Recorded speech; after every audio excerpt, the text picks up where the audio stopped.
This is where the strongest demons gather. A vast, fiery chasm stretches before them, a landscape of molten rock and ash. The chasm's fiery depths glow, embers drifting like fallen stars across a sea of molten rock. This is the ninth hell. A fiery landscape unfolds, a crimson expanse dominated by a colossal, chained dragon. The air itself seems to burn. In this place, there is an endless fight. The text appears amidst a fiery chaos, a scene of relentless battle. A blinding flash of light and energy erupts, obscuring the combatants. The light fades, revealing text that takes place to determine the strongest demon. A powerful demon, chained and wounded, is shown falling. The fiery background suggests the intensity of the battle. The smaller demon, battered but defiant, lunges forward, a furious roar escaping his lips. Above, the larger demon's colossal hand descends, aiming a crushing blow. The blow connects. A blinding flash of light and a shockwave erupt, obscuring the scene. The impact explodes in a blinding flash. A powerful shockwave radiates outwards. The dust clears, revealing the demon's battered form. He stumbles back, clearly hurt. The demon is sent flying, crashing to the ground in a cloud of dust. A powerful impact. A powerful fist connects, sending the demon reeling. The impact is immense. The demon is sent flying, a fiery explosion erupting where he stood. The force of the attack sends debris flying, a chaotic cloud of dust and shattered stone. The impact throws up a blinding cloud of dust and shattered stone. The dust clears, revealing the extent of the destruction. Debris litters the ground where the fighters stood. Dust and debris still swirl, obscuring the aftermath of the fight. The dust cloud begins to settle, revealing a figure with dark hair, horns, and large, leathery wings emerging from the chaos. He plummets through the fiery expanse, his leathery wings catching the light as he falls. He impacts the ground, a plume of dust and fire erupting around him. How disappointing, a voice echoes, laced with disdain. Dust and fire still swirl as a voice, dripping with disdain, comments, "I had great expectations because I heard a lot about the rumors that came from the ninth hell." The speaker clearly expresses disappointment. But these punches are just ticklish. The speaker's voice carries a clear note of disbelief and perhaps even a hint of annoyance. The opponent's attacks are clearly underwhelming. The great demon Garkas looms, a terrifying figure of immense power. His very presence speaks of overwhelming strength. Garkas roars, "Balak!" His massive wings unfurl, a terrifying display of power. Garkas, wings fully spread, unleashes a powerful roar. The ground trembles beneath his might. "Poof! You sure talk big," the great demon Balak sneers, his sharp teeth bared in a menacing grin. "Who did you say talks big?" The smaller demon roars, his words a furious counter to Balak's earlier taunt. He unleashes a powerful kick, sending Balak sprawling. A fiery explosion erupts, engulfing the landscape in a wave of heat and light. The impact reverberates, a blinding flash illuminating the ravaged landscape. A fiery crater marks the center of the explosion. The explosion's blinding light fades, leaving behind a vast crater and a landscape scarred by fire. A blinding flash of light and energy erupts, the force of the blast radiating outwards. The impact throws him back, a wave of reddish-brown energy surging outward. He's sent flying, a fiery explosion erupting where he stood. He counters with a fiery blast, the impact sending his opponent sprawling. A fiery blast engulfs the opponent, leaving only a trail of burning embers in its wake. A powerful fist connects, the impact a blur of motion. He counters with a powerful blow, a whirlwind of motion and energy erupting from the impact. The impact sends him flying, a shockwave shattering the ground around him. The impact creates a massive crater, dust and debris flying everywhere. The demon lunges, a blur of red and fury. Its horns gleam, and its teeth are bared in a ferocious snarl. The demon, wings spread, hurtles through the air, a fiery blur against the crimson sky. Debris rains down in its wake. The demon impacts the ground, a shockwave radiating outwards. The demon crashes, a cloud of dust and debris erupting around him. He's restrained by a heavy chain. The The demon slams into the ground, a massive impact sending rock and dust flying. His wings are splayed, his body pinned beneath a heavy chain. The demon, pinned and helpless, is slammed into the earth with brutal force. Dust and debris erupt as the impact reverberates. A blinding flash of light erupts as the demon is obliterated. The force of the attack leaves a smoking crater in the earth. The demon's body collapses, consumed by the attack's aftermath. A dark cloak falls to the ground, revealing the extent of the destruction. The impact sends the demon sprawling. A powerful punch connects, leaving fiery embers in its wake. The demon is sent flying, a fiery explosion marking the impact of the blow. A fiery explosion engulfs the demon, the impact echoing the force of the blow. The dust settles, revealing the aftermath of the devastating blow. The dust clears, revealing a battered figure struggling to rise from a crater. He's surrounded by rubble, his opponent nowhere in sight. He's surrounded. A swarm of demonic creatures closes in, their claws outstretched. The battered warrior fights back, but they're relentless. One demon lunges, its single eye wide with ferocious intent. Its jagged teeth bared in a snarling attack. The larger demon retaliates, a powerful blow sending the smaller one flying. What? The impact echoes the surprise. The larger demon unleashes a flurry of blows, sending the smaller demons scattering. Pretty, he growls, a hint of satisfaction in his voice. He dismisses their attacks with a snarl. Petty tricks, he roars, his eyes blazing. He effortlessly tosses the smaller demons aside, their attacks proving futile against his raw strength. He effortlessly heaves another demon aside, its feeble struggle adding nothing to its defense. The larger demon's power is overwhelming. A deafening roar erupts as the larger demon unleashes its full power. The demon's roar is deafening, its power a terrifying spectacle of golden energy surging through its chained form. The demon unleashes a furious roar, its golden energy intensifying. A shockwave erupts. The shockwave hits, a blinding flash of light and energy engulfing everything. The blinding light fades, revealing a colossal, enraged beast. Its form is wreathed in crackling, golden energy. The beast unleashes a furious barrage of golden energy blasts. Shattered fragments rain down. A blinding explosion engulfs the area. Debris flies through the air, the aftermath of a powerful explosion. Dust and debris settle, the aftermath of the explosion hanging in the air. The dust settles, revealing a stark white landscape. The only remnants of the explosion are scattered brown particles slowly drifting down. The dust settles, revealing a vast, white expanse. Only scattered brown particles remain from the explosion, slowly drifting to the ground. The dust clears, revealing a monstrous figure. Its horns are immense, its expression furious. From the chasm, molten rock erupts. Two massive, clawed hands rise from the fiery depths. A demonic figure emerges from the chasm, its fiery eyes blazing. Molten rock clings to its massive form as it rises, a terrifying presence. The demon fully emerges, its fiery fists crackling with power. Molten rock still clings to its armor as it roars, a terrifying spectacle. It unleashes a fiery blast, the force of the attack shaking the very ground. Enough fooling around, a voice declares, the words cutting through the lingering flames. A fiery explosion erupts as the winged figure slams into the ground. Dust and debris fly. The impact sends a shockwave through the ground, cracking the earth. Dust and debris obscure the scene.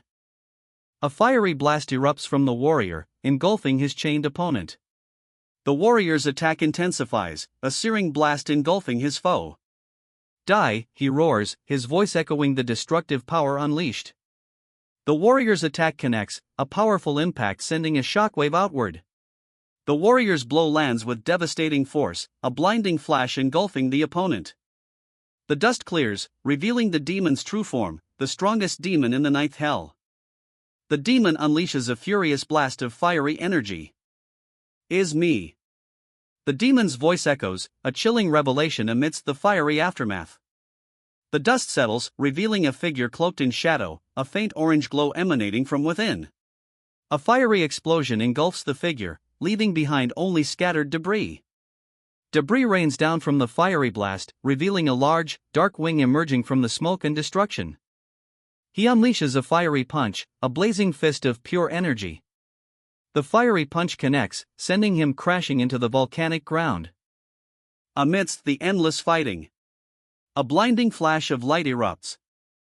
From the fiery crater, a demonic figure emerges. He is massive, winged, and radiating heat.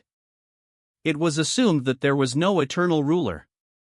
The revelation hangs heavy in the air, a dark truth unveiled. A monstrous face fills the panel, eyes burning with furious intensity.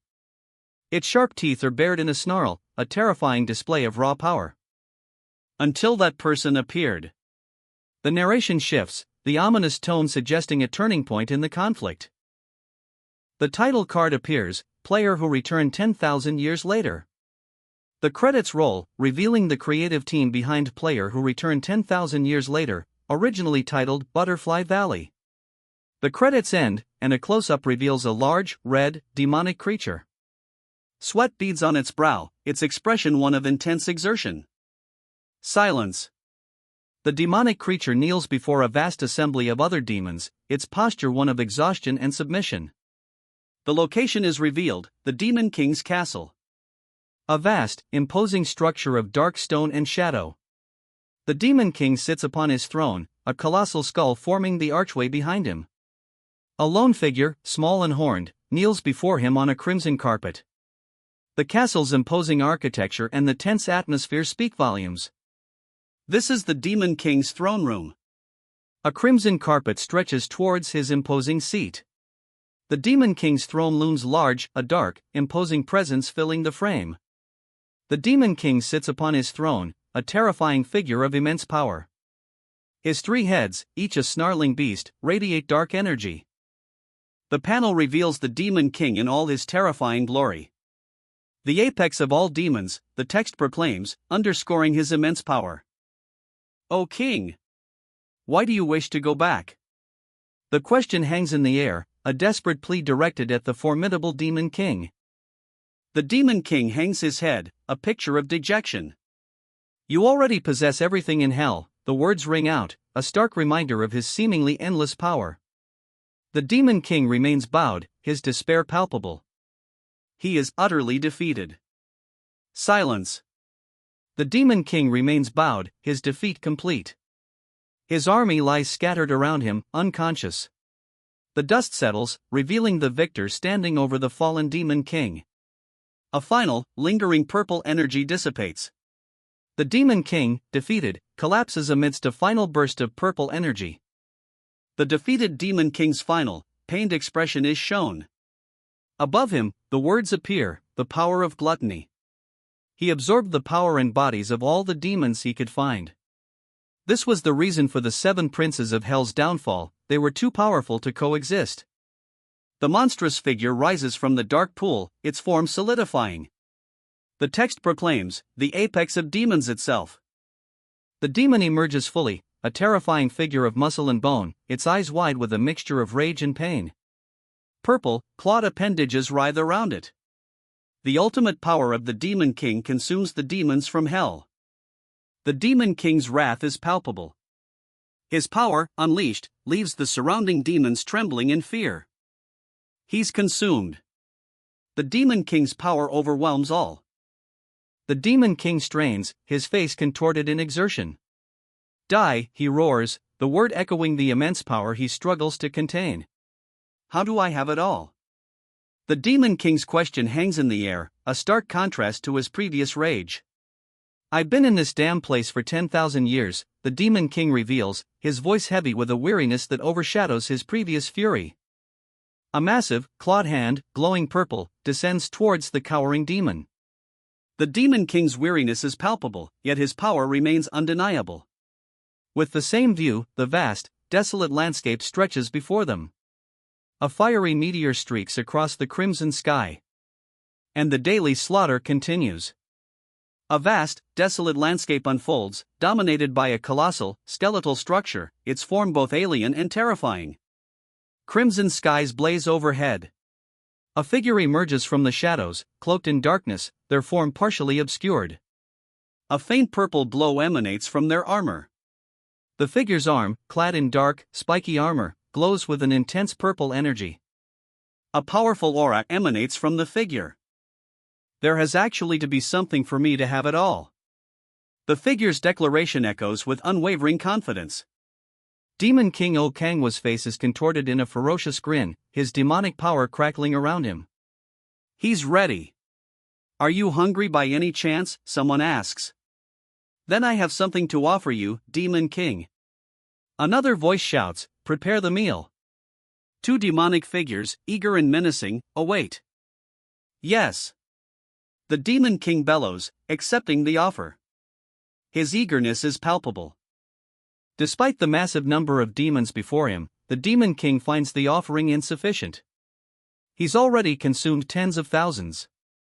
The Demon King dismisses the offering. Please do understand the loyalty of these unworthy servants of yours, he snarls, his expression conveying utter disdain. He crushes the offering, a single word escaping his lips, here. His disdain remains palpable. The offering is revealed, a monstrous, many-tentacled head, glistening with an unnatural luminescence. The head of Folklore. Please consume it well, the text commands. I won't eat it. You bastard, he spits, defiance clear in his voice. A blinding flash of energy erupts as he attacks. Ah! I apologize, the demon cries out, his tone filled with sudden regret. I don't want to consume something so ugly and awful. The demon recoils, its form partially submerged in a dark, swirling liquid. I want. The demon's desperate plea echoes, its form consumed by the dark liquid as it struggles against its fate. The dark liquid consumes the demon, leaving only a small, cloaked figure standing amidst the purple energy. A small, cloaked figure remains, a simple thought bubbling up, I want to eat kimchi. A steaming bowl of jjigae is shown, the image shimmering with an almost ethereal glow. The simple thought, I want to eat kimchi, is replaced by a powerful craving. The jjigae simmers, its rich aroma filling the air. A wave of intense hunger washes over them. He stands before a monstrous throne, the air thick with anticipation. The words, kimchi jjigae, echo around him, a tantalizing promise. He leans forward, eyes fixated on something on the floor. The word, kimchi jjigae, repeats around him, a haunting mantra. A small, octopus-like creature lies broken, a single sob escaping its form. Surrounding him, monstrous figures shriek, kimchi jjigae. Their guttural cries fill the air, a terrifying chorus. The monstrous figures surrounding him reveal their craving, the ultimate food, the king of gluttony desires. He prepares for the onslaught, the king of gluttony's hunger a palpable threat. The king of gluttony slams his fist down, summoning a platter of what seems to be human flesh. A dish full of red, raw meat, one demon exclaims. The king of gluttony roars back, no, you dimwits. What kind of head would we use to make it? Or innards, one demon asks. Another replies, say the word and I will rip anything to pieces to serve the king. The king of gluttony grins, surrounded by his gleeful, bloodthirsty minions. Ha! Kimchi jjigae isn't like that. The king of gluttony's expression is one of disdain, his words a subtle rejection of the demon's enthusiasm. He seems unimpressed by their eagerness to please. In the first place, the demons have no concept of meals, the gluttony king states, his dismissive tone highlighting the absurdity of the situation. Is this not it? One demon questions, his confusion palpable. Another demon exclaims, huh, his voice trailing off in disbelief. Their expressions reflect utter bafflement. They understand nothing outside of feasting on the enemy after winning a fight. This explains their baffled reactions. And you said you needed entertainment. I see you were enjoying the pleasures of killing the 7 princes of hell. The words hang in the air, a clear accusation. Not that, the protagonist shouts, his face contorted in frustration. He wants to read novels and manhwa, not watch the demon king enjoy killing the 7 princes of hell. The scene shifts. He's now back in his room, surrounded by his beloved novels and manhwa. A sudden, powerful energy surge erupts from him. The impact shakes the ground. A powerful blow connects. A cloud of dust and debris explodes outward, obscuring the result of the blow. Ahem. Dear king, since I cannot. The dust settles, revealing a figure shrouded in shadow, addressing the king. The shadowed figure is revealed, a hulking demon, red-skinned and horned, his hands clasped over his head in a gesture of defeat. He kneels before the king. Satisfy you with my weak strength. The defeated demon mutters, his words hanging heavy in the air. Please kill me for my poor performance, the defeated demon cries, tears streaming down his face. Listen to me for once, the other character shouts back. If only I at least had. The defeated demon whimpers, his plea for death echoing in the desolate landscape. Someone I loved. A faint, ethereal flame flickers, the dying demon's final words hanging heavy in the air. He sits, silhouetted against the fading light, a somber figure. The lingering image of the demon's death, and its final words, weigh heavily on him. Oh. A single word, a question hanging in the air, reflects his sudden realization. Someone you could love, isn't there me? The question hangs heavy, a desperate plea in the purple-tinged gloom. She walks away, leaving behind the fallen figures in the dimly lit hall. The red carpet stretches before her, a path leading away from the scene. Her name is Lilith. She continues down the crimson carpet, leaving the chaos behind. Lilith continues her walk, the crimson carpet stretching ahead. The path is clear. The path ahead is marked, the Queen of Succubus. The Queen of Succubi arrives. Her presence is met with awe and adoration from a throng of smaller demons. Wow! So pretty Lilith Nim, they exclaim. The text box proclaims, the biggest beauty in hell. Lilith's reputation precedes her. Lilith, the infamous beauty of hell, addresses the king directly. Dear king, she purrs, a sly smile playing on her lips. Are you not satisfied with Lilith's heart? She asks, her lips curling into a knowing smirk. Lilith, the queen of succubi, pouts dramatically. Demon King is so mean, she declares, tears welling in several of her eyes. His face contorts in agony as he's attacked, red eyes wide with pain. The creature's claws tear into his flesh. I will spend the night with you for sure, the creature purrs, a predatory gleam in her eyes. I order you, as the king, do not come closer. If you do, you will die. Huh, you're so embarrassed, the creature teases, her words adding insult to injury. How can you call yourself the owner of the first to ninth hell, the creature demands, its clawed hand inches from the protagonist's face. His expression is one of furious disbelief.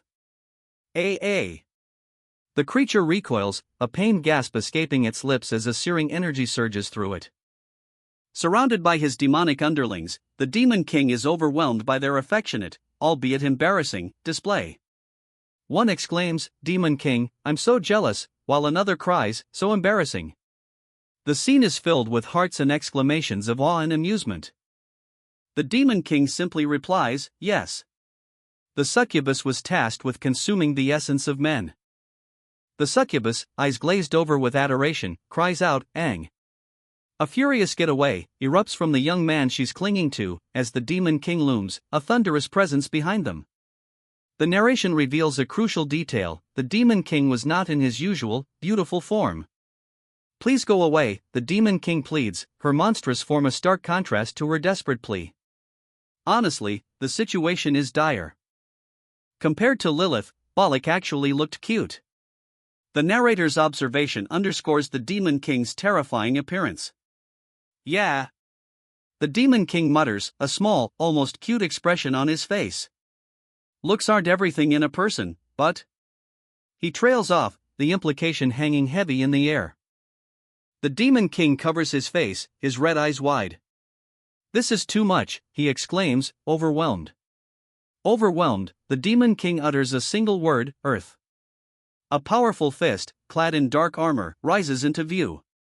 The Demon King, his eyes burning red, declares, I must return to Earth. He grips a dark, clawed weapon, his expression resolute.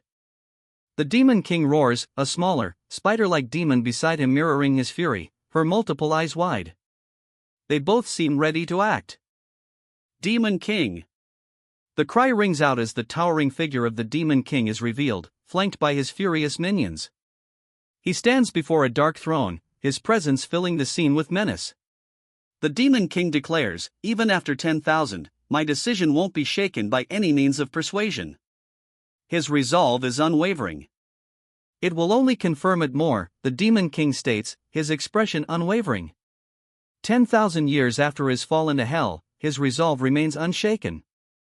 The Demon King sits upon his throne, a captive figure before him. Two demonic figures kneel, their expressions a mixture of fear and awe, as they await his judgment. Baal, having consumed the last of the seven, declares his preparations complete. A surge of purple energy pulses from Baal's arm, a final, potent display of power. His preparations are complete. Baal's eyes gleam. "It's finally time," he declares, the purple energy in his hand pulsing with anticipation. Baal unleashes his power, a surge of purple energy erupting around him. Baal is pulled away, a powerful force dragging him across the purple-hued expanse. He's being forcibly removed from the scene. The text appears, "to receive the rewards after 10,000 years of hell." This explains Baal's sudden removal. Baalik. The name hangs in the air, a stark declaration as we see a close-up of his face, eyes glowing crimson. A sinister grin stretches across his lips. The title card appears, "Player who returned 1,000 years later."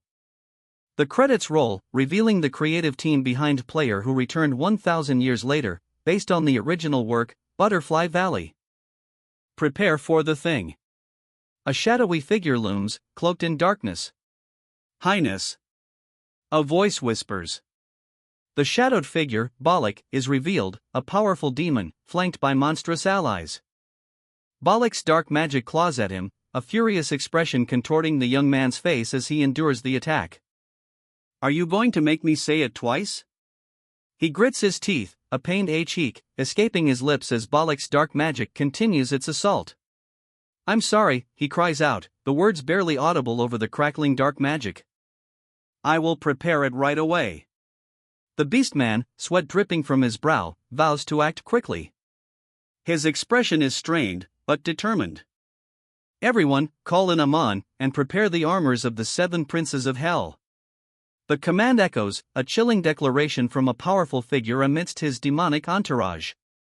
"Yes, sir." The demonic subordinates' immediate, unquestioning obedience underscores the power and fear commanded by their leader. The demon lord's dark cloak billows, obscuring his face, as he turns away. His powerful presence lingers. The demon lord disappears, leaving only the lingering weight of his presence. The scene fades to black, leaving only a faint purple haze and a small, white box with a stylized R+ marking. A cloaked figure emerges, raising a staff topped with 3 skulls. He utters a single word, Esma. The cloaked figure's incantation continues, he whispers, Smara. 2 cloaked figures stand silently, their horned helmets casting long shadows. A single word, light, appears in a speech bubble above them. The scene shifts to a dark, cavernous space. 2 figures, cloaked and helmeted, stand before a large, ominous structure. The word light is visible. Before them, a colossal, serpentine structure pulses with an eerie, inner light. The air crackles with unseen energy. "Your Highness, all preparations are complete," a subordinate reports. The figure in the crimson cape simply replies, "Good." The immense, serpentine structure looms before them, pulsing with otherworldly energy. The serpentine structure begins to writhe, its otherworldly energy intensifying. A low hum fills the air. The creature's eyes well with tears. A palpable sadness hangs in the air, contrasting sharply with the earlier ominous energy. "Your Highness," she whispers, tears streaming down her face. The large demon before her flinches, a hint of vulnerability in his usually fierce expression. The demon collapses, a purple energy emanating from his wounds as he falls. He turns, his back to the fallen demon and a cloaked figure, and walks away. The scene is dark, the only light emanating from a bright area in the distance. "Your Highness, if you put such a copious amount of magic into the armors of the 7 princes of hell," a voice cautions. The young man, his back to the speaker, remains silent, his expression unreadable. Amon, the black sorcerer, warns that infusing so much magic into the armors could warp time and space, creating a dimensional crack. All right. Let's begin. The young man, his red eyes intense, agrees to proceed despite the sorcerer's warning. Finally. A powerful, almost relieved sigh seems to emanate from the young man as a monstrous, shadowy figure looms before him. I can go home, he breathes, a wave of purple energy swirling around him as he stands before a colossal, shadowy figure. Relief washes over his face. He closes his eyes, the purple energy now completely enveloping him. A sense of peace settles over his features. The myriad demon gate opens, a swirling vortex of purple energy. From the myriad demon gate, a torrent of purple energy erupts. The purple energy coalesces, forming a swirling sphere of immense power. The purple energy sphere dissipates, leaving only faint ripples on the dark surface below. A calm descends. The ripples on the dark surface slowly fade, leaving only stillness. A void. Silence. A purple orb cracks open, radiating brilliant light. The orb explodes in a brilliant flash of light, showering the area with radiant energy. A powerful beam of purple energy erupts from the ground, surging upwards with intense force. The purple energy explodes outward, a blinding flash of light. The purple energy explodes, engulfing both figures in a blinding flash. The dust clears, revealing a figure wielding a skull-topped staff. Ah, the myriad demon palace. Such overwhelming magic. It's magnificent just looking at it, he marvels. Two imposing figures emerge, their horned helms and powerful physiques hinting at immense strength. A palpable aura of dark magic surrounds them. One of the figures steps forward, its horned helm casting a shadow. A palpable sense of menace emanates from it. The horned figure reveals itself fully, its glowing eyes piercing the darkness. A palpable aura of power surrounds it. A wave of dark energy erupts, the air crackling with power. A blinding flash of purple energy erupts, obscuring everything in its wake. The purple energy clears, revealing a figure silhouetted against the fading light. A powerful aura emanates from them. Oh! A monstrous figure recoils, its form partially obscured by purple energy. Below, a voice cries out, "Your Highness! All 7 armors have reacted. Even if I return, the gate will open soon." The monstrous figure retreats, its words a grim prophecy. I won't have it. A defiant declaration, a vow against the looming threat. A family, lover, nor a friend, the character declares, their voice firm despite the desolate surroundings. But as long as it's not this damned and desolate place. The words hang in the air, a vow against the bleakness. Anything's fine, the character states, resolutely continuing their journey. Then I shall get going, they add, their back to a shadowy figure who calls out, "Your Highness." A monstrous hand reaches out, grasping. Lilith, a voice cries out in alarm. A single sob escapes. A sniffle. He wipes his eyes, his red-rimmed gaze betraying his attempt to hold back tears. Really? Are you really? The large, red demon asks, sweat beading on his brow. His expression is one of disbelief and dawning horror. Tears stream down her face as she cries out, "Leaving me."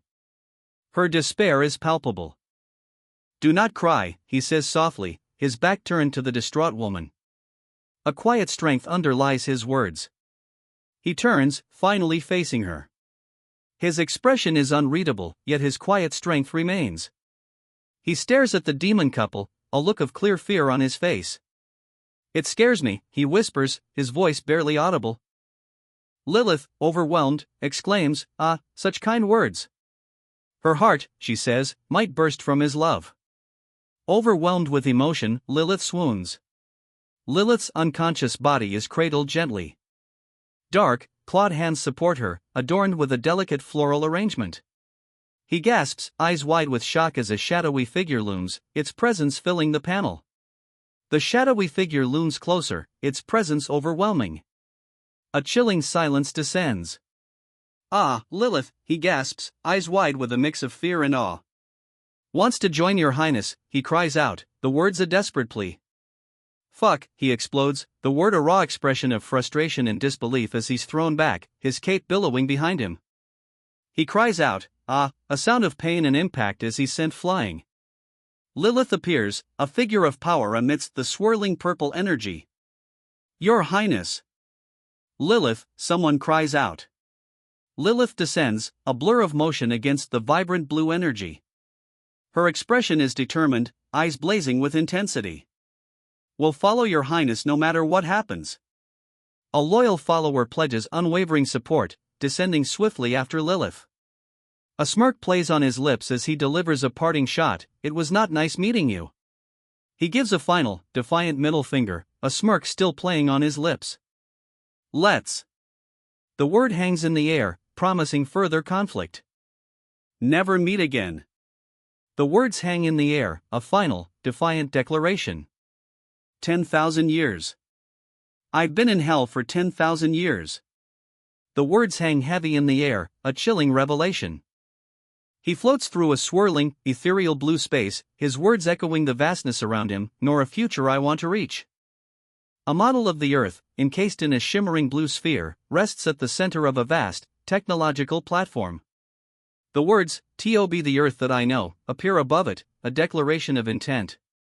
Now, he approaches the Earth model, his declaration echoing in the vast, blue-lit chamber. I'm really going to Earth, he confirms, his gaze fixed on a model of the planet. Finally. He breathes, a gleeful grin spreading across his face. A surge of blue energy crackles around his feet as he prepares for departure. He adds, a hint of uncertainty now in his eyes. What's? The word trails off, leaving his destination unknown. This, he questions, uncertainty etched on his face. A nuclear crack is detected as blue energy surges around him. What's this all of a sudden, he stammers. A digital readout confirms, the dimension defense mechanism, Gaia system, is now active. He stands amidst a glowing, geometric structure, a sphere of swirling energy before him. What's happening? He asks, his voice filled with confusion. Multiple warning messages flash, warning. The power of the core is stronger than the capacity. The energy sphere pulses ominously. What is this talking about? He mutters, clearly confused. All defense mechanisms across all dimensions are now operating, a system message confirms. The warnings continue, the core's power exceeds its capacity. The core's power surges, overloading its capacity. He stands, silhouetted against a blinding pink light, a powerful figure amidst a geometric energy field. A warning blazes across a screen, Gaia system is reaching an overload state. The Gaia system buckles under the strain. Crimson cracks spiderweb across the screen, energy surging. The Gaia system overload intensifies. A blinding surge of energy erupts. He cries out, Qua! Surrounded by a blinding, purple energy surge, he's clearly overwhelmed by the Gaia system's overload. The purple energy fades, leaving behind a silent, white expanse. Failure. Failure. The stark message blazes across the screen. Complete exclusion of the core crack is considered impossible. You geek, he cries out in agony. A surge of pink energy erupts around him as the system announces, starting limited seal. He grits his teeth, a strained whisper escaping his lips, "Th. That's enough." The pink energy subsides, leaving him visibly exhausted. His eyes glow crimson, the pink energy now fading, leaving him drained but defiant.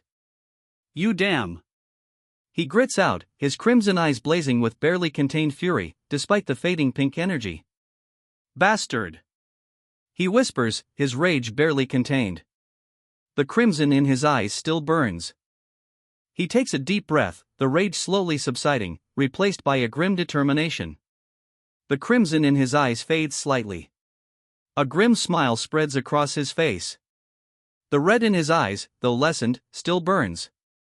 Sunlight filters through the leaves of a green forest.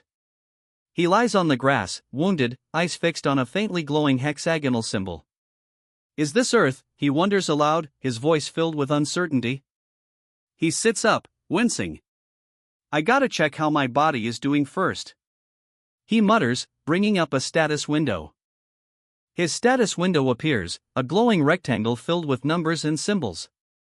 He scans it, his expression unreadable. He looks at his status, a puzzled huh escaping his lips. Okangwa's status appears, revealing his stats and the mysterious power of gluttony, mostly sealed.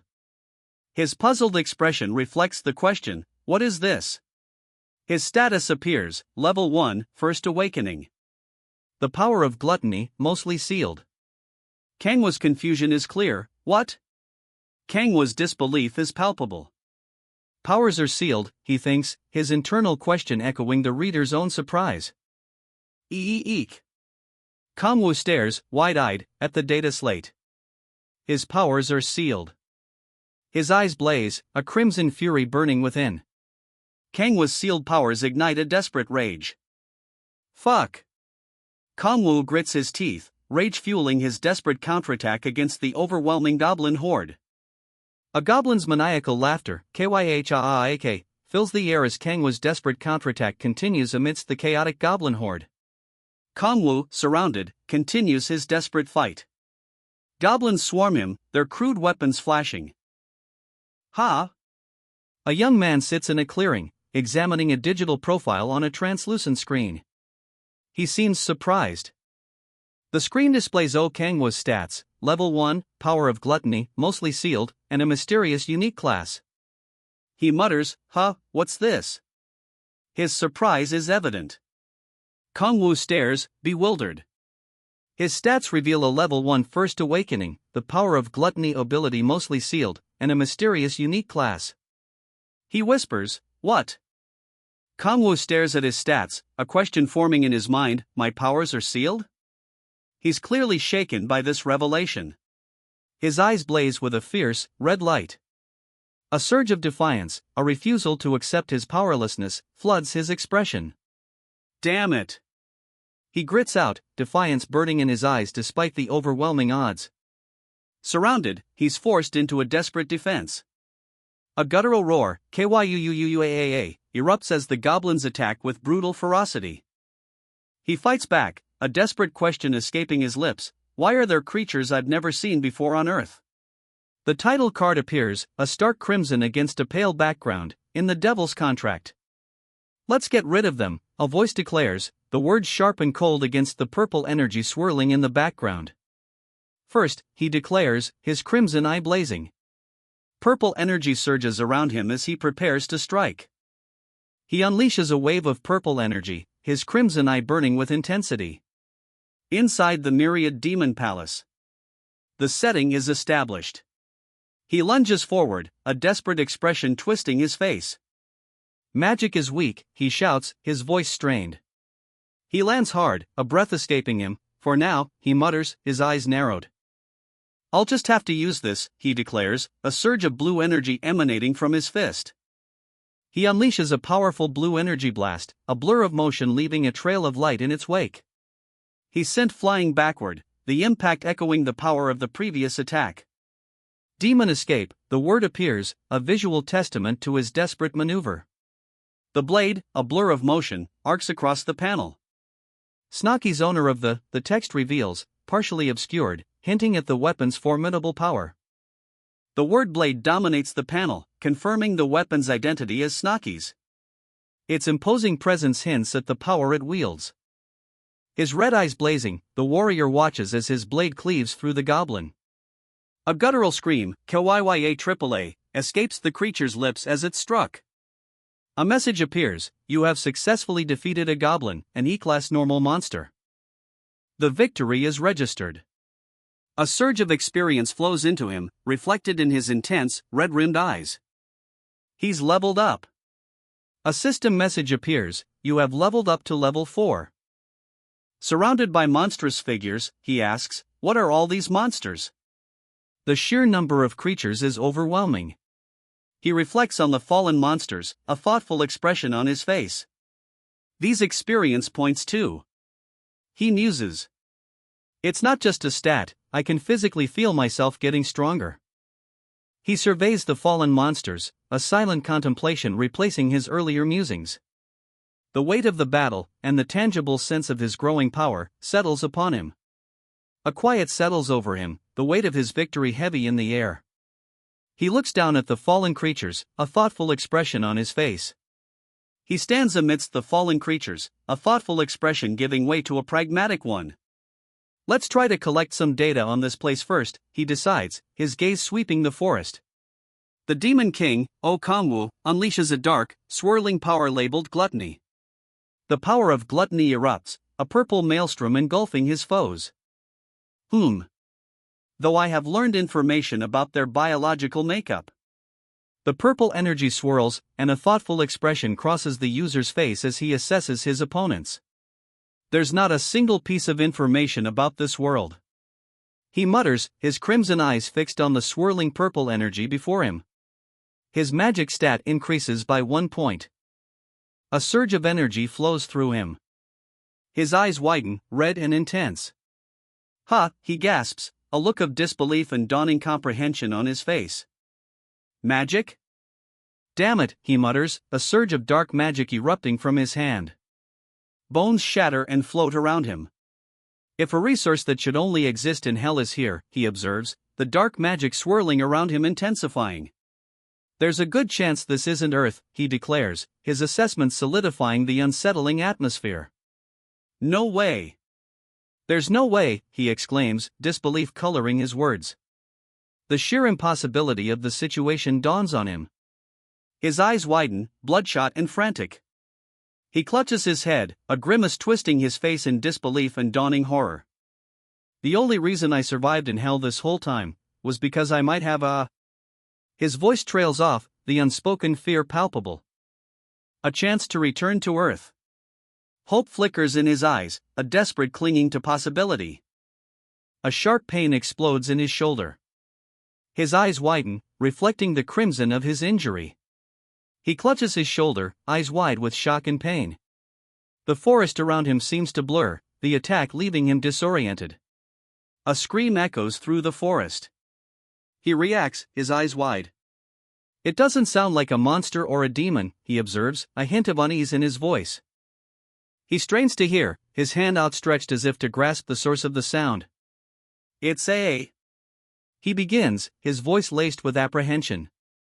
It's a person, he gasps, the realization dawning. A human.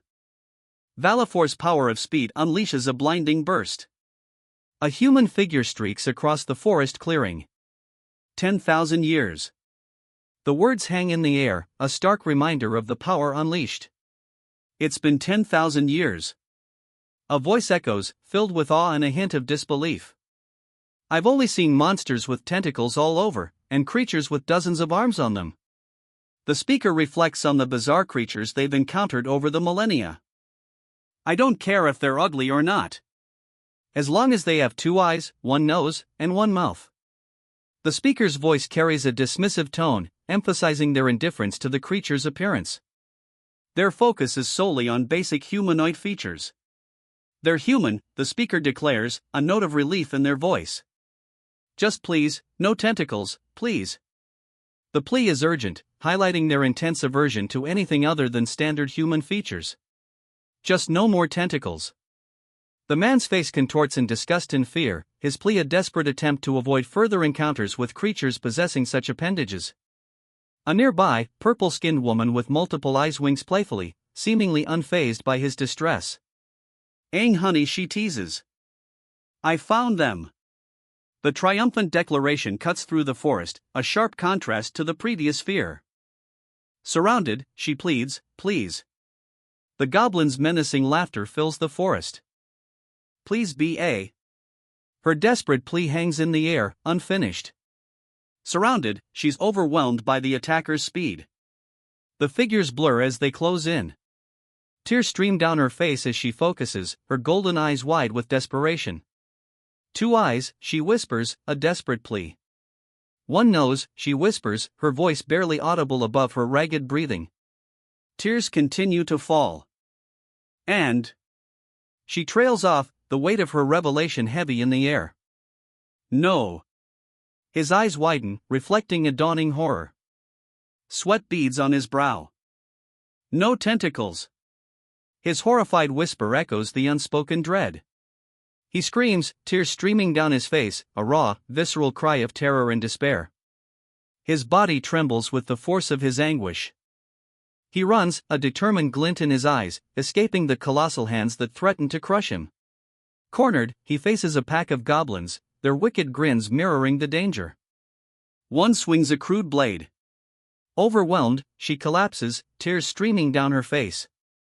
She sobs uncontrollably, the word "uck" escaping her lips as she collapses further, overwhelmed by grief. Tears stream down her face as she lets out a choke sob, a barely audible, escaping her lips. The word "QE" explodes from the panel, mirroring her inner turmoil. A figure collapses, their form obscured by falling fabric. The purple-haired woman watches, her expression unreadable. The creature collapses, a guttural "kyukkk," escaping its dying breath. Blood stains the ground. The battle is over.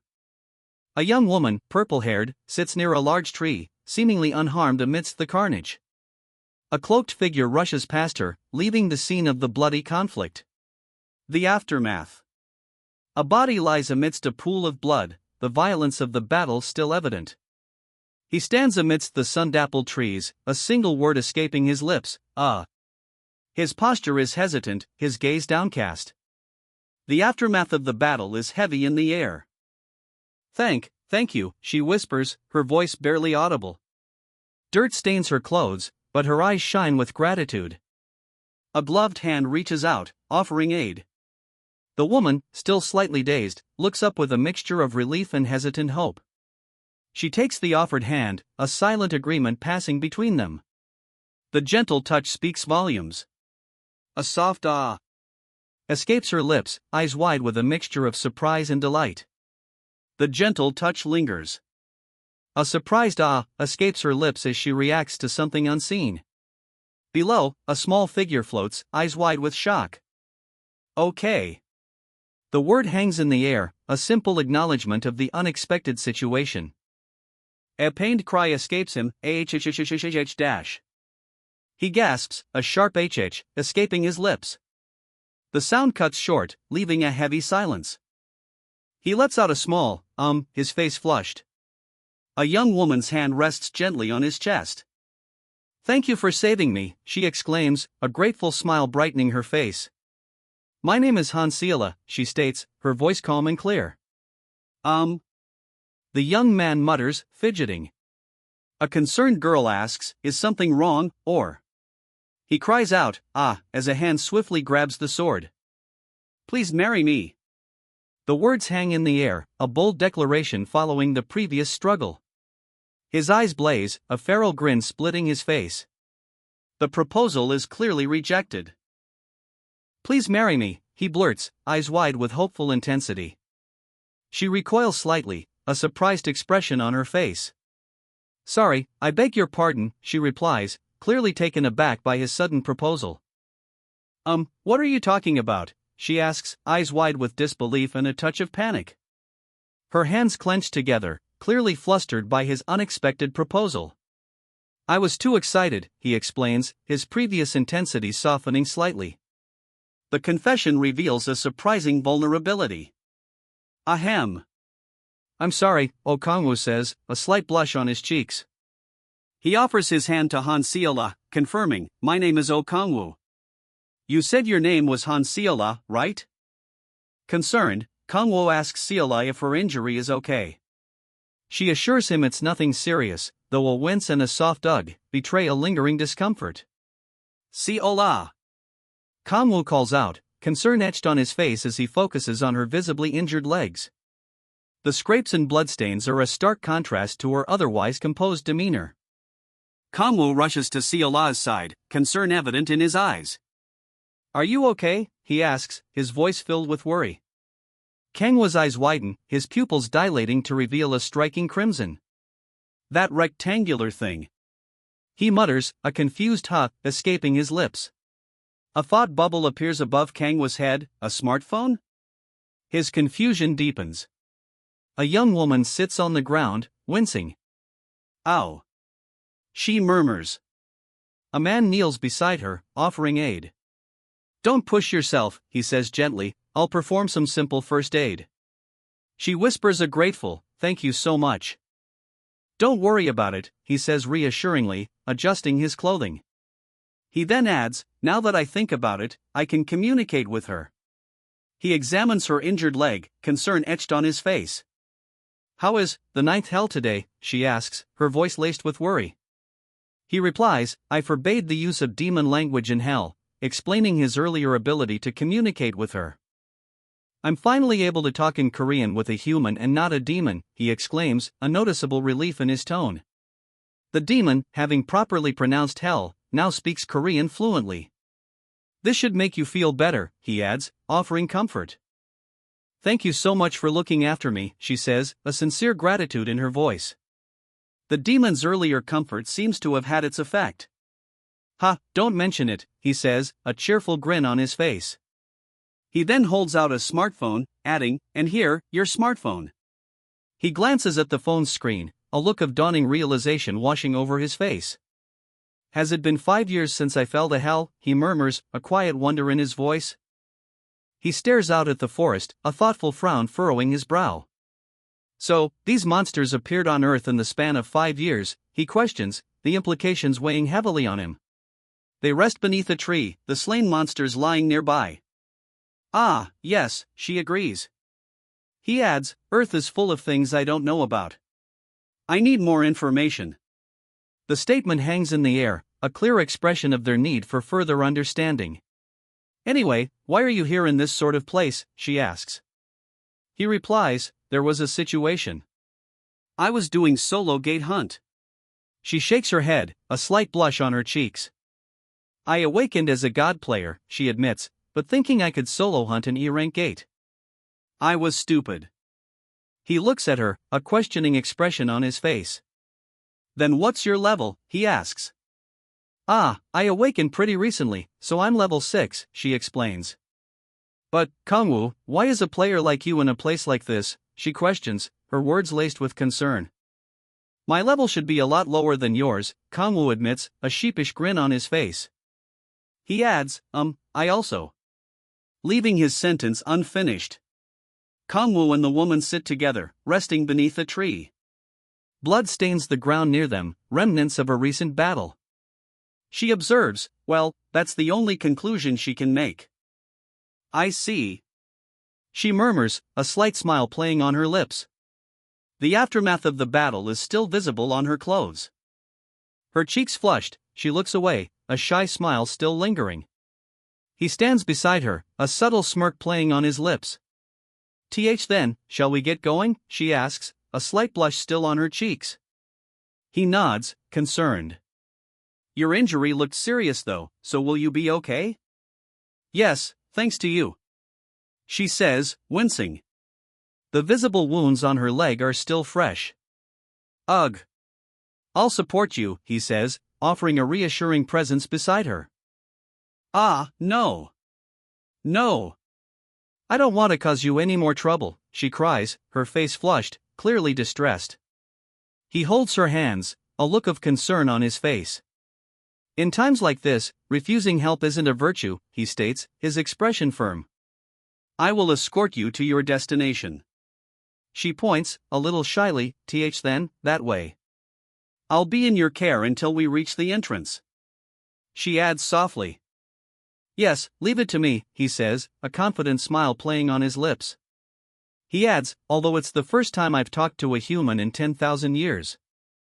He reflects, besides the first mistake I made from being too excited, I didn't make any more mistakes, and it doesn't seem like she's suspicious of my identity. A quiet nice escapes his lips as he and the woman walk away, leaving a fallen figure behind. Like this, I'll continue to naturally. He thinks, his plan seemingly unfolding as intended. His plan continues to unfold. Adjust to Earth's society, he resolves. The title card appears, player who returned after 1,000 years. The title card reveals the story's title, Player Who Returned After 1,000 Years, setting the stage for a tale of epic return and 1,000 years of absence. We're at the entrance, Kangwoo. The words confirm their arrival at a significant location, setting the stage for what lies ahead. Kangwoo carries the young woman, her joyful expression contrasting with his more serious one. They stand at the entrance, ready to proceed. A swirling blue vortex opens before them, a gateway to the unknown. This is... Kangwoo begins, his voice hinting at the mystery ahead. A gate? Kangwoo questions, his gaze fixed on the swirling blue vortex before him. It pulses with otherworldly energy. Moving through this type of space rift, Kangwoo contemplates the journey ahead, the swirling blue vortex a stark contrast to the peaceful forest behind him. Kangwoo emerges from the rift, his gaze serious. Means that this isn't exactly Earth, he observes, confirming his suspicions. Kangwoo studies the massive space rift, a thoughtful frown creasing his brow. I don't see any weapons that can create these types of space rift, he muses aloud, then adds, so how can a gate this big be maintained? Kangwoo? I think I'm a lot better now, she says, smiling brightly.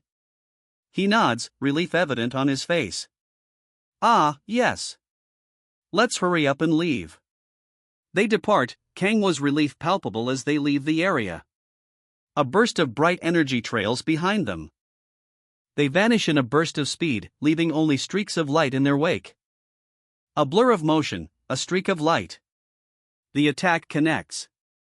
He grits his teeth, eyes blazing crimson. The impact leaves him shaken, but not broken. His eyes burn crimson, a fierce glint reflecting his unwavering resolve. Despite the blow, he remains defiant. I'm recruiting for an E-rank gate goblin hunting party, a voice announces.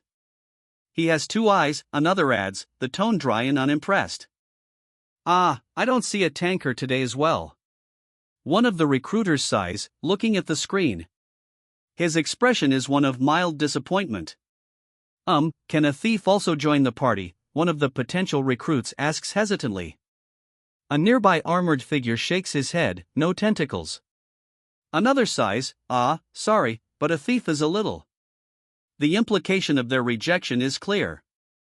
The camera pans out, revealing a bustling cityscape. It's filled with humans, a voice observes, highlighting the stark contrast to the previous scene. The character stands in a bustling city square, his back to the viewer. Humans and fantastical beings mingle, a stark contrast to the previous scene. The city's energy is palpable. Seriously? She mutters, her expression a mix of disbelief and exasperation as she clings to the cloaked figure. I'm really...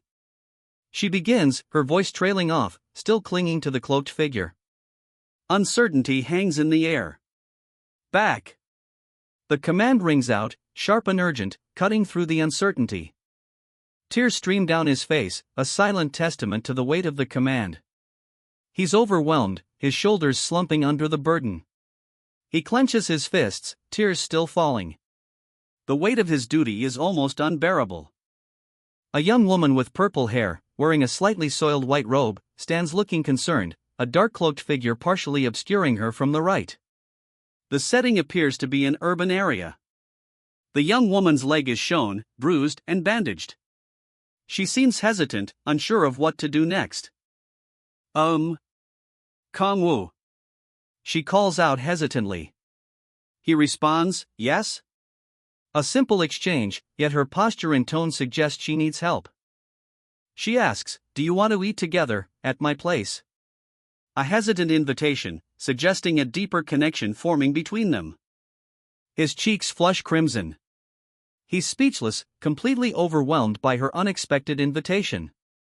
He stares, speechless, a blush still lingering on his cheeks. The weight of her invitation hangs heavy in the air. I'm really thankful and sorry.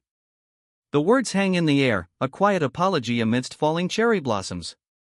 So I'd like to repay you with a meal, she offers, a gentle smile gracing her lips amidst the falling cherry blossoms. Ah! She breathes, a soft sound lost amongst the falling cherry blossoms. Spring has arrived. Cherry blossom petals drift down, a gentle breeze carrying the scent of renewal. He stands amidst falling cherry blossoms, a wide, delighted grin spreading across his face. Pink hearts float around him, emphasizing his joy. The cherry blossoms continue to fall, a gentle, romantic scene. His smile remains wide, pure joy radiating from him. He chuckles, a mischievous glint in his eyes. Refusing something isn't virtuous, so I have no choice but to. He gestures towards two figures in the distance. The two people over there, please wait. Hello, I need to check your player card, a voice calls out. Two guards, weapons at the ready, approach the protagonist, who looks surprised. What? Card, he questions, clearly bewildered. Please take out your player card, a guard requests. The protagonist's muttered response, shit, reveals his frustration and likely hidden agenda. Yes, okay, he says, a reluctant acceptance in his tone. He mutters, there's no helping it. I have to use that. A grim determination sets in as he clenches his fist. His eyes glow with an unnatural, vibrant green. A surge of power is evident. Here it is. I distort the subject's perception, he explains, a look of concentration on his face. He continues, and make him see what I want. This is Dantalian's power of oblivion. A monstrous figure, green-skinned with sharp claws and horns, looms over its victim. Its eyes are obscured by a dark cloth, but its mouth is open in a terrifying snarl, revealing rows of sharp teeth and a long, purple tongue. Defiant, he raises a middle finger towards the monstrous figure. The beast's shadow falls over him, but his expression remains unchanged. Yes, he replies, his eyes glowing with an unnatural pink light. I have checked your card. Phew, it worked, he breathes, a relieved smile spreading across his face. Ciela asks, shall we get going then? He replies, yes. The soldiers behind him look slightly dazed. This is my house, he says, the apartment building visible in the background under a bright, clear sky.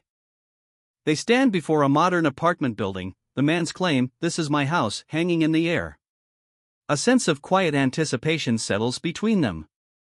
My apartment doesn't have an elevator, he explains, a slight apologetic tone coloring his words.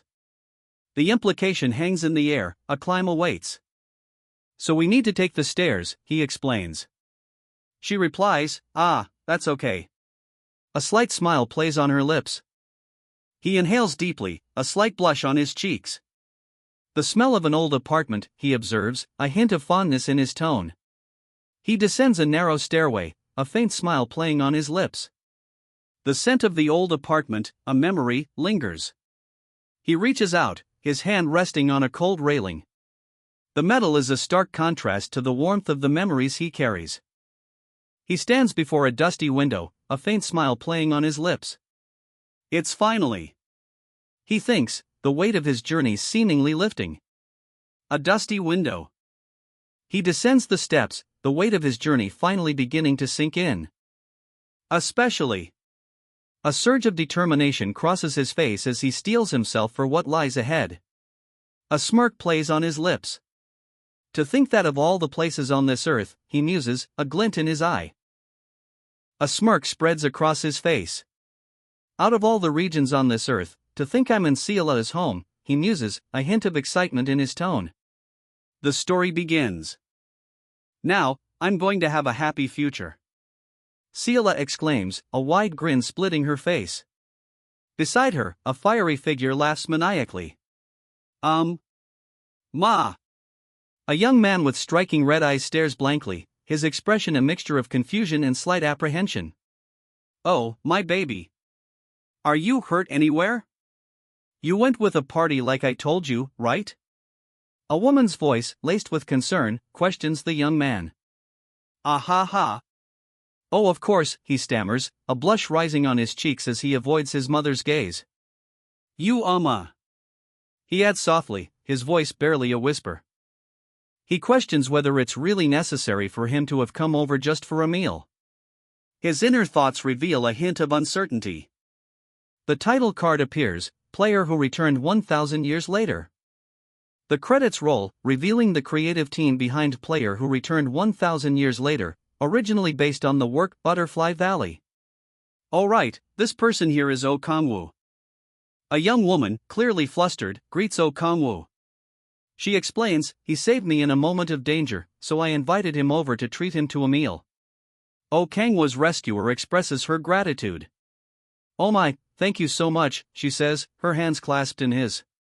Thank you for saving my Ciela, the woman says, still clutching Kangwa's hand. I don't know how to repay you, really. He chuckles nervously, it's nothing. Please come in, the woman invites, gesturing towards her home. We live very simply, but I'll try to make you a delicious meal, at least. Thank you, he replies with a smile. Well, it's too bad we won't be eating by ourselves. He seems pleased at the prospect of sharing a meal. But if I think of my life in hell, he reflects, this is something to be thankful for in itself. He turns to Ciela, adding, Hey, Ciela. Please help me prepare the meal. You texted me earlier, he asks, turning to Ciela. She replies, confirming, yes. Ciela, make sure you contact me in a timely manner if you're going somewhere dangerous. Sorry, he says, a slight smirk playing on his lips. He then turns serious, stating, I need to get as much information as possible about Earth. He looks to Ciela, adding, Ciela. Ciela asks to borrow his phone, explaining that she lost hers. He readily agrees. He hands Ciela his phone. Please make yourself at home and use my phone, he says. We'll prepare your meal as soon as we can. Thank you, Ciela, she replies. Ciela's eyes widen as she uses the phone. Oh, she murmurs, the feeling of this screen tracing my finger movement. She adds, since I've returned after so many years, everything is overwhelming me with emotion. He sets down his phone, a look of resolve hardening his features. That's not what I should be doing right now, he thinks, clearly shifting his focus from the phone's emotional pull. Right now, he has to focus on obtaining information. His resolve is clear, pushing aside other distractions. He decides to prioritize gathering information. His fingers fly across his phone's keyboard, searching news articles from 2018. It was 5 years ago that I was dragged to hell. He recalls. Let's see. He murmurs, his eyes scanning the search results. The title card appears, Day of Cataclysm. February 22, 2018. The world is turned upside down. Unknown monsters pour from hundreds of gates that appeared out of nowhere. All firearms are useless, tens of thousands of the Communist Chinese army are being slaughtered. The chaos continues. Under America's lead, a global emergency task force forms. Korea is the 9th nation to join. The question hangs in the air, who is the first player to emerge from America? The image shows a shadowy figure, wielding a futuristic weapon, against a backdrop of glowing hexagonal grids. The number of players is rapidly increasing. A group of players stands revealed, their numbers growing rapidly across the globe. The question remains, are they humanity's only hope? He sits alone at a small table, head bowed, intently studying a tablet. The scene is quiet, intimate. He looks up, a flicker of weariness in his eyes. The quiet study session is over. He reads the news report, a question mark hanging in the air. Day of Cataclysm outbreak in Seoul, February 22, 2018. Questionable organisms appearing. That was. He mutters, eyes wide with disbelief as he witnesses the horrifying transformation on his phone screen. A figure, once human, is now enveloped in a pulsating, crimson mass. The day I fell into hell, he questions, his grip tightening on the phone. Then, on that day I was. The unspoken words hang heavy in the air. He remembers, a single tear tracing a path down his cheek. Caught up in one of the simultaneous openings. He dismisses the information, tossing his phone aside. TSK. These articles are just assumptions, he says, skepticism clear in his tone. He decides to investigate further later. I'll have to find out more in detail later, he thinks, before a voice announces, your meal is ready. A plate is placed before him. He smiles, a genuine expression of gratitude, and murmurs, thank you so m. His eyes widen, pupils dilating. This is. He stammers, a wave of shock washing over him. A steaming pot of kimchi jjigae sits at the center of a table, surrounded by other dishes. The aroma is almost palpable. Here, enjoy your meal, Kangwoo, someone says. Kangwoo hesitates, eyes wide. Oh, I don't know if this will be to your liking. He murmurs, looking at the kimchi jjigae. A bowl of kimchi is placed before Kangwoo. He eyes it hesitantly. Kimchi jjigae. The aroma fills the air, a sudden, enticing burst of flavor. Kangwoo's hesitation melts away. Kangwoo takes a spoonful, his eyes closing as he savors the kimchi jjigae. A single tear rolls down his cheek. A spoonful of kimchi jjigae is lifted, the rich, spicy stew glistening. The aroma is almost palpable. The spoonful of kimchi jjigae is brought to the mouth. A moment of quiet anticipation before the first taste. Seela, we should eat too, her mother says, offering a spoonful of kimchi jjigae. Seela replies, yes, a quiet contentment in her tone. A single word escapes her lips, barely a whisper, Kim. Jjigae, Seela whispers, a look of longing in her eyes as she gazes off, remembering the delicious stew. Seela takes a spoonful of jjigae, a single tear rolling down her cheek as she savors the taste. He eats the jjigae, his expression unreadable. Seela and her mother watch him, their faces a mixture of curiosity and concern. He swallows the last bite, a subtle shudder running through him. He finishes the last spoonful, a slight tremor lingering in his hand. A hand, still slightly trembling, reaches for a tissue. They eat, the spoon held with a still slightly unsteady hand. The rice is eaten slowly, the spoon held with a still slightly unsteady hand. A sudden, sharp intake of breath. A gasp escapes her lips. The air crackles with tension. The scene shifts. 5 years ago. A caption reads, then is immediately contradicted, no, 10,000 years ago. A powerfully built man sits at a table, his back to the viewer, 2 women watching him with apprehensive expressions. After falling into the depths of hell, he accepted demonic energy to survive. He fell into hell, and to survive, he embraced demonic power. Now, he's become something close to a demon himself. But because of his humanity, his taste buds and appetite remain. A small figure sits atop a pile of slumbering, monstrous creatures. The sky burns orange and red. A chilling narration appears, could never be satisfied with anything from hell. The implication hangs heavy in the fiery, hellish landscape. He spits out a piece of something dark and bloody, his face contorted in disgust.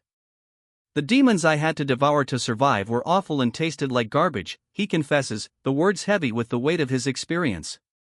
All those years, he was going insane, repeating this cycle for 10,000 years. The weight of that revelation is palpable as he retches, blood staining his ragged clothes. He gasps, a shudder racking his body.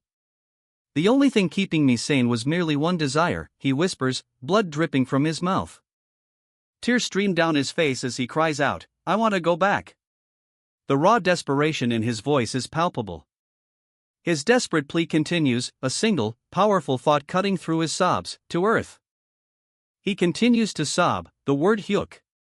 Escaping his lips repeatedly, a sound of profound grief and desperation. He continues to weep, his voice barely a whisper. I'm really. He chokes out, the unspoken grief palpable. Really back, to earth, he cries, the weight of his return finally hitting him. Kangwoo, one woman whispers, eyes wide with shock. Another woman beside her makes a strangled sound, kuhuk. Seela.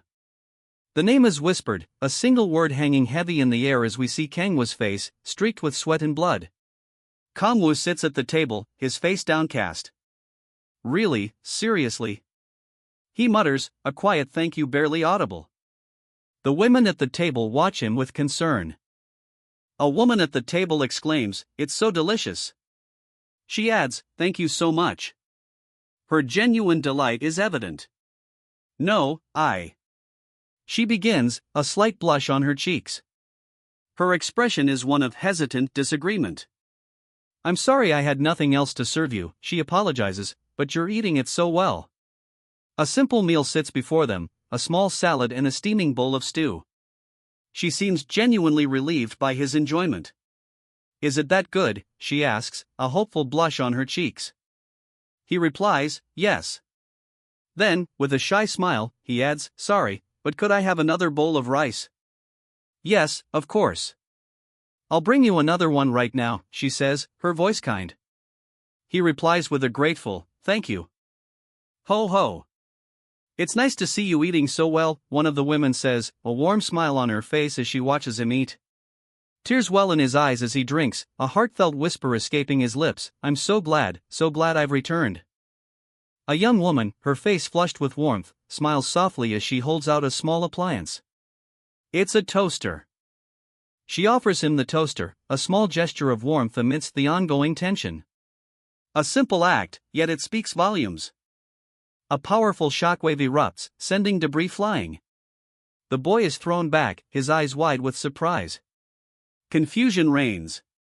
A large question mark explodes across the panel, reflecting the uncertainty of the situation as someone adds something to a pot of stew. "Damn it. Bitch." He stands amidst a cloud of dust and debris, his frustration palpable. Two women watch in alarm as dust and debris erupt from a nearby door. "This door is ridiculously stiff," one of them exclaims, her frustration clear. With a powerful kick, the door is shattered. Stone fragments fly as the figure bursts through. "Hey! Han Seola! Come out here right now!" A voice calls out urgently, the words echoing in the aftermath of the shattered door. The title card explodes across the screen, "Player who returned 1,000 years later." The credits roll, revealing the creative team behind Player who returned 1,000 years later, based on the original work, Butterfly Valley. "Who gave you permission to enter the gate as you please?" The blonde man demands, his anger evident. A question mark floats above a broken piece of the gate, hinting at a forceful entry. The purple-haired girl responds with a single, questioning, "Huh?" Her expression is unreadable, adding to the tension. Her eyes blaze with a newfound intensity. A silent fury replaces her earlier uncertainty. "Get out!" she demands, her voice tight with barely controlled fury. The intensity in her eyes remains. His face contorts with barely suppressed rage. The command to leave clearly hasn't been heeded. "What?" He utters the word, disbelief etched across his face. "I said, get out, Han Tae-hyun." The woman's voice is sharp, her anger evident. She's clearly not willing to tolerate his presence any longer. "Who the hell are you to come into my house?" The woman's fury explodes as she confronts Han Tae-hyun, her words sharp and forceful. "Don't come near me." "I'm warning you," Han Tae-hyun hisses, eyes wide with fear and a clear warning in his voice. His expression is one of stark terror. "I'm a full-fledged player now," Han Tae-hyun declares, a newfound confidence replacing his previous terror. Han Tae-hyun's declaration is met with a dismissive PFT. The other person's reaction suggests disbelief or disdain. "Ah, is that so?" He laughs, a disbelieving, almost manic glee in his expression. "You've become a full-fledged player too?" "Oh my, how impressive. Fucking bitch, how dare a low-level player claim that they're a player?" He explodes, his fist shattering the wall behind the two women. "Don't come any closer." The purple-haired woman shouts, pushing the other woman behind her as she adopts a defensive stance. Her eyes are wide with fear and anger. His eyes narrowed, a silent, intense focus replacing his previous expression. He waits. A woman's face, contorted in terror, fills the panel. Her wide, fearful eyes are the only visible features, framed by her hair. The intensity of her fear is palpable. A young man with blonde hair scoffs. "TSK, not only do we have a father that died early, our mother earns peanuts." His words reveal a harsh reality and a hint of bitterness. "Crazy bastard. You're the reason," she shouts, her words laced with anger and frustration. "That we're in such a state," she cries, her anger escalating. Her fists clench, mirroring her frustration. "Forget it. Come with me to Andres Guild right now," the blonde-haired man demands, grabbing the purple-haired woman's arm. She cries out, "Kayak." "Let me go," she pleads, her voice strained. The blonde man drags her, ignoring her protest as a nearby wall cracks from the force. I'm never going to such a trash guild, he declares, his grip tightening on her as he drags her along. He laughs, a harsh sound. Trash? How harsh, he sneers, his grip on the girl unwavering. I said I'm going to help get you into a good party, he states, his grip firm on the girl. His tone is oddly reassuring, a stark contrast to his previous sneering laughter. Her eyes blaze with defiance, a stark contrast to his earlier reassurances. She grits her teeth, struggling against his hold.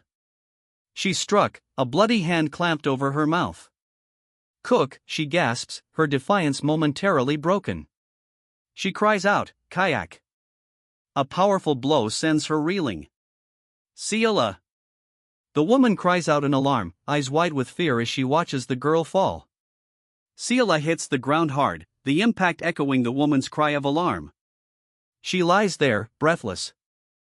Ciela groans, Cook. Ah, fuck this. Another person calls out, hey, Han Ciela. A sneering face fills the panel. Do you think you can survive in this world by only doing nice things? He spits, his words laced with bitter contempt. You think the world is an easy place to live in? He scoffs, the question dripping with sarcasm. Just come with me quietly and become an offering, the man demands, his tone chilling. He looks down at the two terrified women he holds captive. Ha! What? A full-fledged player, he sneers, clearly surprised by their unexpected resistance. His eyes widen, a look of dawning horror replacing his previous sneer. The man is clearly unnerved by something unseen. Yeah, let's fight it out, then, since we're both players, one of them declares, a challenge hanging in the air. Taehyun hangs his head, a plea escaping his lips. Taehyun, please. His expression is one of quiet desperation. Please don't do this to Ciela, Taehyun begs, his plea directed at the figure before him, whose back is turned. The other person's response, I'll do better, suggests a defiant resolve. Taehyun's plea falls short. Ciela sits on the floor, her posture conveying defeat. Lady, get lost, he snarls, dismissing Taehyun's plea. His annoyance is palpable. You're so fucking annoying, he adds, his frustration clear. Taehyun is sent sprawling, a sharp kook, escaping her lips as she hits the floor. The man's dismissive anger is evident. Taehyun cries out, ah, a sound of pain and exertion. Tears stream down Taehyun's face as she cries out, Mom. The desperation in her voice is palpable. Taehyun, still crying, clutches her mother. A nearby figure speaks, you should have just gotten lost when I told you nicely. His face contorted in rage, he screams, Mom. How dare you annoy me? The intensity of his anger is palpable. Tears stream down her face as she cries out, Han Taehyun. The name is a desperate plea, laced with anguish. What? The blonde-haired man's question hangs in the air, a stark contrast to the woman's anguished cries. Her tears continue to fall. What are you going to do with that glare of yours, crazy bitch? The man's harsh words cut through the woman's silent weeping. His question hangs heavy in the air. You're low level, he sneers, his contempt evident. The woman's tears continue to fall. I'm a stage 2 metahuman, he declares, his words cutting through her tears. A dark energy surges, obscuring the scene. Do you think you're a match for me? He sneers, a cruel smile twisting his lips. His eyes gleam with dark energy. He lets out a harsh, dismissive ha. The sound carries a clear note of contempt. You're just a moronic bitch, he sneers, his grip tightening. Tears stream down her face. Who's only good for that pretty face of yours, he sneers, his words a cruel twist of the knife. Only if you get into Android Guild, he spits, his face contorted in frustrated ambition. Will the seniors have a better impression of me? He stares off, a question mark floating above his head. Doubt clouds his expression. The path to the Android Guild remains uncertain. One man drinks deeply from a steaming mug, his back to the other. The second man watches him, a mixture of suspicion and curiosity in his gaze. The path forward remains unclear. What the hell? The blonde man exclaims, his eyes wide with disbelief as he and a purple-haired girl watch the dark-haired man's reaction. The dark-haired man, seemingly oblivious to their disbelief, continues his task, meticulously stacking dishes. He shows no reaction to their stunned silence. That's fucking nonsensical. Is this some kind of good restaurant? A blond man scoffs, his disbelief clear in his sneer. The blond man backhands the purple-haired girl, his action swift and brutal. Her eyes widen in surprise and pain. Bastard! She whispers, tears streaming down her face. Can't you even get a grasp of this situation? She begins, but the panel cuts off, leaving her words unfinished. Kong-woo. Brat, someone calls out. Kong-woo, oblivious, happily eats his soup. Hey, another voice adds, drawing attention to him. Hey, someone calls. Kong-woo, still engrossed in his soup, doesn't react. Kong-woo sighs, still completely focused on his delicious soup. Seriously. He mutters, clearly unimpressed by whatever interruption just occurred. Kong-woo turns away, a subtle irritation in his posture as he ignores the other person in the room. He seems completely focused on something else. You fucking bastard. Kong-woo explodes, unleashing a powerful energy blast that sends kitchenware flying. His anger is palpable. The force of Kang-woo's attack leaves a trail of dark energy, a stark contrast to the bright white space below. Orange energy explodes around him, his eyes wide with shock and his mouth slightly agape. Her eyes widen, tears welling as she covers her mouth in shock. His face contorted in a grimace of fury, he slams to the ground, defeated. He sits, eyes blazing, a small pan tossed casually aside.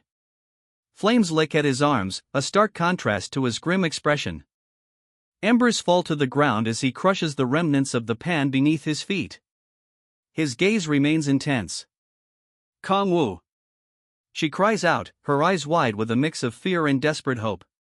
A shadowy figure emerges from the darkness, a single, glowing ember visible within its depths. Kong-woo screams, tears streaming down his face, his one visible eye wide with terror. The word "listen" is scrawled across the panel in dark red. Kong-woo collapses, his body hitting the floor with a thud. Blood stains the ground beneath him. What the fuck is wrong with this bastard? A voice explodes, filled with rage. The speaker looks down at Kong-woo, sprawled on the floor, blood staining the ground. Where the hell did you find a beggar like him from? The question hangs in the air, a clear expression of disbelief and disgust on the speaker's face. The scene shifts to a stark, empty room. A heavy silence hangs in the air, amplifying the lingering tension from the previous exchange. Hey, a voice sneers. One young man, tears streaming down his face, is visibly distraught. The other, blonde and sneering, calls him a beggar bastard. The tension in the room intensifies. The blonde young man kicks the crying boy, who whimpers, "My kimchi stew." Stop being a loser and get up, the bully orders. The boy's face, contorted in anger, fills the panel. His eyes blaze. You! He hisses, eyes blazing with furious intensity. His face is a mask of rage. What? How the hell is this? He stammers, eyes wide with disbelief and dawning horror. His face contorts in a mixture of shock and fear. How dare you? He explodes, a surge of dark, purple energy erupting behind him. His fury is palpable. The purple energy coalesces, taking a terrifying form. A demon. The purple energy fully transforms, revealing a demonic figure. He snarls, a chilling question echoing, "Spill my kimchi stew." He collapses, a single tear tracing a path down his neck. The swirling purple energy consumes him. You spilled my kimchi stew. The blond man's fury is palpable as he confronts the figure sprawled on the ground. He clenches his fist, energy crackling around it. His rage is barely contained. He unleashes a torrent of blue energy, a furious blast erupting from his hand. The blue energy slams into him, sending him sprawling across the floor. Nah, that can't be it. I must have been mistaken, he mutters, a flicker of disbelief in his eyes as the blue energy dissipates. Ha! You fucking crazy beggar, he snarls, his face contorted in furious disbelief as blue energy crackles in his clenched fist. Player who returned 10,000 years later. The credits roll, revealing the creative team behind Player who returned 10,000 years later, and the original work, Butterfly Valley. A blinding flash of light erupts, a powerful energy wave surging outwards. He unleashes a powerful blast of blue energy, a wave of force radiating outwards. His eyes widen, a shock rippling across his face. What on earth, he gasps, the question echoing his disbelief. Kangwoo, she cries, tears streaming down her face. Please run away. A blade appears, aimed directly at her. Kangwoo moves in a blur, deflecting the blow aimed at the girl. His eyes burn with a fierce determination. Kangwoo deflects the attack, a blur of motion. The impact leaves him momentarily stunned, a question mark echoing his uncertainty. Tears stream down her face as she aims her bow, a look of desperate determination etched on her features. A wave of blue energy erupts as she releases the arrow. Kangwoo, she whispers, a mixture of hope and uncertainty in her voice. He's hit. A powerful blue energy blast sends Kangwoo flying, a blur of motion against the background. You bastard. Kangwoo grits his teeth, eyes blazing with fury. He's not fast. The words are a defiant roar against the stinging impact of the attack. Kangwoo counters, his fist a blur. The impact is fierce. Coming from the left. A new threat emerges, unseen but anticipated. A powerful kick connects, sending the blonde-haired fighter sprawling. The force is immense, a blur of motion. It was a feint. The blonde fighter realizes the deceptive move too late. He coughs violently, spitting blood, eyes wide with shock and pain. The feint worked perfectly. You. He gasps, spitting blood. Below, a surge of blue flames erupts. Fucking bastard, he screams, a furious blue energy flaring around his foot as he delivers a devastating kick. He counters with a burst of blue energy, a fierce expression on his face as he deflects the kick. He counters the blow with a powerful punch, sending his opponent reeling. He stumbles back, a pained kook escaping his lips. The impact of the blow is clear. He grits his teeth, a bloody nose a testament to the recent blow. Ugh. It's not that. He manages, a defiant edge to his voice despite the pain. He barely registers the blow, his opponent's attack leaving him stunned but not defeated. Strong, he gasps, a flicker of surprised respect in his eyes.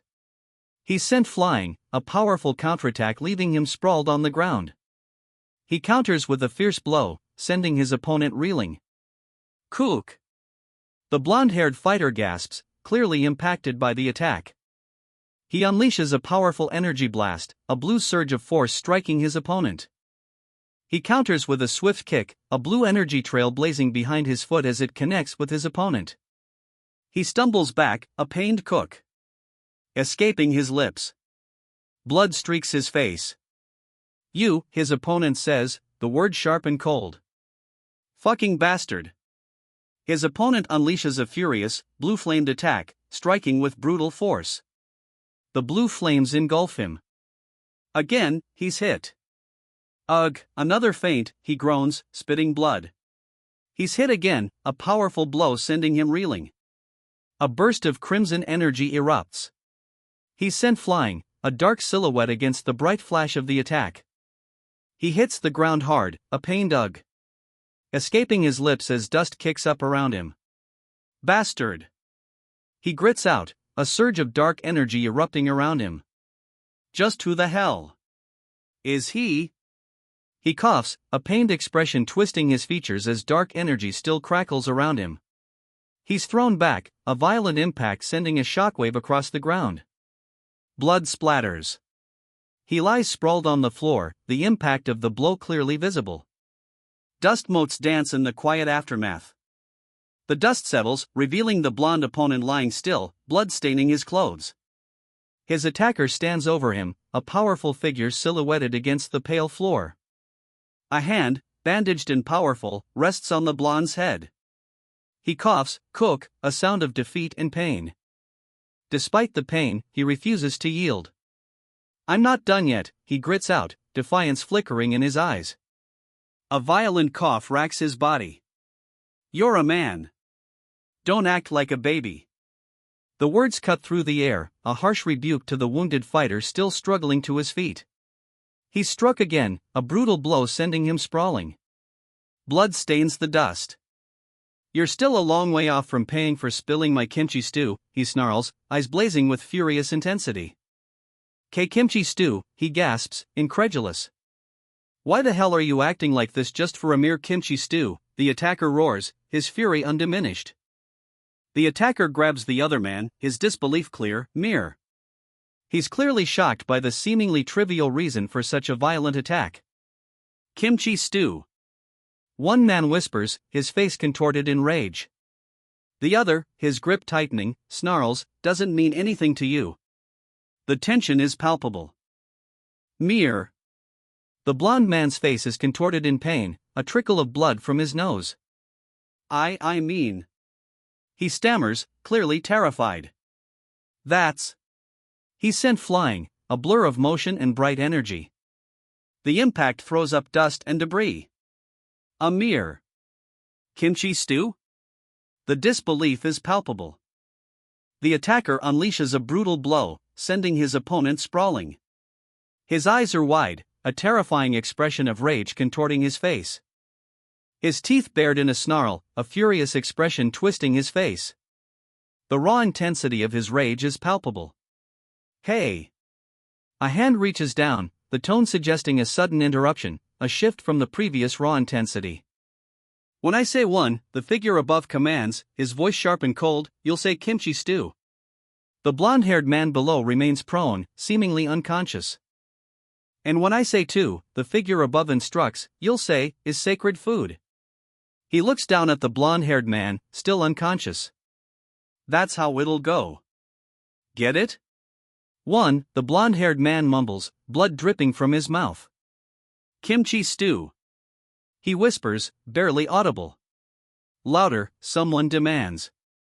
The blonde man struggles, blood staining his mouth, his words barely audible despite his effort. 1. A voice commands.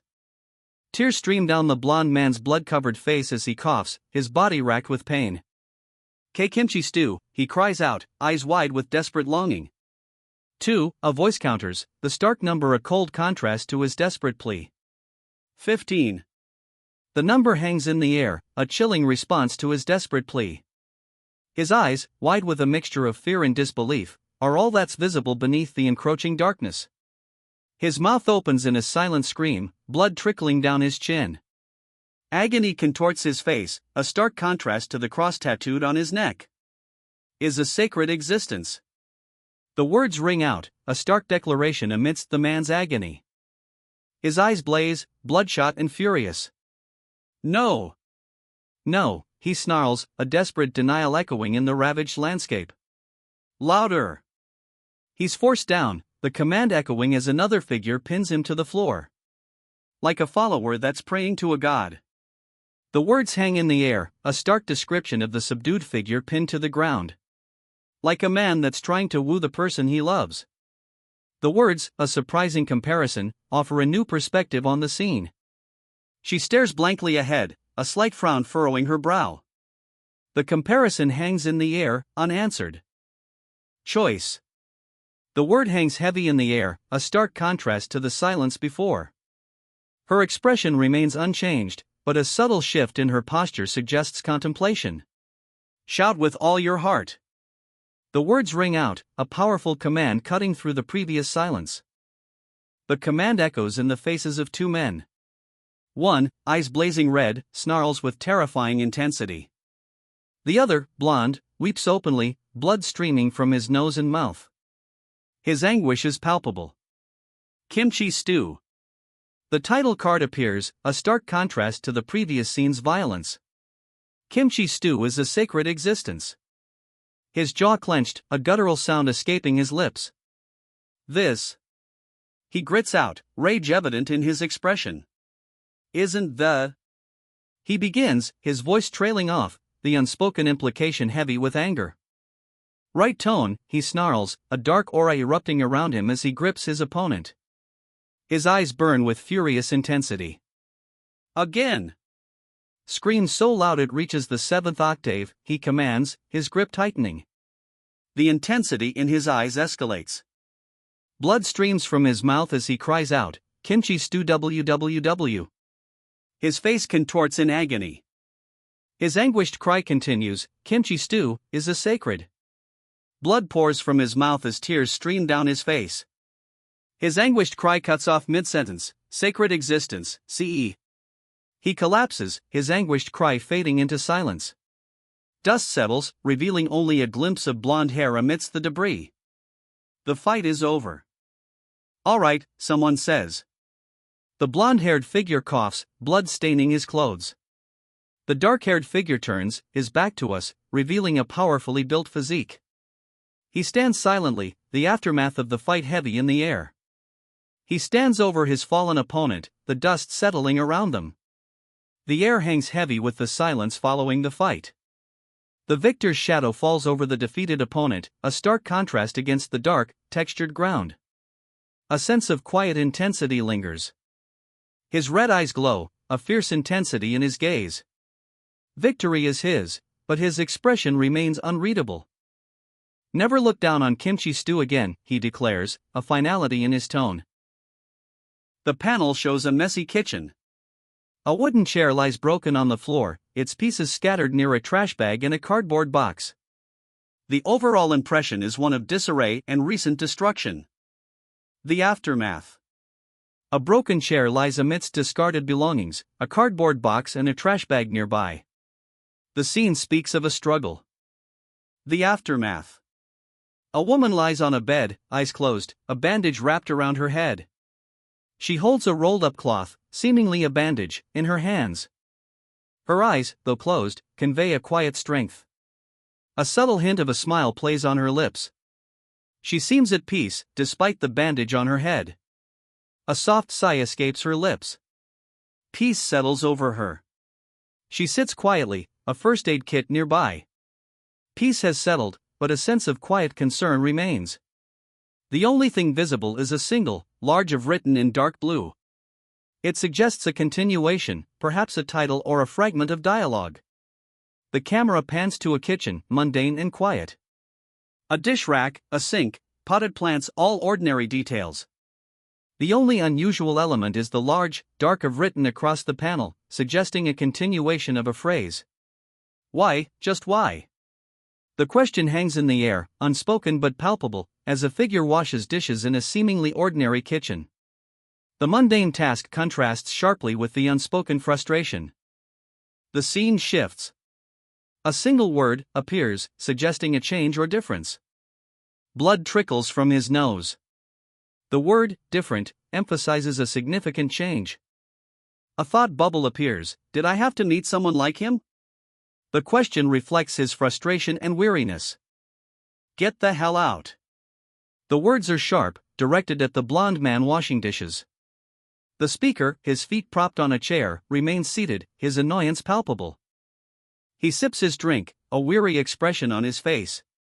Even my clothes got stolen, he mutters, his voice laced with disbelief. His face contorted in pain, tears streaming down, he lets out a choked KHK. The impact is clear. That kimchi jjigae villain bitch. The words are spat out, laced with venom. A woman scrubs furiously at a bowl, the action mirroring her anger. The title card appears, player who returned 10,000 years later. The credits roll, revealing the creative team behind Player Who Returned 10,000 Years Later, based on the original work, Butterfly Valley. Ah, seriously. Water pours into a basin, a frustrated exclamation accompanying the action. All of this, because of a kimchi jjigae. The frustrated words echo the overflowing basin of water, a clear expression of exasperation. Why do I have to suffer like this, he cries out, his face a mask of anguish and frustration. The question hangs heavy in the air. HCK, he coughs, a bowl clattering to the floor as a hand snatches it away. What, the unseen figure says, their tone ominous. Are you frustrated that all of this happened to you, because of a damn kichi jjigae? The dark-haired young man asks, calmly sipping his tea. The blond man, face contorted in pain and anger, vehemently denies it. Oh, of course not. His eyes, blazing crimson, narrow. A silent intensity fills the panel.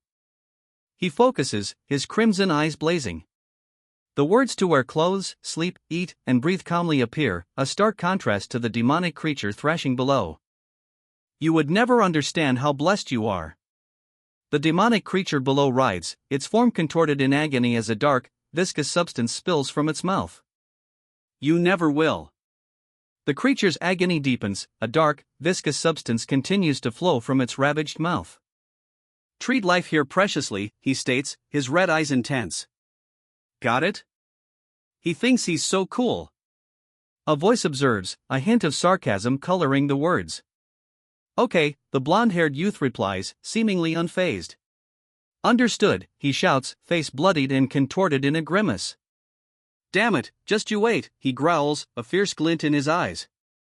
As soon as I report to Andres, it's over for you. He snarls, blood dripping from his battered face. Hey, someone shouts. Why yes, a young man stammers, startled. He's washing dishes. If you're done with the dishes, come over here, someone says. I was thinking about it, he says, a thoughtful expression on his face. He sits at a table, hands clasped. But I don't see any merits, he continues, his hand slamming down on the table, cracking the wood. His expression remains thoughtful, but a hint of frustration is now visible. His frustration boils over. In leaving you alive, he spits, the words laced with barely contained rage. Sweat beads on his bruised face. You know that too, right? We both know that you are not capable of doing good for the world. The speaker's words hang heavy in the air, a harsh judgment delivered with quiet intensity. Right? The question hangs in the air, a challenge, a desperate plea for validation. His eyes, wide and strained, reflect a turmoil of emotions. A gloved hand reaches out, grasping the fabric. Don't worry, a reassuring voice says, offering comfort amidst the tension. I'm not going to kill you, he says, a chilling smile playing on his lips. The tension remains palpable. But a monstrous eye, filled with malevolent purple light, fills the panel. The threat is palpable. A monstrous maw looms, teeth bared in a terrifying grin. The words, dying might be the better option, hang heavy in the air. His face contorted in agony, tears stream down his cheeks. The weight of his situation is unbearable. What? What is this? He cries out, his hand trembling as he touches the strange, shimmering surface before him. Demon Laura Bastis's power surges, a dark, swirling energy filling the void. Laura Bastis's transformation completes. 3 crimson eyes blaze, framed by a demonic visage. Surrounding her, shadowy figures writhe. Laura Bastis's monstrous form looms, dwarfing the young man who stands before her. 3 crimson eyes burn with malevolent intensity. Laura Bastis unleashes the power of dread. A wave of dark energy erupts. No! He cries out, please. No! His face is contorted in agony as the dark energy engulfs him. Get away, he cries, his plea desperate as the dark energy continues its assault. Please. Overwhelmed, he cries out, not like this. A monstrous eye looms, dark energy consuming him. The demon, Orbas, consumes him. His anguished cry fills the air as dark tendrils writhe around him. The blond man collapses, gasping no. No, as Orbas's possession ends. He lies defeated on the kitchen floor. Tears stream down his face as the blond man collapses, his voice a choked whisper.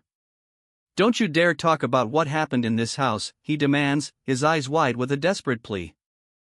And in graves of fear you can never get rid of in you. The words hang heavy in the air, a chilling promise echoing the blond man's desperate plea. Now, get lost, he snarls, his red eyes blazing. And makes the target my personal slave too. The dark-haired man's words are a chilling declaration of power. The stupid bastard, the blond man mutters, his face a mask of disgust. He shakes his head, muttering no, again, his shorts stained. The dark-haired man sits slumped in a chair, seemingly unaffected. The scene shifts to a sparsely furnished room. A fluorescent light hums overhead. A young man exits the room, leaving the purple-haired girl and the boy on the phone in silence. The only sound is the hum of the fluorescent light. This time too, she whispers, a hint of weariness in her voice. Her expression is pensive, her gaze distant. Kangwoo saved me again, she thinks, a weary sigh escaping her lips. Ha! She adds, a hint of frustration coloring her quiet reflection. A young man with blonde hair, a troubled expression on his face, mutters, "This is bothering me. I'm fucking broke right now," he groans, a desperate plea escaping his lips. Money. I need money. His eyes widen, a sudden realization dawning. Oh, he exclaims, the word a breathy gasp of surprise. He searches magic stones on his phone. The term appears, confirming his suspicions. He reads about magic stones, stone-like cores found in monsters, their darkness indicating higher energy and value. With these, he murmurs, a glint in his eye. Ciela, he says, turning to the girl on the phone. Can you show me the magic stone you have right now? She replies, oh, yes. Ciela eagerly replies, yes, of course. She reaches into her bag, saying, just wait. Here, it's a rank E magic stone we got from the goblin. Ciela presents a glowing blue crystal, fulfilling her promise. Ciela holds the magic stone. They said the darker the color is, the higher rank it will be, she observes, examining the deep blue crystal. He holds the dark blue stone, a puzzled expression on his face. I can't feel any magic, he states, his voice flat. Although he can feel something, he confirms it's not magic. His eyes, narrowed in concentration, reflect the uncertainty. A surge of dark energy erupts, swirling like a vortex of shadows. It's not magic, but something else entirely. Since I just felt it, you have gained 1 point of magic. A system message appears, confirming the absorption of the dark energy. I thought these magic stones would be filled with it. The narrator's words express surprise at the unexpected result. A single, powerful dark energy source is shown, contrasted with a crossed-out image of multiple weaker stones. What's inside these? The question hangs in the air, a mystery held within the glowing crystal clutched in a gloved hand. A single, powerful source of energy, unlike the weaker stones previously examined. The glowing crystal is not demonic energy. A definitive conclusion, a crucial discovery. The glowing crystal's true nature is revealed, it's a source of magic. It's a different kind of energy called magic. He holds a glowing blue crystal, pondering. Then, where is the demonic energy coming from, he questions, a thoughtful frown etched on his face. He accepts the crystal, a grateful smile touching his lips. Thank you, Ciela, he says, then adds, oh, okay. Ciela explains, for now, I need to collect them and earn money. In order to collect the crystals and earn money, he needs to. The young man looks apprehensive as he glances at a group of armed soldiers standing nearby. Ciela, does there happen to be a player support center nearby? She asks, holding a crystal. There aren't any nearby here, but the Seoul Station branch should be the closest one, she replies. I happen to need to go there anyways, he says, a slight blush on his cheeks. Would you like to go together?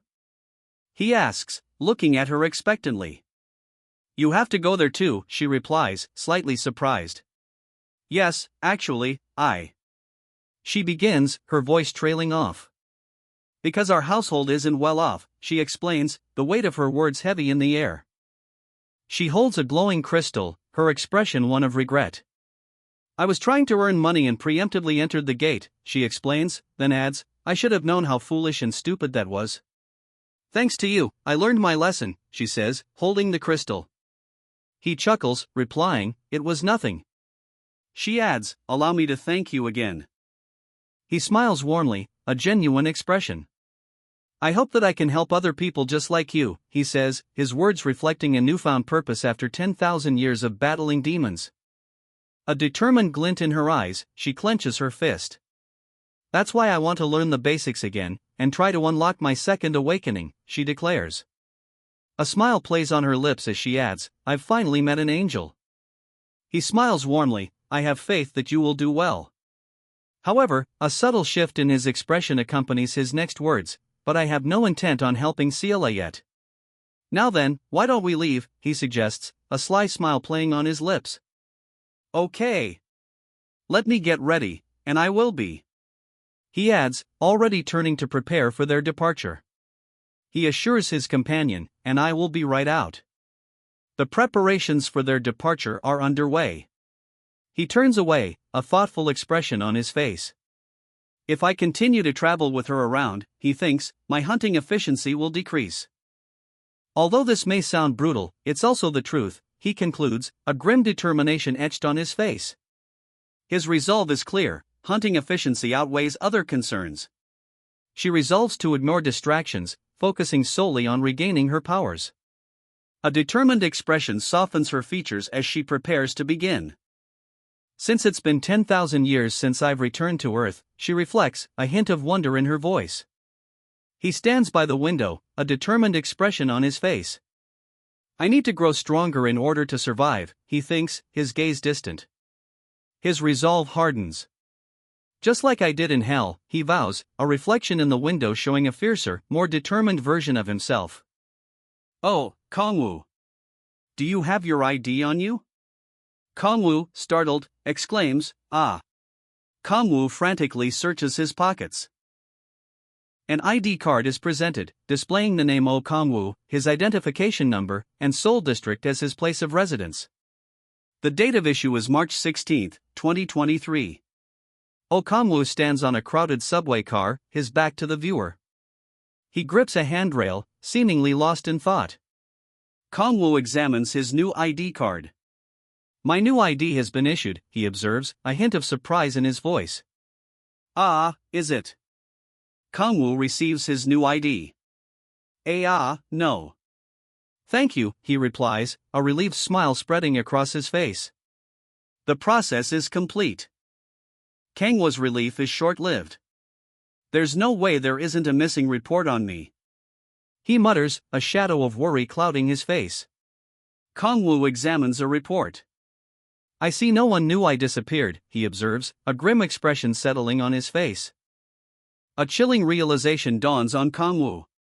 His disappearance went unnoticed. An ID card is held up, the photo showing O Kongwu. The date on the card is 5 years in the past. It's been 5 years. The caption reads, emphasizing the passage of time. But no one noticed. O Kongwu eats his ramen, alone. No one noticed. Kangwa's face is contorted in agony, blood staining his mouth. No one, he cries out, unheard. Kongwu.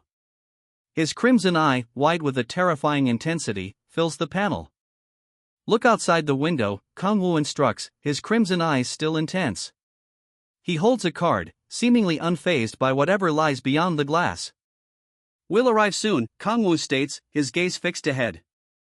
He remains calm, holding the card. Kongwu subtly adjusts his gloves, his expression unchanged. He's nearing their destination. Wow! The cityscape stretches out before them, a breathtaking panorama. Kongwu has arrived. A futuristic cityscape unfolds before him. Vehicles move smoothly along elevated roadways, pedestrians stroll below.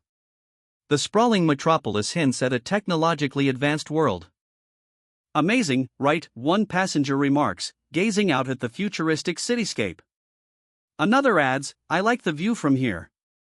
The train continues its journey through the sprawling metropolis. Yeah, a passenger murmurs, pulling a photo from his pocket.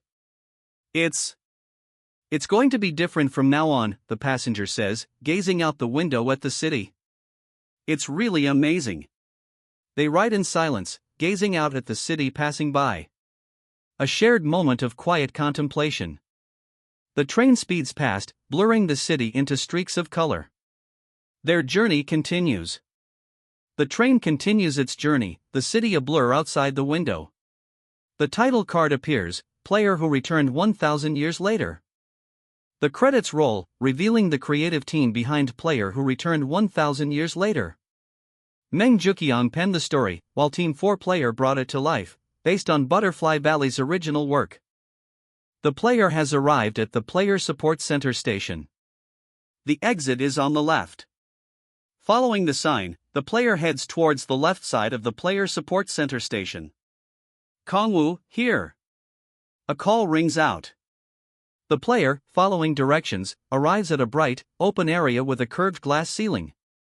Ah, yes. Kongwoo arrives at the Seoul Player Support Center. The bright, modern building is a stark contrast to his previous surroundings. We're here. This is the headquarters of the Player Support Center. Kongwoo breathes, wow. The building's modern design is impressive. Kongwoo stares up at the Player Support Center, awestruck.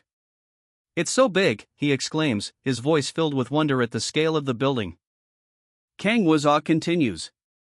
Isn't this bigger than Incheon Airport, he marvels, still gazing up at the immense Player Support Center. Ah, right, Kongwoo mutters, still slightly awestruck.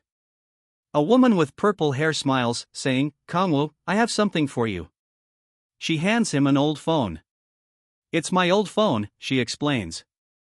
There's Wi-Fi at the center, so contact me with this later, she instructs, handing over the phone. What an angel, he whispers, a blush rising on his cheeks. The image of the crying figure fades, replaced by his awestruck expression. He holds up his phone, a relieved thank you, escaping his lips. Then, Kangwoo SSI, I'm off to register for the basic lecture. I'll contact you later, she says, turning to leave. He replies, yes, I'll get going as well.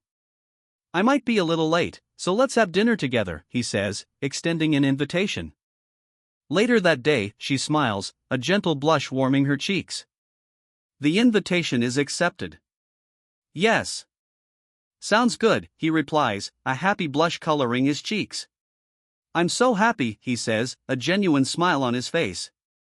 Stay safe, he adds, his voice filled with warmth. The scene shifts to the inside of the Player Support Center. He stands in awe, gazing up at the massive, skylit atrium of the Player Support Center. It's so big, he marvels.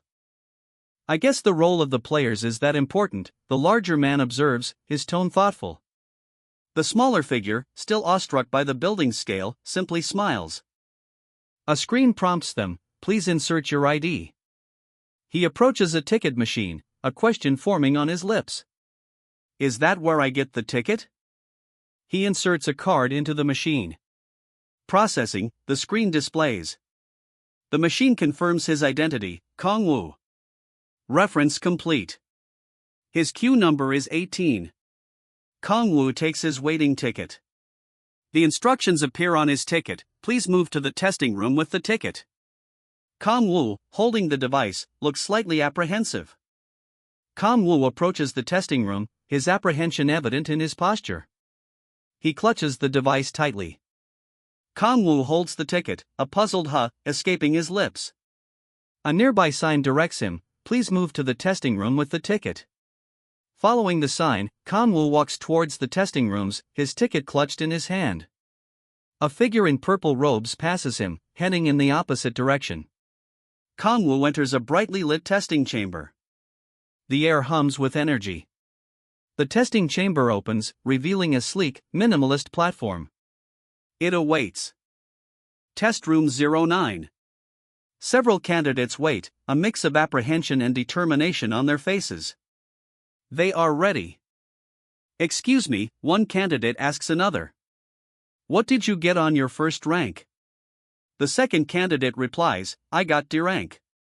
The first candidate responds, wow, not bad.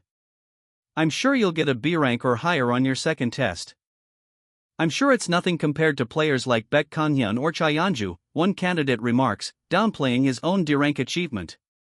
The others listen, a mix of amusement and agreement on their faces. Hey, a text message begins. The sender rapidly types, adding, we're nothing compared to. The message continues, revealing a shocking truth, they're insignificant compared to the Big Five guildmasters, all of whom achieved S rank on their first awakening. He reads the message, a thoughtful expression on his face. I heard you could even get scouted by the Big Five guilds if you become an S rank. The text reveals. He continues, a quiet hope coloring his thoughts. I don't expect anything on the first few tries, but if only it could happen in the future. The Big Five guilds. The panel reveals Mir's Kim Jae-hyun, his face grim, set against a backdrop of falling snow. His gaze is intense, unwavering. The panel showcases two figures, their identities revealed, Red Rose's Cha Yeonju and Hanul's Baek Kang-hyun. Both are shown with intense, unwavering gazes, their expressions grim. Snow falls around them.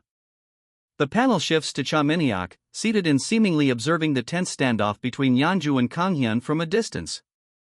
Above him, the looming figure of young Hyung-ju is shown, his identity confirmed. Cha Min-hyuk, eyes blazing crimson, sits pensively. His inner monologue reveals his plan: when I recover my full power, I'll certainly run into them, referring to Korea's top 5 guilds. Min-hyuk's gaze hardens. He acknowledges the weight of his growing power, muttering, since with great power comes great responsibility. Min-hyuk continues, acknowledging a significant risk: there's definitely a chance of running into them. His expression remains serious, his focus unwavering. Min-hyuk's gaze is resolute, his red eyes burning with determination. I have to recover my full power as soon as possible, he thinks, his resolve unwavering despite the inherent risk. Min-hyuk considers a risky option. If I use the trait of a player, he thinks, his internal monologue revealing a potential strategy to regain his full power. The panel shows his level 4 awakening status, highlighting the power of gluttony feature, with most of its abilities currently sealed. Min-hyuk's resolve hardens. I might even get stronger than my past self, he thinks, a determined glint in his eyes. He then calls out, "Number 18, come in." Number 18 arrives, a blur of motion, responding to Min-hyuk's call. Number 18 lands, a swift, silent arrival. The motion lines suggest incredible speed. The setting shifts to a sleek, white corridor. Number 18 moves through the futuristic space. The scene shows a futuristic waiting area. A woman directs number 18, "You can sit over there." Number 18, shoulders slumped, walks to the designated seat. He appears resigned. Number 18 takes his seat. He remains silent, his posture conveying a sense of defeat. "Are you Oh Kong-woo?" a woman asks. He replies, "Yes." "Put this marble in your hand," the woman instructs, holding out a glowing orb. "When you use your power, it will change color based on your rank." He nervously holds the orb, a worried expression crossing his face. "Oh no," he mutters, his apprehension clear. The color of the marble will indicate his power level, a darker hue signifies greater strength. He worries aloud, his inner monologue revealing his apprehension. I shouldn't get noticed too quickly. What if it comes out too strong? The power within the orb is clearly a source of anxiety. He carefully cradles the orb, its faint glow illuminating the Korean characters etched upon its surface. A subtle tension remains in his grip, a testament to the power he holds. The orb's energy surges, a brilliant light engulfing the room. Data streams across the screens, revealing the orb's secrets.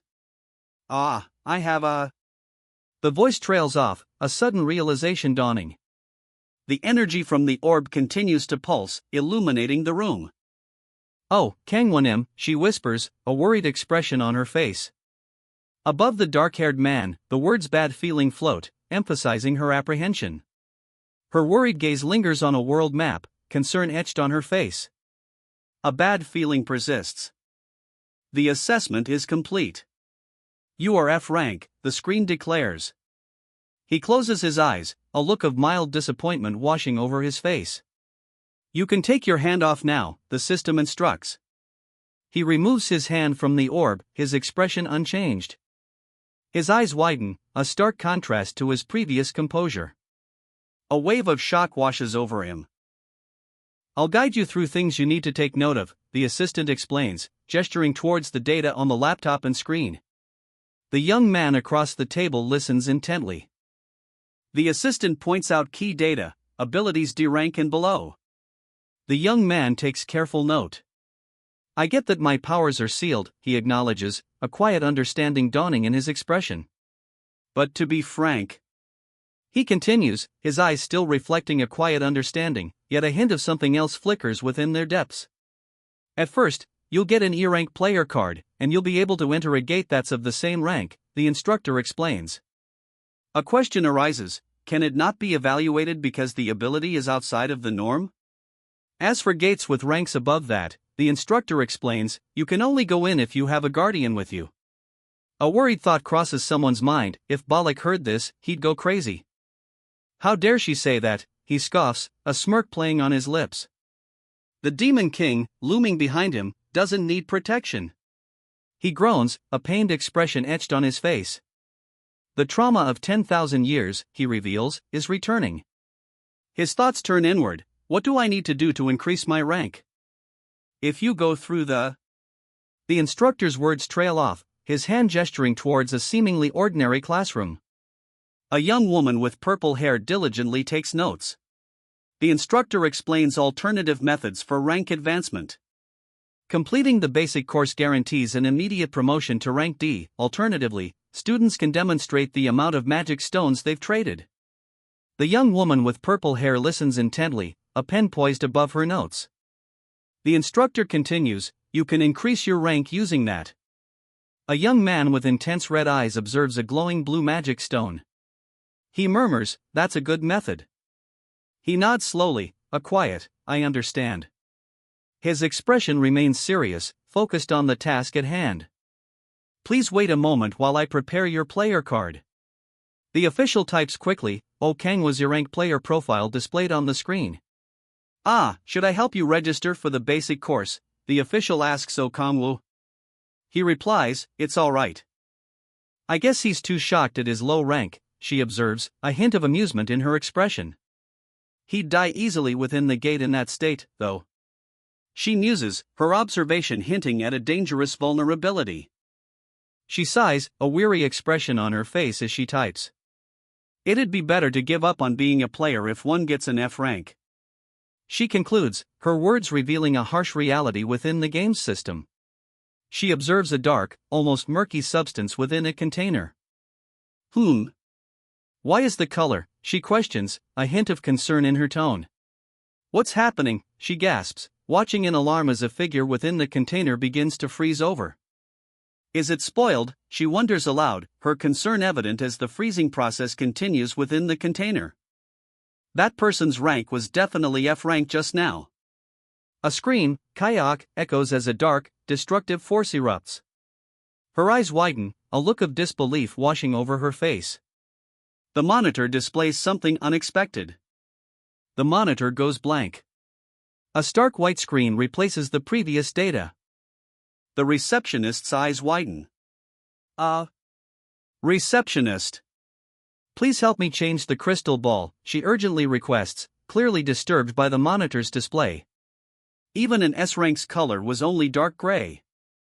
No way there could be a black color, the receptionist gasps, her disbelief palpable. The impossible reading on the monitor shocks her.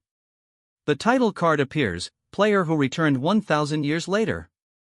The credits roll, revealing the writer, artist, and original work, player who returned 1,000 years later, based on Butterfly Valley. The scene shifts to a modern cityscape. A swirling vortex of blue energy appears, accompanied by the words, looking for a party. From the swirling blue vortex, a voice calls out, one dealer. Any mages?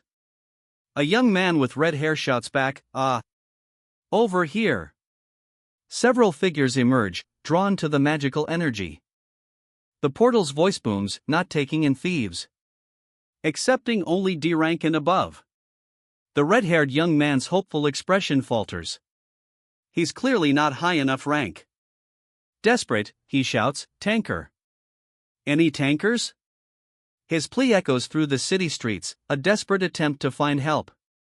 His desperate call unanswered, a young man nervously confesses, I'm a thief. We're not accepting thieves, a voice declares, rejecting the young man's plea. Do you take thieves? He asks, a hint of desperation in his voice. The previous rejection stings, and his question reflects a growing frustration. Why is everyone rejecting thieves? He wonders aloud, his red eyes reflecting his confusion. He presents his player card, a glimmer of hope in his eyes. Here's my player card, he states, offering it as a final attempt to gain acceptance. It's none of my business, though, the person receiving the card replies, a dismissive air surrounding their words. The hopeful expression on the card holder's face falters. I've confirmed that you're an E-rank player, the guard states, checking a device. You may pass. The young man nods, relief evident in his posture as he walks on. He continues his journey, a faint blue energy trailing from his boots as he walks through the forest. He's falling through a swirling vortex of blue energy, a surprised expression on his face. Looks like I made it in, he observes. He emerges from the vortex, landing softly on a grassy field. The blue energy dissipates behind him. He stands in a clearing, a look of discomfort on his face. I was a little scared that it would be hell, he thinks, adding, I don't like stuff that has to do with teleporting. It feels weird too. He decides, I guess I should start looking for monsters first. Suddenly, a voice calls out, hey. He lies on the ground, eyes wide, their crimson glow reflecting a sudden alarm. A large figure looms over the fallen man, his face obscured by shadow, yet his eyes burn with an eerie light. Bro, he says, the word heavy with unspoken meaning. A bear? The question hangs in the air, a mixture of disbelief and dawning horror. Are you here alone? One of them asks, suspicion clear in his voice. The other, with a single, curt yeah, confirms his solitude. A worried expression crosses the first's face. What's with this guy? He mutters to himself. Yep, that's right, he confirms, his solitude apparently unsettling his questioners. They then ask, did you go through a second awakening? Oh my.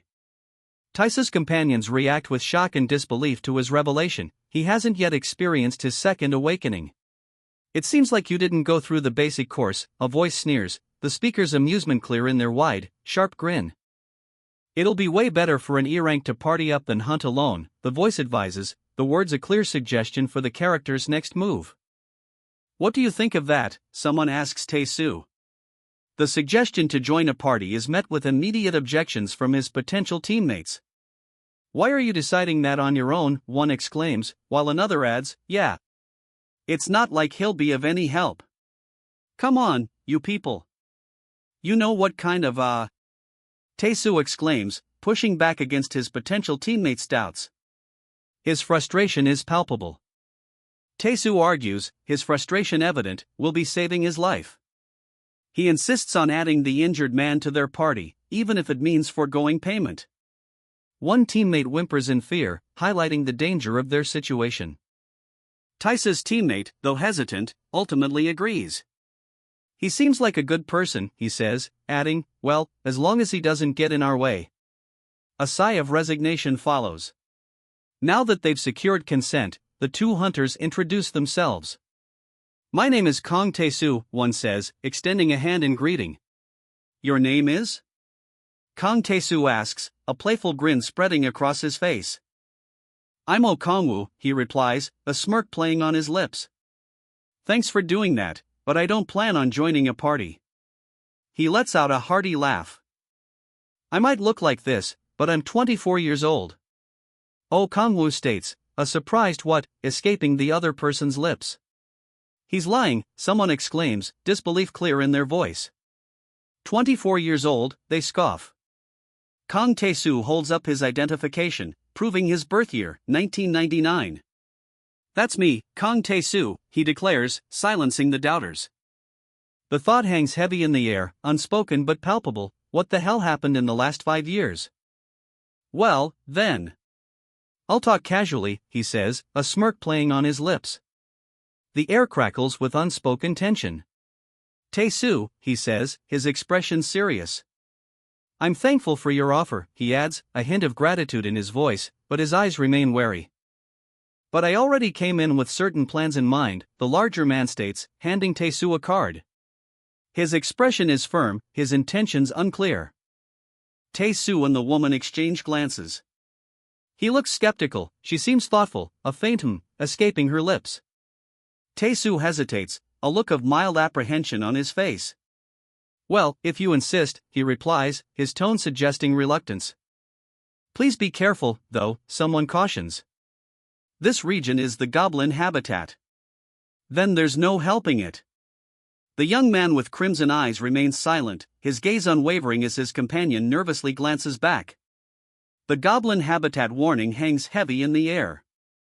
Among the goblins, a larger, stronger type exists. It's called a hobgoblin. A hulking hobgoblin looms, its presence filling the panel. It's a boss monster, a voice warns, on a whole other level compared to normal goblins. So you must run away from it at all costs. Ignoring the warning, the protagonist smiles confidently. He's a nice guy, he thinks, adding, "All right, thanks for the advice. Stay safe." Then, someone calls out, a final word of caution as the protagonist ventures onward. The protagonist, waving a farewell, mutters, "If I were really an F-rank beginner." His words hint at a self-deprecating assessment of his abilities, contrasting with his upcoming challenge. He watches them go, a thought bubble above his head, "I might have traveled with them." The protagonist's reflection reveals a hint of regret at his decision to part ways. However, a single word interrupts his reflection, a turning point in his internal debate. His eyes blaze with newfound resolve. A subtle smirk plays on his lips. He's ready. He clenches his fists, a determined look on his face. "I'm better off alone," he declares, readying himself. Now, he begins his journey alone. The sun shines brightly on a tranquil forest. He walks deeper into the forest, the sunlight dappling through the leaves. A sense of quiet determination hangs in the air. "Let's get going," he declares, beginning his journey. He moves forward, the path ahead a blur of green. Leaves and light dance in his wake. He bursts forth, a green energy wave erupting behind him. The green energy wave dissipates, leaving behind only shimmering particles in its wake. Tracks of goblins. The lingering energy fades, revealing a wooden surface imprinted with small footprints. There's a lot of them, indeed. A goblin, wounded and partially obscured by foliage, is seen nearby. "I'm sure it's somewhere around here," a voice confirms, the hunt continuing. "Ah. Found it." The voice confirms, the location of the target finally revealed. Goblins, weapons at the ready, are visible in a clearing near a small village. A goblin, its features shadowed, peers from behind a thick tree trunk. Its gaze is intense, focused, and menacing. "Bingo!" he exclaims, a blur of motion as he strikes his opponent. A sickening thud. Blood splatters across the ground as the opponent collapses. He moves in a blur, a powerful kick sending the goblin flying. Dust and debris erupt from the impact. The impact sends a shockwave through the air. Blood splatters across the ground. Blood splatters across the pale ground, a stark contrast against the light blue background. A dark figure falls from the sky, blood trailing behind him like a dark rain. A goblin, eyes wide with a mix of fear and surprise, clutches a wicked-looking blade. He mutters, "I think I found the jackpot?" Suddenly, darkness. The goblin's triumphant expression is swallowed by shadow. Darkness falls. Then, a chilling grin. Then, "Shall I begin?" he asks, his red eyes gleaming. He unleashes a dark, swirling energy, a wave of power engulfing his opponent. A blinding blue energy slashes through the dark wave, cleaving it in two. The attack leaves a trail of shimmering energy, cutting through the darkness. The title card appears, the returned player. He moves in a blur, his blade a silver flash against the goblin's crude axes. A guttural scream cuts through the air as he effortlessly dispatches them. A goblin screams, "Keek," as a blue energy flash streaks past. The blue energy slices through the air, a goblin screams, and blood sprays as he's cleaved in two. A goblin screams, "Keek," as it's bisected by a flash of blue energy. He moves in a blur, a blue energy slicing through the air. The goblin is gone. He moves in a blur, his blade a flash of blue energy. Two more goblins fall, blood splattering. He sweeps his blade in a low arc, a blur of motion. The final goblin falls. With a final, swift motion, he cuts down the last goblin. The battle is over. He delivers a final, powerful blow, sending the last goblin sprawling. The battlefield is silent, save for the protagonist's ragged breathing.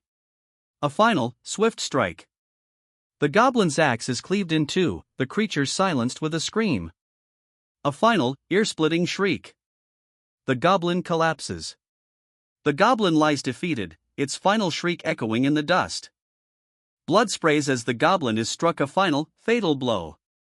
It collapses, lifeless. The final blow connects. He sends the goblin flying, a blur of motion and dark energy. The goblin is sent sprawling, a purple energy trail marking its trajectory. A swift counterattack. The figure, a blur of motion, unleashes a vibrant purple energy blast. It strikes with pinpoint accuracy. The purple energy connects, a direct hit. He counters with a furious strike, purple energy crackling around his fist as he connects. Blood splatters. The attack sends him flying, a bloody arc against the dark background. He crashes. He stumbles through the trees, the impact of the blow still echoing in his body. He stumbles, two goblins emerge, axes raised. There are. The narration cuts off, leaving the threat implied. Still this many left? He mutters, surveying the remaining goblins, blood dripping from his injured arm. Then, he prepares for the final assault. He grins, blood dripping from his hand, a chillingly casual thanks for the meal escaping his lips. A powerful punch connects. Purple energy explodes from the impact. A blinding flash of light erupts, obscuring the aftermath of the blow. The light fades, revealing a hand, stained with blood, clutching at something unseen. A pained gasp escapes the figure. Ha! He wipes his brow, breathing heavily. Phew! I killed a lot, he admits, the weight of his actions evident. A clear blue sky stretches above, fluffy white clouds drifting lazily. A sense of peace settles over the scene. The aftermath. Numerous bodies litter the ground, a stark contrast to the peaceful forest surrounding the clearing. He stands amidst the carnage, his back to the viewer, a silent testament to the battle just fought. He stands amidst the fallen, his breath ragged. It's hard with so many opponents, he acknowledges, the weight of the battle evident in his posture. But he perseveres, his resolve unwavering despite the overwhelming odds. He glances to his side, a faint "ha" escaping his lips. A small, glowing, rectangular device appears near his shoulder. Oh ho! He murmurs, a small, glowing interface appearing beside him. He's defeated E-rank goblins, gaining experience points, leveling up by 4, and increasing his demonic energy stat by 1. He studies his status screen. Leveling up increases not only his stats but also his demonic energy. First, a hand reaches down to the fallen goblin, its bloody form still twitching on the sandy ground. He crouches beside the fallen goblin, a faint purple energy swirling around him. Now that I've confirmed that demonic energy isn't within magic stones, he observes, his focus intently on the creature's corpse. A surge of dark purple energy erupts behind him, the words "power of gluttony" appearing above. He absorbs the demonic energy from the goblin's corpse. The dark purple energy coalesces, forming grotesque claws above him. A surge of power, the power of gluttony, is now his. I can feel the magic. 3 grotesque, clawed figures emerge, wreathed in purple energy, responding to the power he now wields. The source of the demonic energy isn't what he expected. It's not the magic stone, as he initially thought. He can feel the demonic energy emanating from the entire body.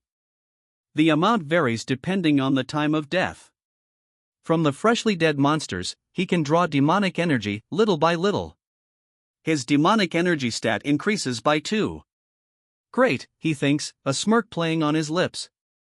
I can sell magic stones this way. A predatory grin spreads across his face. He's surrounded by swirling purple energy, a stark contrast to his gleeful expression. He revels in his power, a predatory grin widening. And also earn demonic energy, he declares, the purple energy swirling around him intensifying. Scattered skeletal remains litter the ground, a testament to his brutal efficiency. The purple energy fades as he stands over his vanquished foe.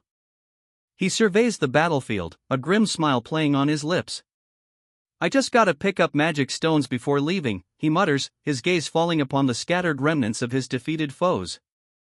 He grins, a playful thought bubble appearing above his head.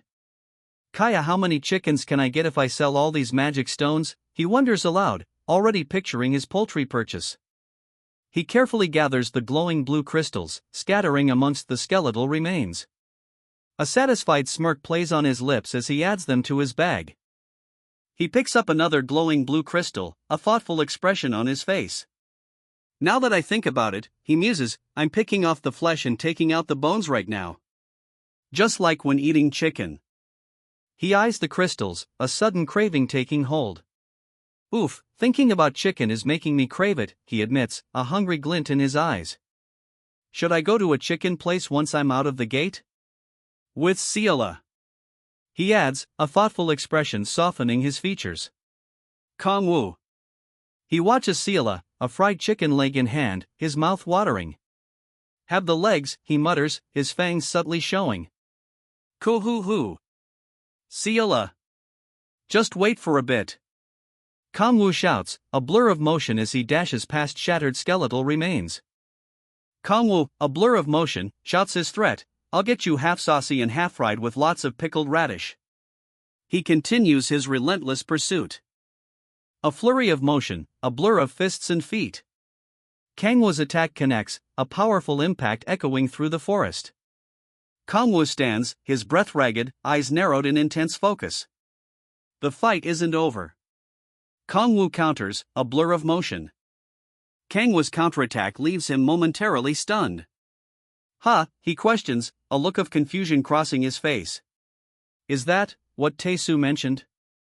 Kongwu wonders, his eyes wide with dawning realization. The hobgoblin's massive hand slams down, scattering bones and dust. Kangwu's realization solidifies, this is what Taesu warned him about. The hobgoblin's attack connects. A red blur of motion, then silence. The hobgoblin grunts, grrr, a low growl of pain and barely contained fury. The hobgoblin lets out a guttural, growling, a sound of pain and barely suppressed rage. He walks away, a heavy sack slung over his shoulder, leaving behind a trail of scattered bones. A guttural growl, barely contained, escapes him. A hulking orc, eyes blazing, unleashes a torrent of blue fire. The raw power is terrifying. The blue flames engulf him, and his eyes widen in shock. Magic, he gasps, his expression a mixture of disbelief and dawning fear.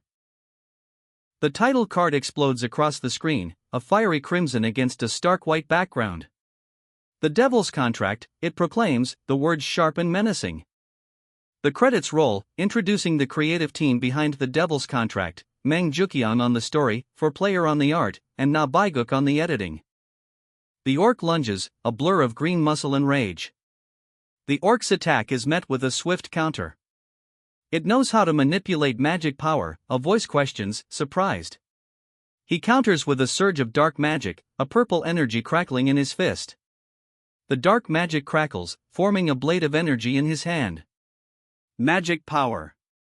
He murmurs, the weapon gleaming.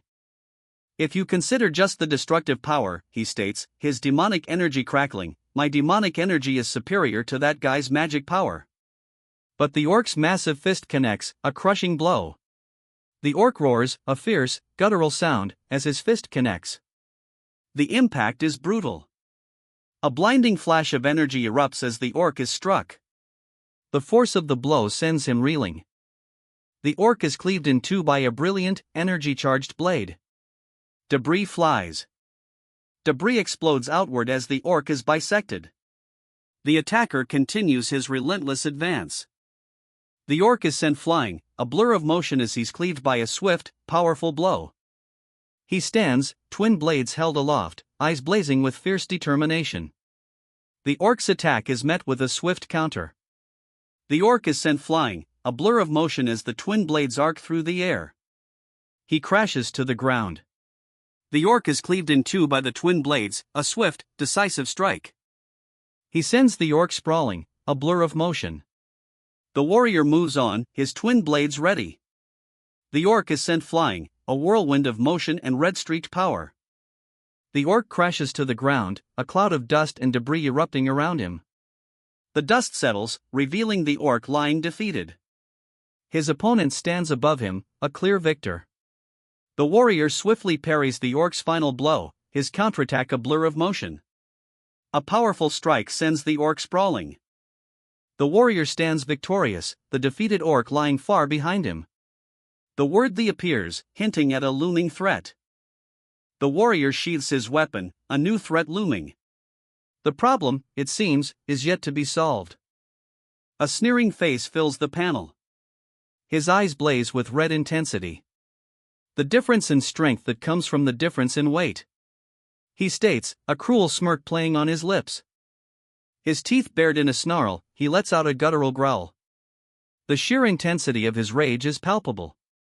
He counters with a swift, powerful strike, a blur of motion sending a shockwave that knocks the orc back. The orc staggers, momentarily stunned by the force of the blow. He clutches his side, a pained grimace twisting his features. He counters with a swift kick, sending the orc sprawling. "Cook," the orc cries out in pain. "Shit," he curses, his stats still low. The recoil from blocking the orc's attack is clearly impacting him. He's on the defensive, still reeling from the orc's blow. "I need to find a bigger gap," he thinks, eyes scanning for an opening. The orc's blade whistles past, a blur of motion. He barely avoids the strike, his body a coiled spring ready to counter. The orc's blade slashes, a blue energy trail blazing across the panel. He moves with surprising speed. The orc's energized blade swings in a blur, narrowly missing its target. Dust and debris erupt as the smaller figure barely dodges the attack.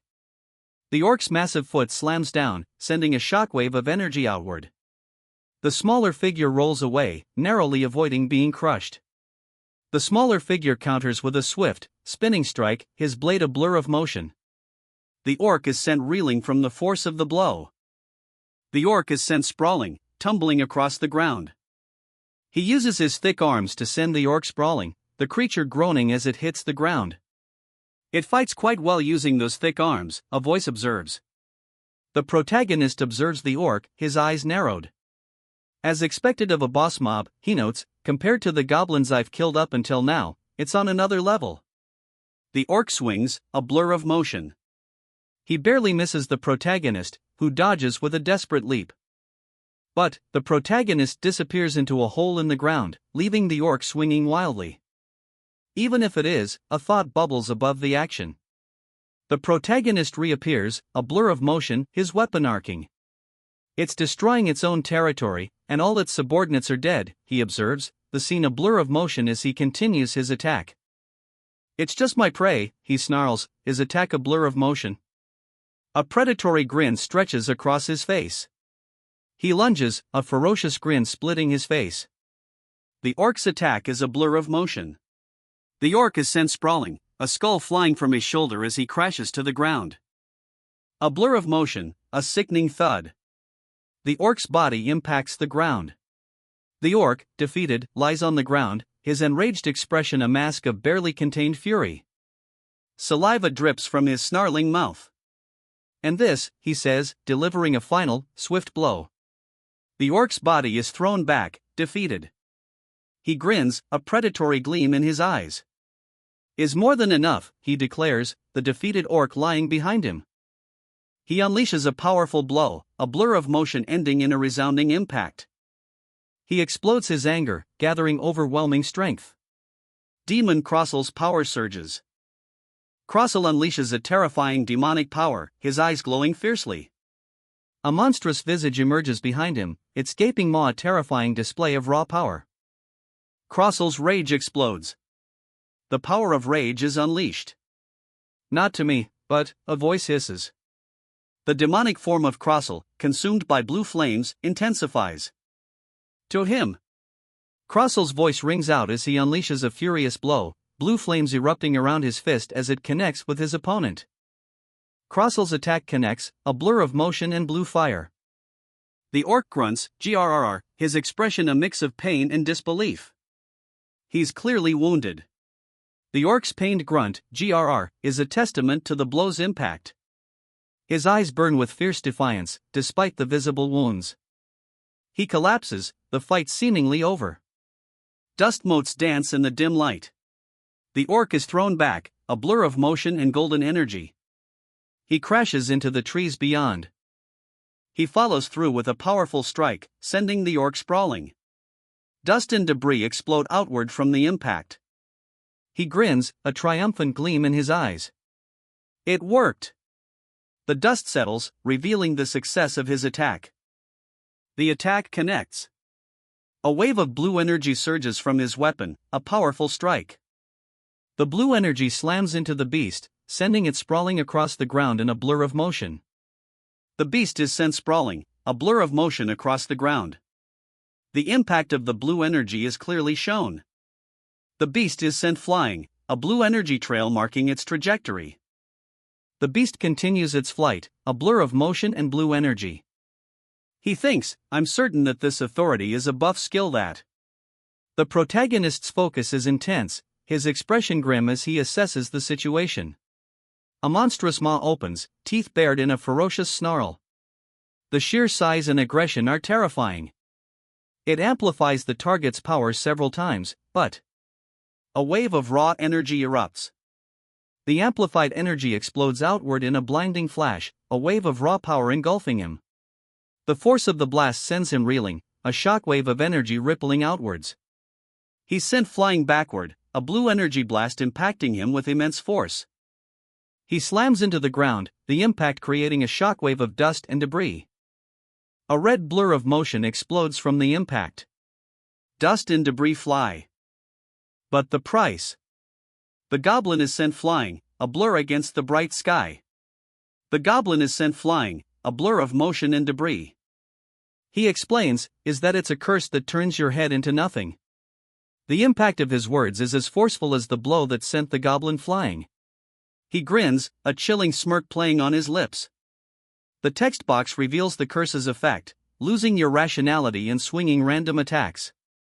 He smirks, eyes glowing red. Makes it easier for me to dodge. The cursed opponent's erratic attacks are now to his advantage.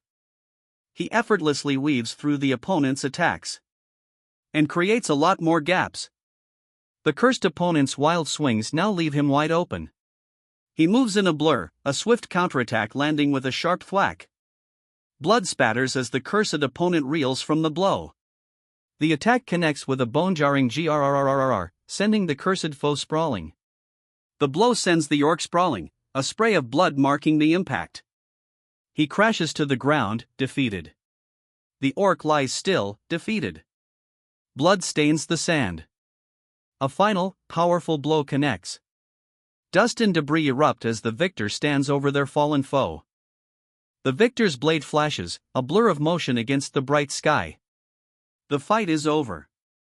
The smaller figure, a blur of motion, delivers a final blow. The orc staggers, its massive form collapsing to the earth. A blue energy trail streaks across the sky as the orc's body is sent sprawling. Dust and debris erupt from the impact.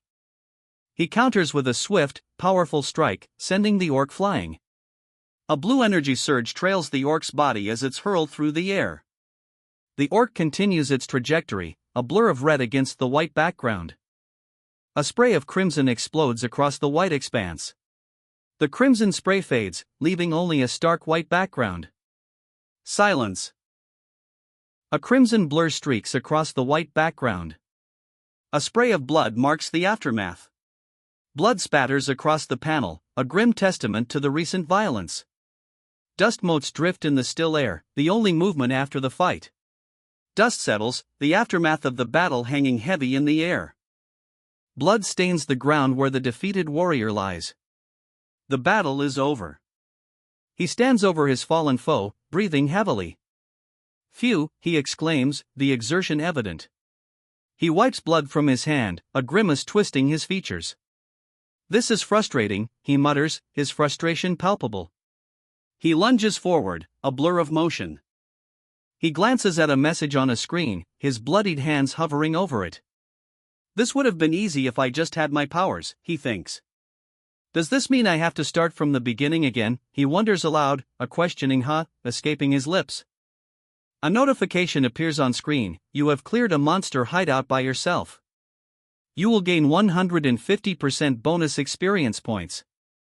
He simply replies, "Oh." A system notification confirms he defeated a rank C boss monster, a hobgoblin. He simply states, "That was a boss." A system notification flashes, 3 levels gained. Then another, his second awakening ability is unlocked at level 11. He simply says, "Alright." His second awakening is complete. The new ability, Insatiable Hunger, lets him absorb more demonic energy from defeated foes. "Alright, although it's not a strong skill, I should be able to absorb more demonic energy now." He smirks, his red eyes gleaming. The newly awakened power of Insatiable Hunger is already proving useful. He touches the interface, a thoughtful expression on his face. "If I use the benefits of being a player, I should be able to get stronger, right?" He clenches his fist, seemingly confident in his plan. Then, a defeated foe lies bleeding on the ground. He observes the fallen opponent, a thoughtful expression on his face. "Let's see how strong my special ability really is," he muses, already planning his next move. He activates his ability, a purple aura surrounding him as he absorbs the defeated opponent's life force. The word gluttony appears, labeling his power. The purple aura intensifies, consuming the fallen opponent. His power, gluttony, is complete. The smoke is darker now. A shift in the aura suggests something more powerful is emerging. A dark, swirling energy emanates from an outstretched hand. "The effect of my special ability," a voice questions, the words echoing the growing power. "The effects of Insatiable Hunger activate." A dark, swirling vortex of demonic energy coalesces in the user's hand. The text confirms, "You will absorb more demonic energy." His demonic energy stat increases by 3, now totaling 19. "Oh," he remarks, a hint of satisfaction in his expression as the absorbed demonic energy is confirmed. With a satisfied expression, he declares, "With this, defeating stronger monsters should help me get stronger." He stands over a defeated foe, a skull lying on the ground. "Perfect," he thinks, his red eye gleaming. "Why don't we see how this increase in demonic energy affects me?" He wonders aloud, "Affects how strong I am?" Dark, swirling energy erupts from below, a visual manifestation of his growing power. He mutters, "Huh." A look of slight disappointment crosses his face as he adds, "I thought I'd be at least twice as strong than I was before." He stares at his clenched fist, a surge of dark energy crackling around it. "It's 3 times greater than what I expected? Why is it increasing so quickly?" he wonders aloud, clearly surprised by the rapid power growth. A skull lies on the ground, a stark visual reminder of the power surge. A thought bubble above reads, "Unknown spikes in power might be dangerous." Maybe. A single thought bubble floats above the figure, partially obscured by dark, swirling energy emanating from him. A blood-red moon dominates the sky, its ominous glow casting a crimson light across the scene. The air crackles with dark energy. He kneels by the water's edge, the crimson glow of the myriad demon gate illuminating his somber figure. A dark, swirling energy emanates from the water. From the water, a shadowy figure rises. The crimson light reflects on its vaguely humanoid form. The figure emerges further, its form solidifying. "I knew it." A voice whispers, confirming a long-held suspicion. The seal on the myriad demon gate has gotten weaker. A chilling revelation, confirming their worst fears. But why? The question hangs heavy in the air, reflected in his crimson eyes, burning with a fierce intensity. He examines the translucent screen in his hand, a question hanging in the air. Other than the awakening, there shouldn't be any special changes, he muses, a hint of doubt in his crimson-eyed gaze. "Oh." He breathes, a single word reflecting his surprise at the data displayed. "Don't tell me every time I unlock an awakening," he mutters, a clear sign of his growing exasperation with the repetitive notifications. He unlocks his second awakening. A thought bubbles up, the seal on the myriad demon gate gets weaker? A subtle, knowing smile plays on his lips. The implications of his second awakening are clear. His eyes glow crimson. A sinister grin spreads across his face. If this is the truth, he thinks, the weight of the revelation heavy in the air. He resolves, as long as I keep increasing my level, I should be able to regain my original powers. A steely determination hardens his gaze. If that's the case, he muses, there might be more reasons to go to a higher-ranked gate. His gaze remains fixed, resolute in his new purpose. He walks past the skeletal remains, his steps firm and his gaze unwavering. The path ahead calls to him. He continues onward, the path ahead shrouded in a pale, ethereal light. A sense of foreboding hangs in the air. He reaches the end of the path, finding a glowing blue crystal. All right, he mutters, a hint of determination in his voice. He holds the crystal aloft, its blue glow illuminating his determined face. The next goal is declared, a clear statement of purpose against a backdrop of swirling, dark energy. A sinister grin spreads across his face. He holds aloft a glowing blue crystal, declaring, this is the third awakening at level 20. The title card appears, player who returned 1,000 years later. The credits roll, revealing the creative team behind player who returned 1,000 years later, based on the original work, Butterfly Valley. The scene shifts to a bustling tavern. A waitress approaches a table of adventurers, carrying a fresh plate of fried chicken. They seem to be enjoying their meal and drinks. A waitress, holding a peace sign, cheerfully approaches their table. The adventurers continue their meal, seemingly unbothered by her presence. The adventurers continue their meal, the fried chicken and various sauces spread across the table. One silently sips a drink, while the other's gloved hand rests calmly. The scene is peaceful, a stark contrast to their recent adventures. A shadow falls over the table. The peaceful meal is interrupted. He devours the fried chicken with gusto, seemingly oblivious to the earlier interruption. The meal continues, albeit with a new, unsettling undercurrent. He continues eating, the fried chicken a stark contrast to the tension hanging in the air. A piece of chicken escapes his grasp, falling to his shirt. He takes a large gulp of his drink, the liquid splashing over the rim. He finishes his drink in one long draught, the beer sloshing over the rim. He lets out a satisfied sigh, Kia. That hit the spot. A grin spreads across his face as he enjoys his meal. Is it that delicious? She asks, a delighted smile on her face. He grins, responding, yeah. The best. Is it better than the kimchi jjigae that I make? She asks, a playful smirk tugging at her lips. Her eyes sparkle with a competitive glint. He takes a large gulp of beer, eyes narrowed in intense concentration. That, he mutters, a clear expression of awe and perhaps a hint of disbelief on his face. Kangwoo laughs, a bowl of kimchi jjigae and a fried chicken wing seemingly magically appearing before him. I love your kimchi jjigae more, he exclaims, his companion responding, I'm just joking. Kangwoo chuckles, a playful smirk on his face. Ha, is that so? He asks, clearly amused by his companion's earlier jest. Kangwoo raises his beer, taking a slow sip. His expression remains amused, a subtle contrast to the earlier playful banter. You can have mine too, Kangwoo, someone offers, using tongs to place a crispy fried chicken piece onto a plate. Kangwoo responds, oh. Are you sure? His tone suggests surprise and perhaps a touch of disbelief at the unexpected generosity. Thank you very much, she says, a genuine smile gracing her features. A simple expression of gratitude, yet it speaks volumes about her character. Kangwoo, if you don't mind me asking. A hesitant question hangs in the air, the speaker's anticipation palpable. Kangwoo smirks, enjoying a drink and a bone, seemingly unfazed by the previous question. His relaxed demeanor suggests a casual disregard for the concerns raised. The question hangs in the air, do you have any friends, or family? Kangwoo ignores it, taking a long drink from his beer. His nonchalant attitude speaks volumes. The scene shifts to a dimly lit tavern. Kangwoo sits at a table, nursing a drink, while a young woman watches him from across the room. The warm, amber light casts long shadows. The tavern scene continues. Kangwoo and his companions share a meal, the atmosphere relaxed. I don't. She pushes her mug away, the words no friends, appearing below. A clear shift in the atmosphere, the relaxed mood is gone.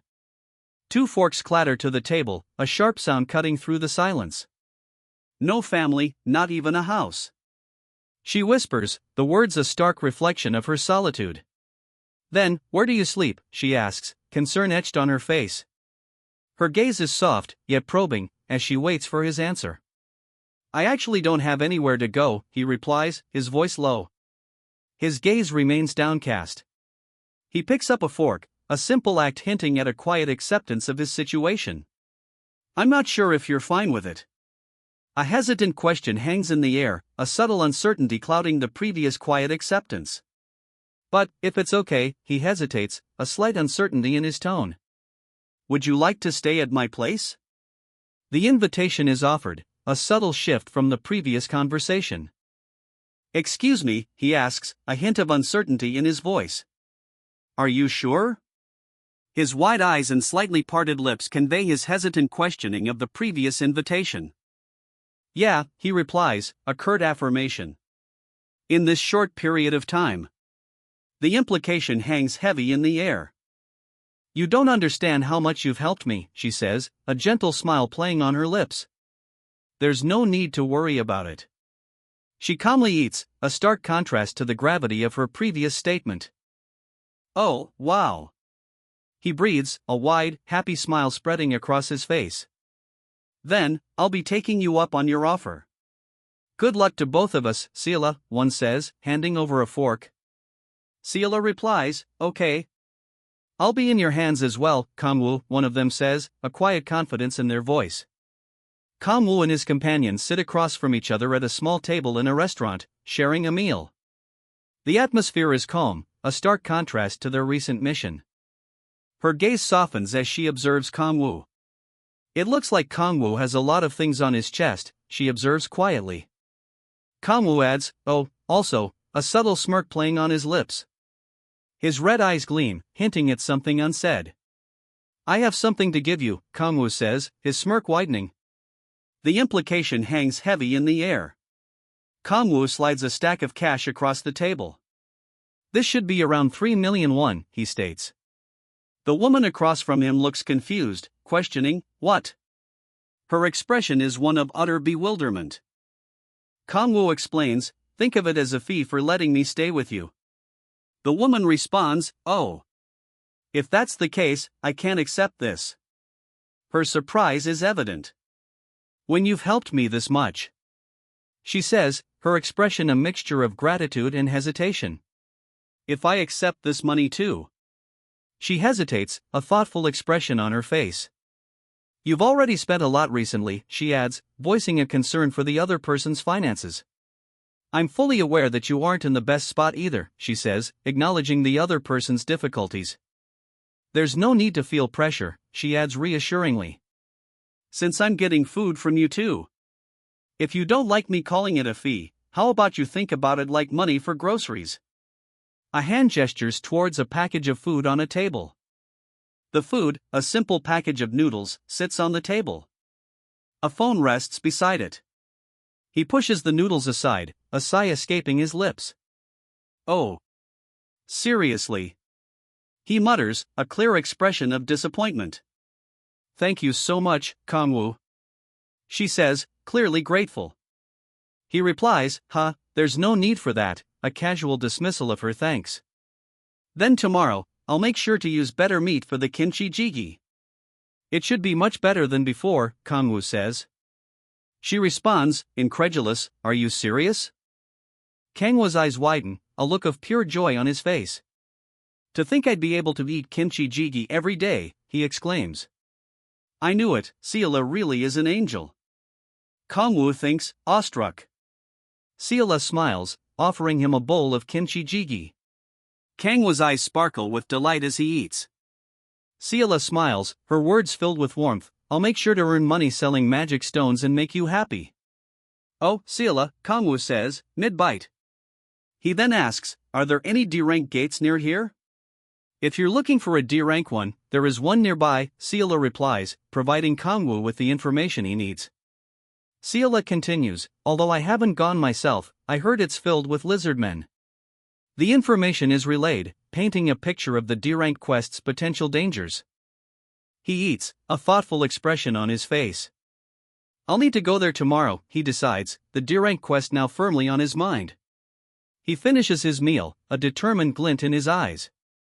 I need to defeat stronger monsters and unlock my awakenings quicker, he thinks, along with earning more money. The D-rank quest is just the beginning. But seriously. He continues eating, his internal monologue hinting at a deeper dissatisfaction despite his ambition. The scene shifts to a dimly lit room at night. A single window blows softly. A voiceover whispers, "It used to be used by my appa. But you can use it to your liking now, Kangwoo," she says, smiling gently. He replies, "Thank you so much," his expression grateful as he holds a container. Ciela smiles, a gentle expression on her face. "Thanks to you, I get to sleep comfortably," she says. Kangwoo, holding a small basket, replies, "Don't mention it," his voice warm and grateful. Kangwoo switches off the light. "Sleep well, Ciela," he says softly. Ciela replies, "Then, good night, Kangwoo." The room is dark, only Kangwoo's silhouette visible as he stands by the window. A quiet moment after their goodbyes. Kangwoo lies in bed, a single arm raised. Yuwa, he sighs, a sound of exhaustion or relief. Kangwoo lies awake in his dimly lit room, a hand resting on his forehead. The exhaustion is palpable.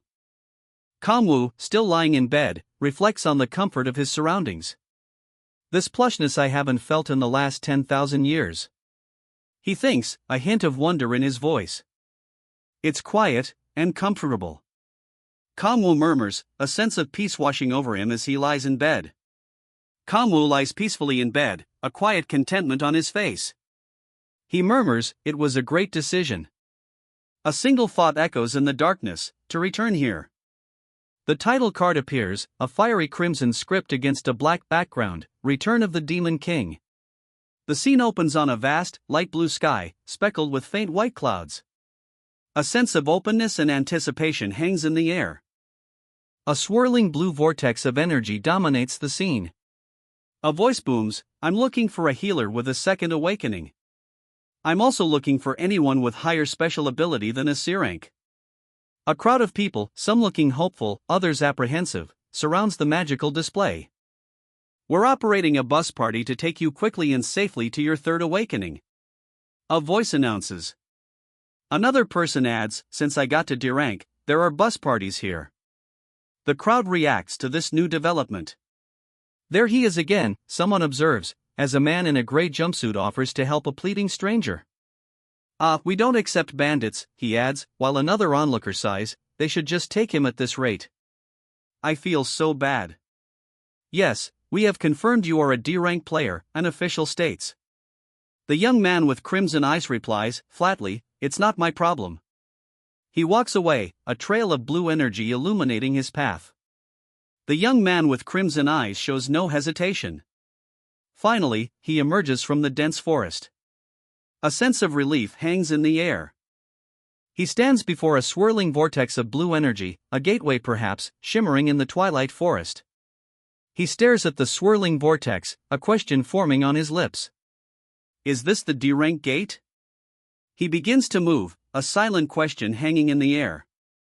Should I get moving quietly? The title card appears, Power of Silence.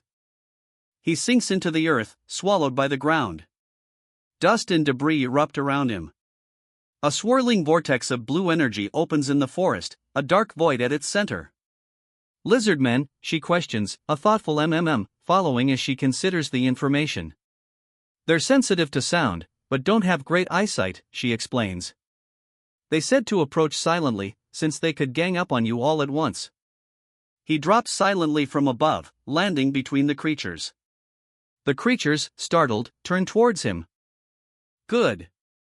He nods, a subtle but confident assessment of the situation. His eyes blaze, a crimson fury. 3 have been discovered. She smiles serenely, a forkful of food halfway to her mouth. "And they're weak to fire," she adds, a casual observation.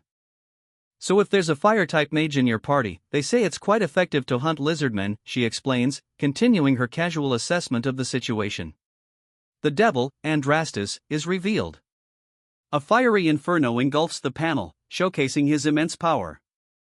Andrastus, the devil, unleashes a fiery blast. His eyes burn with infernal power. The fiery blast engulfs one of the demonic creatures, sending it sprawling. Andrastus, the devil, continues his assault. Another demonic creature screams, its clawed hand reaching out in a desperate, futile attempt to defend itself from Andrastus's relentless attack. A searing blast of fire erupts from Andrastus's attack, engulfing the creature. The fiery explosion consumes the creature. A fiery blast engulfs the creature. The intense heat leaves behind only ash and embers. Only ash and embers remain where the creature once stood. A figure watches from a distance, seemingly unaffected by the intense heat. The narrator explains, "You cannot put out a hellfire the way you put out regular fires. Unless you force it away with demonic energy or magic power, you will never put it out." The lingering flames and ash underscore the enormity of the task ahead. He counters the hellfire, summoning dark energy to his hand. The text explains, "And since it burns away your life force instead of your physical strength. It burns away life force, not physical strength. You could also leave the corpse for gluttony." A monstrous, shadowy creature, its form vaguely reptilian, looms, its purple energy crackling menacingly. He holds the creature's head, a grim smirk playing on his lips. "Come to think of it, Han Taehyun's guild name was called Andras," he muses. "I guess he picked up the name from somewhere. I mean..." He trails off, a thoughtful expression replacing his smirk. The implication hangs heavy in the air. He stands amidst a shadowy forest, two dark, clawed entities flanking him. "If things don't work out, I can just destroy everything," he states, a chilling resolve in his voice. His crimson eyes gleam, a fierce determination hardening his features. The shadows of the forest seem to deepen around him. He is surrounded. Two monstrous figures emerge from the deepening shadows, their eyes glowing ominously. He counters, a dark energy flaring from his hand, meeting the creature's claws. The creature roars, its eyes burning with furious intensity.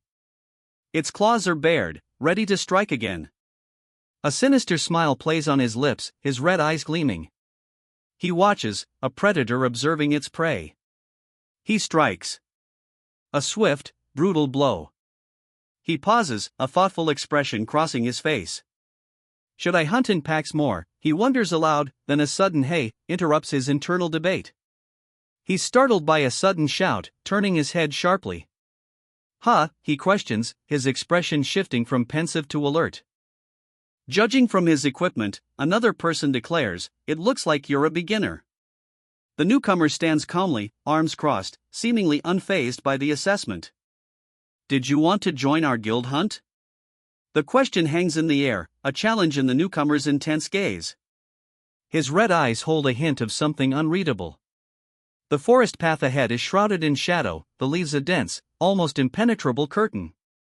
An air of mystery hangs heavy. From the shadows, a lone figure observes a group of adventurers. What guild is it? He wonders aloud, his gaze fixed on them. The observer's question is answered. A wide grin spreads across the face of a young adventurer, surrounded by his guildmates. He seems confident, almost smug. "We're the Andras Guild." The adventurer declares, a confident grin on his face, his guildmates standing proudly beside him. A close-up reveals a silver pendant, bearing the Andras Guild insignia. The camera pulls back, revealing a young man with dark hair, his face partially obscured. He wears a brown jacket. His red eyes narrowed, a subtle shift in his expression. He seems to be assessing something, a thoughtful frown playing on his lips. "I'm not interested," he states flatly, his back turned. He walks away, leaving the other figure behind. "What the hell? What an arrogant son of a bitch," she explodes. He looks like a beginner, but he remains unmoved. "What should we do, Appa? If we go back like this, Master will..." A worried question hangs in the air, reflecting the uncertainty of the situation. "Phew. Since things turned out like this, let's beat him half to death and drag him out."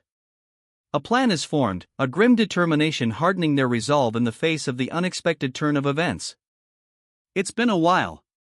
One of them grins, a chilling, predatory smile spreading across his face. His companion mirrors the expression, their shared glee palpable. A chilling grin spreads across his face, mirroring the predatory smiles of his companions.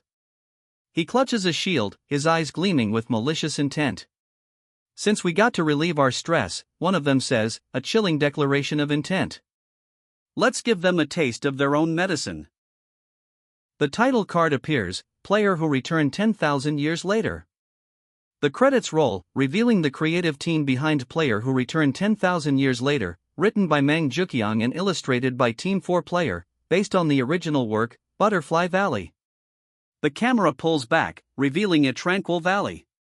A serene river winds through the landscape, bathed in the warm glow of the setting sun. A fiery explosion erupts, partially obscured by overhanging leaves. The intense heat and bright orange flames dominate the scene. The flames engulf him, a searing heat and a deafening screech filling the air as he's consumed. A final, crackling screech echoes as the flames subside, leaving only ash in their wake. He exhales, a visible plume of breath in the still air. The flames are gone, leaving behind only the charred remains of the beast. I think everything near here has been consumed, he observes, surveying the devastation. His red eyes gleam, a stark contrast to the devastation he surveys. The scale of destruction is immense. It's better to be safe than sorry, but... He hesitates, a dark, powerful energy swirling around him. The destruction is vast. He considers the risks, a grim determination hardening his gaze. Maybe it's better to just risk it and focus on leveling up as fast as possible. He mutters, the words a reflection of his resolve. He holds a swirling purple orb, his red eyes narrowed in concentration. What to do? He wonders, the weight of his decision evident. Hey, he calls out, the purple orb in his hands now pulsing with energy. His expression is one of sudden resolve. This voice is, as a Sunbay player, he thinks, a smirk playing on his lips. The recognition is clear, and his expression hints at a plan forming. I'm checking to make sure, he thinks, confirming his suspicions. It's that bastard from earlier. A plan solidifies in his mind. He observes a group from a distance, a thought bubble above him revealing his assessment, our new player is hunting well. He clearly looks like someone who likes to prey on weaklings. The observer's assessment reveals a critical judgment of the new player's hunting style. You were worried for nothing, he says, a smirk playing on his lips. His confident demeanor suggests a successful outcome. As you can see, I'm hunting well, he boasts, his smirk widening. The words confirm his earlier confidence. As you can see, he sneers, a cruel smirk twisting his lips. All I can see is that your clothes are fine. His words drip with sarcasm, a clear challenge to his opponent's boast. I'm resting right now, he says, arms crossed, a calm defiance in his posture. The landscape behind him is desolate, mirroring the tension of the moment. A figure looms over him. Ooh, he murmurs, a slight tremor in his voice betraying his unease. But what is that attitude towards your Sunbay? The question hangs in the air, a clear challenge to the younger man's disrespectful demeanor. The younger man smirks, his red eyes glinting. His response is a clear defiance, it's none of your business. Your bullshit was getting a bit annoying, the younger man says dismissively, his posture unchanged. Look at that. This fucker. He sneers, a cruel smile twisting his lips. His contempt is palpable. What, you want to go there, he asks, a smirk playing on his lips. His eyes gleam with malicious amusement. Ah, that fucker really. Stop. He struggles against a stronger opponent, his face contorted in anger and frustration. But Hojin SSI. Don't worry, he says, a determined glint in his eyes despite his strained expression. He smirks, a glint in his eyes. I'm planning to teach this uneducated bastard. He sneers, a cruel smirk twisting his lips. To bluff so hard over nothing. I'd say he's a B-rank tops. You're going to regret this. Fucking around like this, he sneers, drawing his weapon. The fight is about to begin. He lets out a low, eyes narrowed, a hint of anticipation in his expression as he prepares for the fight. I'm looking forward to it, he says, a confident smirk playing on his lips. The anticipation is palpable. Ha! Let's see how long that smirk lasts. He advances, a fierce glint in his eyes. His opponent's confident expression is about to be tested. The attack lands. Hey, the smirking opponent says, his expression unchanged. Did you know that lizard men are sensitive to sound? He asks, a smirk playing on his lips. The woman beside him winces, clearly affected. He smirks, a knowing glint in his red eyes. The man's expression conveys a sense of malicious anticipation. He lunges. He thinks, I was wondering what he was doing. A smirk plays on his lips. Cutie, he murmurs, a smirk still playing on his lips. A blinding flash of light erupts. The light fades, revealing a group of adventurers standing together in a sun-dappled forest clearing. They appear to be a team, their postures suggesting camaraderie and shared purpose. He tumbles head over heels, a blur of motion against the forest floor. He lands hard, leaves scattering as a dark, energy-filled blade descends. From the depths, something rises. A large, dark shape breaks the surface, the water churning around it. It's coming. Prepare the magic barriers, one shouts, a grim determination etched on their face as they brace for impact. A wide, almost manic grin spreads across the face of the man beside them. Hey, what will you do now? Someone taunts. A manic grin stretches across the man's face as he replies, judging from the sound, it's around a few dozen. Isn't it too much for a cocky newbie like you? His opponent sneers. If you get on your knees now, I'll help you before they get you. A condescending offer, laced with threat. Kiki. Are you so scared that you can't talk? The opponent's mocking laughter rings out, a clear taunt. Ha! The protagonist's quiet response belies a powerful action. A shimmering energy sphere appears, encasing a group of figures within. I was wondering what you had planned. The protagonist's words hang in the air, a challenge as he maintains control of the energy sphere containing his opponents. What bullshit he sneers, a dismissive smirk twisting his lips. But this is it, he questions, his energy crackling as a dark, clawed hand bursts forth. If you're gonna do it. He snarls, a manic grin splitting his face. His eyes blaze with dark energy. You should go all the way, he urges, his voice a low growl. A surge of dark energy erupts around him. He unleashes the power of sound, a wave of blue energy erupting outwards. The power of sound explodes outward, a swirling vortex of blue energy engulfing everything. W.H. Watt. The man's voice is filled with disbelief as the blue energy washes over him and his companion. Their faces reflect shock and confusion. A wave of blue energy explodes outward, a powerful force leaving only fragmented traces of the men in its wake. He unleashes a wave of purple energy, a ferocious counterattack leaving only scattered debris. His eyes glow crimson, a chilling grin twisting his lips. Hey! Hey! You psychopath! The opponent screams, his face contorted in rage and fear. Ignoring the pleas, stop, a heavy foot comes down. The ground cracks under the impact. He turns, his back to the viewer, witnessing a group of people encased within a shimmering, hexagonal energy field. All right, he says, a chilling smile spreading across his face. His red eyes gleam with a sinister intent. What? What, you crazy? He stammers, eyes wide with disbelief and fear, tears streaming down his face. His expression reflects utter shock and terror at the unfolding events. He collapses, his body limp. The terror in his eyes remains, even in unconsciousness. A protective barrier shimmers into existence, encasing a small team. They stand ready, their expressions resolute. The barrier flickers, then fades. A dark, foreboding forest surrounds them. They step into a dark, oppressive forest. The air feels heavy, charged with an unseen menace. They are surrounded. Dozens of shadowy creatures, their red eyes gleaming, perch in the trees. The forest closes in. Two monstrous figures emerge from the shadows, their eyes glowing menacingly. They flank the heroes, the forest pressing in on all sides.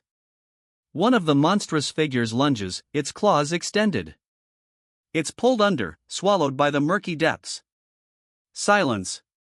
Only the dark water remains. A tearing sound.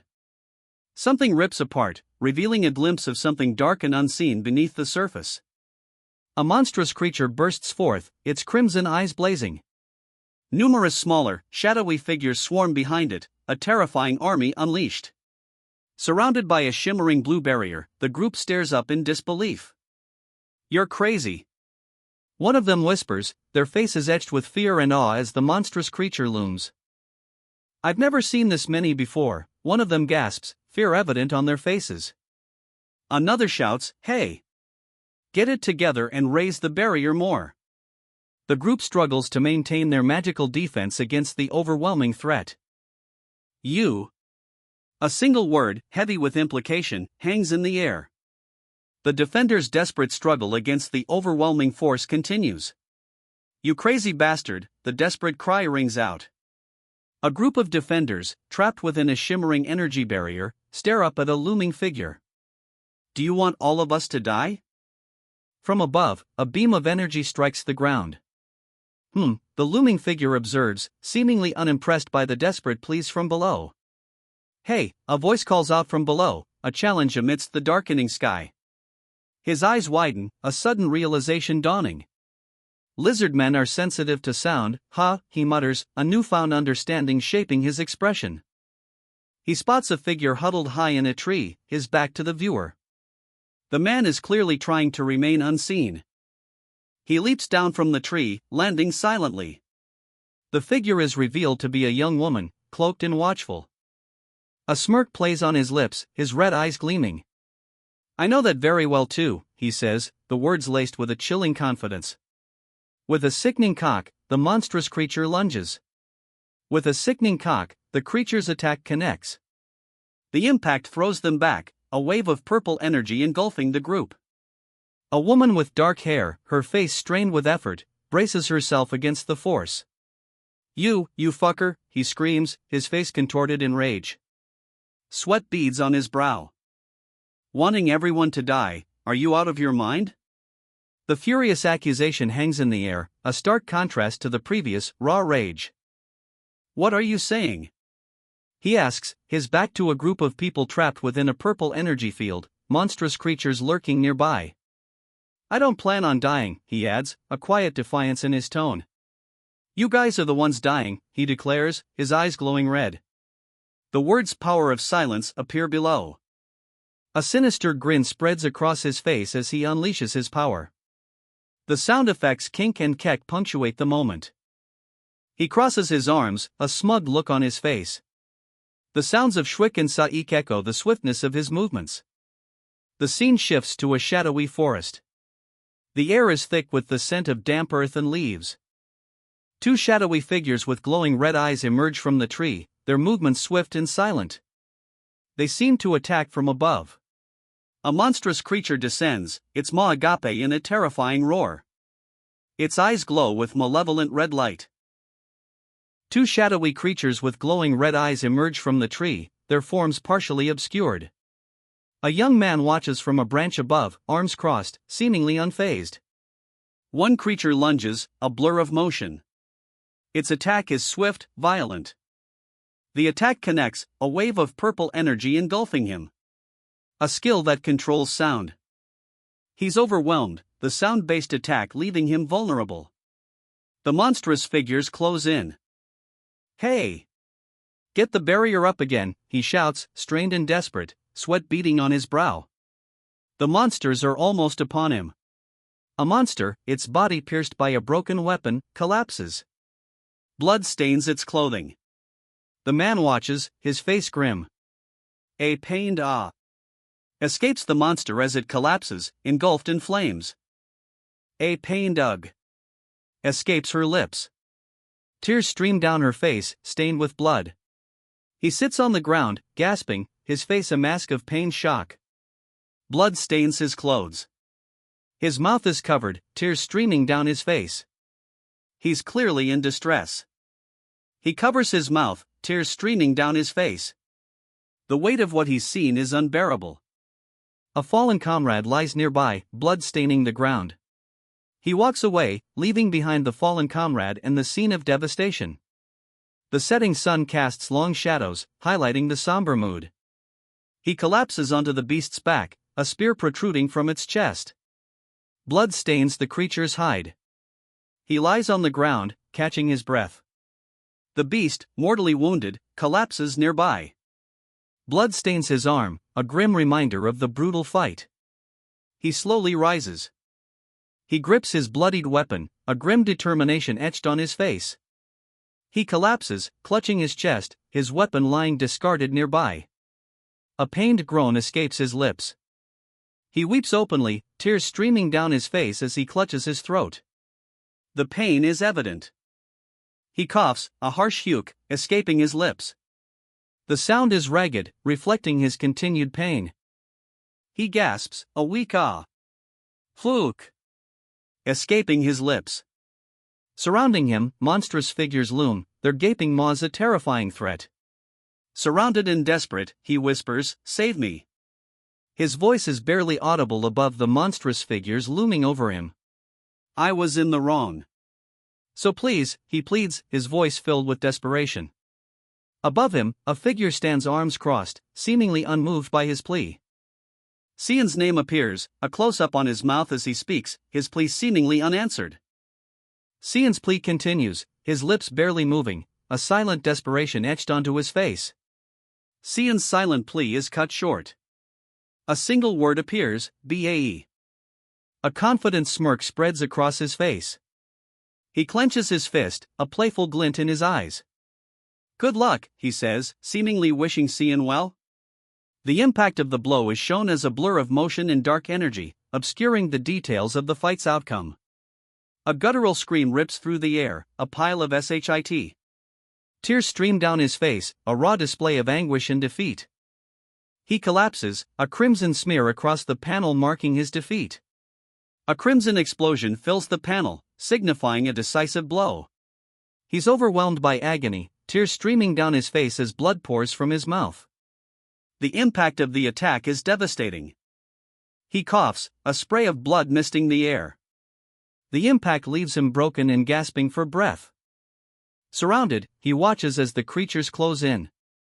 Their forms are a blur of motion, a terrifying spectacle. He stands defiant, surrounded. The text above him proclaims, "Fight evil." Below, a chilling revelation, with a larger evil. His eyes blaze with crimson fury, a cruel smile twists his lips.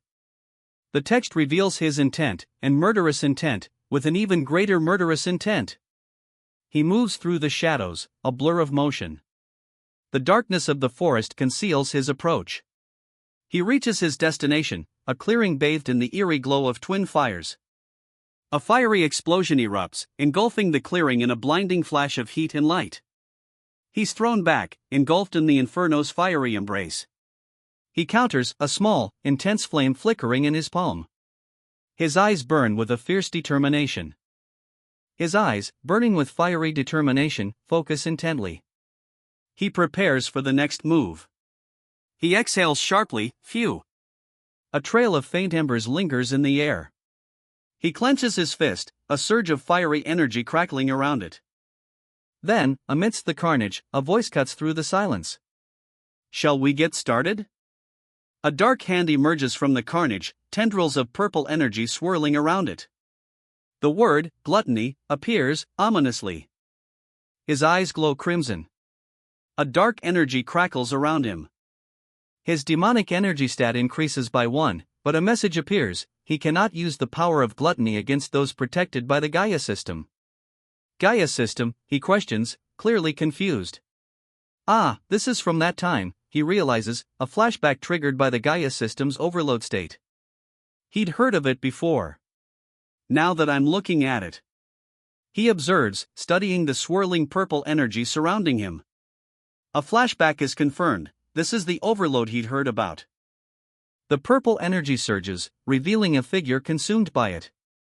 Those guys exist, he confirms, his voice filled with a dawning dread. It seems that players are protected by something called the Gaia system. The revelation hangs heavy in the air, a grim explanation for the strange energy.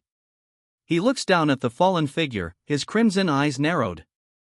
I wanted to know if I could consume, he thinks, a chilling revelation of his intent. Players' special abilities are obtained through gluttony, a chilling revelation as he observes the fallen figure. A dark blue crystal lies near the victim. He stares down at the crystal, a grim determination hardening his features.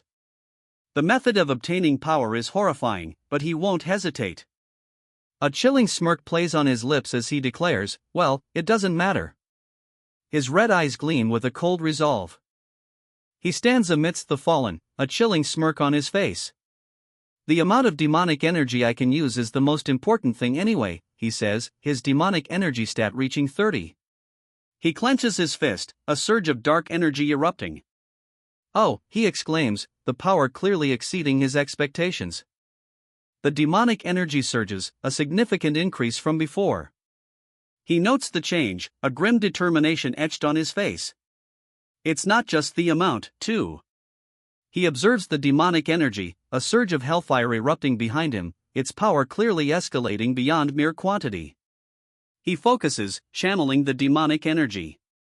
A surge of hellfire, far more potent than before, now swirls around his hand. He smirks, a sinister glint in his eyes. The demonic energy swirling around him intensifies, the quality has improved. I just have to level up now. He clenches his fist, demonic flames erupting from it. The power is palpable. A defeated figure lies bleeding on the ground. Nearby, a glowing blue shard rests. Above him, a voice declares, I'm excited for the third awakening. Since I've hunted this much today, the victor muses, holding a glowing blue shard, the third awakening shouldn't be far off. The fallen hunter lies bleeding nearby. He surveys the scene, several fallen hunters scattered around him. I'll get going after just a bit more, he mutters, his gaze fixed on the path ahead. The title card appears, a stark red and black against the darkness, the Devil's Contract. The title card reveals the manhwa's name, the Devil's Contract. A dark, ominous tone is set. 3 days have passed. The scene shifts to a nighttime cityscape. The camera pans across a nighttime cityscape, the scene set against a backdrop of tall apartment buildings. The camera focuses on the back of a young man's head, his dark hair obscuring his expression. He's in a brightly lit room, the scene suggesting an apartment interior. A sense of quiet contemplation hangs in the air. He removes a mask, revealing red-rimmed eyes. A subtle tremor in his hands hints at underlying tension. Ki-ki-ik. It's delicious today too, he chuckles, a stark contrast to his previous tension. Seala, he calls out, eyes shining with delight as he finishes the last of his meal. A contented sigh escapes him. Thanks, Kangwoo, Seala says, her words soft but clear. Are you going to the gate to hunt today too? Kangwoo answers, yes, a slight smirk playing on his lips. He adds, I'll probably be back around dinner time. Concern fills the air. Aren't you pushing yourself too hard? You haven't taken a break in the last few days. The words hang, unspoken but heavy with worry. He chuckles, I'm fine, as he plugs in an electric kettle. The action, though seemingly simple, belies a weariness hinted at in the previous panel's unspoken concern. Seala, when do your classes end? One person asks. The other replies, I think I'll be done after a few days.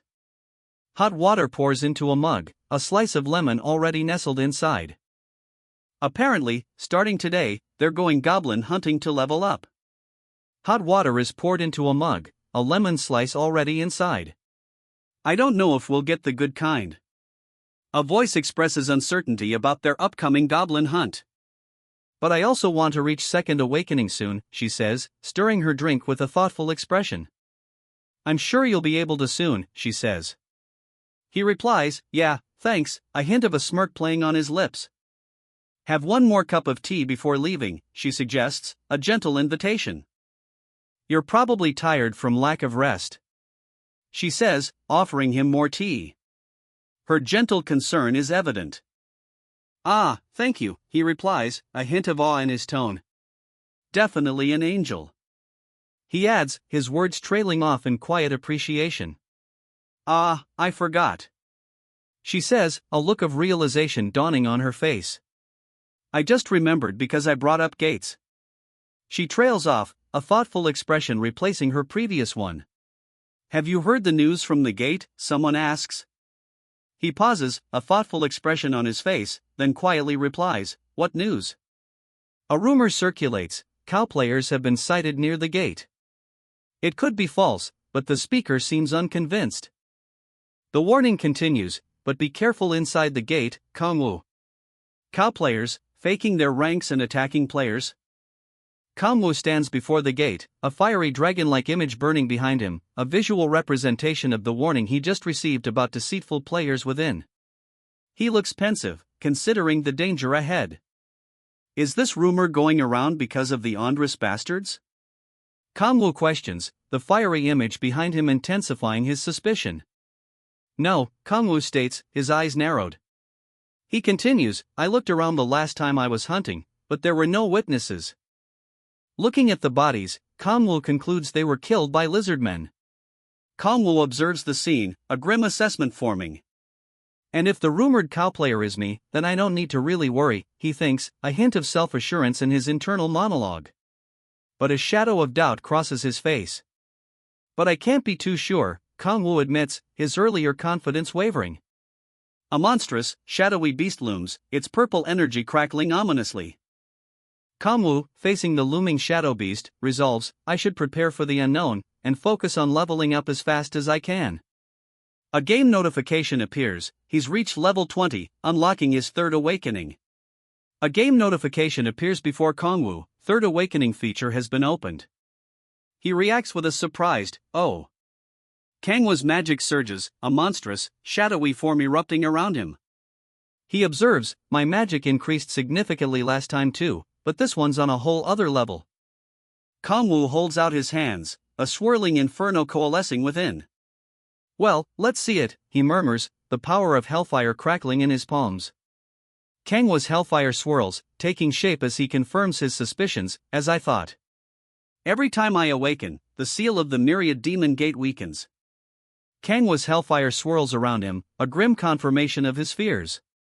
Demonic energy leaks through the weakened seal, a tangible threat. His eye glows with demonic power, a crimson inferno burning within. The seal's weakening is affecting him. He considers a glowing purple stone, a magical artifact. Shall I take a look at this too, he muses, his demonic eye still burning? He reaches out, his demonic eye fixed on the purple stone. A dark energy crackles around it as he begins to examine the artifact.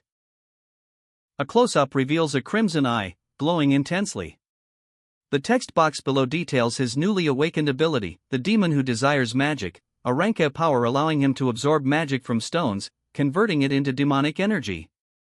He eyes another magic stone, a purple glow emanating from it. Should I take a look at this, too, he wonders, his curiosity piqued by the potential power within.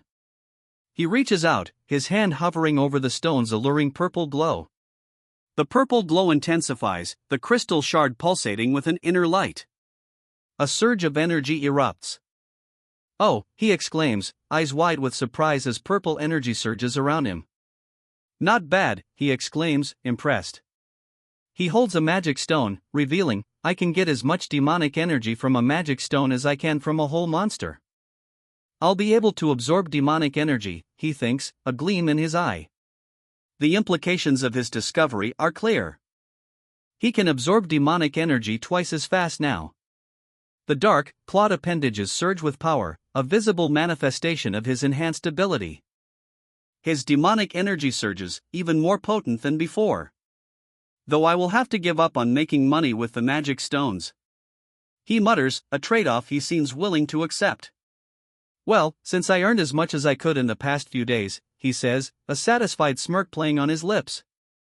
I won't have to go to the magic exchange anytime soon. The dark energy swirling around him intensifies. But if that's the case, I'll have a lot more free time. He muses, a hint of a smile on his face. He partially unbuttons his jacket, revealing the dark energy swirling beneath. I do want to use my special ability a little more.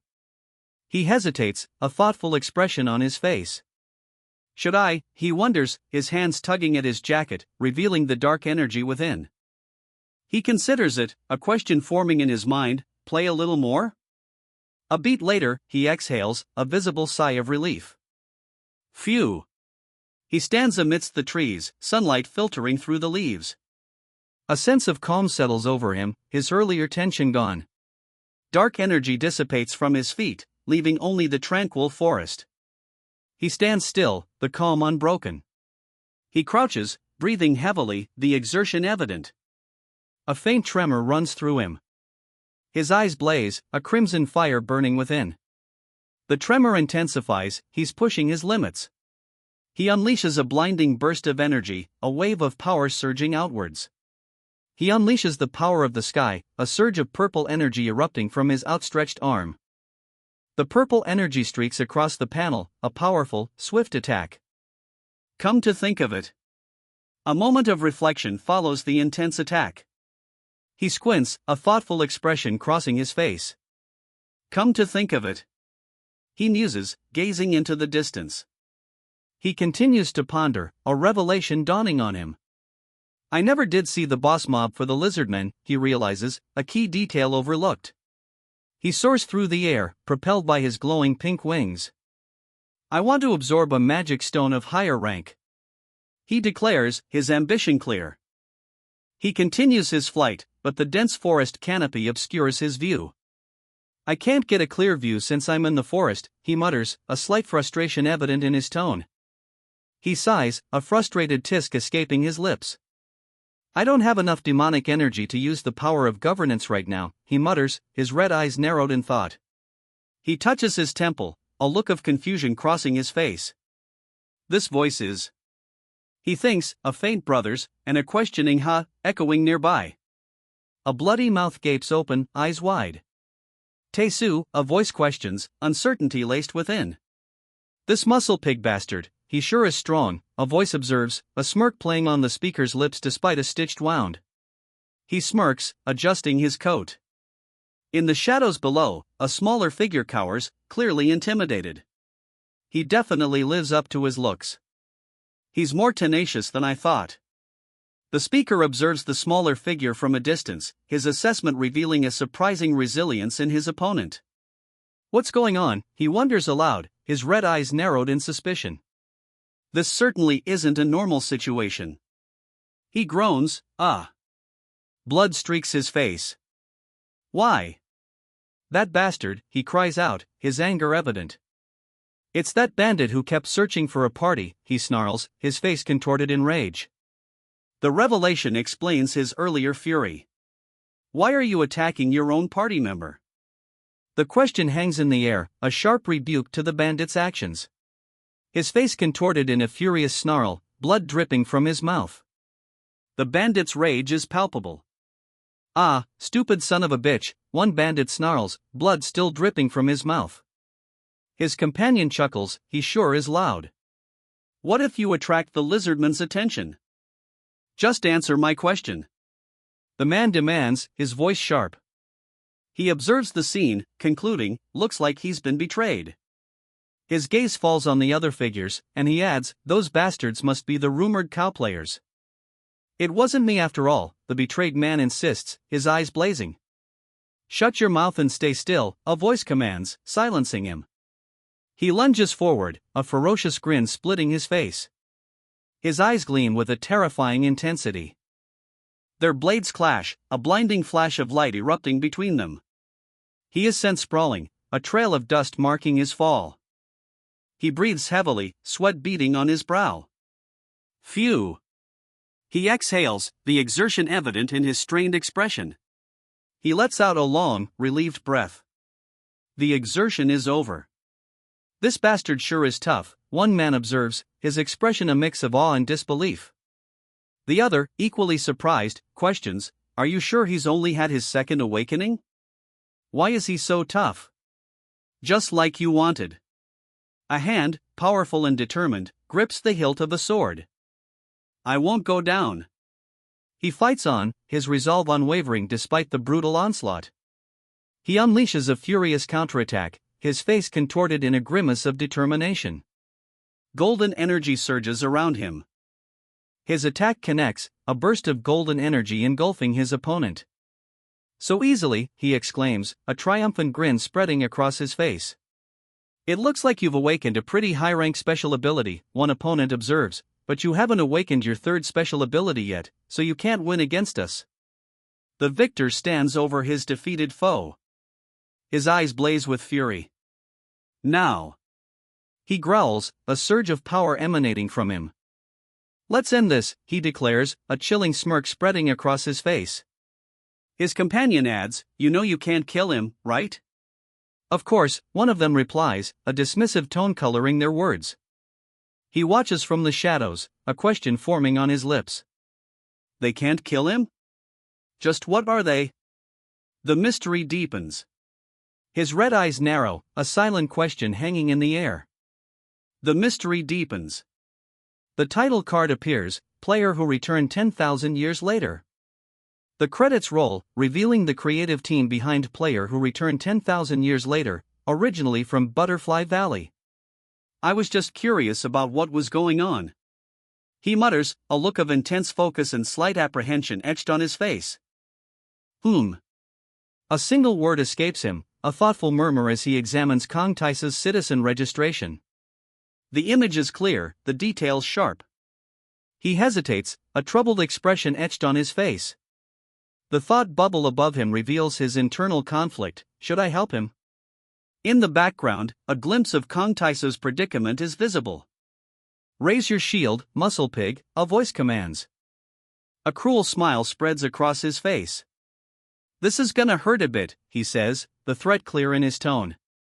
His eyes glow with a crimson light, a stark contrast to the darkness surrounding them. The threat is palpable. Wait. A desperate plea cuts through the tension, a single word born of fear and urgency. That's. The word hangs in the air, unfinished, a testament to the speaker's shock and dawning realization.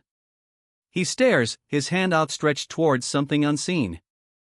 He turns, his expression unreadable, but a sense of dawning dread fills the shadowed forest. The mystery deepens. A dark, glowing axe materializes before him. He questions, his eyes wide with surprise. His eyes blaze with anger, his jaw tight. Who are these bastards, he demands, the demonic energy of the axe a stark contrast to his furious question. He counters with a single, chilling question, who are you? The question hangs in the air, amidst the dappled sunlight of the forest. He turns, twin axes glowing with dark energy, ready to face his adversaries. One lies defeated, the other stands defiant, shield raised. Are you just a passerby? One of the axe-wielding figures demands. The other, seemingly uninjured, scoffs, What an unlucky son of a bitch. His eyes widen, a look of dawning horror replacing his previous arrogance. You've already seen everything, so don't even think about walking away unscathed, the axe-wielder snarls, his threat echoing the grim reality of the situation. Kongwo? The question hangs in the air, a mixture of surprise and apprehension evident in the speaker's voice. The three figures before the armored individual react, their expressions shifting to wary anticipation. We don't need to capture that bastard alive, right? A sinister grin spreads across the speaker's face, his words confirming a shift in their intentions. Well, yeah, one of them agrees, a nonchalant tone betraying the gravity of their decision. They'll kill him.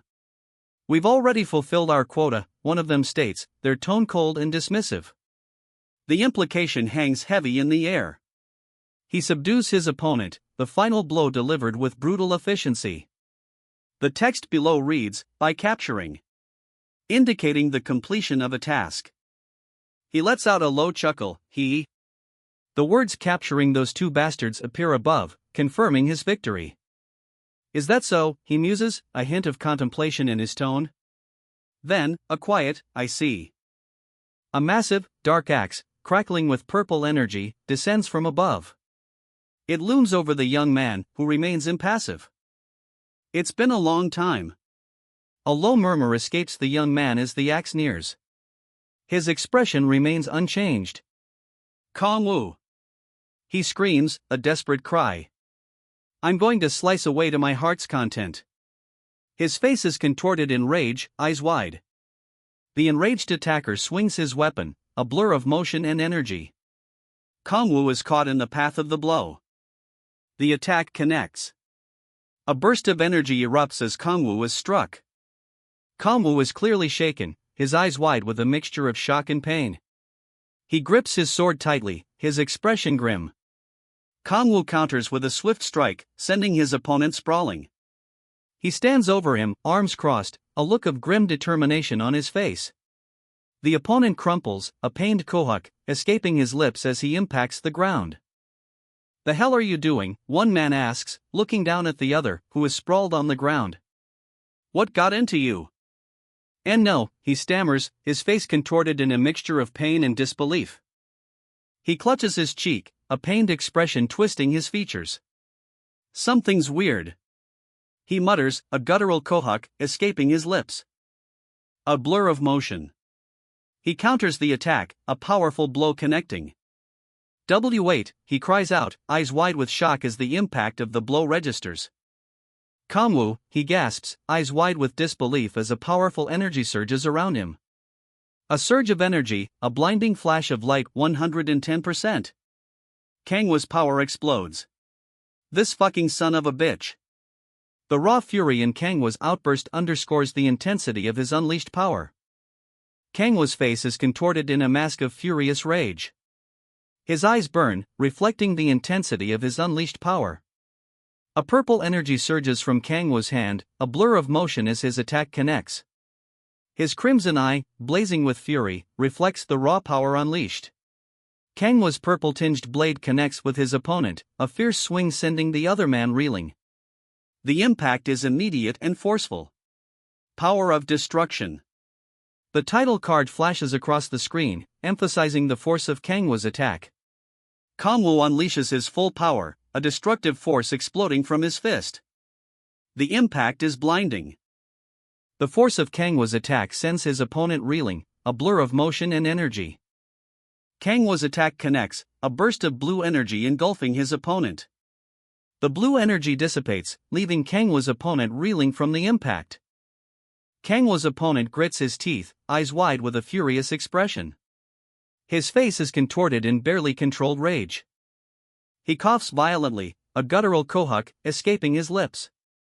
His face is contorted in pain and barely suppressed fury. He stands over his fallen opponent, his sword planted in the ground. The fight is over. The defeated man coughs, blood staining his mouth. His eyes, wide and pained, reflect the harsh reality of his loss. "Hey," the victor says, "let me ask you something." The defeated man, bleeding and battered, stares up, his eyes filled with a mixture of pain and defiance. The defeated man groans, ugh, blood trickling from his wounds as he struggles to stay upright. His eyes, though defiant, betray his pain. "You," he whispers, his red eyes burning with intensity. The victor's gaze locks onto his defeated foe. "Where did you get the demonic?" the defeated man sputters, his voice strained.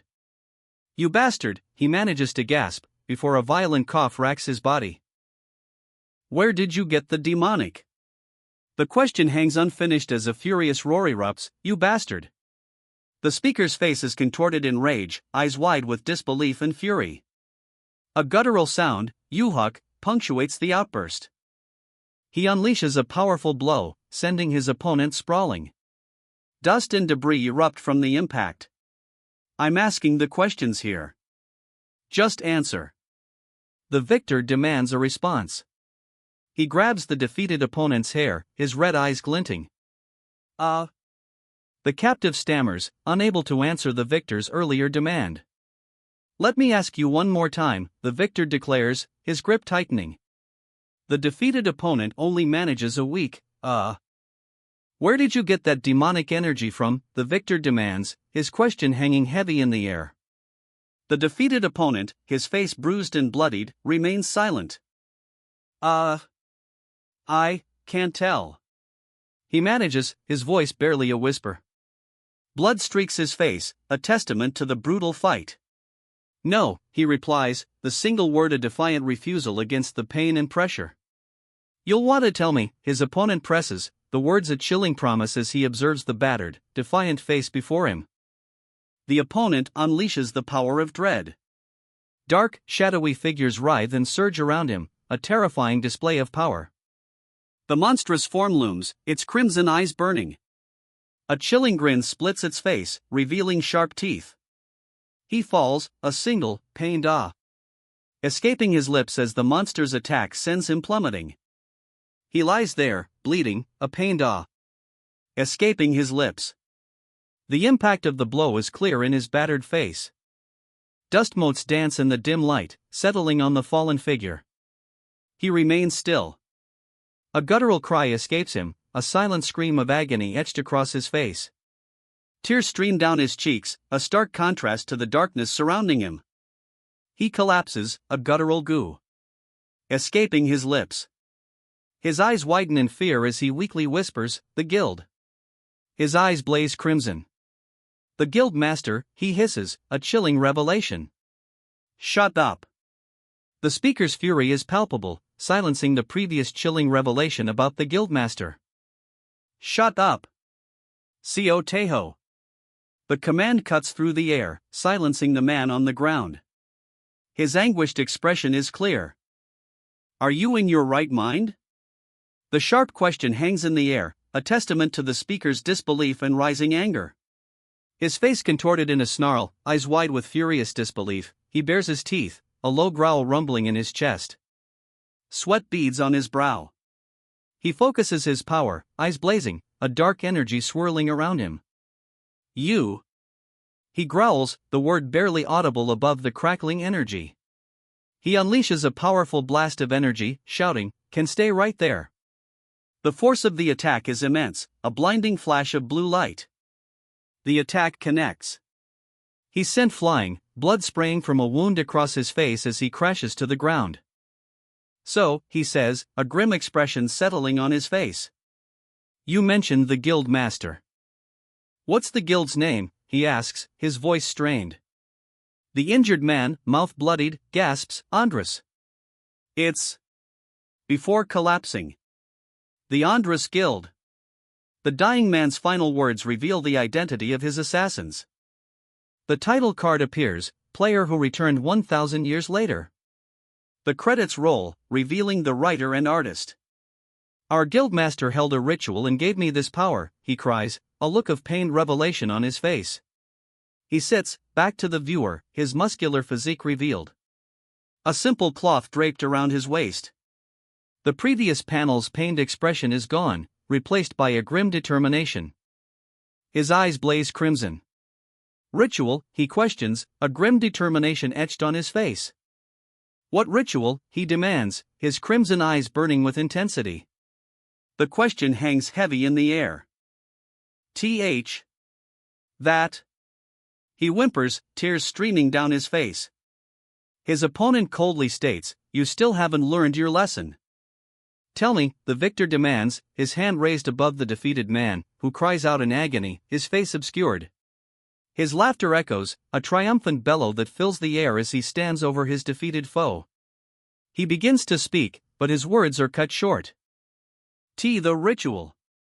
He stammers, his eyes wide with a mix of fear and dawning understanding. He recoils, a tremor running through him as he whispers, "The ritual." The markings on his back pulse faintly. He cries out, "Ah, ak," his face contorted in agony as an unseen force seems to overwhelm him. Saliva streams from his mouth. His eyes bulge, bloodshot and watering, as he gasps, "Gaha." Agony contorts his features. A crimson burst erupts from his chest. He collapses, lifeless. He lets out a dismissive tsk, his red eyes narrowed in annoyance. The fight is over, but his expression shows lingering displeasure. He lies on the ground, a device planted on him. The text reveals it's designed to kill anyone who speaks of the ritual. A hesitant, "Excuse me. Are you," trails off. A hesitant question hangs in the air. "Kong Wu. Euro Kongwu, right?" A hesitant question is posed. Kongwu responds with a simple, "Ah." He confirms, "You're right. I knew it." You're the Okongwu that I'd seen before. The speaker's realization is punctuated by Kangwa's own confused question, what's going on? His face is bruised, his expression one of bewilderment. You're awake, Taehyun. The gruff voice cuts through the confusion. A large man, his face etched with concern, addresses the still-dazed Taehyun. Kangwoo stands nearby, watching. Taehyun, still dazed, weakly whispers, Tae-su. His eyes search the faces of those around him. Here. A hand reaches out to Taehyun, offering support. Below, the narration explains, a player named Okongwu saved us. But I thought you were at the E-rank gate. Kangwa's words express surprise. Taehyun simply replies, oh. A hint of uncertainty hangs in the air. Taehyun offers a simple, I was there. His expression is almost smug, a hint of something unreadable in his eyes. He explains, for an errand. The nonchalant tone and posture belie a deeper, untold story. So you're not a beginner player, then, one man asks. The other replies, yeah. The first man then observes, oh, so that's why you needed to think. Anyways, thank you, the larger man says with a hearty laugh, clapping the other on the back. We would have died because of those insane fools if not for you, one man says, his words expressing deep gratitude. A hearty ha follows, punctuating the relief. He says, a nervous chuckle escaping his lips. But wow, I like that. His expression is one of surprised delight, tinged with disbelief. I can't believe we met again like this, he exclaims, a wide, joyful grin spreading across his face. And the fact that you're actually a high-level player. I'll be sure to repay this favor. He chuckles, a hint of mischief in his eyes. Alright, thanks, he says, his expression shifting subtly. But a new concern flickers across his face as he adds, but those Andres. His eyes flash with a dangerous glint. Those Andres bastards, he snarls, his worry evident. He continues, his voice laced with disdain, their reputation isn't exactly stellar. The panel shifts to show a rugged mountain range in the distance, the setting established. But never would I have thought that they'd have cow players. The speaker's words trail off, the image showing a fallen figure amongst the undergrowth. I'll need to report this immediately, and alert the Warang Corps of this. One man declares, holding up his phone to photograph the scene. Another asks, the Warang Corps? It's a player unit under the management of the government, one man explains, his voice tight with a dawning realization as he looks at the uniformed soldiers in the background. If we tell them that the Andres Guild is using cow players, they'll start investigating immediately. The speaker's plan is clear, expose the guild's illegal activities. He strokes his chin, a thoughtful expression on his face. Really, he questions, considering the implications of the Andres Guild's actions. Tae-su, one man orders, don't report what happened here for now. The other man, confused, asks, what do you mean? The Andres Guild.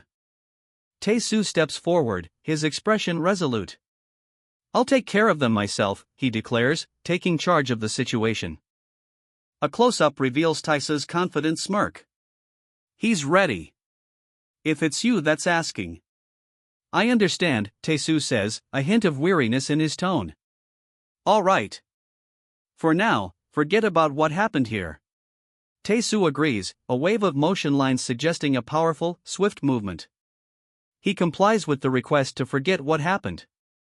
Ha! The man, Kong Tae-su. A smirk plays on his lips, a knowing glint in his eyes. I am yours to command. I shall help you with your journey. Kong Tae-su's declaration rings out, his eyes burning with a newfound resolve. Let's make the Andres Guild pay for what they have done. Kong Tae-su's fierce declaration leaves no doubt, his loyalty is pledged, his vengeance ignited. Punishing them for their wrongdoings with your own hands. The words hang in the air, a challenge met with a skeptical, what, from the darkly clad figure. The fallen man lies on the ground, his mouth agape in a silent scream.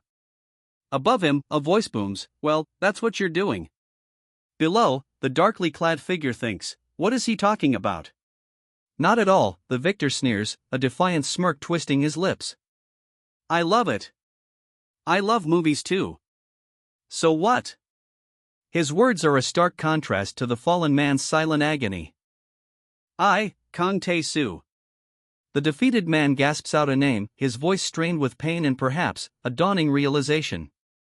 I have fallen in love with your sense of justice. The defeated man's confession echoes, a surprising twist in the battle's aftermath. I shall repay my debt to you, the defeated warrior declares, a sincere vow. He then adds, I want to join you on your journey and repay you along the way. One of the men bows deeply, expressing his gratitude. I know I'm only a doodiecy bung right now, he admits, while another man replies, I want to thank you, too. Kangwoo stands over the fallen man, a smirk playing on his lips. But I'll definitely repay you one way or another, he says, as the defeated man groans, doodiecy bung? Kangwoo explains, bandits are known to be terrible at dealing damage or tanking. Bandits should shut their mouths and bandage up, that's why we're called bandits. Another character responds, so that's what it's all about? Defeated and upside down, a bandit cries out, this is just our fate. His despair is palpable. If you want to repay him, one bandit suggests, grinning. Another chimes in, why not build a team right now? But the protagonist remains skeptical, questioning, to whose benefit? He clutches his chest, tears streaming down his face. He whispers, overwhelmed. He clenches his fists, a quiet strength in his posture. I really appreciate it. He murmurs, his voice thick with emotion. But I wasn't able to do anything, he admits, his voice heavy. Got my ass hooped, and became a huge burden to Tae-soo. His expression reflects his self-reproach. I want to become strong enough to assist you too and meet you again. He declares, his voice filled with determination. His resolve is clear, even amidst his friend's concerned expressions. A single word escapes him, a breathy sound reflecting his exertion. That's an amazing chivalrous attitude you've got there. Your valor and resolve to train in order to repay someone is admirable, one man exclaims. Another scoffs, muttering, these bastards have lost their minds. The scene shifts to a wide shot, showcasing the vast training grounds. The atmosphere is one of intense focus and quiet determination. One of the trainees announces, I'll be off for now. His companion replies, is that so? The departing trainee's expression is one of quiet confidence as he leaves the others behind. Well, he muses, a smirk playing on his lips. I suppose it's a good thing to have. His red eyes gleam with a knowing amusement. People indebted to me. He states the fact plainly, the implication clear in his confident tone. He smirks, a troubled expression crossing his face. What am I going to do with this bastard? He mutters, then adds with a more casual tone, take care. Tae-soo, one brother calls. The other responds, yes, brother. A question follows, what's your level? Tae-soo answers, I'm level 12. I just reached my second awakening not long ago. Tae-soo explains, my first awakening special ability was C rank, so I just leveled up by hunting. The instructor presses, what about your basic education? Oh ho! Tae-soo murmurs, a thoughtful expression on his face as he ponders the instructor's question, then what's the rank of your second awakening special ability? Whew, the man chuckles, a broad grin spreading across his face. My second awakening special ability was an A rank. Oh. He breathes, eyes widening slightly. This bastard has a lot more potential than I'd thought. The man's surprise is palpable. Then why didn't you join a guild? He asks, the question hanging in the air. You would have been able to join any guild you liked. I was still considering which guild to join, he explains, a slight smile playing on his lips. Well, I no longer have the need to join a guild now, he states, a thoughtful expression replacing his previous smile. A hint of uncertainty lingers in his final, quiet question. He gasps. The real man, Kang Tae-soo, is revealed, a monstrous beast-like form emerging from the dust. I have made up my mind to follow you, brother. Kang Tae-soo declares, a fierce grin splitting his monstrous, transformed face. He gives a thumbs up, his resolve clear. Taesu laughs, a booming ha ha ha echoing through the woods. He gives a thumbs up, adding, "That's pretty decent." The panel shows a progression. A player with a high rank in their second awakening is more likely to gain better abilities in their third and fourth awakenings. This is explained through a visual representation of character progression. Come to think of it, Ciela is supposed to have her second awakening soon. He muses, a smirk playing on his lips. Lovely. I will take you in from now on, he adds, his gaze fixed on Ciela. Thanks. Brother Kongwu. A broad grin spreads across his face as he clenches his fist, clearly pleased. Then give me your contact information. He grins, holding out his phone. I will provide aid if there ever comes a situation whereby you need my help. All right, he says, a slight smirk playing on his lips. I actually have a favor to ask of you. He holds out his phone, a thoughtful expression replacing the earlier grin. Just say the word, brother, he urges, extending the phone. His eyes, wide and expectant, show his eagerness for a response. Stay away, you're kind of overwhelming me right now, he replies, rejecting the offer. He then explains, someone I know will complete their basic training in a few days' time. I'd like you to form a party with that person and level up together. May I know their class, he asks. The response is immediate, she's a healer class. Then I would gladly ask to join them, he says, a predatory grin spreading across his face. He holds a phone, clearly having just received the information. Dealers are easy to come by, so I'll try to form a great party, he texts. Good. Then I'll contact you later, comes the reply. He's asked, will you head over to the Andras Guild now? He stands amidst the trees, a thoughtful expression on his face. He muses, considering his next move. The title card appears, player who returned 10,000 years later. A young man lies on the ground, his face bloodied, eyes wide open in a silent scream. He's defeated. Ugh. He groans, the sound barely audible above the lingering silence. He groans, ugh. Blood stains his face, a testament to the recent fight. You awake, someone asks. He coughs, a ragged kuyuk escaping his lips. I have something I want to ask you, the figure says, kneeling beside the injured man. You'd better not lie to me. Not if you understand, the figure demands. The injured man coughs, blood staining his lips, a single nod confirming his comprehension.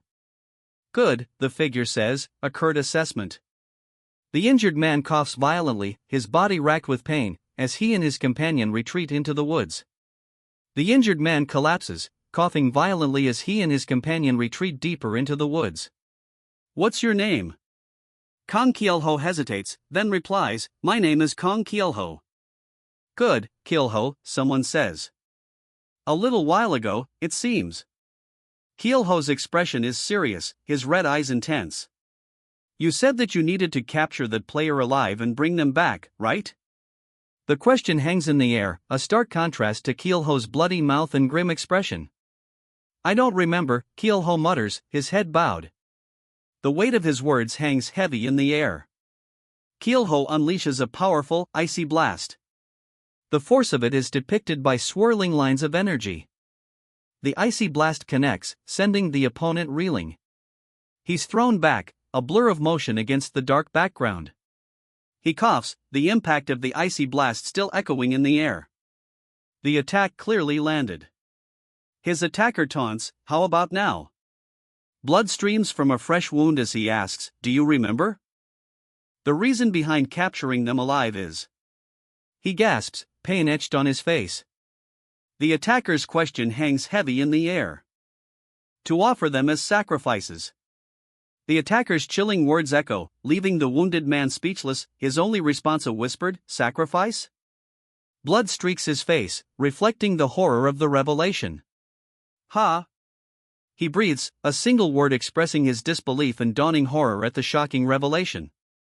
His eyes, wide and bloodshot, reflect the gravity of the situation. There are more fucking lunatics than I'd thought, he mutters, watching his defeated opponent fall. The weight of his discovery settles heavily.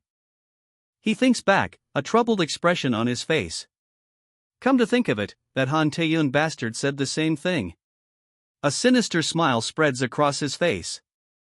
The memory of Han Taeyun's words fuels his suspicion. Tears stream down his face as he clutches his wound. His expression is one of profound anguish. Keelho, a voice rasps. The crimson-eyed figure leans closer, a sinister grin twisting his lips. The scene opens on a dimly lit city street at night. Neon signs glow in the darkness, advertising game and MAG among other indiscernible establishments. The overall atmosphere is one of quiet urban mystery. A young man, his face slightly bruised, walks down a dimly lit alley. He pulls a heavy suitcase behind him, his shoulders slumped with weariness. The neon glow of nearby signs casts long shadows, highlighting his solitary figure. He reaches the end of the alley, stepping out into a bustling street. The change in atmosphere is immediate, the dim shadows are replaced by the bright lights and sounds of the city. Hey, stop! A voice calls out, cutting through the city's bustle. Are you Kong Keelho? The question hangs in the air, a spotlight illuminating Kong Keelho's weary face as he simply replies, yeah. Taeho, when you left to hunt for sacrifices, the accusation hangs heavy in the dimly lit space. Kong Keelho stands silently, a battered suitcase beside him, the flashlight casting long shadows. Whoa, what the fuck happened to your face? The speaker exclaims, his concern overshadowed by shock at Kong Keelho's brutal injuries. Didn't you go to a D-rank gate to get a sacrifice? Also, where's Taeho? The questions hang in the air, highlighting the gravity of the situation and the unspoken worry about Taeho's fate. Taeho is dead, the words hang heavy in the air. A look of disbelief and shock crosses Kong Keelho's face. He responds, what? The gravity of the situation is undeniable. Just take the sacrifice already, he urges, his tone grim. Taeho died in a D-rank dungeon, one man asks, incredulous. The other replies, yeah, well, things just happened that way. The first man explodes, what do you mean that's what happened, fuck? His disbelief and anger are palpable. A hand reaches for a light switch, the gesture conveying a need for clarity amidst the shocking news. The light flicks on, illuminating the speaker's face as he reveals a shocking truth. There was a high-level player among them. His face bruised and bloodied, he explains, thanks to Taeho, I barely managed to kill that fucker. That's why. The speaker's exhaustion and relief are palpable. He's deposited a battered figure into a suitcase. I've brought that bastard as a sacrifice, he states. A beat of silence. Then, a quiet observation, he's breathing. The battered figure, still breathing, is shown in close-up. Blood streaks his face as he grimaces, mouth open in a silent scream. Well, his condition is fine. A voice observes. His face is bruised and bloodied, a stark contrast to the casual observation, but you seem a bit weird. He stammers, Taeho died, so? The weight of the news hangs heavy in the air. He feels confused, but quickly dismisses that feeling. Screw being confused, he mutters, it's better to have less people. He shines a light into a suitcase, seemingly searching for something. Since you brought a sacrifice, we'll be able to get. The words trail off, leaving the implication hanging in the air. His face bruised and bloodied, the man stares down at the suitcase. And Taeho's death means that you'll get all the demonic energy to yourself, the words hang heavy in the air. His face a mask of bloody bruises, he grits his teeth. Shit, that means this time. He mutters, a bitter question hanging in the air, couldn't you use a little bit of power? Wow, Kong Keelho, this fucker, someone exclaims. The accusation hangs heavy, did you perhaps kill Taeho yourself? Because you wanted to monopolize it all. Ugh, shut up. Kong Keelho snarls, his face a mask of barely contained rage. He orders, take care of the sacrifice. I'm leaving, someone declares, defying Kong Keelho's orders. Hey! Where are you going? Kong Keelho shouts, his voice laced with urgency as he tries to stop the fleeing figure. Kong Keelho's frustration explodes. The fuck is wrong with that bastard, he roars, his face a mask of angry confusion and blood. A question hangs in the air, a whisper of doubt. Is he seriously upset because Taeho died? The implication is clear. Kang Kyulho's rage might have a surprising source. A figure departs, a suitcase in hand. The narrator observes, I guess he's more sensitive than I'd thought. The implication is that Kang Kyulho's reaction to Taeho's death was unexpectedly profound. The title card appears, Player. A dark, ominous tone sets in. The title card reveals the story's premise, the player who returned 1,000 years later.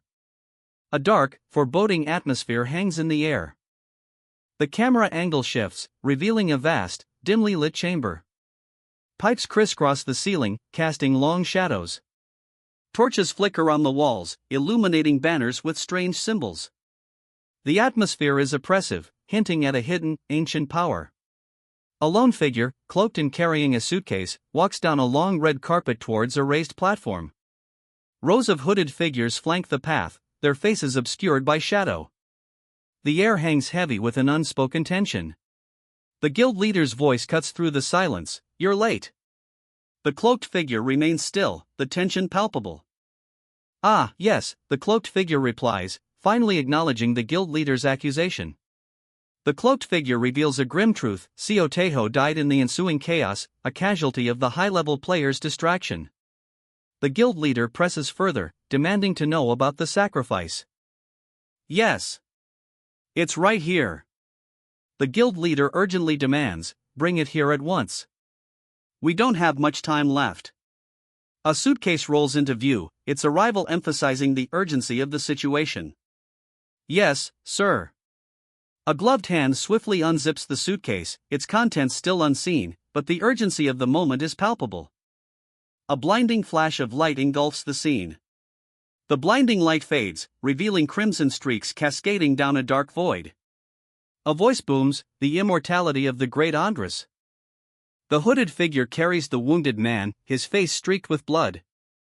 "The eternal life of the great Andras," the voice proclaims. "Everything is going according to plan," the hooded figure states calmly, a sinister glint in their eyes as they continue to carry the wounded man.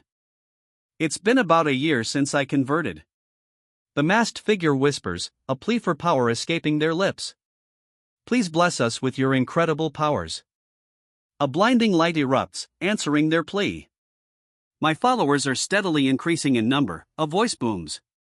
"Oh, great Andras," a second voice cries out in awe. "Please give us your power," a desperate plea rises from the crowd. "If it's a player," a voice adds, the implication heavy with foreboding. "They're bound to thirst after great power," a voice observes, the implication clear. Another figure, a sinister presence, declares, "I can quench their thirst with demonic energy." A chilling smile spreads across their face. His eyes blaze with demonic energy, a horrifying grin splitting his face. Veins of dark power crawl across his skin. "Then, let us commence the ceremony," he declares, a sinister smile playing on his lips. The air crackles with dark energy. "Prepare the magic stones," he commands, a gleeful grin spreading across his face. A subordinate responds with a swift, "Yes," as the ritual begins. "Sir," a voice calls out. A powerful blast of energy erupts, the figure in the dark cloak is thrown back. The cloaked figure reaches for the glowing crystals, a surge of energy illuminating the scene. The desire for power. A voice narrates, the words echoing the figure's ambition. As their desire for power grows, his body and heart transform. A sinister grin spreads across his face as he holds aloft a glowing crystal. "As this continues, I will become increasingly demonized." His transformation accelerates, fueled by his growing power. His transformation completes.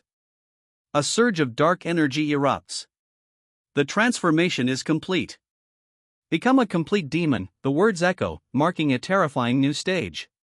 His face contorts in a grimace of exertion, the transformation's toll evident. A sinister grin spreads across his scarred face. He asks, "Who is due to be baptized today?" The question hangs heavy in the air. "Is that so?" someone asks. The speaker's tone is neutral, yet the revelation that Kang Kyulho refused the ceremony is significant. It was originally his turn to be baptized. Then I guess there is no baptism this time, someone states. The news is met with stunned silence and the whispered questions, what, and then how? Silence. A single staff strikes the ground, the impact echoing the stunned hush.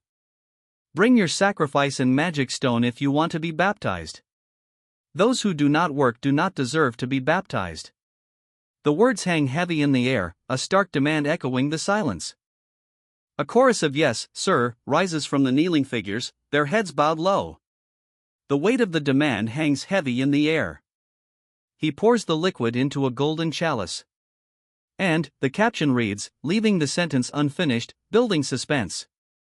Without my teachings, the caption ominously states, the image showing a figure slumped, seemingly lifeless, against a fiery, orange backdrop. You wouldn't even have a chance to be baptized, a voice declares. The scene shows a staff, possibly magical, held aloft. Therefore, this ownerless sacrifice shall be mine. A scarred face, eyes burning with avarice, confirms the speaker's intent. His cruel smile leaves no doubt. Let the ceremony begin. The words hang in the air, a declaration of intent. Yes, sir. The official's response echoes as the ceremony begins. The competitors, unseen but tense, await the start. Two shards of blue energy shatter, the impact echoing the tension of the unseen competitors. A crimson energy wave explodes outward, engulfing the scene in a fiery glow. The crimson energy dissipates, leaving the figure lying still within the glowing circle. A faint blue spark remains. With the crimson energy gone, a figure remains within the glowing circle. A single voice, calm and assessing, speaks, with so many magic stones, I'd be able to hold dozens more ceremonies. A quiet good follows. A sinister grin spreads across his face. I will keep getting stronger. He vows, his eyes gleaming with ambition. Demonic energy surges from a crack, a potent force flowing outwards. The mage unleashes a torrent of demonic energy, a breathtaking display witnessed by onlookers. What magnificent demonic energy! He breathes, a hungry gleam in his eyes. I want to absorb it into my body immediately. But demonic energy is too dangerous to absorb directly. Only death will follow without a medium. But, a solution presents itself. A way to harness the demonic energy without immediate death. A grim solution forms in his mind. If I let this sacrifice absorb the demonic energy until their death, he thinks, and I drink the blood of the corpse. A chilling grin spreads across his face. I'll be able to get my hands on refined demonic energy, he declares, his eyes gleaming with a terrifying ambition. He absorbs the demonic energy, a surge of power coursing through him. Just like this, he exclaims, his ambition fulfilled. May the demonic energy engulf you and take your life. A dark energy surges, and he reacts with a surprised, oh. He's enduring the demonic energy surprisingly well. Is his awakening a special A rank ability, or something even more powerful? His eyes glow, a sinister smile spreading across his scarred face. The longer. He whispers, the demonic energy coursing through him. The longer they last, the more demonic energy you can obtain, he explains, his voice a low, chilling whisper. This is like 5 times. A close-up reveals a monstrous grin, eyes glowing with malevolent energy. The sheer power is palpable. No, he gasps, his face contorted in agony. Blood streaks his skin, a testament to the overwhelming power he faces. 10 times, 15 times. The sheer number of blows landed echoes in the air, a testament to the brutal assault he endured. This bastard. The raw fury in his voice is palpable, a testament to the brutal beating he just endured. He's incredible. The words hang in the air, a stark contrast to the brutal fight that just concluded. A sinister grin spreads across his face.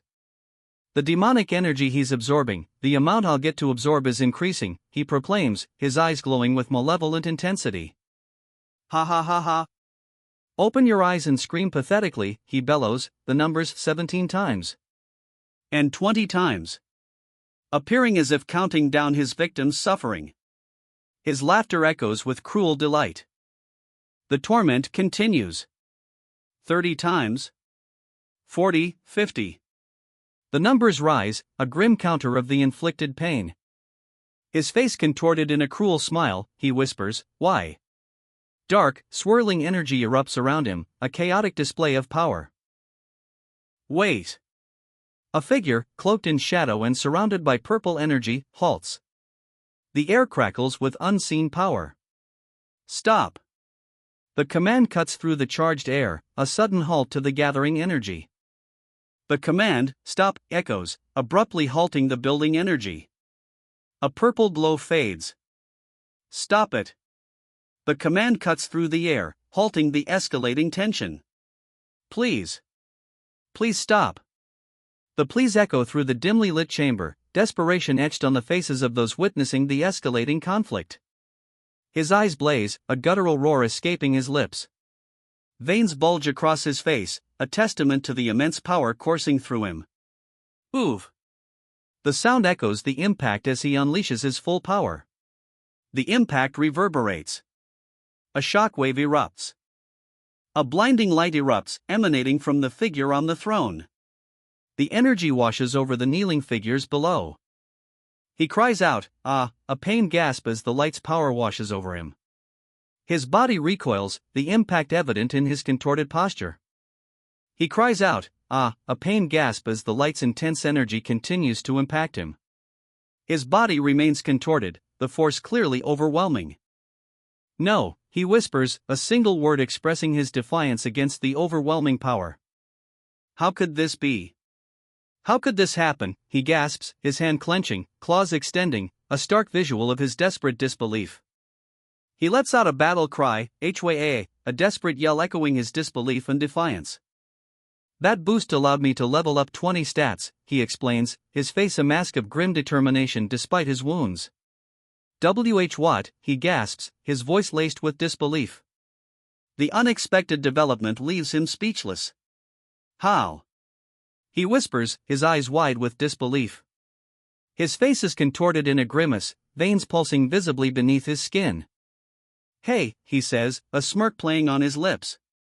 "This ceremony thing." His eyes gleam with a knowing amusement, a stark contrast to the disbelief shown moments before. "Can you do it one more time?" The request hangs in the air, a challenge masked as a plea. His smirk remains, but a flicker of something else, perhaps uncertainty, crosses his eyes. "Ha?" The single word, a breathy question, hangs in the air, reflecting his confusion. A predatory grin spreads across his face, eyes blazing. "Just once more," he snarls, his finger tracing his lips. A single, pained gasp escapes him. "Ah." He collapses, muttering, "No. No." Despair is etched onto his face as his hands clench the ground. His despairing cry echoes, "No." His face contorted in agony, sweat dripping, he bares his teeth in a snarl of rage and defiance. The Korean text emphasizes his furious emotion. "You bastard," he roars, eyes blazing with furious defiance. His face is contorted in a mask of rage. His attack connects, a fiery blast engulfing his opponent. The fiery blast engulfs his opponent, leaving a trail of burning embers in its wake. He smirks, a triumphant glint in his eyes. He breaks through the fiery explosion, moving in a blur. His attack connects, sending his opponent reeling. He smirks, a hint of amusement in his eyes. "Not bad," he says, acknowledging his opponent's strength. He launches a swift counterattack. He unleashes a furious barrage of fiery projectiles, a whirlwind of orange and red engulfing his opponent. The fiery projectiles connect, a blinding explosion erupting in a furious burst of light and heat. The impact of the fiery collision leaves a blinding flash, obscuring the immediate aftermath. The blinding flash fades, revealing a figure silhouetted against the fiery debris. He swings his weapon, a powerful arc of energy cleaving through the air. The attack connects, a fiery explosion engulfing both combatants. The explosion clears, revealing debris and a single, pain sound, "Cook?" He gasps, death, his face contorted in pain. Demonic energy pulses from within him. A sinister grin spreads across his face as dark, demonic energy erupts, forming a shadowy, winged armor. "Power of the Iron Wall," the text proclaims. He smirks, a sinister glint in his red eyes. It's certainly a lot more convenient with demonic energy, he muses, the power of the iron wall clearly enhancing his abilities. He coughs, a harsh cook escaping his lips. His face contorted in anger, he bellows, "What are you all standing around for? Attack this fucker." The command rings out, a furious order cutting through the air as one figure lunges towards the other. The attack lands. A blur of motion, a clash of steel, and a guttural cry of exertion fill the air. The impact. A powerful blow connects, sending a shockwave through the air. The sound of shattering wood echoes. Two figures lie defeated amidst the rubble, blood staining the stone floor. The attacker stands over them, a purple aura still faintly swirling around his feet. Purple energy explodes outward from the victor, a violent wave engulfing the remaining foe. The hooded figure deflects the purple energy with his sword, a fierce grin splitting his face. The hooded figure's sword deflects the attack, sending a shockwave across the crimson floor. He moves with a blur of motion, his grin widening. He stumbles back, a pained kook escaping his lips as blood sprays from his mouth. A swift counterattack. He's sent sprawling, the impact echoing in a burst of red. A muffled cough escapes him as he's struck. The blow sends him reeling. He's sent flying backward, a fiery trail blazing in his wake. He impacts the ground hard, a shockwave rippling outward. He cries out, "Kaak," the sound echoing the force of his impact. He's thrown back, a crimson spray marking the impact. The fight continues. "Out of my way. Useless shits," he snarls, eyes blazing with fury. "Guild Master," someone cries out. If it's Guild Master Chodiokian's power, the implication hangs heavy in the air. "Watch this," he cries, a manic grin splitting his face. "These are flames that can incinerate all lifeforms." The Guild Master unleashes a torrent of fire.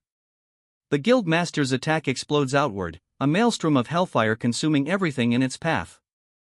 "The power of hellfire," the text proclaims.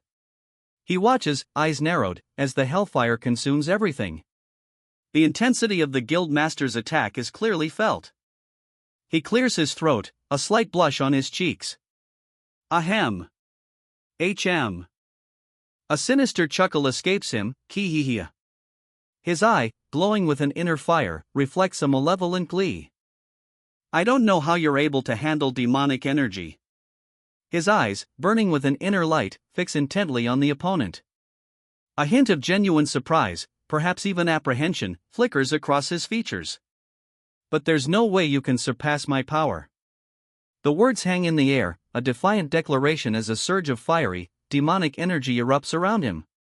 He unleashes a torrent of fiery energy, a blazing inferno engulfing his opponent. The impact is immediate and devastating. He staggers back, his face etched with pain and confusion. "Ha," he breathes, the question hanging in the air amidst the lingering flames.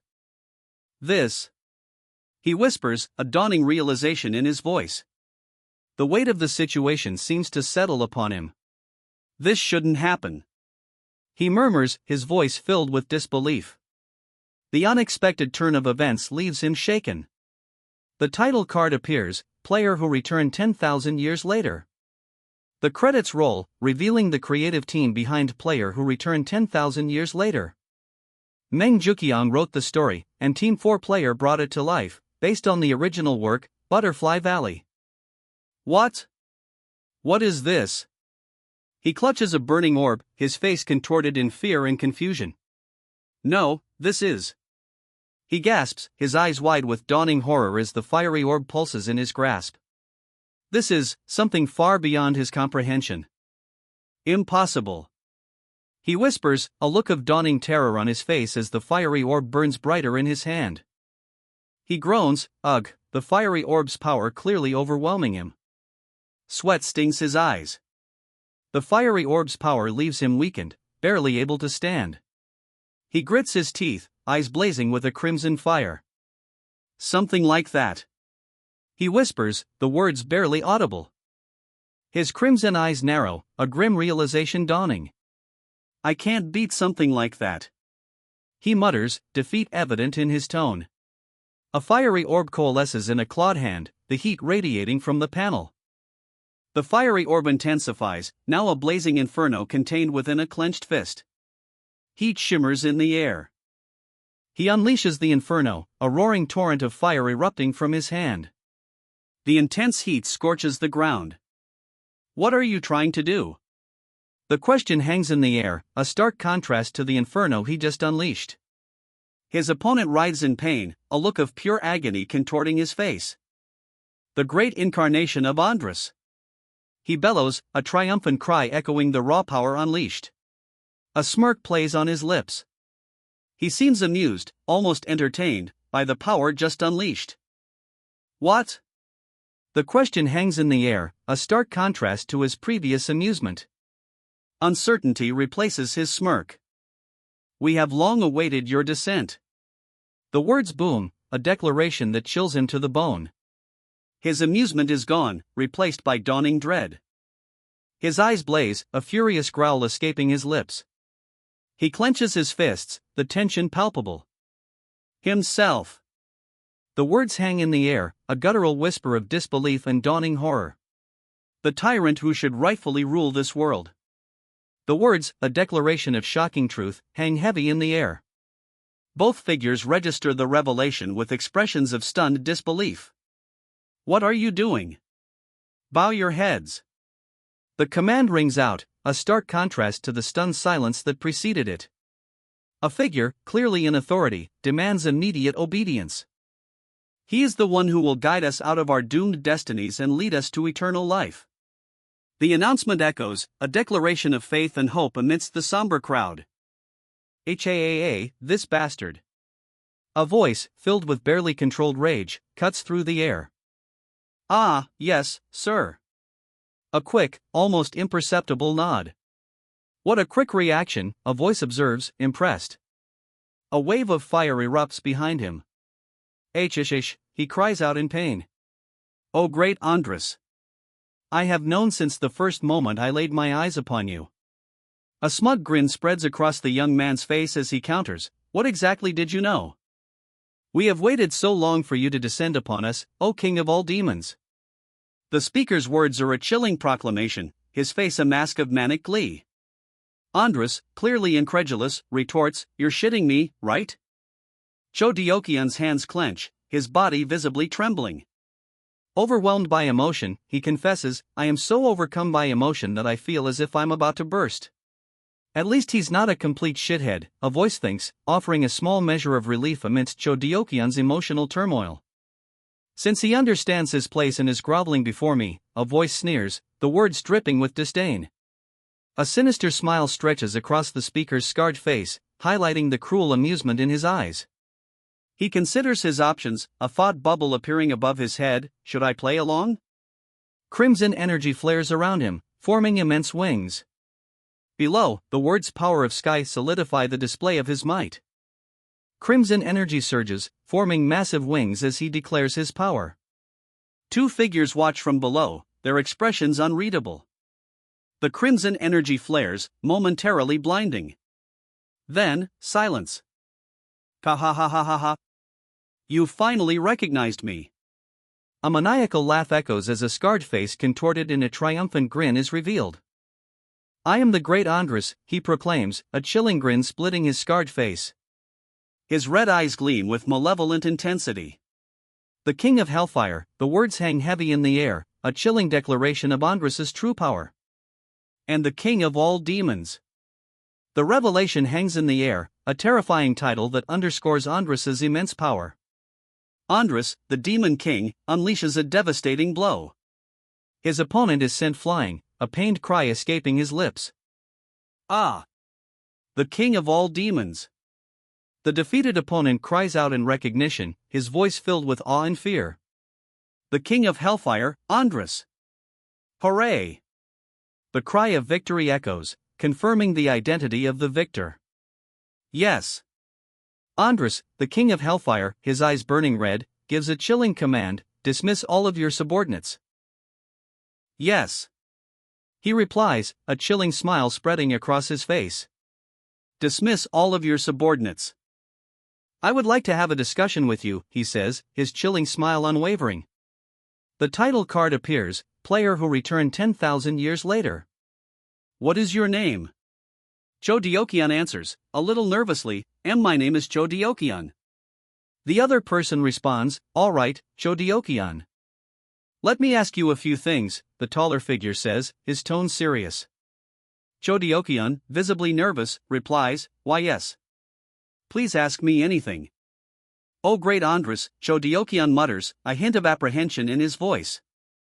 Hey, he adds, seemingly addressing someone unseen.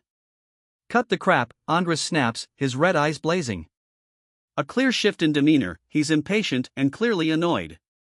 You already know that I'm not Andres, the speaker states, their voice calm despite Andres's earlier outburst. His face etched with strain, sweat trickles down his temples. The man is clearly exhausted, his earlier defiance now replaced by a weary resignation.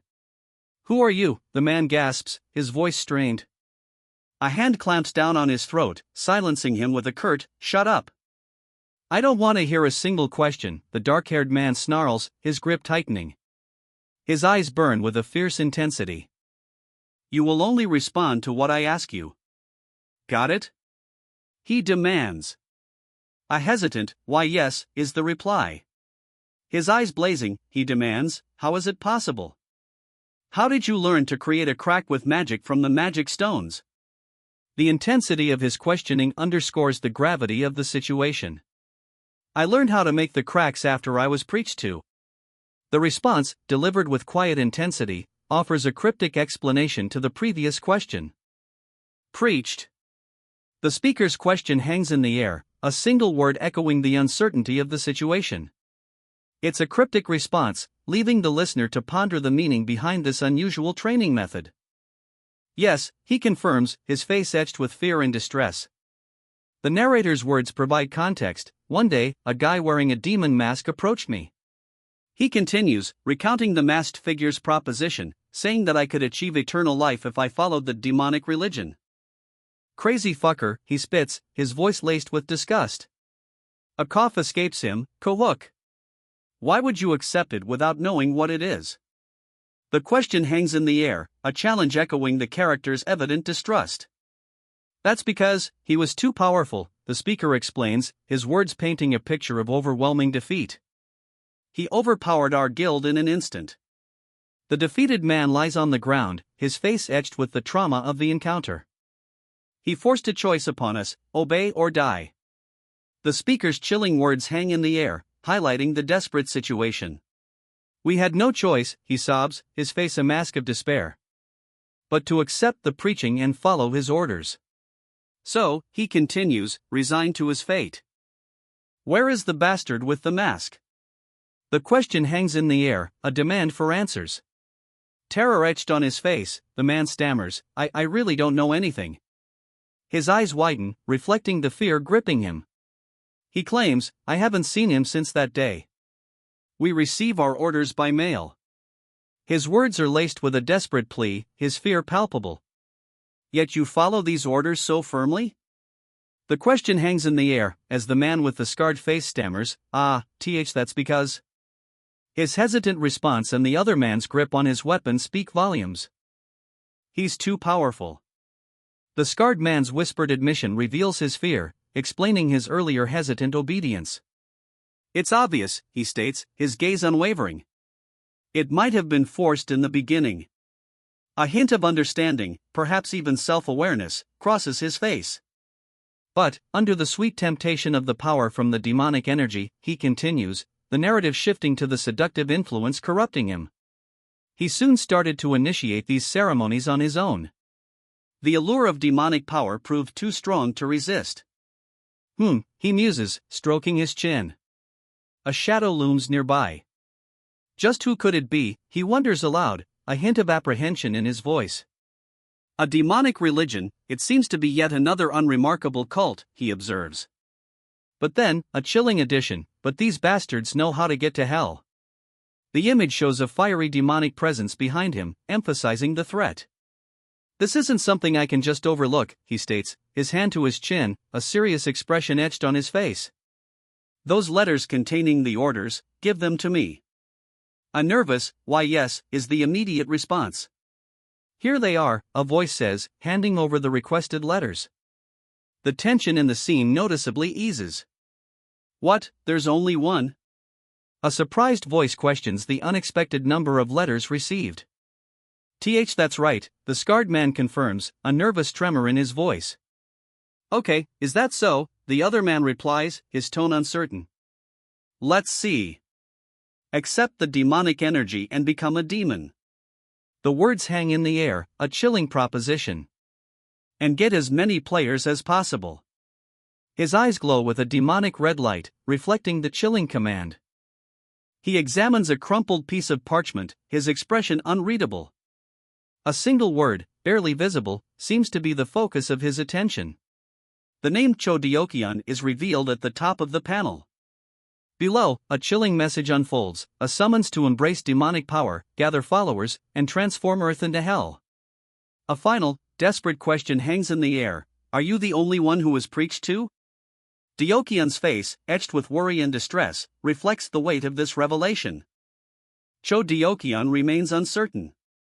He hasn't encountered anyone else who received the same ominous message. Chodiokion, leaning against a stone marker, reacts to the news. This bastard can't be the only one, he thinks, his uncertainty giving way to a grim determination. Chodiokion's grim determination deepens. He reasons, unless they're complete fools, there's no way they would have carried out this plan and placed their faith in Chodiokion alone.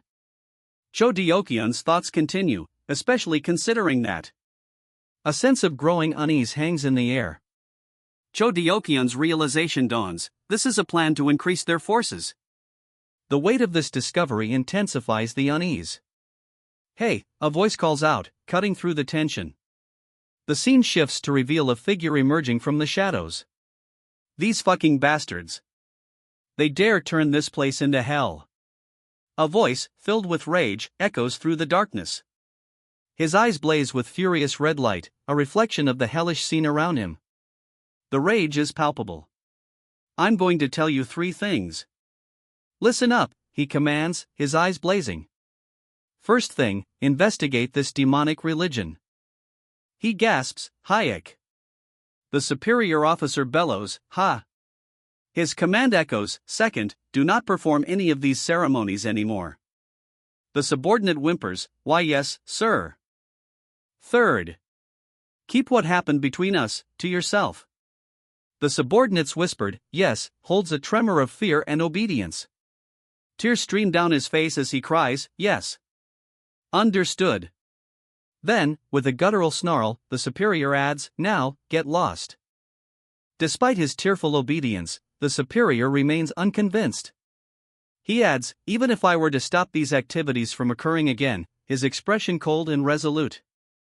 The superior officer's cold gaze remains fixed. "The Andrus Guild's past activities have left too much shit for me to clean up," he states, his tone leaving no room for argument. "This isn't the first or second time they've used these players as live sacrifices," a voice narrates, the statement heavy with grim implication. His crimson eyes reflect the gravity of the situation. "Since the government forces have been paying attention to this."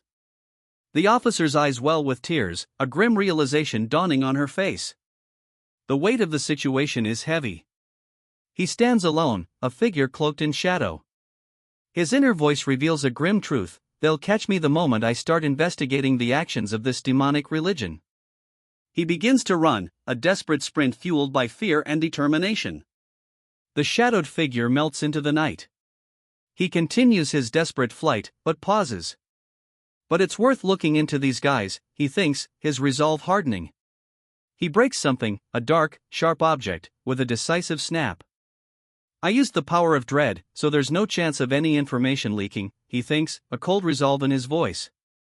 "I'll just discard them when they've served their purpose." He lets out a breath, a weary phew, escaping his lips. His red eyes, still sharp, hint at the intensity of what he just did.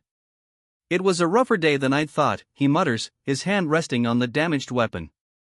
His expression is one of weary resolve. Time to get some healing," he sighs, a weary acceptance in his voice.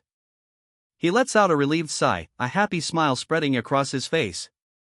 Seela, he whispers, clearly pleased. I'm home, he says, a wide, relieved smile on his face. Kangwo, he calls out, his voice slightly shaky with excitement. Why yeah? What's the matter? Kangwo asks, turning to face the visibly concerned girl. Her worried expression is clear. That's what I'd like to ask you. You went to the gate a long time ago, and haven't contacted me since, the girl says, her concern escalating. The question hangs heavy in the air. The phone screen displays the time, 9:12 p.m., May 25, 2025. 22 missed calls from an unknown number are shown. You didn't even answer your phone, the girl exclaims, her worry palpable. Ah, oh my. She whispers, her voice laced with dawning realization. The weight of the unanswered calls sinks in. Sorry about that. Something came up, he says, shrugging slightly. I'm all right. She visibly relaxes, letting out a relieved, "Phew, I was worried something bad had happened." Thanks for worrying about me, he says, a small, almost imperceptible smile playing on his lips. I'll be sure to contact you next time, he promises. A playful smirk touches her lips as she replies, I'll hold you to that. Now that you're home, I'm going to make dinner. Kangwo, do you want? She asks. He eagerly replies, of course I want kimchi jjigae. She smiles, ah, okay. Well, I figured you might want that, Kangwo, she says, a gentle smile playing on her lips. I was already in the middle of making kimchi stew with better quality meat. Kangwo's eyes widen, a delighted "oh" escaping his lips. You make me a delicious dinner every night. Kangwo exclaims, his gratitude overflowing. Overwhelmed with emotion, Kangwo laughs, tears streaming down his face. The word respect explodes from the panel, mirroring his heartfelt gratitude. Thank you so much. Kangwo cries, his voice thick with emotion. And not at all, he stammers, humbled by the outpouring of gratitude. I got my second awakening during today's hunt, she announces, a gentle smile playing on her lips. It's time for me to start working to pay you back, Kangwo. He looks surprised, a slight pardon escaping his lips. You got your second awakening? Kangwo asks, his surprise evident. She murmurs, haha, a soft sound of breathlessness and perhaps slight embarrassment. Her cheeks are flushed. Listen up, Kangwo, she says, her tone firm despite the lingering blush on her cheeks. The shift in her demeanor signals a change in the conversation's direction. I got a special ability called the Blessing of Light with my second awakening, she exclaims, a wide, excited grin spreading across her face. It's a B rank. Kangwo responds with a simple, oh-ho. His expression unreadable. At this rate, we're going to be amazing if we form a party with Tae-soo. The thought trails off, leaving the potential for a powerful team unspoken but heavily implied. A confident smile spreads across her face. She imagines a powerful party, picturing a warrior with a large shield and a mage wielding a staff. The potential for victory is palpable. A healer with a high-rank special ability and a tanker, she muses, a confident smile playing on her lips. If these two were to work together, I'm sure we'll have strength far beyond other parties. Seela, someone asks, have any guilds sent offers to you? Seela replies, so many. Then, which guild are you thinking of joining? The question hangs in the air, a clear shift from casual conversation to a more serious decision for Seela. Seela hesitates, a slight blush on her cheeks. I actually don't have any intention of joining any guild. Instead, I want to be of help to you, Kangwo, Seela declares. Kangwo, watching her from behind, thinks she really is an angel. Kangwo hesitates, stirring a pot. It's true you awakened a high-rank special ability, Seela, he acknowledges, but I don't think it's a good idea for you to join me now. To put it objectively, Kangwo begins, his voice firm but gentle, the current you won't be of great help. Seela's expression shows a hint of disappointment, her gaze downcast. Seela's response is quiet, almost hesitant. I see. Her words suggest understanding, though her expression remains unreadable. He fidgets, pulling at his jacket. A subtle shift in his posture suggests unease, though his expression remains guarded. Maybe later on, but not yet, he mutters, his expression still guarded. The delay hints at a calculated plan, a subtle shift from his earlier unease. I'm much stronger compared to those at my level, he declares, a surge of dark energy manifesting as shadowy wings behind him. His eyes glow red, reflecting a newfound confidence. If I were to form a party now, I wouldn't be able to gain enough experience or engage in serious battles, he muses, his dark energy still swirling. The thought of a party seems less appealing than solo combat for now. He concludes that to properly train, he needs to form a party with compatible people. The panel shows two potential party members, a heavily armored warrior and a magically inclined individual. I know a tanker who has an A-rank special ability. A promising lead emerges in the search for party members. I think you should form a party with that tanker for now, advises a voice, and level up while gaining battle experience. This is more important for you. The advice is given as someone idly pushes chopsticks across a table. I see, she replies thoughtfully, considering the advice to level up with a tanker. The suggestion to gain experience resonates with her. Ah! She breathes, a thoughtful expression on her face. The suggestion to form a party and attempt a higher rank gate is clearly under consideration. Okay, she says, a small smile playing on her lips. I'll form a party. Her decision is made. A party with that tanker like you said, Kangwoo. She confirms her plan, solidifying her decision from the previous panel. Both of you have high-rank special abilities, she explains, so you'll be able to level up quite quickly. Kangwoo's companion agrees, yes. I want to level up quickly and join you soon, Kangwoo. It won't take too long, Kangwoo's companion assures him, the steam rising from a pot of food in the background. I'll sponsor you with everything you need until then, the companion offers, a promise of support hanging in the air. Hobo, thank you, Kangwoo, he says, a hint of a smile playing on his lips. Kangwoo's response is curt, yes. Since this is all an investment. Kangwoo ponders, a thoughtful expression on his face. Now, when should I level up Ciela and Taesu? He seems to be strategizing, a pot simmering on the stove nearby. Here, the kimchi stew finished cooking while we were chatting. Their eyes widen, a single word escaping their lips, oh. A blush creeps onto their cheeks. Kimchi jjigae. The word hangs in the air, a longing whisper. Then, a steaming bowl of kimchi jjigae. The rich, red broth shimmers invitingly. Thanks for the meal. A beat.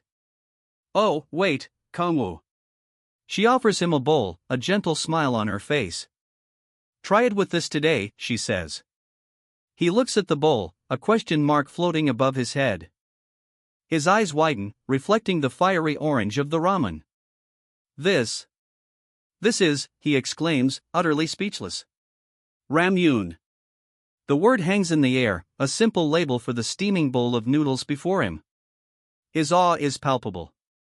Toppings. The word explodes from him, his excitement palpable. He anticipates the delicious additions to his ramyun. He adds the toppings to his ramyun, a satisfied cue. Escaping his lips as the aroma fills the air. He reaches for his chopsticks, a single thought crossing his mind, demonic religion. He picks up his chopsticks, a simmering rage evident in his clenched fist. You bastards. He mutters, the words heavy with unspoken fury. I don't know who you are, a voice declares, but I'll protect this earth. With my ramyun toppings. A powerful figure, cloaked in shadow and burning energy, stands defiant. Despite the looming figures in demonic masks, he calmly continues eating his ramen. His expression is one of quiet determination. He stirs the kimchi jjigae, a determined glint in his eyes. And save this world, with my kimchi jjigae, he declares, his resolve unwavering. The scene shifts to a serene, bright blue sky. A simple sign appears, Player Support Center. A futuristic player support center dominates the cityscape. Its sleek, white curves contrast sharply with the surrounding modern buildings. The C-rank player card will be mailed to the written address tomorrow. A wide shot of the city shows the player support center in the distance. It can't be done today, right? He asks, a hint of impatience in his voice. The clerk simply replies, right. The clerk explains that for C rank and above, processed magic stone identification must be added to the card.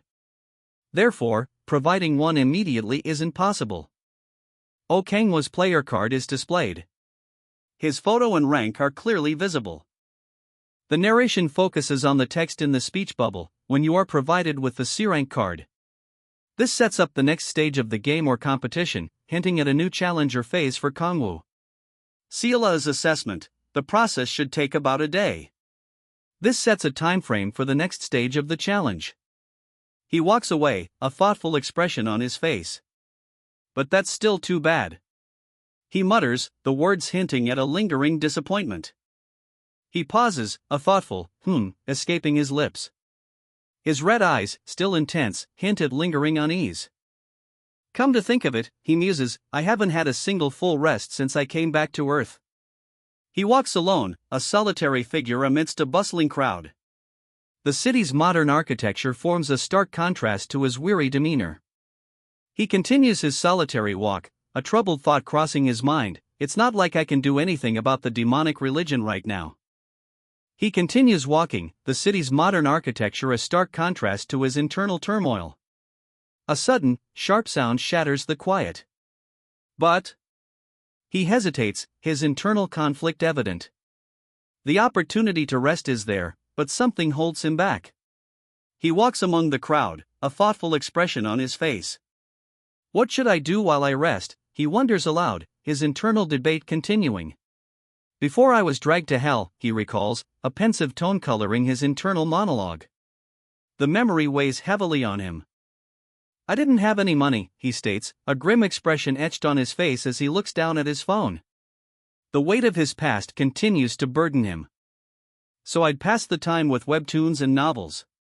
He explains, scrolling through various apps on his phone. The screen displays a variety of colorful icons, hinting at his pastime. He closes his phone, a decision made. Let's not do that anymore, he resolves, putting an end to his digital escapism. He looks up, a determined glint in his red eyes. Things can't be the same as they were 10,000 years ago, he thinks, a quiet resolve hardening his expression. I've worked so hard to get back to Earth. He clenches his fist, a new resolve settling on his face. I need to enjoy everything I can, he silently vows. His eyes blaze with a fiery red intensity. Let's see. He thinks, a glint of determination in his gaze. He arrives at a PC Zone store, a puzzled expression on his face. He wonders aloud. The title card appears, player who returned 10,000 years later. The credits roll, revealing the creative team behind Player Who Returned 10,000 Years Later, originally based on Butterfly Valley. This is an unfamiliar sight. A sense of unease hangs in the air. The protagonist enters a room, his thoughts voiced aloud, so this is what they call a PC room. The setting is a brightly lit, modern PC gaming center.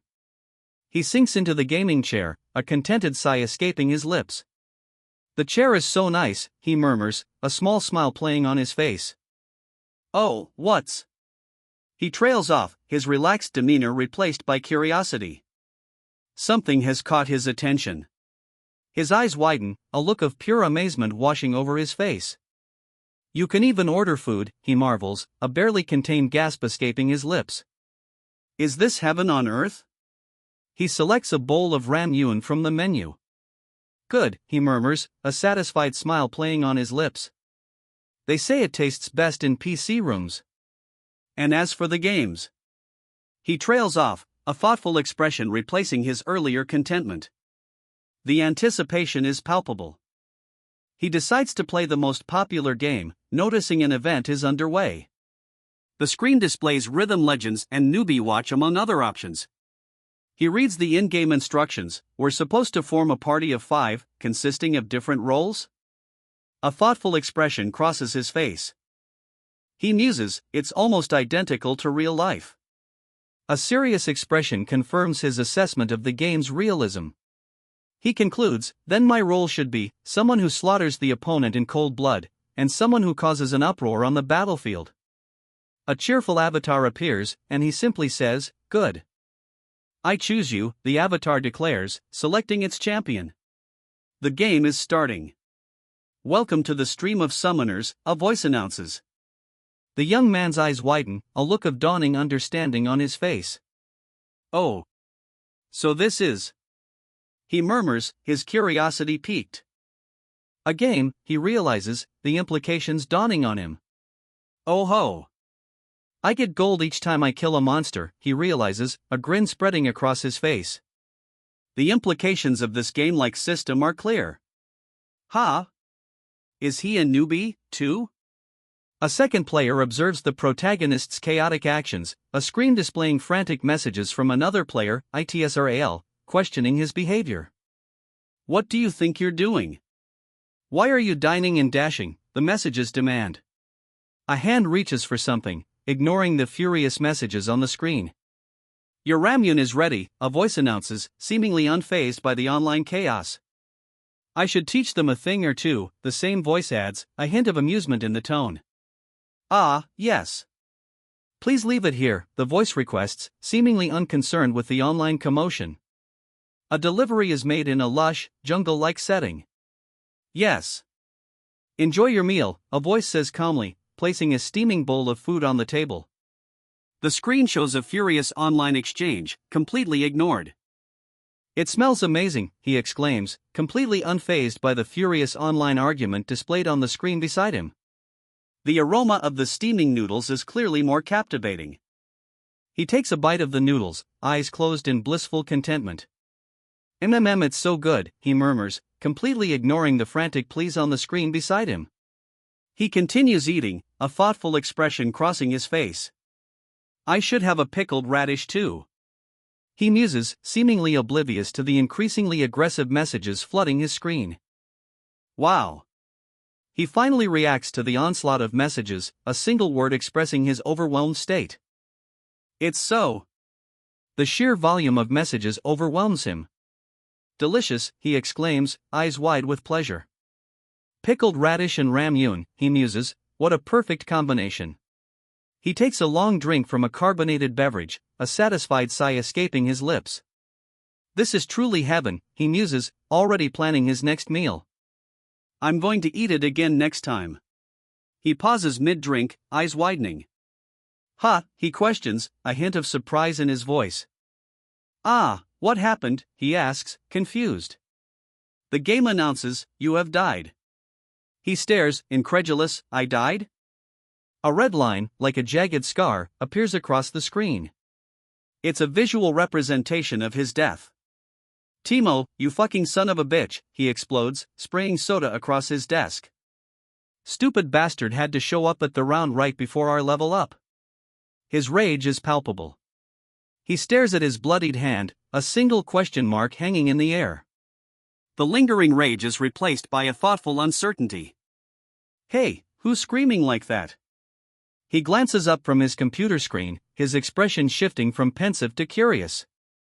Who are you, he asks, his curiosity piqued by the unseen presence. The camera angle shifts, revealing a young person with vibrant red hair, wearing a baseball cap, intently focused on a computer screen displaying a game interface.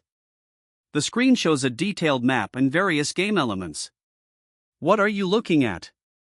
The question startles the red-haired gamer, their eyes widening slightly. Her eyes blaze, a feral snarl twisting her lips. The red-haired gamer's transformation is complete. I'm feeling pretty shitty right now, so you'd better look elsewhere, she snarls, her anger palpable. He stares at the screen, confusion evident on his face. Ha, he mutters, eyes wide. What is this? Hi-ya. What a coincidence, he breathes, a thoughtful expression settling on his face. His eyes, sharp and intense, convey a sense of dawning realization. I call this good luck, or bad luck, he muses, a contemplative expression on his face.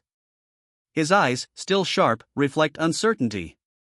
Wow, you're eating Ramyun, even in the middle of all this, a voice observes, highlighting the protagonist's calm demeanor amidst apparent chaos. Fucking seriously. The red-haired protagonist mutters, her frustration evident as she walks away, the scene highlighting her disbelief and annoyance. You'd better come out while I'm still saying it nicely, she warns, her voice tight with barely contained anger.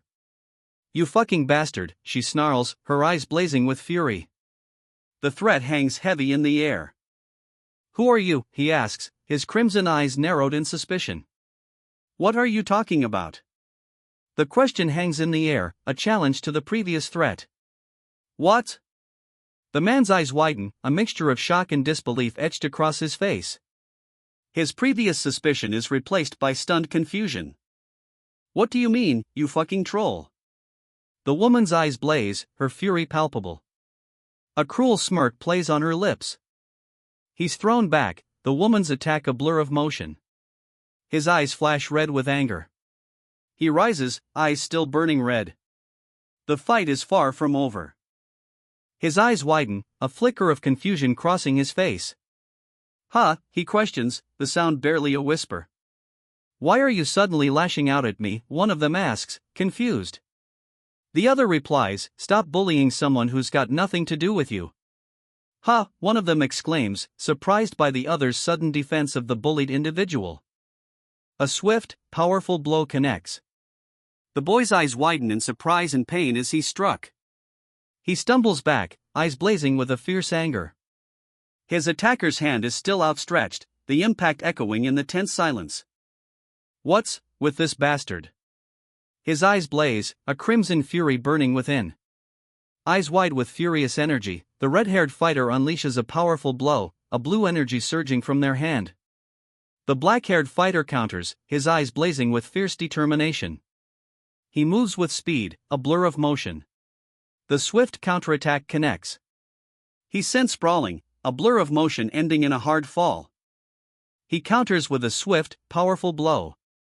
A burst of energy erupts as he connects, sending his opponent flying. The attack connects. A powerful blue energy wave blasts past the opponent, leaving a trail of motion lines in its wake. He unleashes a powerful energy blast, a blue wave surging forward with incredible speed. The energy blast sweeps past her, a near miss. Her eyes widen in shock and fear. She barely avoids the attack, her eyes wide with alarm as a powerful hand swipes past. She's sent flying, a blur of motion and dust. The red-haired fighter counters with a powerful punch, a blur of motion. The red-haired fighter's eyes widen, a shockwave of energy crackling around her clenched fists. You. She whispers, a mixture of disbelief and dawning horror in her voice. Who are you? She demands, her eyes wide with a mixture of fear and defiance. Her fist remains clenched, energy still crackling faintly around it. You. Who are you? The question hangs in the air, a stark challenge against the muted background. Did the Mere Guild send you? The question, sharp and accusatory, hangs between them. Tension crackles in the air. The Mere Guild is one of the largest and most powerful guilds in the land. Top 5. Someone whispers, a statement that clearly catches his attention.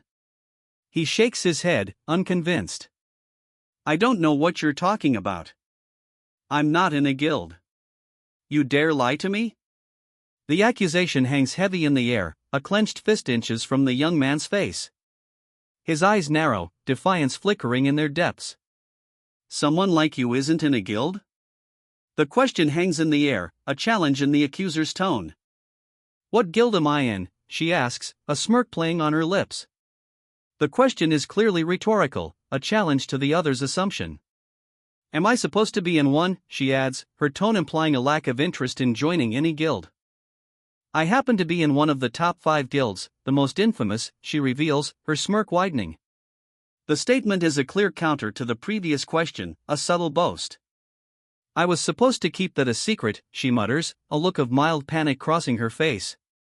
I got too excited. Let's calm down. A single word floats above her head, shit. Where are you going? I'm talking to you.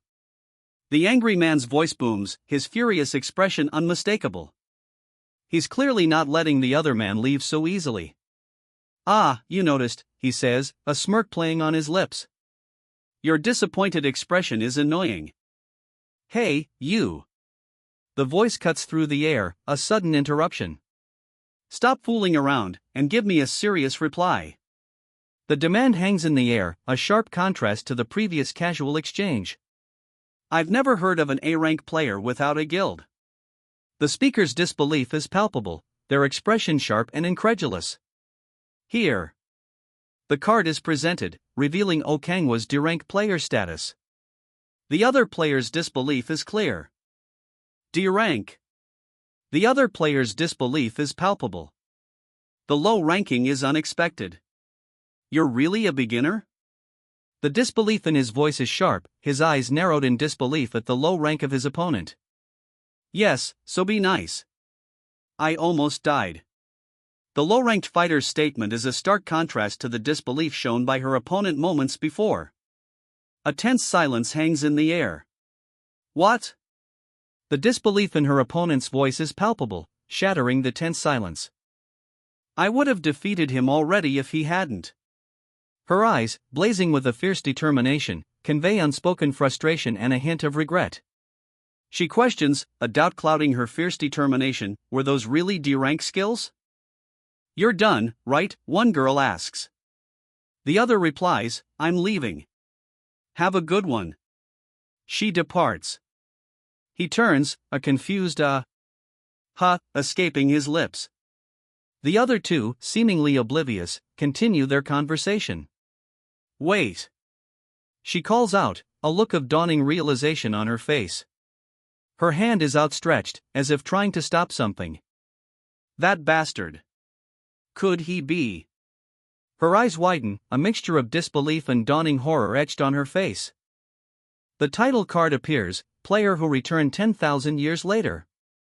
The camera pulls back, revealing a modern building, sunlight glinting off its pale brick facade. A lush green bush partially obscures the view of a ground floor window. The scene shifts to a modern building, mega PC zone emblazoned across its facade. Several figures stand outside, including a muscular man with a bandana, carrying a toolbox. He seems to be waiting. His eyes, blazing crimson, reflect a fierce determination. His crimson eyes narrow, a thoughtful frown etching itself onto his face. He seems lost in contemplation. I lost all my abilities, so I'm weak now. He confesses, his voice heavy with the weight of his lost power. Despite his loss of abilities, he declares, but I still have my fighting reflexes from years of experience. A determined glint appears in his eyes as he prepares himself. Despite his diminished abilities, he's surprised. I didn't think I'd meet someone who's of a similar level so quickly, he observes, his red eyes intense. His red eyes narrowed, he focuses intently. That final move in particular, he observes, analyzing his opponent's technique. For a moment, he is frozen, analyzing the opponent's technique. His eyes widen slightly, a flicker of understanding crossing his face. He spins, a blur of motion, as his opponent disappears in a flash of purple energy. She left my field of view, he observes, his eyes narrowed in concentration. Just who, he gasps, his eyes wide with a mix of shock and dawning comprehension as the purple energy dissipates. Is she, he whispers, a dawning realization etched on his face as he clutches his chest. Uncertainty and wonder fill his expression. His eyes glow crimson. A stark change, reflecting a sudden, intense realization. Ha! He utters a single word of confusion, his gaze drifting downwards. The scene shifts to a dark, almost shadowy alleyway, the only light source a distant, humming air conditioner. A hand cautiously opens a window, the sound of it creaking softly in the dim alleyway. He bursts through the window, a blur of motion, landing silently on the ground below. He moves with impossible speed, a blue energy trail blazing in his wake as he strikes. His eyes glow a vibrant blue, a stark contrast to the shadows of his cap. He watches, his expression unreadable. A close-up reveals a black choker, a small pendant hanging from it. The glowing blue eyes from the previous panel are still visible, though partially obscured. All right. No one's nearby. A figure, partially hidden behind an air conditioning unit, confirms their surroundings are clear. They activate a device, a small, rose-emblazoned box. And this should be enough white noise, they mutter, a sense of quiet determination in their voice. The device hums, a soft white light emanating from the rose emblem. It's working. A soft glow emanates from the rose emblem on the device. It's activated. Connect me to HR, she requests into the device. The response confirms, yes, Cha Yeonjunim. This is Red Rose's strategy team. Alright, she declares, the connection confirmed. The Red Rose strategy team is ready. She leans forward, a determined glint in her eyes. The mission begins. Yes, this is Red Rose's HR leader, he confirms into the phone, a subtle smirk playing on his lips. Park Hyunwoo, the voice on the other end of the comms identifies. What's wrong? Hyunwoo's eyes widen, a flicker of surprise crossing his face. The comms crackle with the name, Guild Leader Cha Yeonjunim? Hey, Hyunwoo, a voice says. I'm gonna need you to investigate something for me. It's important. Do you mean the demonic religion worshipper? Hyunwoo asks, a clear question forming in his mind. Maybe, maybe not, the speaker replies, leaving Hyunwoo's question hanging in the air. Uncertainty clouds the answer. He seems to be hiding his identity, but he's very suspicious, she observes, a hint of concern in her voice as she continues her phone call. She checked the player card. His name's Oh Kang-woo. A D-rank player. The narrator's voice is laced with disbelief as she stares at Oh Kang-woo's player card, his crimson eye glinting in the dim light. The confirmation of his low rank hangs heavy in the air. That means he wouldn't have a mana discerning device, making it easier to fake a D-rank card than a C-rank one. The narrator's suspicion grows. But if he's a D-rank worshipper? The narrator's suspicion intensifies, a new line of inquiry emerging. He would go around killing players of the same level. The narrator's voiceover confirms a chilling pattern of behavior. No. A single word, sharp and defiant, cuts through the chilling pattern. He was skilled enough to predict my movements, she states, her voice tight with barely controlled fury. He doesn't belong to that level. A sharp intake of breath follows. That's. She trails off, her voice laced with disbelief. The implication hangs heavy in the air. Even if you weren't giving it your all, a voice states, the words hanging in the air, adding another layer to the already unsettling situation. There hasn't been a single demonic religion follower skilled enough to react to your movements in time, a voice observes, the statement hanging heavy in the air. Until now. The words hang in the air, a stark contrast to the previous observation. A shift in the narrative is imminent. Yeah, right, one speaker scoffs. The other counters, I've investigated the demonic religion extensively. But there wasn't anyone who could match my level, she declares, her eyes blazing with fierce confidence. A determined set to her jaw underscores her words. Definitely not, but that bastard. His eyes blaze, a fierce intensity radiating from him. He moves in a blur, a whirlwind of motion as he strikes out, his attacks a flurry of blows against his multiple opponents. Those reflexes, could he be? A woman watches, wide-eyed and shocked, as the figure before her moves with impossible speed. Based on his skill level, he could be either the manager. The woman's observation reveals a surprising possibility about the incredibly fast figure she's watching. Or the leader, she concludes, giving a thumbs up. A small tear in her jacket sleeve is visible. That would mean that. She trails off, lost in thought, a serious expression replacing her previous confidence. Do you think the demonic religion is beginning to get serious? One of them asks, concern etched on their face. We can't ignore that possibility. Just find some information on him quickly, they urge, the urgency of the situation clear. Yes, understood. The reply is swift, confirming their commitment to the urgent task. Her eyes, wide and intense, reflect a steely determination. She listens intently, a slight furrow in her brow.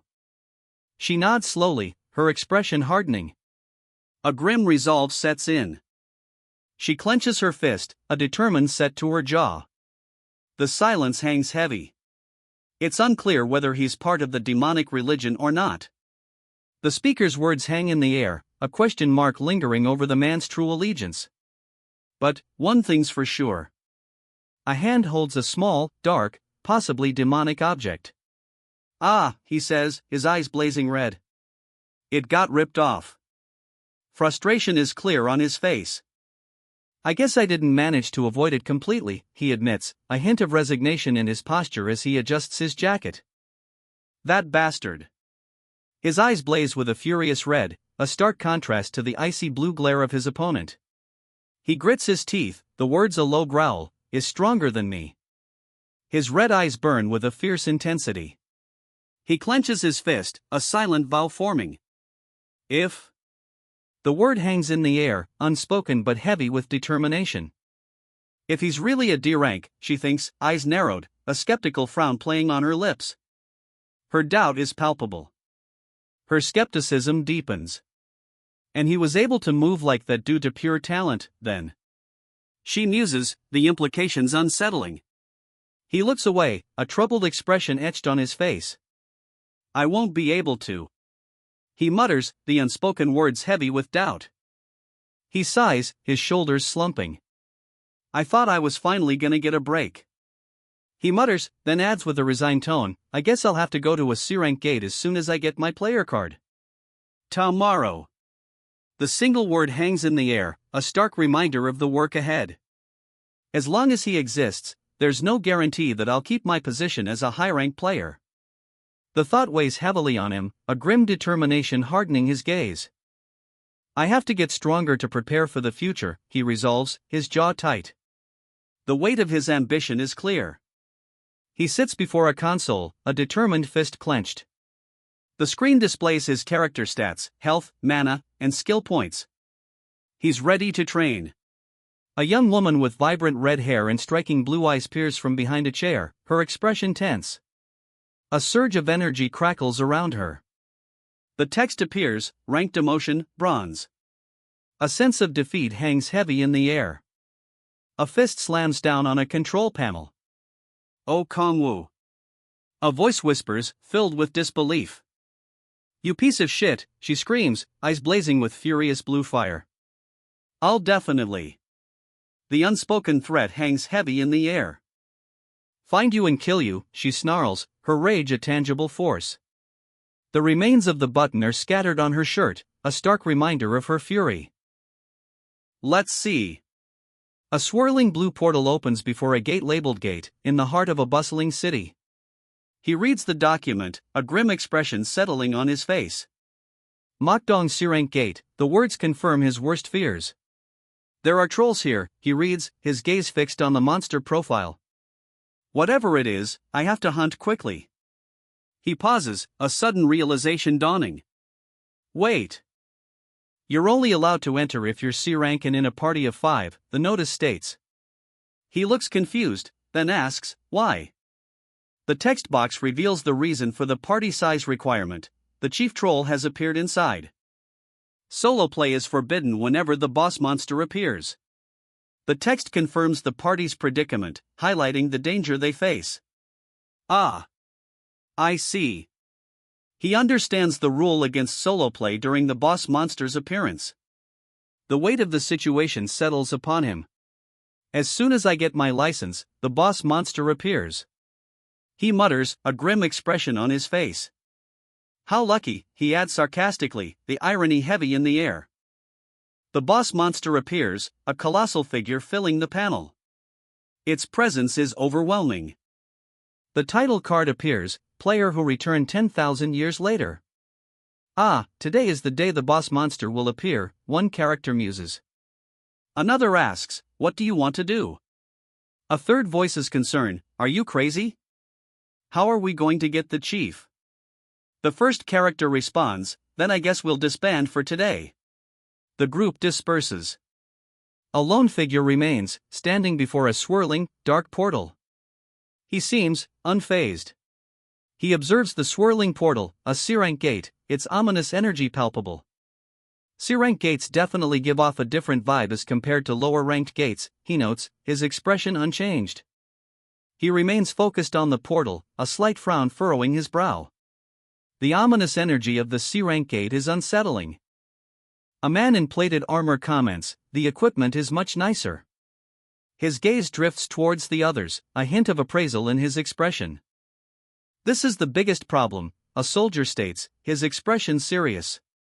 He holds a scanner, the inspection process apparently stricter than before. He needs to enter alone. He needs to enter alone if he wants to monopolize. What can he do? The soldier's internal struggle is evident. Alright, let's go get the head of the chief. The group cheers, excited about their upcoming 1 million Korean won splurge. What should we do? One asks, concern etched on his face. Another chimes in, honestly, I'm not too confident. Doubt hangs heavy in the air, a stark contrast to their earlier enthusiasm. A grizzled warrior, hand on his chin, thoughtfully murmurs, His expression reflects the group's uncertainty. This uncertainty. One warrior mutters, his unease palpable. Another adds, just looking at the chief gives me the creeps. Will we even be able to get out in one piece? Their apprehension is clear. Restlessness and fear ripple through the group. One warrior suggests skipping today's hunt, while another questions if they should proceed despite their apprehension. The air crackles with uncertainty and trepidation. The hunt begins. Then, to this. His eyes glow red, a fierce determination hardening his features. The hunt intensifies. One spoonful of rage would be the perfect addition. He smiles, a chilling expression twisting his lips as his eyes burn with a fierce, red light. The 1 million Korean wons is pretty tempting. He muses, a dark smirk playing on his lips.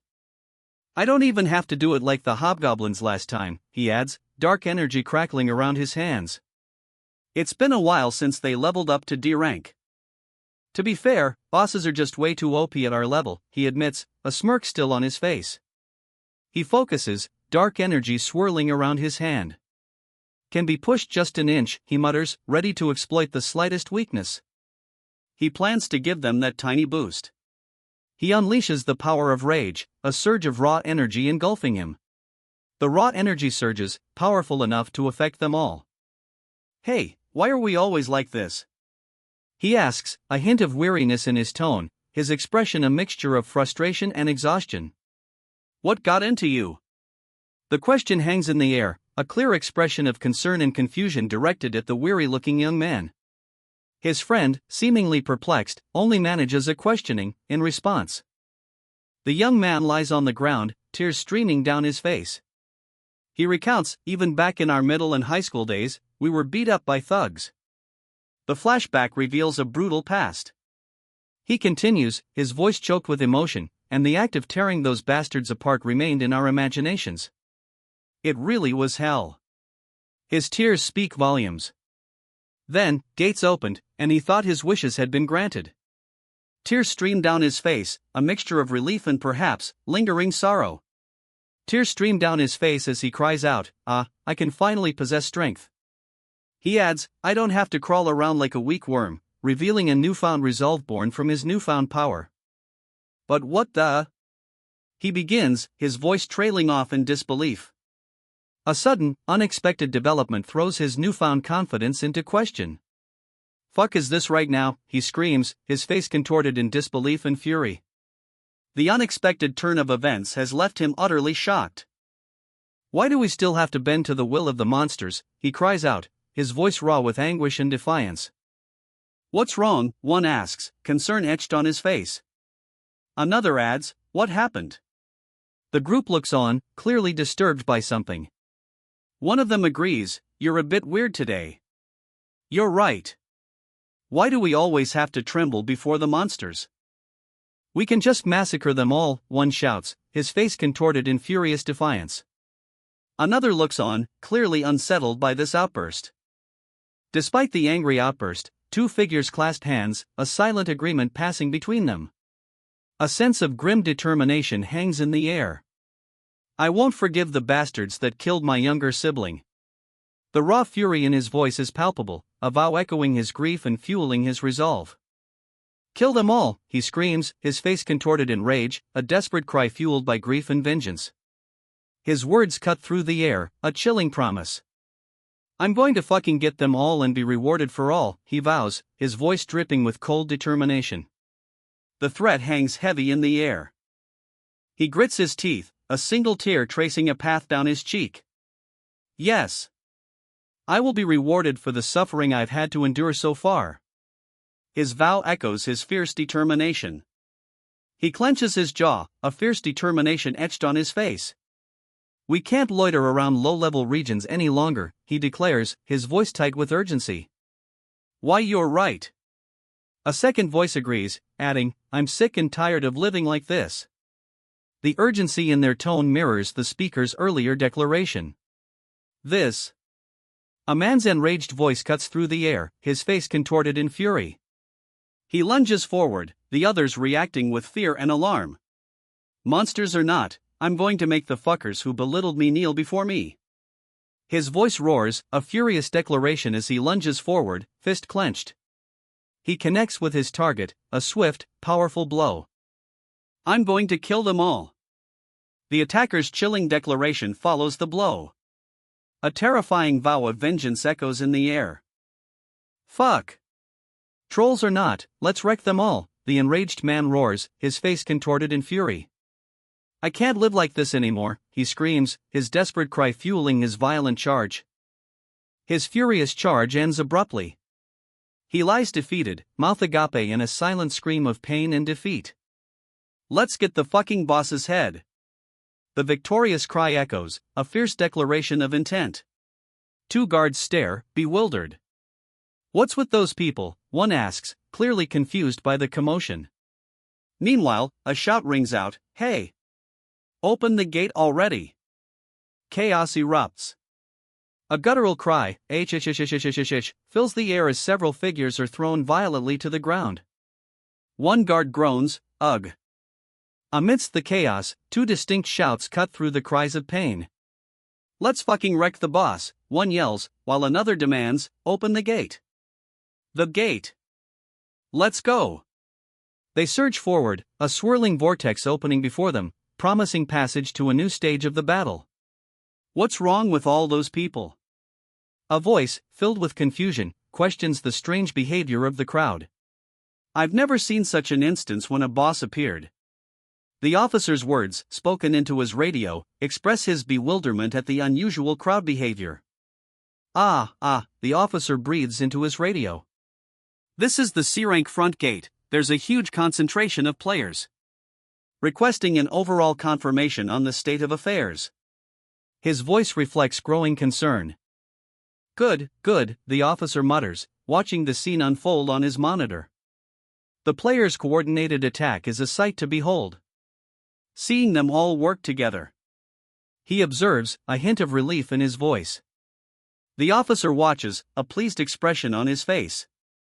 Is a lovely sight, he murmurs, as the coordinated attack unfolds successfully.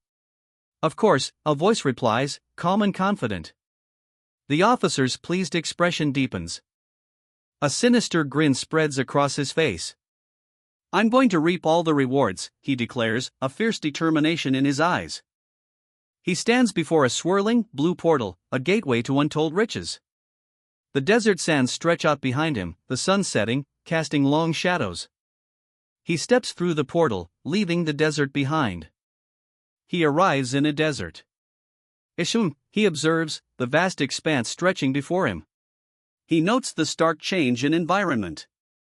It's completely different from the earlier swamp environment, he observes, the vast desert stretching before him. He walks across the vast, unending desert. It's vast, so vast, he observes, the scale of the landscape overwhelming him. He shields his eyes, gazing across the endless desert. Finding the boss mob will be a problem, he mutters, acknowledging the challenge ahead. He considers his options in the vast, empty expanse. Do I have to use the power of sky, he wonders aloud, the question hinting at a powerful, perhaps risky ability. He touches his temple, eyes widening slightly. Come to think of it, I think I can use this now, he murmurs, a glimmer of determination in his gaze. He checks his demonic energy levels. Strength, stamina, dexterity, and wisdom are displayed, but it's the demonic energy stat, 53, that catches his attention. Just over 50, he confirms, a confident smile playing on his lips. Then it will be possible. He leaps, a question hanging in the air, should I use it? The decision made, he prepares to unleash his power. He unleashes his power, a blinding flash of light erupting from his hands. He's thrown back, the force of the attack sending him sprawling across the ground. The demon Astaroth's hand descends, a crimson aura surrounding it. The impact of Astaroth's attack leaves only darkness, punctuated by the words, "Power of Observation." A glowing red eye opens, the iris a swirling vortex of darkness. "Power of Observation" is written across the panel in stylized text. A colossal, obsidian structure rises, its surface etched with glowing red veins. It pulses with an ominous energy. One groans, "Ugh." The effect of the information overload is overwhelming. "Let's see," he mutters, eyes narrowed. His gaze shifts to a group of hulking figures, over there. He charges, a blur of motion. Several hulking figures are sent sprawling. "Good," a voice growls, the speaker's eyes burning with an ominous red glow. A surge of dark energy erupts, obscuring the view. The dark energy clears, revealing a determined expression on his face. "That's it," he declares. He focuses his energy, dark tendrils of power swirling around his hands. A surge of determination fuels his stance. He squints, a grim expression settling on his face. "But since it's near the chief, there are a lot of soldiers," he mutters, acknowledging the increased challenge ahead. He observes a large group of soldiers rushing towards him. "Let's go get our fourth awakenings," he declares, a hint of grim determination in his voice. "Good," he adds, a subtle nod of approval. "Let's go get the chief's head," he shouts, his voice echoing his ruthless intent. Two soldiers beside him scream in agreement, their faces contorted in a frenzy of bloodlust. "I can use these bastards," he adds, a calculating glint in his eyes. A figure plummets from the cliff, a cloud of dust erupting below. "I'll have the players take care of the small fry," a voice commands. The figure continues its descent, impacting the ground below in a cloud of dust. "And get the chief myself," the voice declares, solidifying their intention to personally confront the leader. For now, the large figure declares, his weapon held ready. He seems to be holding back, for the moment. "Let's lure the troll bastards," the large figure commands, a grim determination etched on his face. He gestures towards a group of smaller, seemingly subservient trolls. The trolls charge forward, a chaotic wave of brute force. "Now, then." He unleashes a wave of dark energy, a powerful counterattack against the charging trolls. "Let's commence the onslaught," he declares, unleashing a wave of dark energy that explodes outwards. He moves in a blur, dark energy swirling around him as he unleashes a powerful attack. The attack explodes in a flash of blue energy, streaks of dark power radiating outwards. He counters with a powerful strike, a blue energy wave surging from his weapon. The blue energy wave connects, sending his opponent reeling. Dust and debris fly as the impact reverberates. He follows through with a powerful, sweeping strike, the blue energy leaving a trail in its wake. The attack connects. A bright flash illuminates the scene. The attack connects, a blur of motion as the dark blade slices through the air. The blade cuts through the air, a swift, decisive strike. The attack connects. A blur of motion, then silence. His eyes glow crimson. A powerful surge of energy radiates from him. He's sent flying backward, a powerful blue energy blast propelling him through the air. He impacts the ground with a resounding crash. A shockwave radiates outward. The B-rank boss monster troll chief is defeated. Dust settles after a powerful blow. The additional EXP bonus is in effect for defeating the boss monster. A message flashes across the screen: "You have contributed the most to the boss monster's elimination. Your additional EXP bonus is tripled." The defeated boss monster lies in pieces, blood staining the ground. A message appears: "You have gained 4 levels." The protagonist stares, dumbfounded, a hand outstretched in disbelief. "Huh? What?" he mutters, his confusion evident. A vast, desolate landscape stretches before him. A fallen warrior lies surrounded by a group of smaller figures, their actions unclear. "Huh?" he mutters, his expression unreadable. He leans down, studying the fallen warrior and the smaller figures surrounding him. A notification appears, his level has increased by 4. He wonders aloud, is it really a boss monster? The question hangs in the air, unanswered. That's what it says on the status window. He remarks, a smirk playing on his lips. His red eyes gleam. But why is a C-rank gate boss so weak, he questions, a puzzled frown creasing his brow. The data on his interface remains displayed. A sudden burst of energy radiates outward. No, it's not weak, the young man insists, his red eyes fixed on the hulking figure before him. The beast's power is undeniable, yet he remains resolute. After checking, it truly is a boss mob with strength befitting that of a C-rank, he observes, a hint of surprise in his tone. I've just become much stronger than I'd thought. I was going to hunt as safely as possible. He mutters, a quiet admission of his initial, more cautious plan. He subtly adjusts his glove, a small but significant action hinting at a shift in his approach. The hunt, it seems, will be less cautious now. But at this rate. A worried murmur rises from the group of goblins, their anxious expressions mirroring the unspoken threat. A low groan emanates from the goblins. Their worry is palpable. A blur of motion. A large, curved blade arcs through the air, slicing past the goblins' terrified faces. One of them croaks, fear evident in their expression. The warrior continues his relentless assault, his blade a whirlwind. Goblins scream as they are cut down, their cries swallowed by the dust cloud. A cruel smile spreads across his face, eyes blazing red.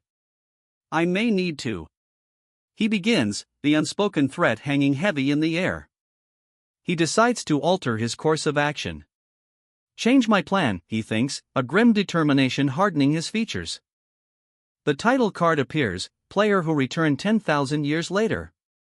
A close-up reveals a monstrous mouth, saliva dripping, a guttural roar implied by the visual. A blur of motion. The monstrous roar is answered by a fierce counterattack, a dark energy slicing through the air. He moves in a blur, dodging the monstrous blows. Dust erupts as the massive figures stumble, momentarily off balance. He moves in a blur, a powerful punch thrown. A curved blade flashes, a swift counterattack. He counters with a swift, brutal strike, a smirk playing on his lips as he delivers the blow. Since things have turned out this way, he muses, a thoughtful expression replacing his previous smirk. His eyes blaze with crimson fury. I'll wipe you out, all at once, he snarls, a chilling promise hanging in the air. He moves in a blur, a powerful energy surging around him. The air crackles with anticipation. He moves with impossible speed, his attacks a blur. Each strike sends the small, armed figures sprawling. He delivers a final, powerful blow. A blue energy surge erupts. The impact sends shockwaves through the group.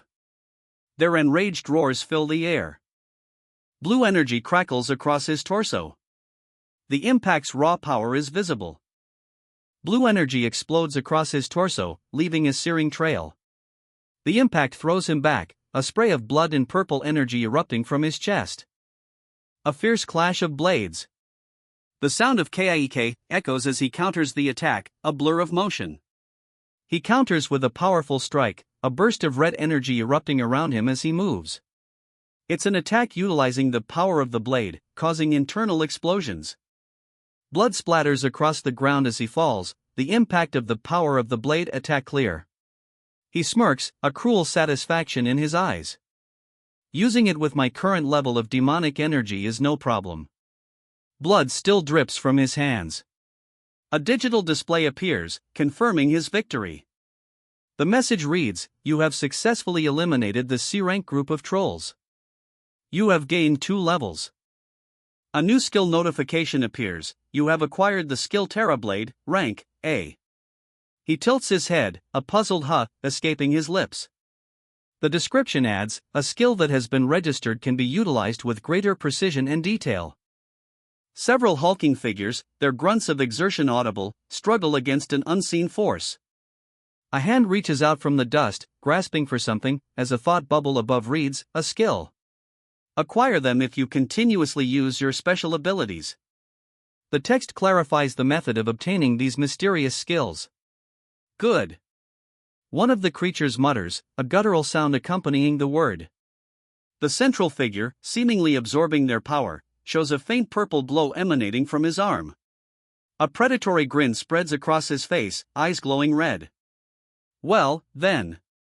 Shall I test it out? He asks, a thrill evident in his tone. A swirling vortex of energy erupts, purple sparks flying outward. He unleashes a wave of purple energy, sending the surrounding figures flying outward. The energy wave continues its devastating arc, clearing the immediate area. 3 monstrous figures, their mouths agape in a guttural roar, are left reeling from the energy wave's impact. Their pained cries fill the air. The ground cracks beneath a monstrous foot, purple energy seeping into the fissures. A pained keek echoes. Purple energy explodes outwards as a massive foot crushes the ground. A monstrous foot comes down, crushing the ground. A pained keek echoes.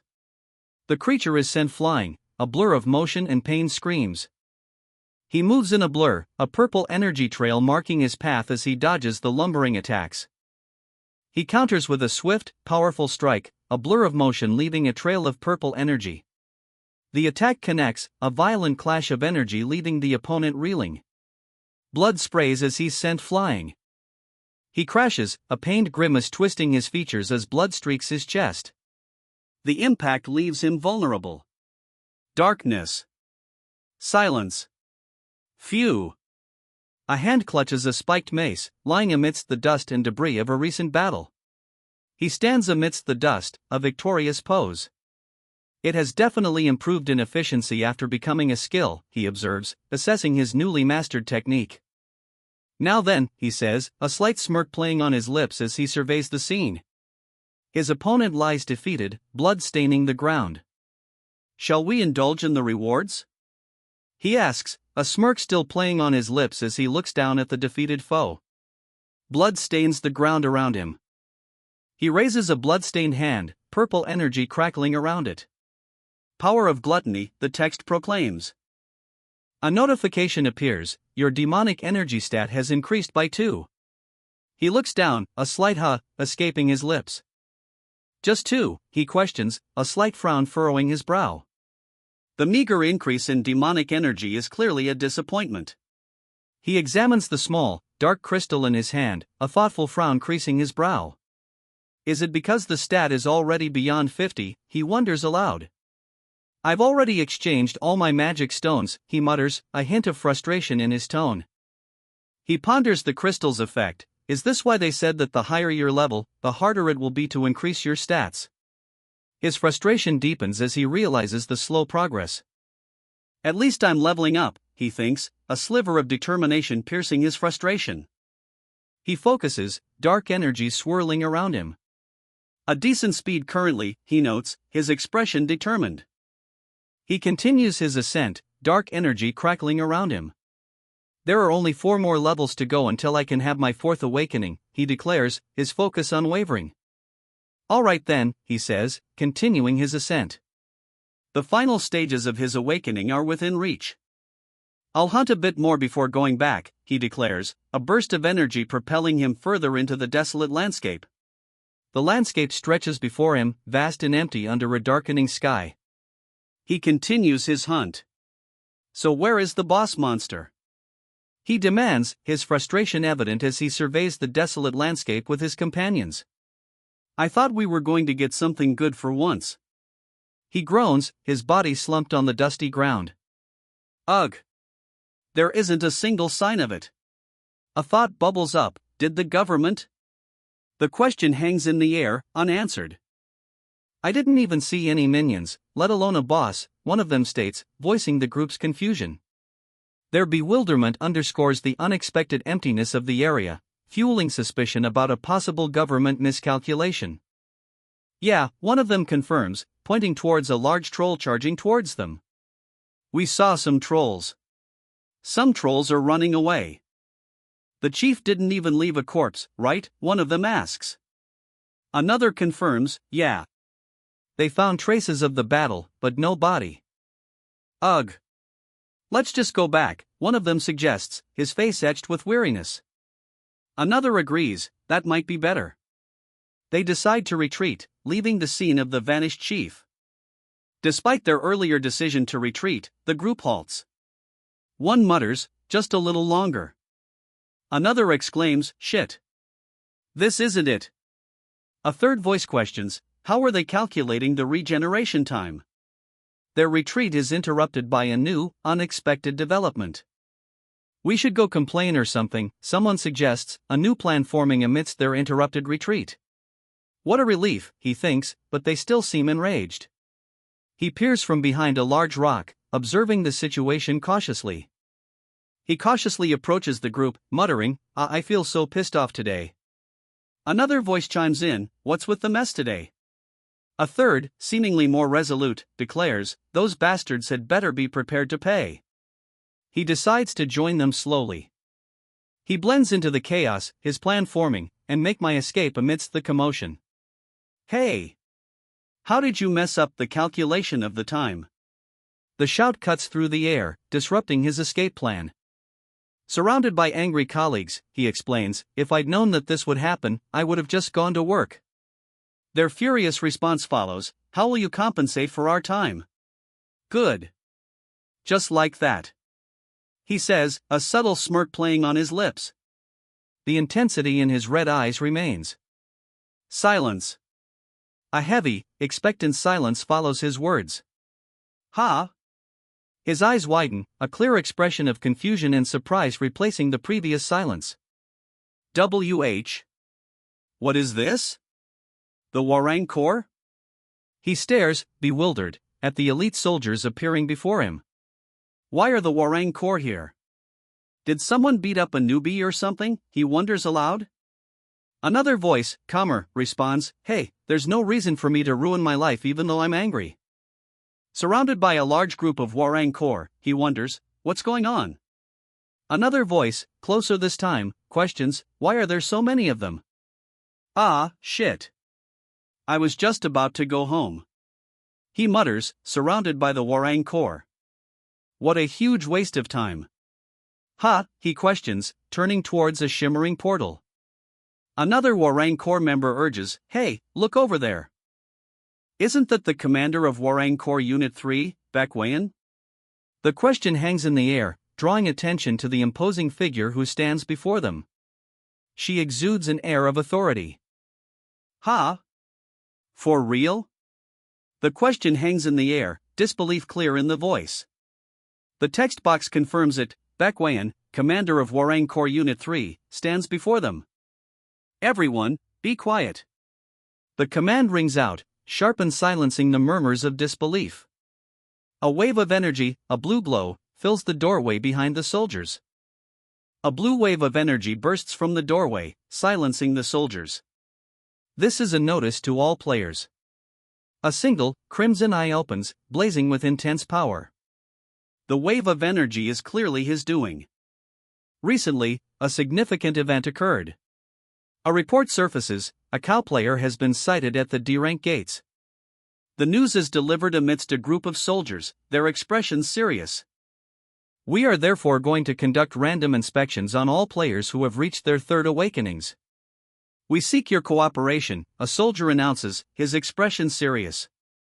"Cow player," a soldier asks, suspicion in his voice. The young man, eyes narrowed, replies, "Oh yeah, there were lots of rumors about that." His expression hardens, a subtle shift in his eyes betraying a hint of unease.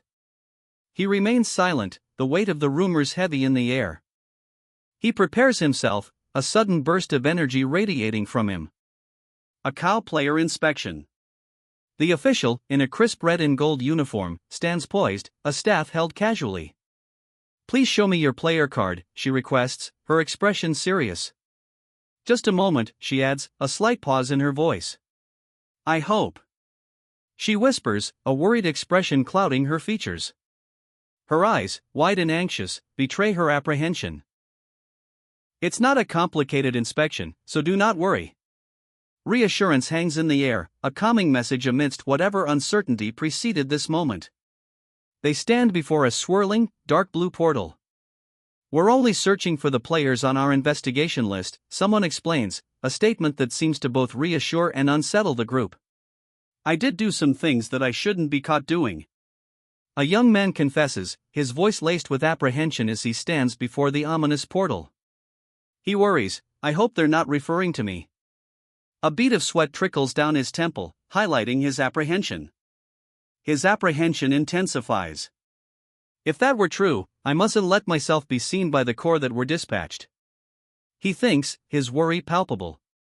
Surrounded, he realizes escape is impossible. But there are too many eyes around right now for me to make my escape, he thinks, his apprehension solidifying into grim acceptance. Especially that woman, Baek Wayan. His gaze hardens, acknowledging the insurmountable obstacle she represents. She's obviously someone too powerful to sneak past. He acknowledges the challenge, his plan needing adjustment. His plan to leave unnoticed has failed. I wanted to make my way out quietly, he thinks, his eyes narrowed in frustration. His escape plan thwarted, he's trapped. How do I get myself out of this situation, he wonders aloud, a request for his player card adding to his predicament.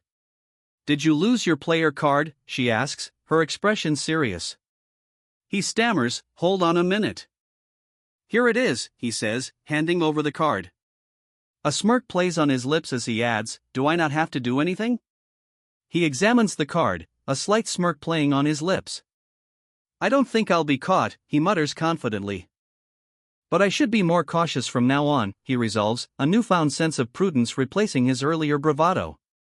He glances towards the masked figures, his red eyes narrowed. I guess those cow player bastards are already making their move, he thinks, a grim determination hardening his expression. I see, you're personally conducting the investigation, the commander states, examining a device. Her words confirm his suspicions about the cow player's actions. I can't just leave my subordinates to do all the work for me, the commander declares, her resolve firm. The investigation continues under her direct supervision. A real macho woman, he muses, a smirk playing on his lips. You're really cool. Are there a lot of cow players these days? The question hangs in the air, accompanied by a close-up of a rank C player profile, a young man with striking red eyes.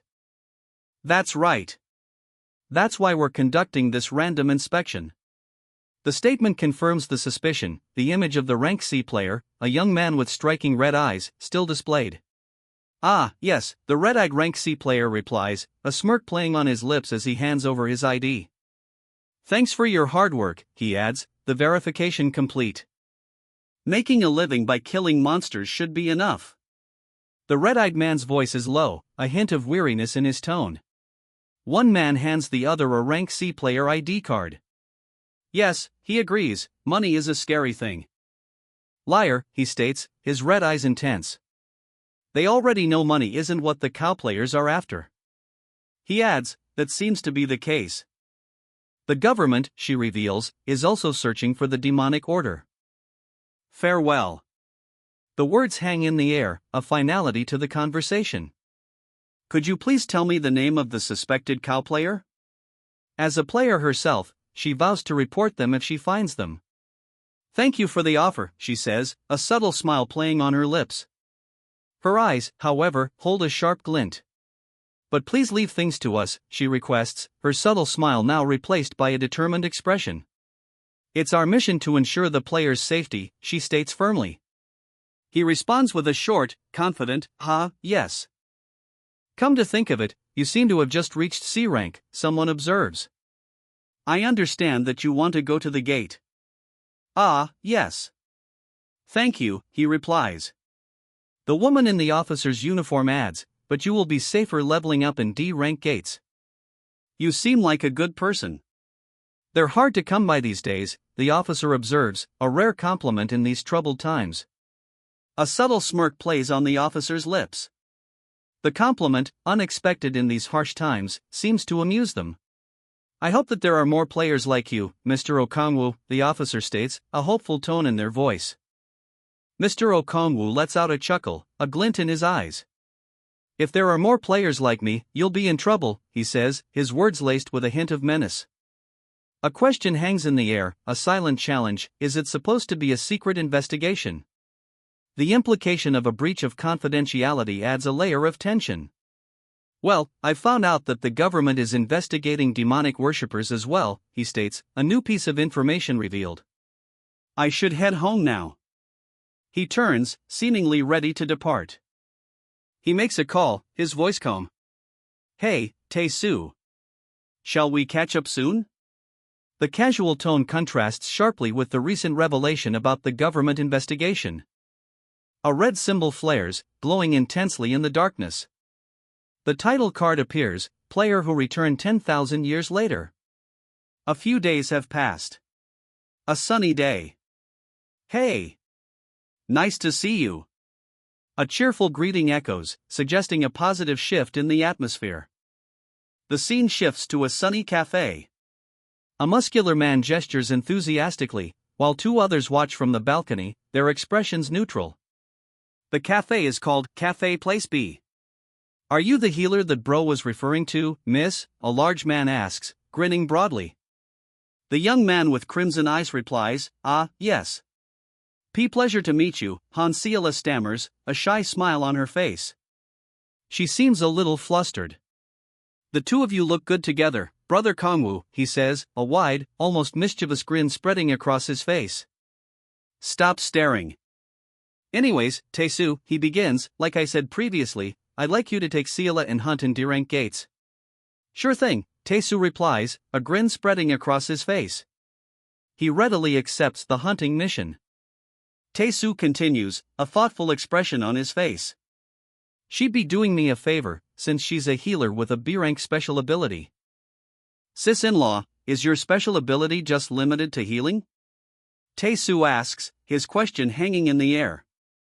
His sister-in-law's eyes widen in surprise. The sister-in-law's eyes widen, a nervous haha escaping her lips. She seems taken aback by Taisa's question. Tae-soo assures his sister-in-law there's no need for embarrassment. He then asks her to explain her special ability in detail. Hesitantly, she agrees. My special ability is called the Blessing of Light, she explains. It allows her to heal, as well as buff your strength, stamina, and dexterity, she adds, a confident smile playing on her lips. The panels illustrate her ability's effects. Oh, he exclaims, eyes wide with astonishment. Then is it possible to heal and buff simultaneously? His question hangs in the air, a clear indication of his surprise at the ability's potential. Yes. Although it's weak, I can attack as well, Kongwoo confirms, his words surprising his companions. Hiya. This sure is incredible, Brother Kongwoo, one exclaims, clearly impressed by the ability's versatility. Tae-soo's sister-in-law expresses surprise at the assessment of her abilities. Oh. It's that good, she asks, clearly impressed by the Hanul Guild's evaluation of her unique healing skills. Despite the flattering offer, Taisa's sister-in-law politely declines joining any guilds right now. Her amused expression suggests she's not entirely displeased by the attention. I feel the same way, she agrees, a light-hearted chuckle implied in her words. The shared amusement underscores their unspoken understanding. Because, going forward, he declares, his resolve firm. I'm going to write a new history with Brother Kongwoo. He drinks deeply, a dark liquid coating his mouth. That's not beer you're drinking. A voice observes, adding a note of mystery to the scene. Koa hot Americanos are the best. Isn't that right, brother, he declares, a satisfied smirk spreading across his face.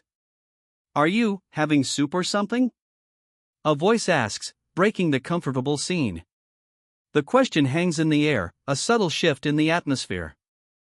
Anyways, have you thought of a candidate for a dealer? He asks, a smirk playing on his lips as he sips his drink. The question is casual, yet the underlying urgency is palpable. Of course. I have two amazing people in mind, he declares, a confident smirk still playing on his lips. The casual assurance belies the weight of his words. He continues, explaining that these individuals recently achieved their second awakenings, yet their exceptional talent is surprising given their lack of guild affiliation. But their strength, it's far beyond expectation. A wide grin spreads across the speaker's face, highlighting his astonishment at their unexpected power. I, Kong Tae-soo, am a superb judge of character, so you'll like them too, brother. he declares, a confident grin on his face. Kang Taisa's boast is met with skepticism. A dubious expression crosses the other man's face. A good judge of character, he questions, his tone implying doubt. Taesu counters, I do make mistakes sometimes, but I have better instincts than most people. Taesu confidently explains, I've known them since I was a beginner hunting down goblins, so they're really trustworthy. He offers, if you're okay with it, brother, I can introduce you to them before we go hunting tomorrow. His brother simply replies, fine by me. Taesu asks Seela, are you okay with that, Seela? She replies, if it's an acquaintance of someone you know, of course I'm okay with it. Seela's eyes shine with determination. I want to level up quickly, so I can be with you, Kangwoo, she declares. Kangwoo responds gently, you can take your time. His words offer reassurance to Seela's determined declaration. The most important thing is your safety, Seela, Kangwoo says, his gentle words are reassurance. A soft blush tints his cheeks. They're so young and in love, a man observes, a wide, happy grin spreading across his face. It's such a nice thing to see, brother, he adds, clearly charmed by the scene.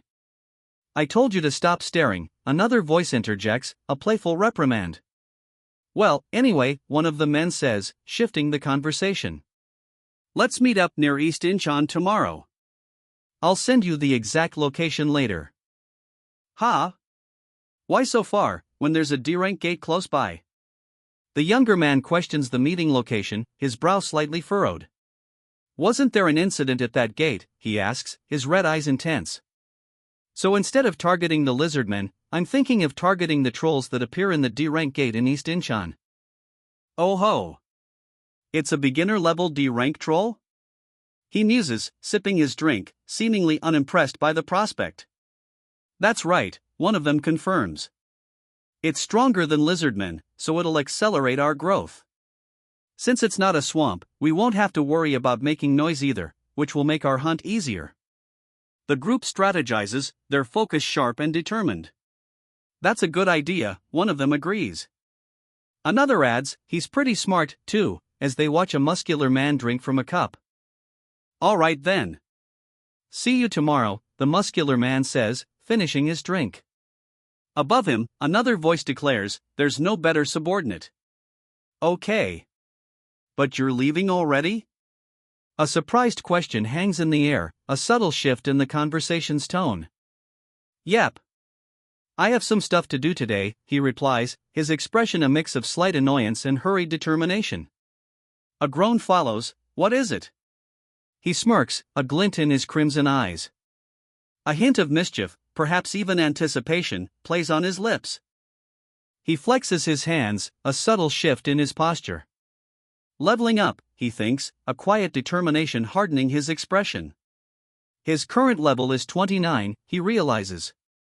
Just one step away from his fourth awakening. Then, shall we begin? His eyes blaze with a fierce determination. Before him, a colossal structure rises, pulsating with an ominous red light. The words omniscient power appear above it. Firstly, the 8 of them. A group of grotesque figures, their faces contorted in a primal rage, are revealed. The 8 ogres advance, their faces contorted in rage, weapons raised. They move as one, a tide of brute force. He counters with a swift kick, sending one ogre sprawling. Dust and debris erupt as the impact reverberates.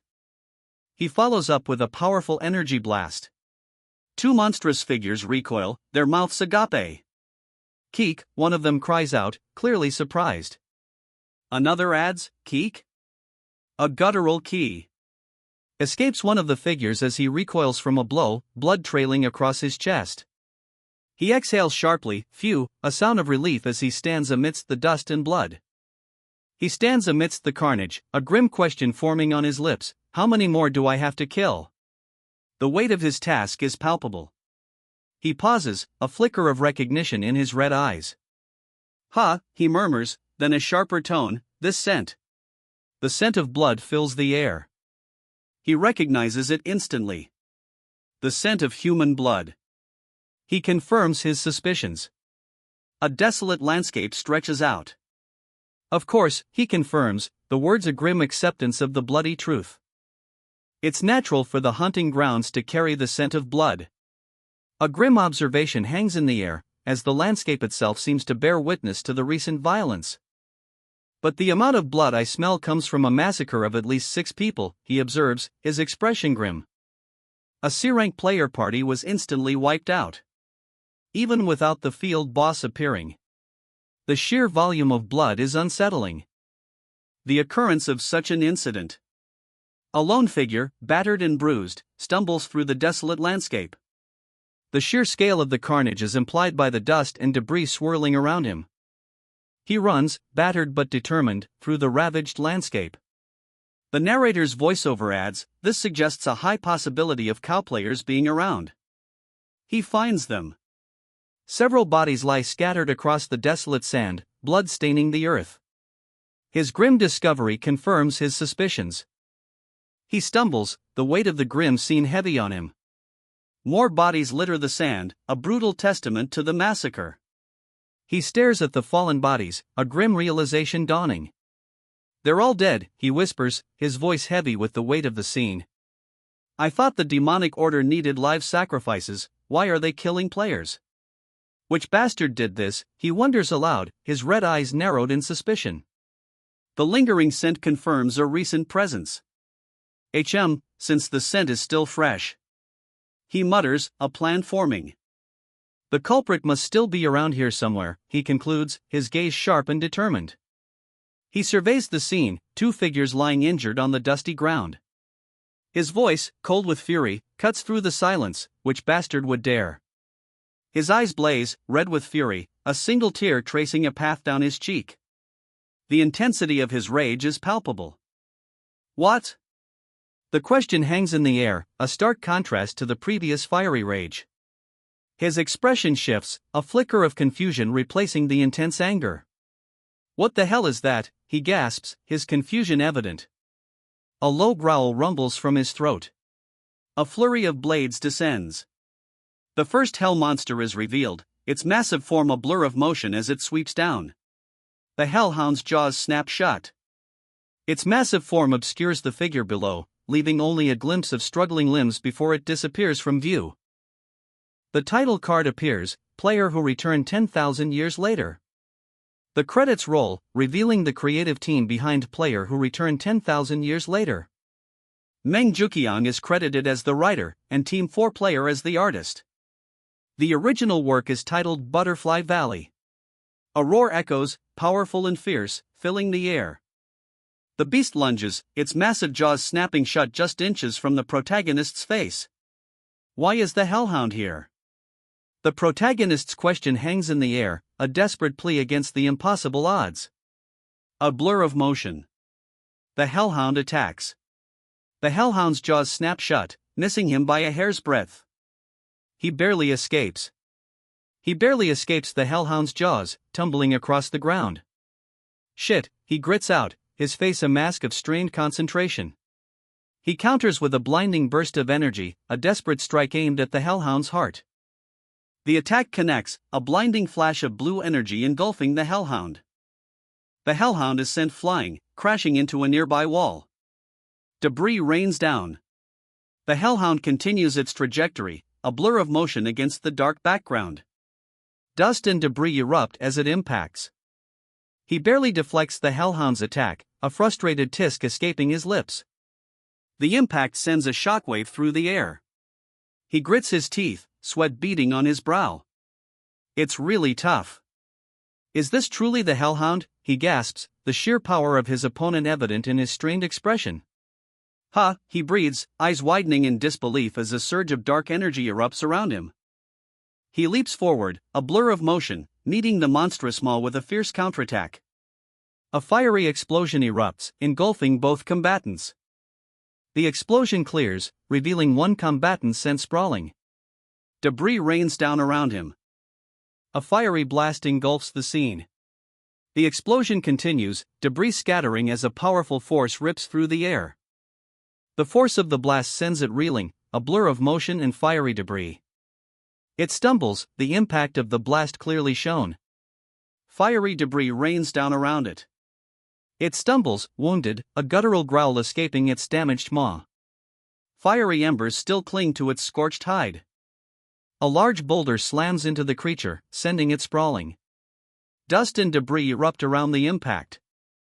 The boulder's impact sends a shockwave through the air, dust and debris obscuring the creature's fate. The dust clears, revealing the creature, battered but still standing. If my blade is useless. He slams his foot down, shattering a large rock. Desperation colors his words. He unleashes a powerful attack. Then, how about this, he sneers, a confident smirk playing on his lips as he prepares for the next attack. He unleashes a blinding burst of blue energy, a powerful counterattack. The power of the dark spear is unleashed. He's sent flying, the dark spear's power undeniable. He counters with a blur of motion, the dark spear a whirlwind of dark energy. The dark spear moves in a blur, a whirlwind of dark energy. He's sent flying, a blur against the bright blue sky. The dark spear's attack connects. He spins through the air, the dark spear's attack a swirling vortex of blue energy. The dark spear connects, a brilliant blue energy blast erupting outwards. The dark spear's impact sends the monstrous figure reeling. Dust and debris erupt as it stumbles. The dark spear connects, a blinding flash erupting as it pierces the monster. The monster is thrown back, a spray of dark blood and debris marking the impact of the dark spear. A monstrous roar echoes as the creature reels from the blow. A pained shriek cuts through the air as the creature is sent flying. The impact leaves a crimson trail against the bright blue sky. The creature crashes into the sand, its impact creating a small crater. Dust and debris fly as the figure stands over it, seemingly victorious. He breathes a sigh of relief, a slight smile playing on his lips. I got it. He mutters, the weight of victory settling upon him. He lets out a pained, eyes wide with shock and bloodshot. Fuck. I wasn't supposed to say that, he exclaims, his face contorted in regret. A monstrous figure rises, dust swirling around it. Its gaping maw and clawed hands are terrifying. A monstrous roar erupts as the creature attacks. The ground cracks under a powerful blow. For now, a voice declares, the impact echoing the word's force. A monstrous, skeletal beast lunges forward, a blur of motion and bone. He's sent flying, a blur of motion against the beast's furious attack. He needs to find an opening. The thought echoes his desperate need to counterattack. He moves in a blur, a swift counterattack launched. The counterattack connects. A sharp impact explodes outward. Sent flying, he skids across the desert floor, leaving a trail of dust and debris in his wake. He rises, eyes blazing, a fierce expression hardening his features. Now, he growls, preparing for a counterattack. He unleashes a torrent of dark energy, a furious counterattack engulfing his opponent. The earth cracks beneath him as he counters with the power of earth, a massive earthen force erupting around him. The power of earth erupts, sending a shockwave that throws his opponent back. A cloud of dust obscures the scene. The dust clears, revealing the aftermath of the power of earth. Debris flies, a testament to the attack's force. He counters, a dark energy swirling around him, deflecting the earth attack. Debris continues to rain down. He deflects the attack with a surge of dark energy, sending chunks of earth flying. A blinding flash of energy erupts. He moves in a blur, his weapon a flash of dark energy against the bright sky. The attack is swift, decisive. The weapon pierces its target, a burst of crimson staining the dust. A resounding kick echoes as the impact reverberates.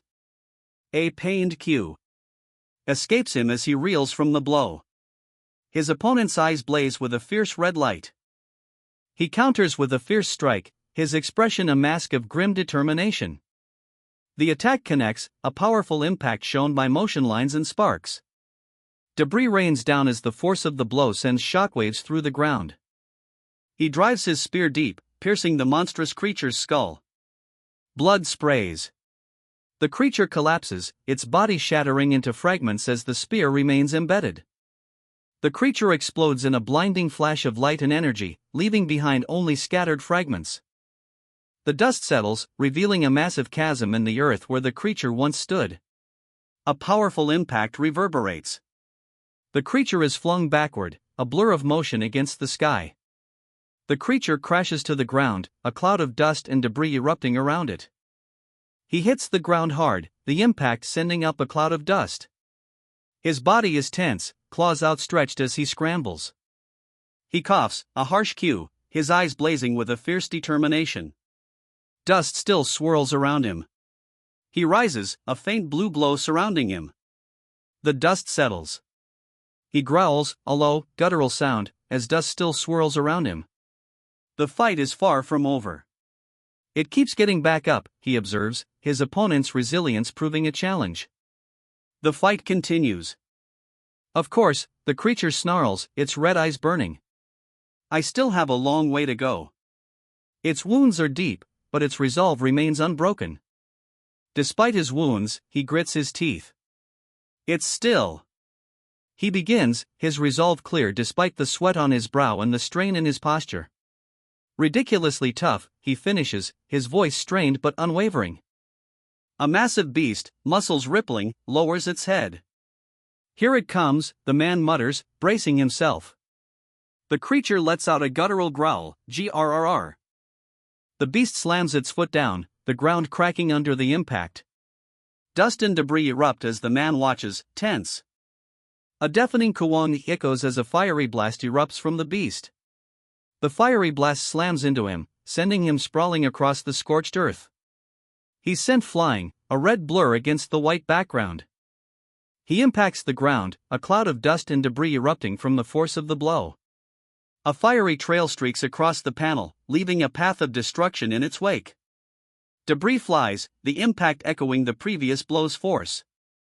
A fiery explosion engulfs the area, debris scattering in its wake. He leaps back, narrowly avoiding the fiery blast. The force of the explosion sends tremors through the ground. You're just a mutt that doesn't know its place, he sneers, a cruel smirk playing on his lips. He unleashes a dark energy, swirling around his fists. The sneer is gone, replaced by fierce determination. The demon Baphomet's power is revealed. Baphomet unleashes a devastating attack. Crimson energy explodes outward. He counters with a furious strike, crimson energy clashing against Baphomet's attack. Power of 1,000, the text proclaims above the fray.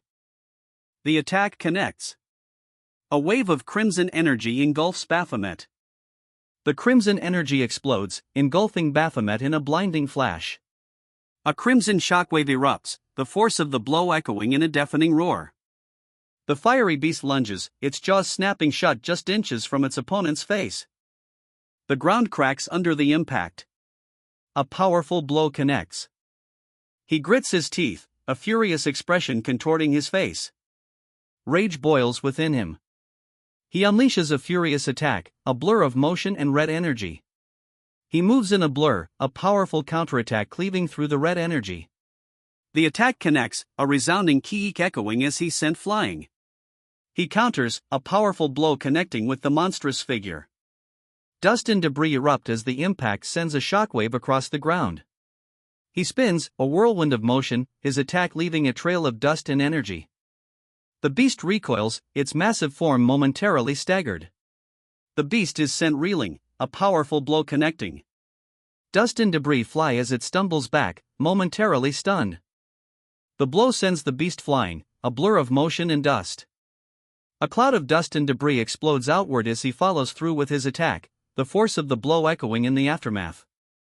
He exhales sharply, a relieved phew escaping his lips. The dust settles, revealing his slightly strained expression. He wipes his hands, a look of disgust on his face. Disgusting, he mutters. Shit. He mutters, facing a monstrous, snarling creature. It would be nice if I could use two powers simultaneously. He thinks, bracing himself. He exhales sharply, a relieved phew escaping his lips. I'm glad that I often hunted those bastards in hell, he thinks, a grim satisfaction in his voice. Even at my current level, I can defeat it, he declares, a confident glint in his eyes. The creature below growls, a low grrr. rumbling through the air. Now, come on, he urges, launching a powerful attack. Sand explodes outward as he strikes. Sand and debris fly as he delivers a powerful blow, the force of the impact rippling outwards. The dust settles. He breathes, a single word escaping his lips, "Oh." He grits his teeth, a low growl escaping him. That disgusting son of a bitch. A notification appears, you have successfully defeated a C-rank cracks fragment. He stares, bewildered, muttering, huh? His experience points surge. A level up notification appears, his level increases by 5. A message appears, you have successfully defeated a C-rank cracks fragment. Below, a thought bubble shows the protagonist questioning, cracks fragment? The protagonist examines the defeated creature, a cracks fragment, holding a glowing data slate. He stands over the bloody remains in a desolate landscape. A bright flash of light erupts. Come to think of it, he muses, I've heard the term core crack before. Do they refer to beings from hell as cracks? No, wait. He murmurs, staring at the gruesome scene. How the hell did this fucker make its way across? The question hangs heavy in the air, a testament to the unexpected arrival of this hellish creature. He squints, a thoughtful frown etching itself onto his face. It's not like a hellhound can use the weapons of the 7 princes of hell, he observes, the words a puzzle piece in the larger mystery of the creature's unexpected appearance. He mutters, a perplexed frown deepening. No, even before that, what is the concept of this crack? Is it even referring to hell in the first place? His words reflect growing uncertainty about the creature's origins. He dismisses his earlier line of inquiry. Never mind, he says, holding up a fragment. There's no greater waste of time than to get hung up on something when there isn't a single clue. He decides to change course. Let's just check the rest of the notices first, he says, shifting his focus to a new line of investigation. There were so many notifications, he notes. Oh, what's this, he wonders, a curious glint in his eyes. A notification appears, Fourth Awakening. He's reached level 30, obtaining his 4th awakening. The new ability is Ruler of Demonic Energy, rank A, allowing him to use demonic energy much more easily and to completely conceal it from others. Is A, 2. The implication hangs heavy, his new ability, Ruler of Demonic Energy, is incredibly powerful. Now that I've reached my 4th awakening, I won't have to be bothered by pesky things anymore. He declares, a newfound confidence radiating from his words. The implication is clear, his power has grown exponentially. He stands over his defeated foe, a wicked grin spreading across his face. Then shall I eat to my heart's content, he asks, the question dripping with dark satisfaction. The title card appears, Power of Gluttony. Dark energy surges, a vortex of purple and black consuming the scene. The power of gluttony unleashed. He's consumed, engulfed by the dark energy. The vortex closes, leaving only a lingering purple glow. He grits his teeth, a twisted grin spreading across his face. If I could revert to the state before the myriad demon palace, he hisses, eyes blazing with dark energy. I may even become stronger than I was in hell, he boasts, a surge of dark energy erupting around him. He unleashes a devastating attack, a torrent of dark energy erupting in a violent display of power. Leveling up was the solution after all, he realizes, the power surging around him a testament to his newfound strength. A surge of power, a crimson wave. He feels the strength coursing through him. Phew! He exhales, the city skyline a backdrop to his relief. Shall I head home now, he asks, adjusting his jacket as 2 armed guards stand nearby. The city skyline looms behind them. He leaves, escorted by the guards. The city stretches out behind them, vast and imposing. Today was a fulfilling day, too, he says, a satisfied smile on his face. It'll be absolutely perfect if I had some kimchi jjigae at home, he muses, a contented smile still on his face. Then, a sudden hey interrupts his thoughts. His contented smile fades, replaced by a look of startled alertness. He glances to his side, clearly reacting to the interruption. Ha, he questions, his expression shifting from relaxed to alert as he spots someone unexpectedly.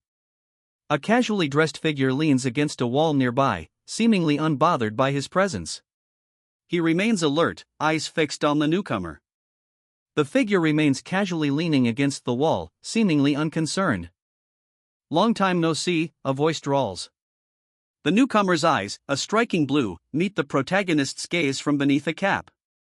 A shimmering pendant, shaped like a flower, hangs from a delicate silver chain around his neck. It catches the light. The title card appears, player who returned 10,000 years later. The story of the player who returned after 10,000 years begins. The scene shifts to a vast, white expanse, a stark contrast to what came before. A sense of emptiness fills the air. Ah! He lets out a soft sigh, a hint of weariness in his eyes. The vast white expanse behind him seems to reflect his inner state. "We didn't even introduce ourselves," one of them observes, a hint of awkwardness in their tone. The other replies, "I don't think we're close enough to even exchange greetings, though. Didn't we finish our business at the PC room back then?" Chayanju asks, the question hanging in the air between them. "My name is Chayanju," the man states, his words confirming a suspicion. Another character reacts, muttering, "I swear I heard this name at the support center. Didn't it belong to one of the big 5 guild's masters?" The question hangs in the air, a grim realization dawning on Onuri's face as he mutters, "Mir. Hanul, Sanare, and Red Rose?" The names are whispered, a chilling realization dawning on Onuri's face. These are not ordinary opponents. Red Rose. A smirk plays on her lips, her bright blue eyes gleaming with a chilling confidence. Onuri's apprehension is palpable. "That's right," she says, a confident smirk playing on her lips. "I'm the guild master of Red Rose." The panel then reveals her name, Chayanju. A smirk spreads across his face. "So," he muses, "what does the Red Rose Guild master want with me?" "I investigated you a little," he states, the words hanging in the air. A subtle shift in the conversation's tone suggests a change in approach. "Name, Oh Kangwoo. Born in 1995, currently 28, he reveals, the information seemingly casual yet carrying weight. The other person remains silent, their back turned. "You were raised in the Chongsong orphanage without any history of adoption, and have lived by yourself after leaving the orphanage," the speaker states, the words adding another layer to Kangwoo's already mysterious past. "For 5 years, there was no trace." The statement hangs heavy in the air, adding another layer of mystery to Kangwoo's past. "But you abruptly registered as a player this year," she states, her intense blue eyes unwavering. The mystery surrounding Kangwoo's reappearance deepens. Kangwoo's gaze hardens. He admits, "But yes, you're right. The woman's earlier accusation that he was investigating her is confirmed." The woman shows Kangwoo her phone. "You registered as a player on March 16, she states. "That was merely 3 weeks ago." The revelation hangs heavy in the air. Kangwoo scoffs, unconvinced. "Well, I'm sure that's wrong," he states, rejecting the Player Support Center's assessment of his awakening ability as F rank. Kangwoo's eyes narrow, a skeptical frown etched on his face. "If you were truly F rank," he begins, his voice laced with doubt, the unspoken implication hanging heavy in the air. Kangwoo continues his questioning, his skepticism growing. "If you were truly F rank, you wouldn't be hunting at a C rank gate after merely 3 weeks. You appeared out of the blue after 5 years, and you're already hunting at C rank gates." She looks down at her phone, a thoughtful frown furrowing her brow. Doubt clouds her usually confident expression. "I initially thought that you had purchased this identity from some sort of broker because you were a criminal," a voice reveals, adding a layer of suspicion to the unfolding narrative.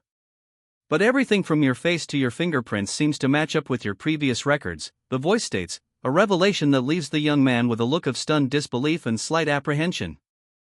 "My fingerprints? How did you even get that?" he asks, disbelief and confusion etched on his face. "Your fingerprint was recorded when you registered for your license, right?" The woman's statement hangs in the air, a simple explanation that carries a heavy weight of implication. He checks his phone, a single exclamation point mirroring his sudden realization. He realizes the extent of the guild's power. They have his gate entrance records and fingerprints. The big guilds seem to have a lot more authority than I thought, he mutters, a dawning sense of unease in his tone. I was able to confirm that you're not a player using a false identity, the woman states, her words offering a small measure of relief. The tension visibly eases from the man's shoulders. He holds up a crimson gem, its surface gleaming. Relief washes over his face. In that case, he considers the crimson gem, a thoughtful expression settling on his face. You're definitely a player with immense talent, the observer states, a hint of awe in their tone. You might even surpass me in that regard. You may be a player with talent even greater than that of Baek Kang-hyun. The words hang in the air, a testament to the young player's undeniable skill. He stares intently, a thoughtful silence hanging in the air. The weight of the previous praise, the comparison to Baek Kang-hyun, clearly weighs heavily on him. Well, thank you for the high praise, he replies, his tone humble despite the evident pressure he feels. He stands silently, his back to her, a subtle tension in his posture. She remains arms crossed, her expression unreadable but firm. But what exactly are you trying to get at, she asks, her voice sharp and challenging. He remains silent, his back still turned. She holds a small, red device, her expression unreadable. Silence hangs heavy in the air. I'd like to sponsor you, the guild master of Red Rose offers, extending the small device. His authority is clear. I'd likely to sponsor the gifted player named Oh Kang-woo.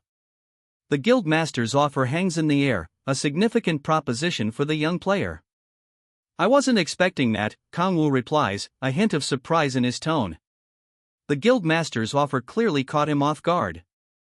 What were you expecting me to say, he adds, a subtle challenge in his voice. I thought you would tell me to join the Red Rose Guild, Kang-woo's inner voice muses, a smirk playing on his lips. He anticipated a different offer. How could I let someone hiding behind an F-rank facade, she begins, a skeptical frown etched on her face. Her hand rests on a small, red device. Join my guild right away, she finishes, the question laced with doubt. Really now, she says, her skepticism unwavering. The red device in her hand seems to hum faintly. I wasn't actually hiding my powers. He explains, a slight smirk playing on his lips. She responds with a dismissive humph. What is this sponsorship about, she asks. Simply put, it's financial support, the woman replies, a confident smile on her face. I'm going to help you level up faster. What's in it for you, he asks, suspicion clear in his voice. The woman responds, a hint of menace in her eyes, do you want my help in the game we played last time, or something? Hey, you fucking son of a... She begins, but trails off, touching her head. Phew, it's fine, she mutters, a clear sign of relief. I'm a guild master. I simply wanted to offer you a suggestion. The person says, their words a calm counterpoint to the previous outburst. It was my first time playing that game, so I had no clue what I was supposed to do, he explains, a mischievous grin spreading across his face. It was a joke, he adds, laughing. Ha! When I think about how I wasn't able to advance to silver because of you. He trails off, a hint of resentment coloring his words. Ha! Then are you in bronze right now? The question hangs in the air, a sharp contrast to the previous resentment. No. That's not it at all. I'm good enough to be in silver. I just had really shitty luck when it comes to teammates. The red-haired player vehemently denies being a low-tier player, blaming their rank on unfortunate teammates. Their frustration is palpable. Well, jokes aside.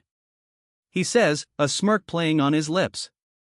His red eyes gleam with a newfound confidence. Why are you trying so hard to sponsor me? He asks, a hint of defiance in his tone. His hands are open, a gesture of questioning. Because you're going to become stronger, the sponsor replies. She wipes sweat from her brow, letting out a relieved phew. You're a newbie who just became a player 2 weeks ago, the sponsor states, her voice firm despite the recent tension. He stands defiantly, a purple aura swirling around him. Within that short time frame, you've grown at a monstrous pace, the sponsor observes, her voice filled with a mix of surprise and approval. You managed to hunt solo at E, D, and even C rank gates. She adds, you will become even stronger. More so than you are now. What exactly will you be offering in this sponsorship? The protagonist asks, her gaze intense. The sponsor replies, offering a temporary gate pass granting access to A rank gates and below, without level restrictions. Oh. It already sounds good. He smiles, a glint in his eyes, clearly pleased with the sponsorship offer. The details of the sponsorship are revealed. If he wants to form a party, the guild will match him with members suited to his needs. The guild representative explains the benefits of selling magic stones through them, tax exemption, at the very least. His eyes widen, reflecting the incredible news. Tax savings and party support? That's incredible, he exclaims, a newfound hope evident in his expression. Before him now, shimmering with an ethereal glow, floats a magnificent sword and suit of armor. The offer is confirmed, even lend you equipment. Unique rank and above gear, ready for use. We will get you a house and a car as well, the representative offers, adding, anything epic rank and below can be borrowed for free. A yellow sports car sits nearby, further illustrating the generosity of the offer. They're being suspiciously nice to me. A thought bubble reveals the protagonist's internal suspicion regarding the overly generous offer. His suspicion deepens.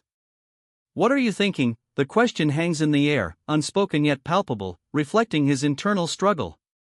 Even so, this seems extravagant, he states, his arms crossed, skepticism etched on his face. The other person, holding a device, replies, an investment for the future.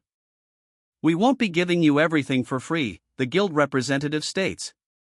Our guild will allocate you various tasks. When the time comes, I hope you can oblige. The implication hangs heavy in the air, this isn't a gift, but a transaction. He considers this new information, a thoughtful expression on his face. That means the guild has a lot of commission work. He murmurs, weighing the implications. He concludes, they're probably offering sponsorship in exchange for help with a particular task. Can you give me the details of the commissioned request? The question hangs in the air, a clear sign the protagonist wants to know more about this mysterious sponsorship. The details are revealed, a large, blank whitespace dominates the panel, emphasizing the mystery surrounding the commission. The lack of information underscores the intrigue. No, I can't reveal that right now. The figure turns away, their red hair partially obscuring their face, leaving the mystery unresolved. I guess there's a long story, the red-haired figure admits, partially obscuring their face with their cap. All right. I won't pry, the red-haired figure says, respecting the other's boundaries. If it's a ridiculous request, I'm sure I can just refuse when the time comes, the red-haired figure declares, a hint of steel in their voice. Reluctantly, the red-haired figure agrees. All right, fine, they concede, zipping up their jacket. I accept, the dark-haired figure declares, a predatory grin spreading across their face. Their red eyes gleam. The figure extends a hand, a dark energy swirling within. Your offer, they state, the words hanging heavy in the air. A smirk plays on the lips of the red-haired figure, their piercing blue eyes unwavering. They accept the offer. This isn't just a chance to make connections with a big guild. The red-haired figure's hand gestures, a subtle shift in their expression hinting at a deeper, more ambitious goal. Two hands meet, a silent agreement passing between them. The red-haired figure's ambition is clear, this is more than just a guild alliance. It's also an incredible opportunity for me to receive an insane amount of support from said guild, the red-haired figure explains, their hands still clasped in the others. The alliance solidifies. I can't miss out. The red-haired woman's determination is clear, her grip firm as she looks at her new ally. A powerful alliance is forged. All right, he says, a confident smirk playing on his lips. His red eyes gleam. He clasps the other's hand, a firm grip. I accept your offer, he states, his confidence unwavering. Their hands remain clasped, a moment of shared understanding passing between them. That's a good choice, she says, a knowing smirk playing on her lips. Her bright blue eyes sparkle with confidence. So, when are you going to tell me about the commission request? He asks, a smirk playing on his lips. His red eyes gleam with mischief. When the time comes, she replies, a knowing smile playing on her lips. Her eyes, though partially obscured by shadow, hold a hint of amusement. He considers her words, a thoughtful escaping his lips. The statement, and it's not like you can do anything given your current level anyway, hangs in the air, a challenge and a subtle dismissal. I think things are quite different from how they seem, she states, a thoughtful expression on her face. He responds with a questioning, HM? What is? I'm much stronger than you think, he says, a smirk playing on his lips. His confident tone and intense gaze hint at a hidden power. Her eyes widen, a mixture of surprise and dawning understanding in their bright blue depths. A thoughtful expression settles on her face, the surprise fading into quiet contemplation. Arrogant bastard, she thinks, a smirk playing on her lips. All right, fine. She agrees to fight. You being weak isn't the reason why I can't reveal the details of the commission, the man explains. She presses, what is it then? We don't have all the evidence yet, the man states, his words appearing in a speech bubble above her head. She looks unconvinced, her expression a mixture of frustration and slight apprehension. This isn't something I can discuss until we have solid evidence, the man replies, his statement firm and unwavering. He ponders, a thoughtful frown furrowing his brow. Well, I'm sure there's no reason to keep pestering her about it, he decides, seemingly reaching a conclusion. Put your number in for now, someone requests. He complies, a simple okay his only response. Anyways, when can I get the equipment, she asks, impatient. You can get them any time, the man replies, his words a calm counterpoint to her impatience. He casually checks his phone, seemingly unfazed. Wanna grab them now, he asks, a casual question posed while scrolling through his phone. The screen displays a contact labeled Oh Kangwoo. Sounds good, he replies, his focus shifting from his phone. He needs the equipment to conserve demonic energy. Where is it? She asks, her head down. He replies, follow me. We'll head over to my guild house. She follows him, walking towards his guild house. They arrive at Seoul Station. She looks around, her expression thoughtful. A red glow emanates from the darkness below, hinting at something hidden, something significant. The title card reveals the Manhwa's name, player who returned 10,000 years later. The ominous red glow intensifies, promising a story of epic scale. What's with that car? One man asks, his brow furrowed in concern. Another murmurs, whoa. The scene unfolds in a city setting, the buildings towering in the background. Daddy, the child says, pointing at a sleek sports car. That car is really cool. Let's buy that car. A nearby onlooker observes, isn't that the Porsche 918 Spider? Yes. Daddy will work hard. He says, his gaze softening as he looks at the child and the expensive sports car. A determination settles over his face. He approaches a sleek, expensive sports car. Hey, he calls out, curious. Who's driving it? They have that model in Korea? Get in, a voice commands. The protagonist is clearly being told to enter the car. The girl slides into the sleek sports car, her expression a mix of awe and excitement. Wow. She breathes, taking in the interior. How much is this car? She wonders aloud, her initial awe giving way to a more practical curiosity. Well. He begins, a slight blush creeping onto his cheeks. I just bought it, so I can't quite recall. He admits, avoiding eye contact. His eyes widen, a trickle of blood staining his lip. 10 million won, maybe? Something like that, he mumbles, a dazed look on his face. This is the person that was wearing sweats and a baseball cap playing games at the PC room? The woman in the passenger seat asks, her eyes wide with a mix of surprise and dawning realization. Is this why people are so obsessed with foreign cars? She adds, her gaze fixed on the road ahead. A sudden, blinding flash of light. The car screeches, tires smoking as it executes a sharp turn. It drives smoothly since it's so expensive, the red-haired girl comments, a smirk playing on her lips as she grips the steering wheel. Her companion, eyes narrowed, seems unimpressed. Why, you want me to get you one, too? The red-haired girl's question hangs in the air, a challenge in her tone. Are you for real? She asks, a smirk playing on her lips. I did say we can provide you with a car if you needed one. She gestures towards a sleek, yellow sports car appearing seemingly out of nowhere. A car, ready for the taking. Nuna. She whispers, her eyes wide with a mixture of surprise and uncertainty. The sudden appearance of the sports car has clearly unsettled her. What did you say? She asks, clearly taken aback. He responds with disgust, I didn't ask you to do something that'd make me want to fucking vomit. Her face flushes crimson. He's barely containing his rage, muttering, I'm this close to ripping out the passenger side airbags. Please keep your eyes on the road, he says, a slight blush on his cheeks. Maybe I pushed it. Anyways, you are more than welcome to supply me with a car like this, the driver states, a hint of menace in their tone. If you reject the commission request later, or something goes wrong, I'm going to confiscate it immediately. Shut up, the driver snaps, exasperated. Do you even know how many mouths I have to feed?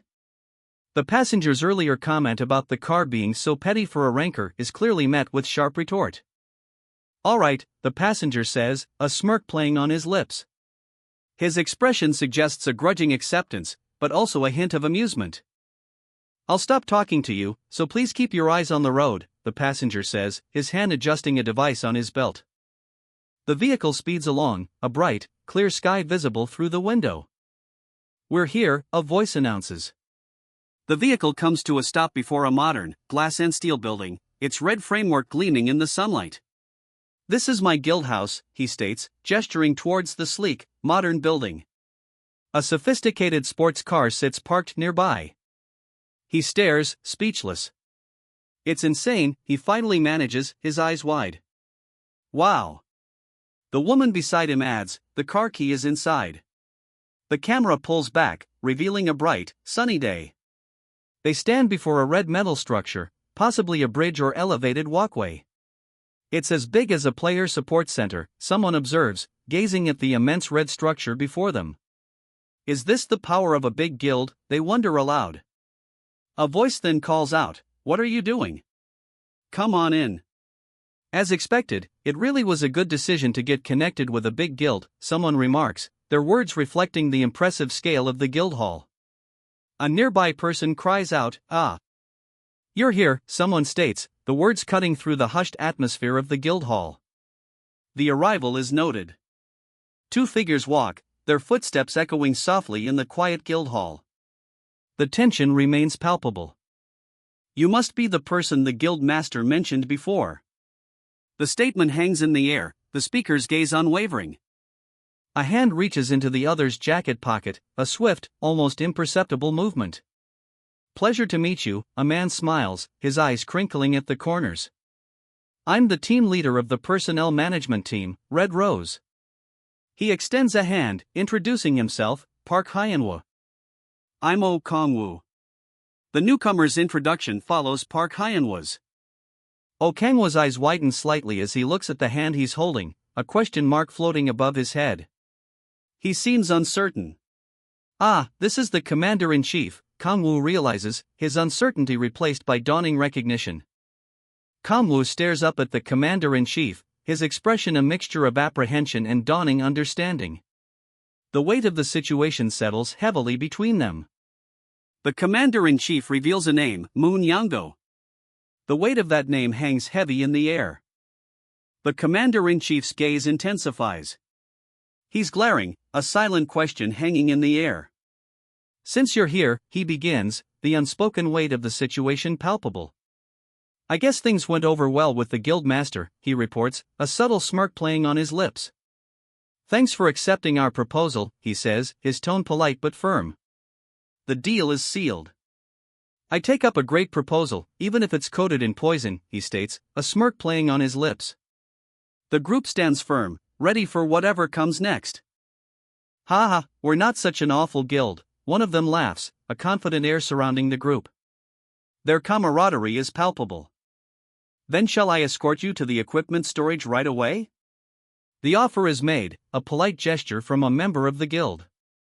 I'll guide him, one guild member offers, turning to another. You have a lot of things to do too, Hyanwo. Hyanwo replies, thank you, as the other guild member adds, then I'll tag along. Why, Yango? The question hangs in the air, unspoken tension building. Yango remains silent, his crimson eyes fixed on the ground. Above him, the woman watches, a mixture of concern and suspicion etched on her face. A woman, looking down, utters a single word. Then, a thought bubble appears, that man. Her gaze and words linger on Yango, still silent and brooding. The camera angle shifts, revealing Yango's powerful build from a low perspective. His expression remains unreadable. Yango's face is a mask of grim determination. I want to see for myself what kind of human he is, he declares, his jaw tight.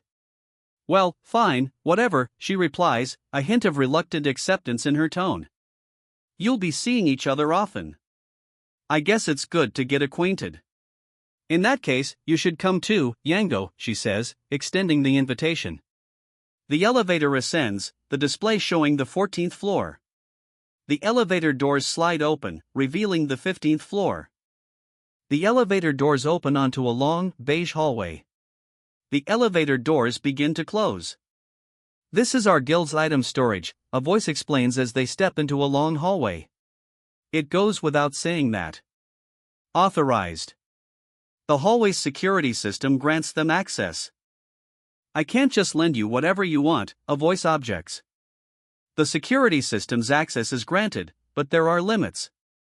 But we can let you borrow any equipment up to the epic rank, the system offers, a compromise in the face of the previous objection. His eyes, burning with an intense red, reflect the urgency of his need. As for the unique rank equipment over there, the system explains, I can lend them to you as well. He stares intently at a glowing, teal-bladed weapon. The system's offer is clear, them to you as long as you pay a deposit. She eyes a unique, teal-bladed weapon, a large warhammer, displayed in a glass case. A decision weighs on her face. Take your time and feel free to have a look around, a calm voice offers. She continues to browse the impressive array of weapons. He gazes at a crystalline object, his eyes wide with curiosity.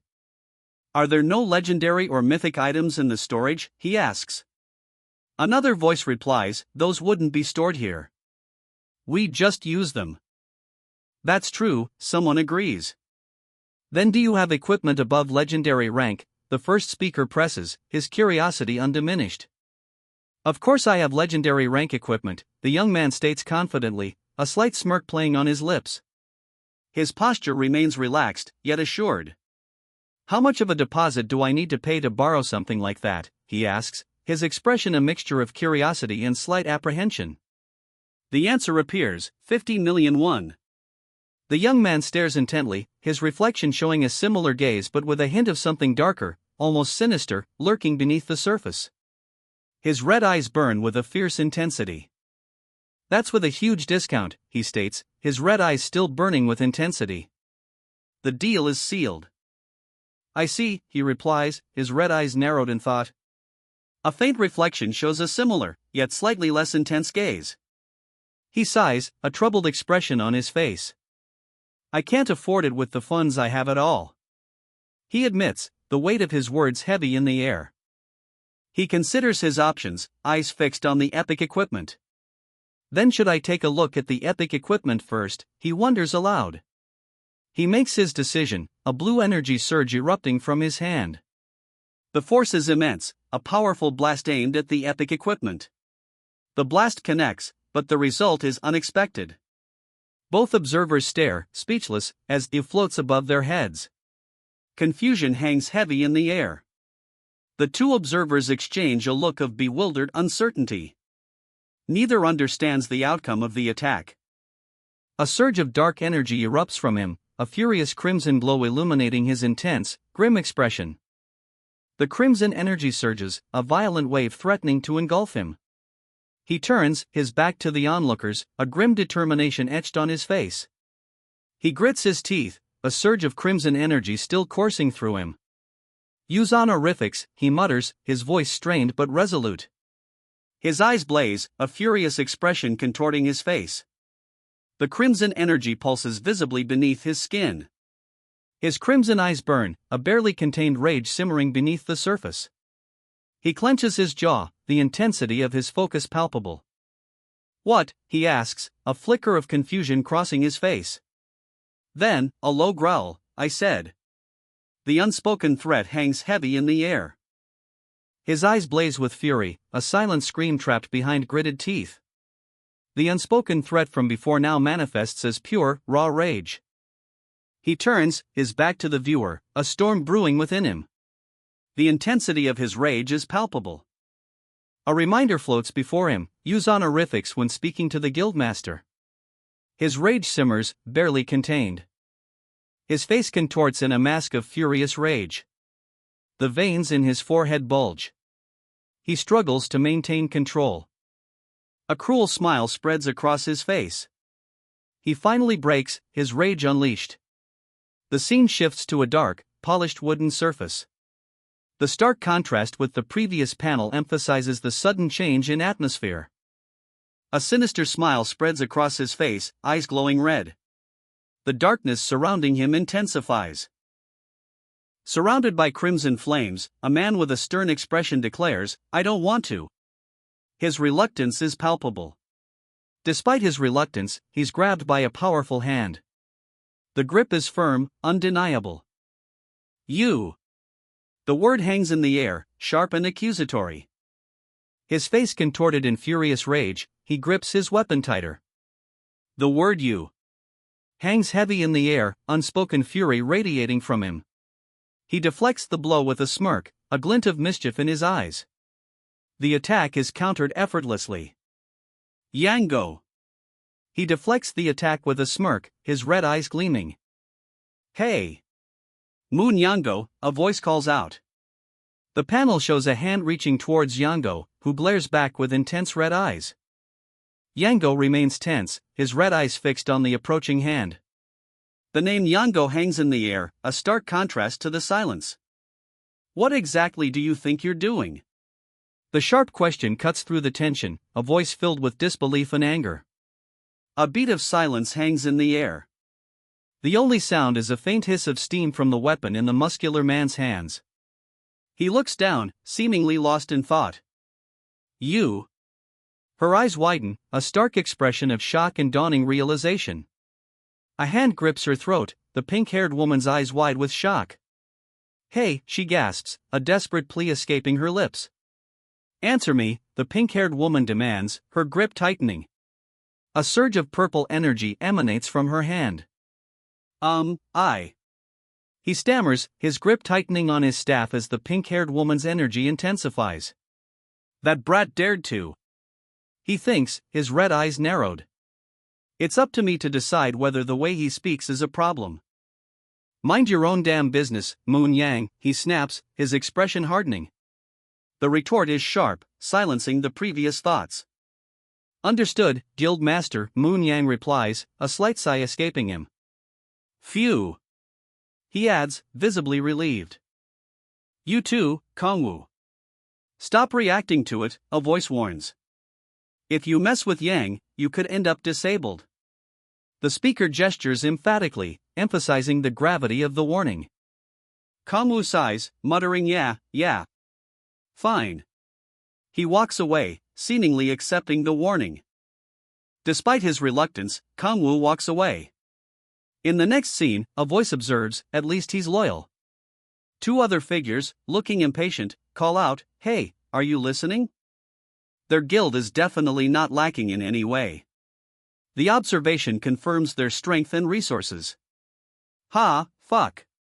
He grunts, a muscle straining as he grips the weapon. Then, Yanju Nuna. He continues, a question hanging in the air. What now? He stares blankly ahead, the weight of the question heavy. What now? So could you please let me borrow a piece of unique rank equipment, he asks, a chilling smile playing on his lips. I'll return the favor twofold if you entrust it to me. He doesn't need the foreign car, he wants something far more powerful. It's a little difficult to approve it right away, the official explains, but I can let you borrow it after an internal meeting. A powerful energy crackles around a fist, suggesting the equipment's immense potential. His red eyes blazing, the young man sits rigidly, his hands clasped tightly. The woman beside him watches with a concerned expression. No. Nuna, he grits out, a desperate plea barely audible above the tremor in his voice. His face contorts in a mask of barely controlled rage. Did you just say? Nuna? He asks, disbelief and a flicker of something akin to hope replacing his earlier rage. How dare you? He seethes, his eyes blazing. The intensity of his anger escalates. How dare you? He's struck. A swift, brutal blow sends him reeling. How dare you, he roars, a furious expression contorting his face. His attack is deflected. He counters with a swift, powerful blow, his movement a blur. The attack connects, a blue flash of energy erupting. He's sent flying, a blur of motion against the blue energy blast. Debris rains down around him. The blue energy dissipates, leaving behind only dust and debris. He gasps, eyes wide with exertion, a single word escaping his lips, hey. Dust and debris still swirl around him. Moon Youngho's eyes widen in alarm as she gasps, Moon Youngho. A menacing figure stands behind her, a smirk playing on his lips. Have you already forgotten about what I told you barely a moment ago? The menacing figure behind Moon Youngho speaks, his words laced with a chilling implication. Or is this something like an inability to follow orders? A sinister smirk plays on the character's lips, his red eyes gleaming. Ha, but Guildmaster, he gasps, his face contorted in exertion and distress. Sweat beads on his brow. That asshole. He mutters, his voice laced with anger and exhaustion. He and the girl behind him continue walking away. A powerful energy blast erupts from the muscular man's hand, shattering the ground. This won't do, he thinks, his expression grim. Hey, Moon Youngho. Get out, a voice commands. A smirk plays on the speaker's lips, his red eyes glinting. Get out of my sight right now, the command echoes, sharp and cold. If you overstep your boundaries like this one more time. The woman's warning hangs in the air, a fierce energy crackling around her. Her eyes are blazing. You'll definitely be disciplined, she warns, the threat sharp and unwavering. You should live up to your title of Commander-in-Chief of the Red Rose. Do you understand? His face contorted, he mutters, I am sorry. That was unnecessary, the Commander-in-Chief admits, I'll definitely give him a proper warning. His subordinate sighs in relief, no, it's fine. Anyways, what's the unique rank equipment you need right now? He'll bring it up during the meeting. The soldier, sweat beading on his brow, grips his weapon tightly. I would like some armor that's easy to move around in, the soldier requests, his voice firm despite his earlier anxiety. Something with great basic functions, she thinks, a thoughtful expression on her face. Armor. Armor, you say, she questions, a thoughtful expression now replaced by one of intrigued curiosity. Her eyes widen slightly as she considers the idea. Then how, she wonders aloud, her curiosity piqued by the mention of armor. The question hangs in the air, unspoken implications lingering. If you defeat me in a duel, I will. The armored man begins, his words cut short by the panel's end, leaving the stakes of the challenge hanging in the air. His intense gaze is fixed on his opponent, a clear challenge issued. I will give you my armor, the armored man finishes, his offer a tempting proposition. It's unique, he explains, of high rank and possessing powerful basic effects. A powerful fist looms, the armored man's face contorted in a grimace. Moon Youngho, he shouts, the name a clear threat. I told you. Moon Youngho mutters, a defiant glint in his eyes as he braces for the impact. To get the fuck out of my sight. She roars, crimson flames erupting from her hands as she unleashes a devastating attack. No, she whispers, sweat beading on her brow. The attack clearly took its toll. Wait, she gasps, eyes wide with a desperate plea. Pink energy crackles around her, a desperate surge of power. I think it's a decent proposal, he says, a bead of sweat trickling down his temple. His expression is one of strained agreement, a clear sign of his discomfort. Sparring, I mean, he clarifies, the tension in his voice still palpable. What? She asks, clearly confused and apprehensive, her wide eyes reflecting her uncertainty. His smirk only deepens the unease. This bastard. His eyes, wide and intense, betray his anger. The unspoken threat hangs heavy in the air. Will definitely become as strong? One voice thinks, a fierce determination evident. But another counters, no, he'll become even stronger than me. The words hang in the air, a stark contrast to the blurred motion of the figures around them. But Moon Yango's level is 67. The revelation hangs heavy, a grim fact about the warrior before them. His expression is one of grim determination, fists clenched tight. He's overcome the so-called wall of efforts to gain his sixth awakening. The narration underscores the warrior's impressive feat. Despite his sixth awakening and overcoming the wall of efforts, he still needs a seventh to reach his full potential and become the strongest. Stop talking nonsense and get lost, Yango. The stern command cuts through the air, silencing the previous discussion. Kangwoo, you should stop provoking him too, someone intervenes. Kangwoo, however, dismisses the concern, muttering, it's fine, it's fine. Kangwoo's expression hardens. A smirk plays on his lips as he thinks, he said he's going to give it to me, so I should accept his challenge. Good idea, Kangwoo agrees, a grim determination etched onto his face. He accepts the challenge. I'll make sure you never disrespect the Guildmaster ever again, Kangwoo vows, his face set in grim determination. Guildmaster. One woman whispers, her eyes wide with concern. Another woman shouts, hey. She confronts a smirking man, demanding, what do you think you're? My savior, a voice proclaims. Below, a figure lies defeated in a fiery aftermath. Another, with fiery red hair, declares, the master I've sworn my loyalty to. He touches his bleeding face, eyes wide with a mixture of pain and disbelief. The woman I've given my heart to, he whispers, the words heavy with anguish. Yet. A surge of fiery energy erupts behind him, a visual testament to his inner turmoil and unresolved feelings. His eyes widen, a fierce grimace twisting his features. He clutches his jaw, a fresh surge of inner fire reflected in the crimson glow surrounding him. Yet he dares to. The words hang in the air, a silent accusation fueled by burning rage. How dare you? The furious accusation hangs in the air. One character frantically warns, no, hey, you might really die. The other, however, grins, gleefully muttering, free unique item, what a score. I'll show you the difference between us. The words hang in the air, a declaration of intent. The title card appears, player who returned 10,000 years later. The credits roll, revealing the creative team behind Player Who Returned 10,000 Years Later, written by Mang Jukyang and illustrated by Team 4 Player, based on the original work, Butterfly Valley. This is the training room.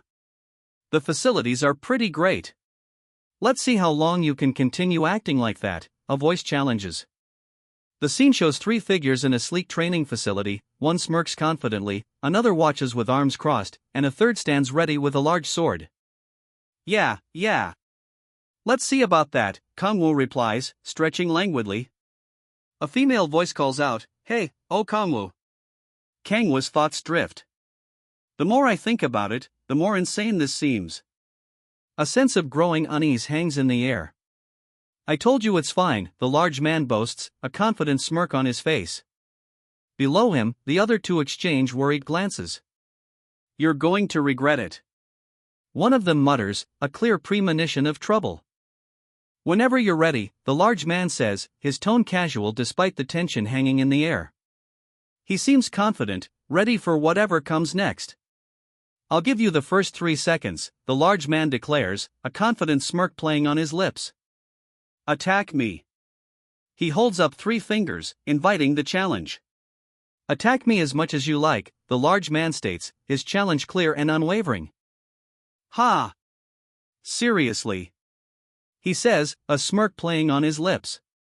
You've clearly seen and learned that from somewhere. his red eyes gleam with amusement. "Stop acting like a pompous fool and hold your sword, bastard," the other man commands, his arms crossed, a sword at his hip. "Hey," he says, his red eyes narrowed, a hint of annoyance in his expression. He scoffs, a hint of disdain in his red eyes. "I have no intention of using my full power against a brat like you," he declares. "Ah, is that so?" she replies, arms crossed, a skeptical look on her face. She remains silent, her skepticism evident. The tension hangs heavy in the air. "If that's what you wish for." He unleashes a burst of purple energy from his feet, launching himself forward. He moves in a blur, a surge of purple power propelling him forward. She moves in a blur, a trail of blue energy blazing behind her. "Power of speed," the text proclaims, emphasizing her incredible velocity. She moves in a blur, a blue streak of energy trailing behind. The speed is breathtaking. She leaves a faint blue trail in her wake, a blur of motion. He moves in a blur, his sword trailing a faint blue afterimage. "I guess it can't be helped," he mutters, a grim resignation in his voice. He launches a powerful kick, a blur of motion. The kick connects, shattering the wall behind his opponent. A wave of energy radiates outwards. The impact sends his opponent flying backward, crashing into the wall in a shower of debris. A coughing sound, kohak, escapes him as he collapses, the impact of the blow still echoing. A searing purple energy erupts from his chest, a violent backlash from the devastating blow. His mouth is agape in a silent scream. He collapses, the purple energy fading as he falls. He slams into the ground, the impact cracking the floor. Dust rises as the victor strides past. "Ugh!" A pained groan escapes the defeated fighter, her eyes wide with disbelief. She sputters, "What?" disbelief etched on her face as she struggles to catch her breath. A pained blearg escapes her lips. "What was that?" she gasps, eyes wide with disbelief. A wave of golden energy erupts from her chest. "Oof!" she groans, clutching her side. "That was dangerous." He coughs, spitting blood. "If it weren't for the power of this gargoyle armor." He gasps, the strain evident on his face. He coughs violently, a pained expression etched on his face. "Things would have ended here," he whispers, the words barely audible above the crackling energy still sparking around his arm. He stares, disbelief etched on his face. "Impossible." He breathes, his voice barely a whisper. How could he be? The thought hangs in the air, unanswered, as a powerful energy erupts from him, shattering the stone beneath his feet. Someone who's only been a player for 3 weeks? The disbelief is palpable. His crimson eyes gleam, a predatory smile stretching across his face. A chilling grin reveals sharp teeth.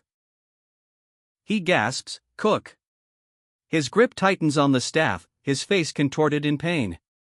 Golden energy crackles around his arm. "Just what have you done?" The question hangs heavy in the air, a stark contrast to the golden energy still crackling around his arm. "What do you mean by that?" he demands, his frustration evident. The other man replies, "I'm simply stronger than you," a statement met with immediate defiance. "Cut the bullshit." He's sent sprawling, the force of the blow shattering the floor. A stunned "how could a 3-week-old player have this much strength?" escapes him, followed by a disbelieving pfft. "Hey, don't you think that 3-second head start bullshit is stupid?" he spits, a sneer twisting his battered face. A strangled cook escapes him as he struggles to catch his breath. "Keg. But you thought I was a boastful noob." He sneers, a smug smirk playing on his lips as he wipes his mouth. "But now that things didn't go according to plan, you're calling me a..." His smug expression falters, replaced by a hint of annoyance. The unspoken insult hangs heavy in the air. "Liar and whining," he sneers, a cruel smile splitting his face. His eyes blaze with a furious intensity. He explodes in laughter, a cruel, unrestrained sound. "What a funny son of a bitch," he cackles, the words dripping with malice. His laughter ceases abruptly. "That's enough," he declares, his eyes blazing with a newfound intensity. "You petty shithead," he sneers, his contempt palpable. the intensity in his eyes remains. "Cook, why you little? You bastard," he roars, his face contorted in furious rage. A single tear streaks down his cheek. "Shit," he mutters, defeated. The girl stands over him, her expression unreadable. The panel shows only the defeated man's upper body, his shoulders slumped in defeat. The fight is over. Cha Yanju watches, her expression grim. "I can't let myself be continuously pummeled like this," she thinks, a fierce determination hardening her gaze.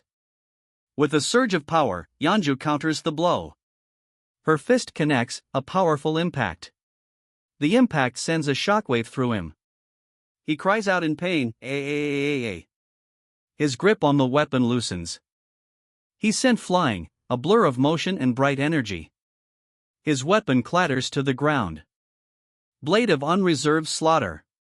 A blinding flash of light and energy erupts.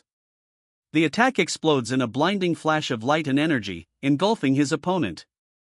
The attack's energy dissipates, leaving a trail of debris. The opponent is gone. A puff of air escapes him, a visible sign of his exertion. His face is strained, eyes wide with a mixture of surprise and disbelief. He breathes heavily, a single question mark hanging in the air. Confusion etches itself across his face. "Hey, do you?" He begins, his eyes wide, a mixture of confusion and dawning realization in their crimson depths. "Do you really have to say such a cringy skill name while you're attacking me?" he sneers, a predatory glint in his crimson eyes. His fingers trace his lips, a smirk playing on his face. "Do you think it's cool or something?" he sneers, his crimson eyes blazing with barely contained fury. The reflection of a figure in his eye reveals the source of his anger. "You?" "Shut up," he roars, his face contorted in furious rage. He swings his massive warhammer, a furious roar, PPPPPP, echoing through the shattered chamber. The force of the blow sends shockwaves rippling outwards. The smaller fighter counters with a blinding flash of energy, his blade a streak of light. The larger fighter counters with a powerful kick, sending a shockwave across the ground. Dust and debris erupt from the impact.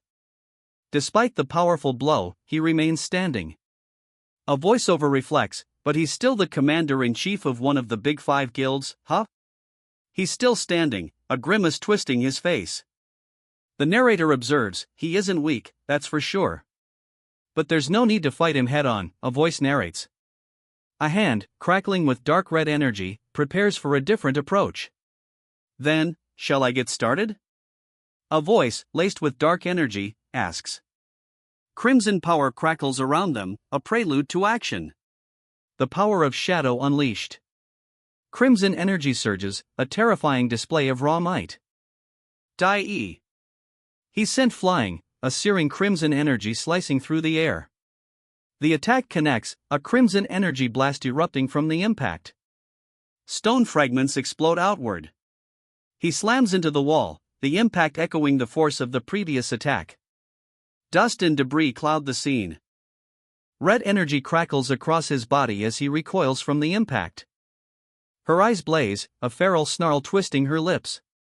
Red energy crackles around her, intensifying. "Hey! Moon Yoengo!" The call cuts through the charged air, a desperate plea amidst the crackling energy. "Stop!" the desperate cry rings out. Yoengo, overwhelmed, is losing control. "What an idiot," a voice observes, the harsh judgment echoing the visual of his fall. "Fucking idiot," he sneers, a cruel smile twisting his lips. He's lost all sense of reason. A crimson wave erupts, engulfing him. The force is overwhelming. He's blasted backward, a fiery wave propelling him across the floor. The impact leaves a scorch mark. He slams into the ground, a crimson shockwave erupting from the impact. He gasps, a bead of sweat trickling down his temple. What? Where did he go just now? The impact's aftermath leaves him disoriented and utterly bewildered. He cries out in pain, a clawed hand impacting his chest with brutal force. The attack leaves him gasping, his body reeling from the unexpected blow. "You've lost, fucker," his opponent sneers, a cruel smirk playing on his lips. Blood streaks the defeated man's chest. Crimson energy crackles across his skin, a final, searing burst of power. He unleashes the power of shockwave, a surge of blue energy crackling around his hands. The shockwave explodes outward, a blinding flash of blue energy. The shockwave impacts the monkey-like fighter, sending him sprawling. He's thrown back, a blur of motion against the blue energy.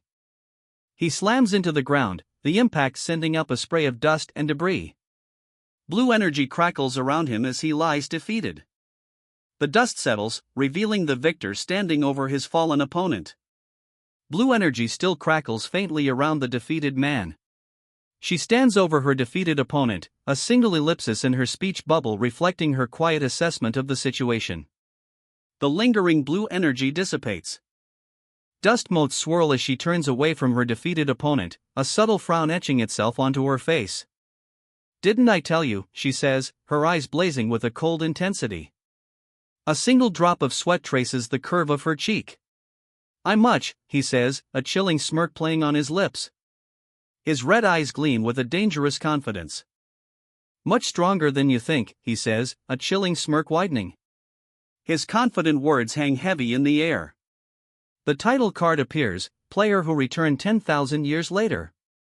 Credits for writer and artist follow. The story begins. A gradient fades from black to white, setting the stage for the player's return after 10,000 years. The player returns after 10,000 years. A new era begins. "Sorry about today," a voice apologizes. Three figures in orange uniforms carry a stretcher and a medical kit past a damaged wall.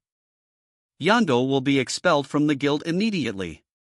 The speaker adds that other members will be warned to prevent similar incidents. "I don't know what to say." "Sorry," she mutters, head bowed. The weight of the expulsion hangs heavy in the air between them. He shrugs it off, a nonchalant hee-hee. "Well, shit happens. It's fine," as he walks away, leaving her behind. "I've received this, after all," he states, a newly acquired gargoyle armor, unique in rank, materializing in his hands. The armor's stats appear: physical defense plus 200, magical defense plus 80. A special effect doubles physical defense for 10 seconds using calcification, with a 24-hour cooldown. "So this is unique rank equipment," he observes, a wide, pleased grin spreading across his face. The special effect is pretty decent, too. But his satisfaction is short-lived. "But that bastard." He growls, his red eyes blazing. The other man, head bowed, clearly disobeyed his guild master. He continues, a grim satisfaction in his voice, "Thanks to him, I was able to obtain this, and bet such precious equipment." The man's words reveal a calculated betrayal. He reflects, a single tear tracing a path down his cheek, but is this what it's like to be blinded by love? The question hangs heavy in the air, a stark contrast to his earlier cold calculation. He vows, his expression hardening, "But if something like this happens again." The resolve in his voice is palpable, a stark shift from his earlier vulnerability. He delivers a chilling ultimatum: "I will reconsider our cooperation." The weight of his words hangs heavy in the air, a clear threat. "I promise that all members of the Red Rose Guild will treat you with respect from now on," she declares, adjusting her cap with a confident air. The threat is seemingly over. "Well, I'm sure you'll take care of everything since you're the guildmaster," someone says. The new guildmaster, however, observes, "But this equipment doesn't seem to fit my body." "Can we take care of this first?" someone asks, gesturing towards the ill-fitting equipment. Another person replies, "Just put it on top of that display case. I'll have them alter it to your size and have it delivered to you." The guildmaster reacts with an "oh-ho." "Then I'll entrust my gargoyle armor to you," someone says, placing the armor down. They add, "I have some other stuff to take care of right now." "All right." The recipient accepts the gargoyle armor, a simple word signifying the transfer of responsibility. "Then I'll see you next time," he says, departing through a nearby doorway. The other person watches him go, the gargoyle armor still gleaming in its display case. "Yep, and don't forget to send me your measurements," he says. "Okay," the other person replies, turning to leave. She watches someone leave through a large window, a faint trail of something like smoke or dust trailing behind them as they go. She exhales, a quiet few escaping her lips. The tension visibly eases. She sits, catching her breath. A question crosses her mind: is that guy actually human? Yango isn't some random ear-rank monster, she thinks, a thoughtful expression on her face as she gazes at a displayed suit of armor. She leans over, a question forming on her lips. So how did a 3-week-old player defeat him? At this rate, they might actually welcome a world ranker. The narrator reveals a crucial detail: this individual, originating from Korea, is a world ranker. These 8 individuals represent the pinnacle of global players. They are the world's top 8, spanning every nation on Earth. Currently, there are no world rankers in Korea. Rumors circulated that Baek Kong-hyun, Korea's number 1, could become one. But even Baek Kong-hyun, Korea's top contender, failed to achieve world ranker status. The narration emphasizes the difficulty of reaching that level. The scene shifts to a stark white space, illuminated only by 2 crimson streaks of light converging in the distance. The atmosphere is intense, hinting at a challenge ahead. But if it's Kong-woo? She muses, her gaze following the guild master as he departs. Did Mr. Kong-woo leave? She asks, a hint of concern in her voice. Yeah, he just left, someone confirms, adding, and the gargoyle armor belongs to Kong-woo now. The equipment repair workers aren't busy, right? Yes, for now, comes the reply. I heard something bad happened with Mr. Yango. Yep, I'm going to hold a disciplinary action committee meeting to kick him out, the speaker confirms, adding, so tell all the guild members to gather tomorrow. A heavy sigh escapes him. His eyes, downcast, reflect the weight of the decision. Don't make such a face. This was Yango's fault. We need to make sure something like this doesn't happen again, a voice states firmly. Yes, understood, the younger man replies, his head bowed slightly. He holds a data pad, his expression serious. And there's something I need to inform you of, the woman states, her intense gaze unwavering.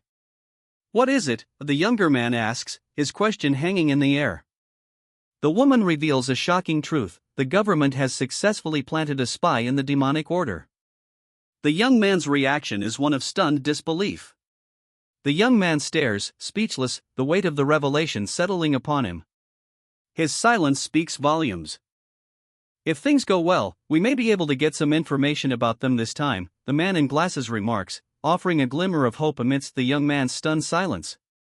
More, the man in glasses states, his expression unreadable as he gestures towards the young man, who remains silent. Let's see. The scene is set at night, a cityscape visible behind a leafy tree. This is Kong-woo. Level 34, a 4th awakening.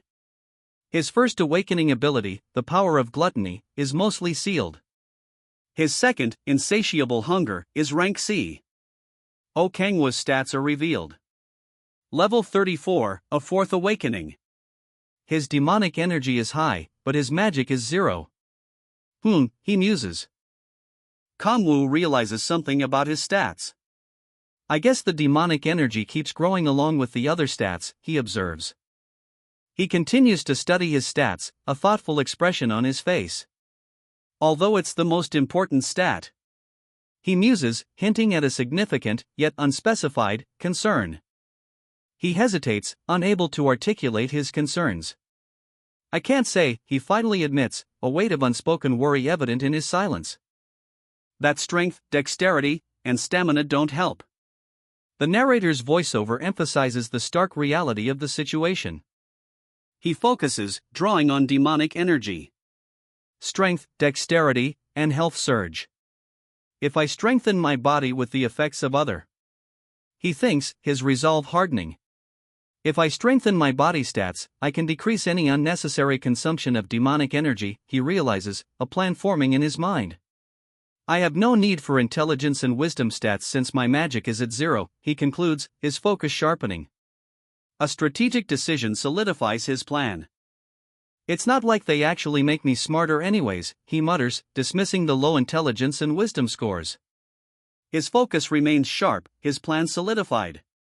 He examines the translucent screen, a slight frown etching itself onto his face. The only flaw is that I cannot get the stats I want, he observes, his resolve unwavering. He muses, a thoughtful expression on his face. I heard that after the second awakening, the stats related to your special ability should grow exponentially. However, he notes with concern, the amount of demonic energy he's gaining hasn't increased. The graph shows a flat line, defying expectations. Yet, the other stats keep increasing. A small, almost imperceptible bump appears on the demonic energy graph. A hand reaches out, fingers splayed. Why is that? The character wonders, a question hanging in the air. Is it because my demonic energy is too high? The question hangs in the air, a silent contemplation of a troubling possibility.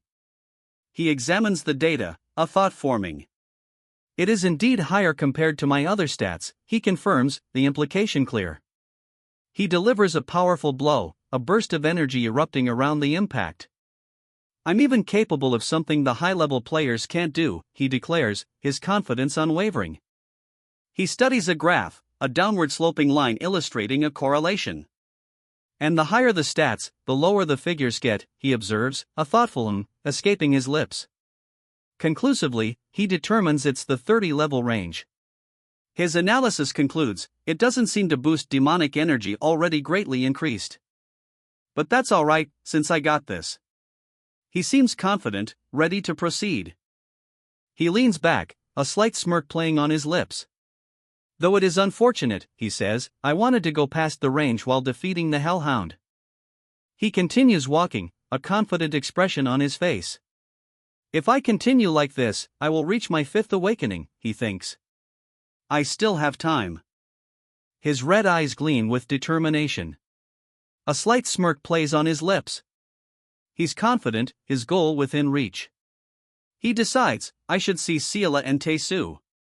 His confident expression remains. The title card appears, player who returned 10,000 years later. Brother Kongwu. A desperate cry echoes, cutting through the air. A swirling vortex of blue energy appears in the background.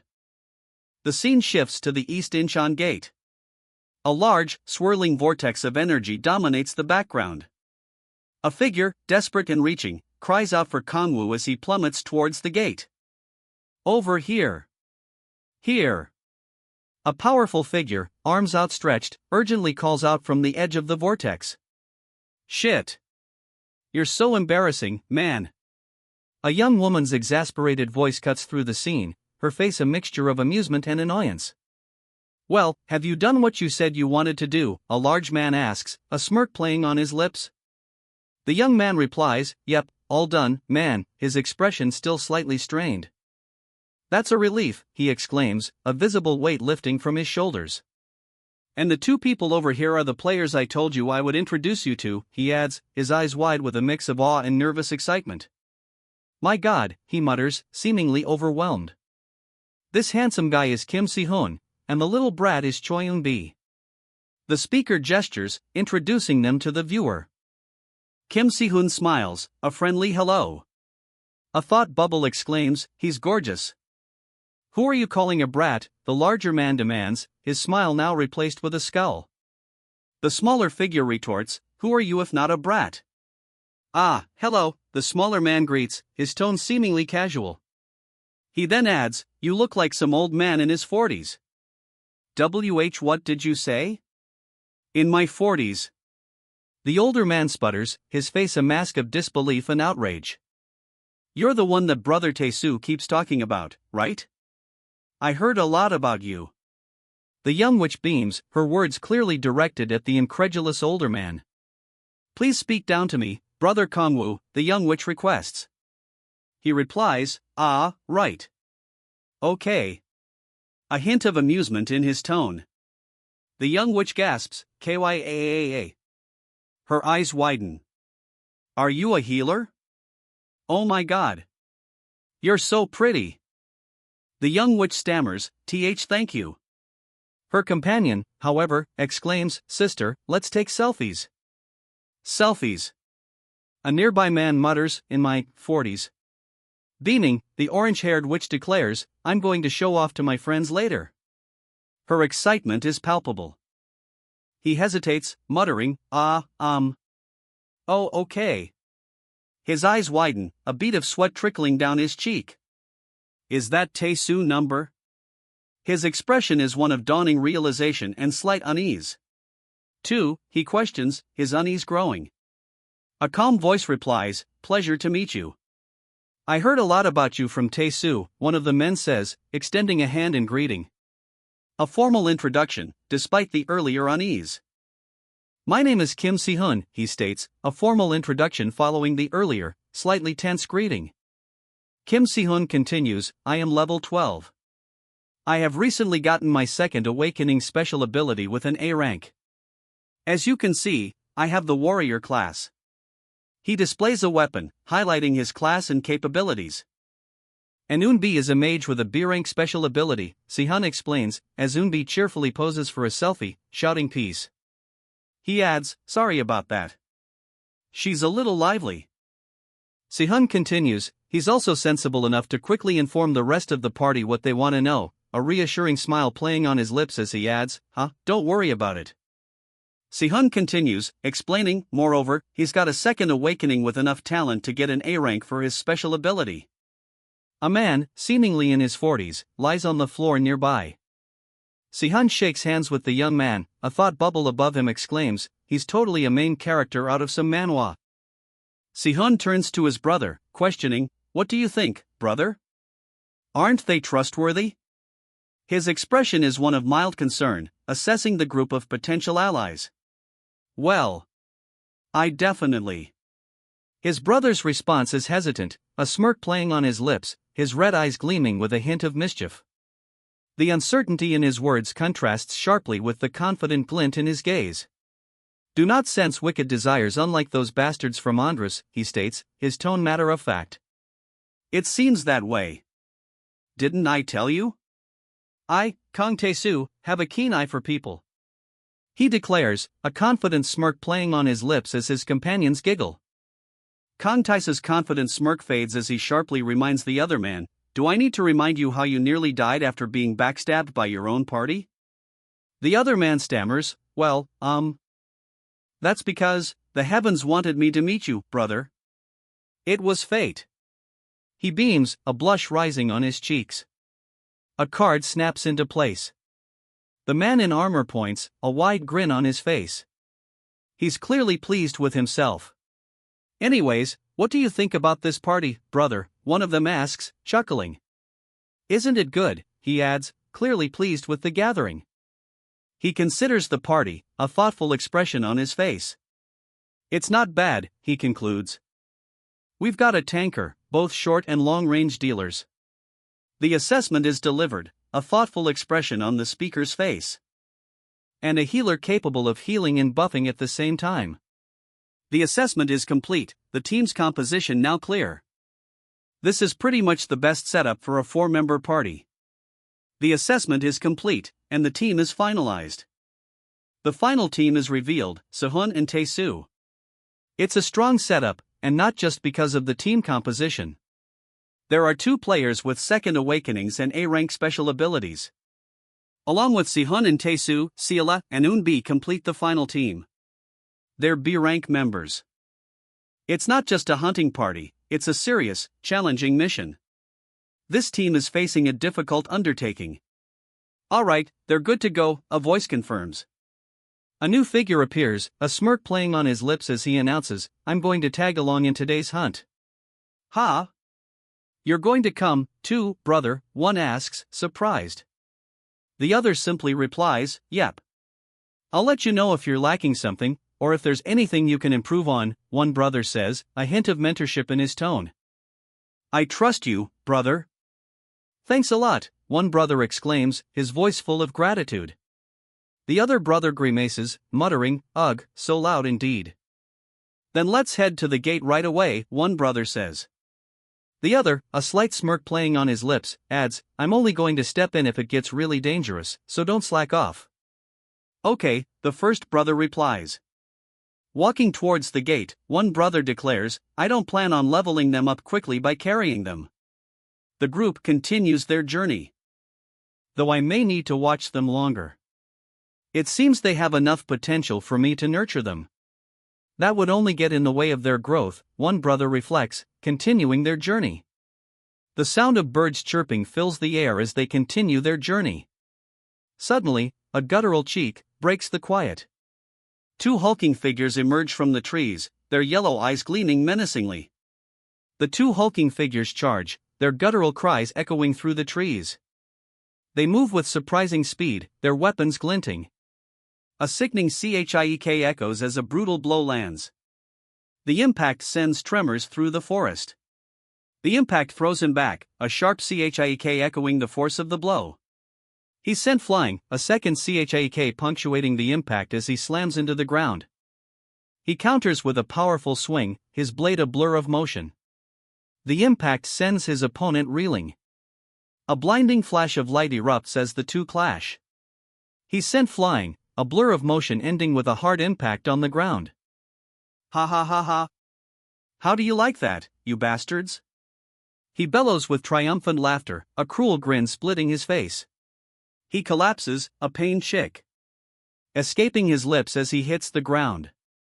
He lies defeated, a pained cheek escaping his lips as he struggles to rise. Lightning shock. A powerful blast of energy erupts, striking the fallen opponent. The attack connects. A powerful shockwave erupts, sending the armored opponent sprawling. Karg. Brother Tae-soo. The cry rings out, filled with urgency and a hint of desperation. Surrounded, she unleashes a spell. Gotcha, she cries, a triumphant grin spreading across her face as the goblins are ensnared. The spell connects, ensnaring a goblin in a flash of green energy. He's pulled down, helpless against her magic.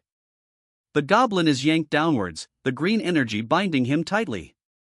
He's completely helpless. The goblin explodes in a flash of blinding light, the green energy dissipating. Over here. Two more goblins, charging forward, appear from the dissipating energy of the previous explosion. The warrior raises his shield, a brilliant blue energy flaring from its surface as the goblins charge. The goblins are deflected, sent sprawling by the warrior's energized shield. A sharp cheek punctuates their impact. The goblins' bodies are flung aside, a sharp cheek echoing their impact. They're defeated. Now. The victorious warrior prepares for the next challenge. Come at me, he snarls, a fierce grin splitting his face. He stands ready, power crackling around his hands. With a fierce cry, she unleashes her power. Spirit of light. Golden energy surges from her hands. The golden energy engulfs her target, a blinding flash momentarily obscuring the scene. The golden light fades, revealing the aftermath of the attack. The target is clearly affected, their form slightly distorted by the energy's impact. Oh, he cries out, a grimace twisting his face. Thanks, sister-in-law. With a determined expression, she raises a glowing staff, the word law appearing above her. Golden energy crackles around it. She unleashes a wave of golden energy from her staff, a powerful blast surging outwards. The golden energy explodes, impacting her opponent with a blinding flash. The golden energy surges, engulfing her opponent in a blinding flash. Hi-yap, she cries, the golden energy exploding outwards in a powerful blast.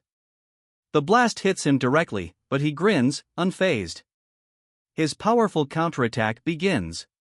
His counterattack explodes, a blinding flash of golden energy. The attack connects.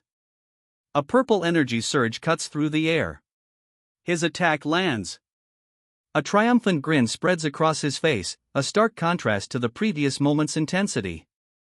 With a powerful shout, HYAP, he unleashes a blinding golden energy blast.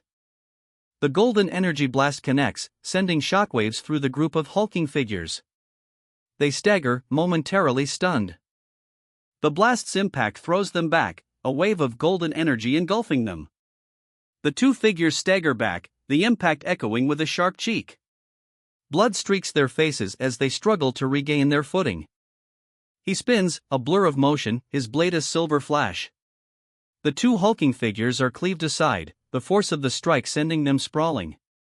He continues his relentless assault, a whirlwind of motion. His blade slices through the air, leaving a trail of sparks and blood. He stands victorious, his back to the viewer, sword sheath. Blood stains the ground around him. A final, resounding KLCK echoes as the battle ends. Brother Sihun's impressed.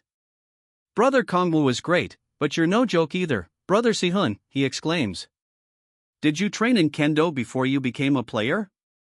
Brother Sihun, a grin splitting his face, advances, shield raised.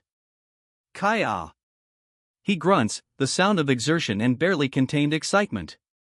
He's clearly enjoying the fight. Yes. Just as a hobby, Sihun replies, his grin whitening slightly. He seems to be downplaying his considerable skill.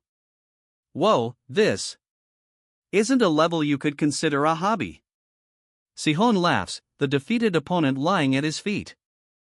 What do you think, Brother Kongwu? Isn't everyone amazing? Sihun asks, surveying the scene of his recent victory. Defeated opponents lie scattered around them. Kongwu sits silently, observing the aftermath of the battle. His expression is unreadable. Kongwu remains in thought, his red eyes intense. He strokes his chin, a thoughtful expression on his face. Brother, someone questions. Kongwu, his expression unreadable, begins, first of all. Kongwu continues, let me point out a few things to fix. Kongwu strides past, his assessment complete.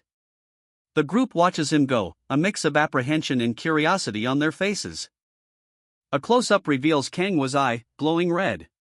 He mutters, no. The others look on, confused. In a shadowed forest clearing, a man addresses a younger boy, first of all, Tae-soo. The boy looks down, his expression unreadable. A witch-like figure stands nearby, observing the scene. Yes, brother, Tae-soo replies, his older brother continuing, you have good senses, and you know how to distract the monsters well. Thank you. Tae-soo stammers, but his brother continues, but the problem is that you try to do everything with your strength. Taisa's brother explains, you're wasting too much of your strength.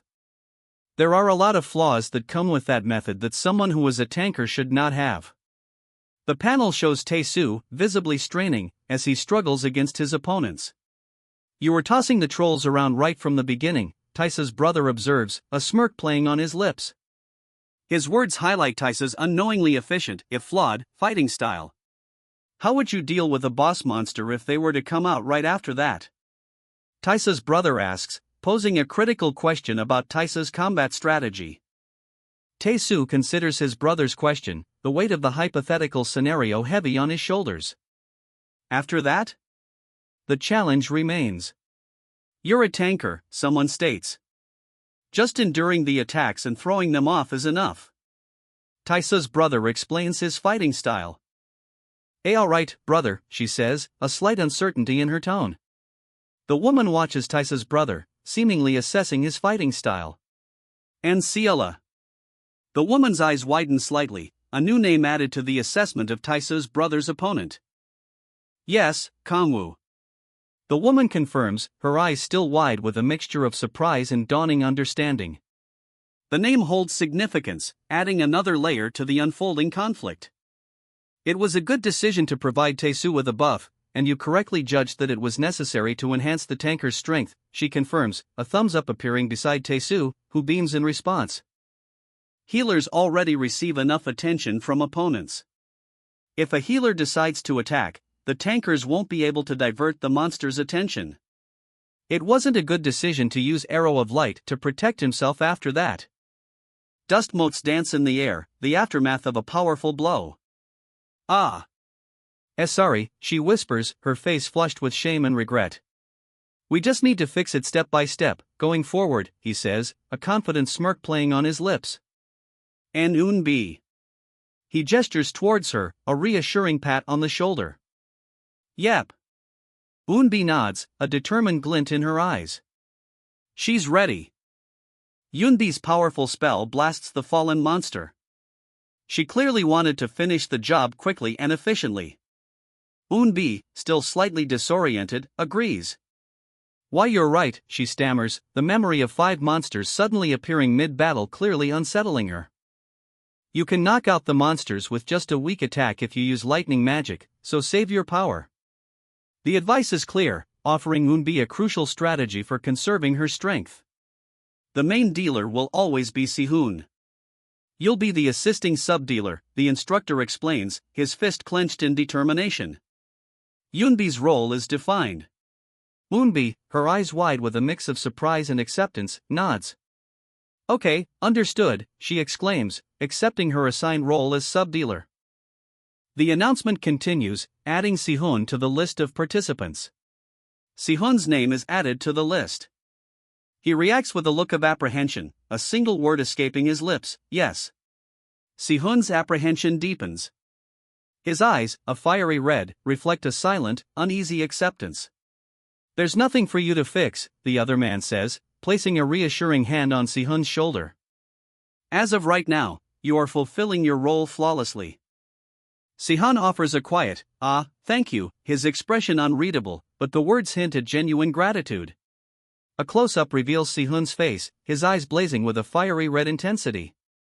He's incredible, a voice thinks, awe evident in the unspoken words. It's not like he has 10,000 years of experience like me. Sihun thinks, a hint of grudging respect coloring his inner monologue. Surrounded by his awestruck companions, Sihun receives praise. Wow, Sihun! You really are incredible, one exclaims. Another adds, you're much more awesome than I thought. A thought bubble above Sihun's head questions, is he a real genius? A nearby figure offers a more measured assessment, he's an unrefined gem. I wonder how much more powerful he'll become. A voice muses. Why don't we venture further in? The speaker suggests, a hint of intrigue in their tone. A group stands before a figure in gray, their gazes fixed on him. Anticipation hangs in the air. Oh, yes. We're going to do better this time, brother. A confident declaration rings out, a promise of improved performance.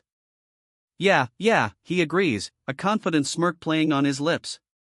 Let's try to incorporate the pointers I just gave you while we hunt. He's ready to put his advice into action. The hunt begins. He moves with purpose, putting his newly learned techniques to the test. He connects with a swift blow, the impact echoing with a sharp kick. The opponent is sent reeling. A bolt of lightning erupts, striking the reeling opponent. He screams in agony as the raw power surges through him. He's thrown back, the impact sending a shockwave through the ground. Dark, jagged cracks spiderweb across the earth. A bolt of lightning erupts, striking the shielded warrior. He's sent sprawling, his shield cracking under the force of the attack. He slams into the ground, the impact throwing up dust and debris. The lightning strike's power is evident. Oh ho! A low sound escapes him as he assesses the damage. His red eyes, narrowed, reflect a grim assessment. A quiet intensity settles over him. A wave of energy dissipates. Everyone is doing well, including Kim Si-hun, a voice reports, a breathy few following. If they keep going like this, they may be able to attempt C-rank gates in a month. How about it, brother? Didn't we improve? One of the group shouts, a confident grin on his face. He looks towards a young man sitting silently in a tree, seemingly unconvinced. The dust settles, revealing a defeated foe lying on the ground. The group stands over him, their expressions a mix of exhaustion and triumph. Well, it's not too bad, he says, a small, almost self-satisfied smile playing on his lips. Ah, you're too cheap with the compliments. He responds, a playful edge to his words. He pauses, a thoughtful, escaping his lips. Then, his eyes widen, and alarm registers on his face as he exclaims, wait, what is that monster? His eyes, wide with disbelief, fix on the creature. It's not a troll, he gasps, his voice laced with dawning horror. That is... a goblin? His voice cracks with terror. A monstrous goblin-like creature lunges, its red eyes burning with malice. Its claws are a blur. He deflects the attack with a blur of motion, his shield absorbing the impact. He stands over his fallen opponent, the impact of the deflected blow leaving a trail of motion lines across the ground. A snarling beast lunges, its crimson eyes blazing. The ferocity is palpable. Its jaws snap shut, a blur of motion. The beast's attack is swift and brutal. A demon wolf. The revelation hangs heavy in the air. The title card blazes across the screen, Player 0. The player who returned 10,000 years later. He cries out, Kaya! Fear etched on his face as he braces himself against the impact. The creature roars, Aok! A wave of force erupts as it lunges forward. The creature is sent flying, a blur of motion and impact. It crashes into a nearby structure, the force of the blow echoing in the dust and debris. Shit, he grits out, bracing himself. Another demonic monster appears, a swift, dangerous threat. Whom? He questions, his red eyes narrowed in suspicion. A new threat is sensed. A guttural roar erupts. The air crackles with energy as a blinding attack streaks across the panel. The warrior is sent flying, a bloody gash appearing on the beast's flank. He crashes, the impact echoing. Be brother, one cries out, desperate. The other shouts back, step back. The urgency in their voices is palpable.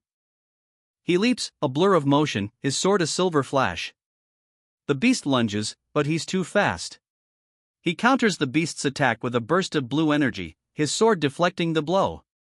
The beast is sent reeling, a trail of blood marking its retreat. Its enraged roar echoes through the air. The beast cries out in pain, a guttural kayak, as a blinding flash of energy erupts where it stood.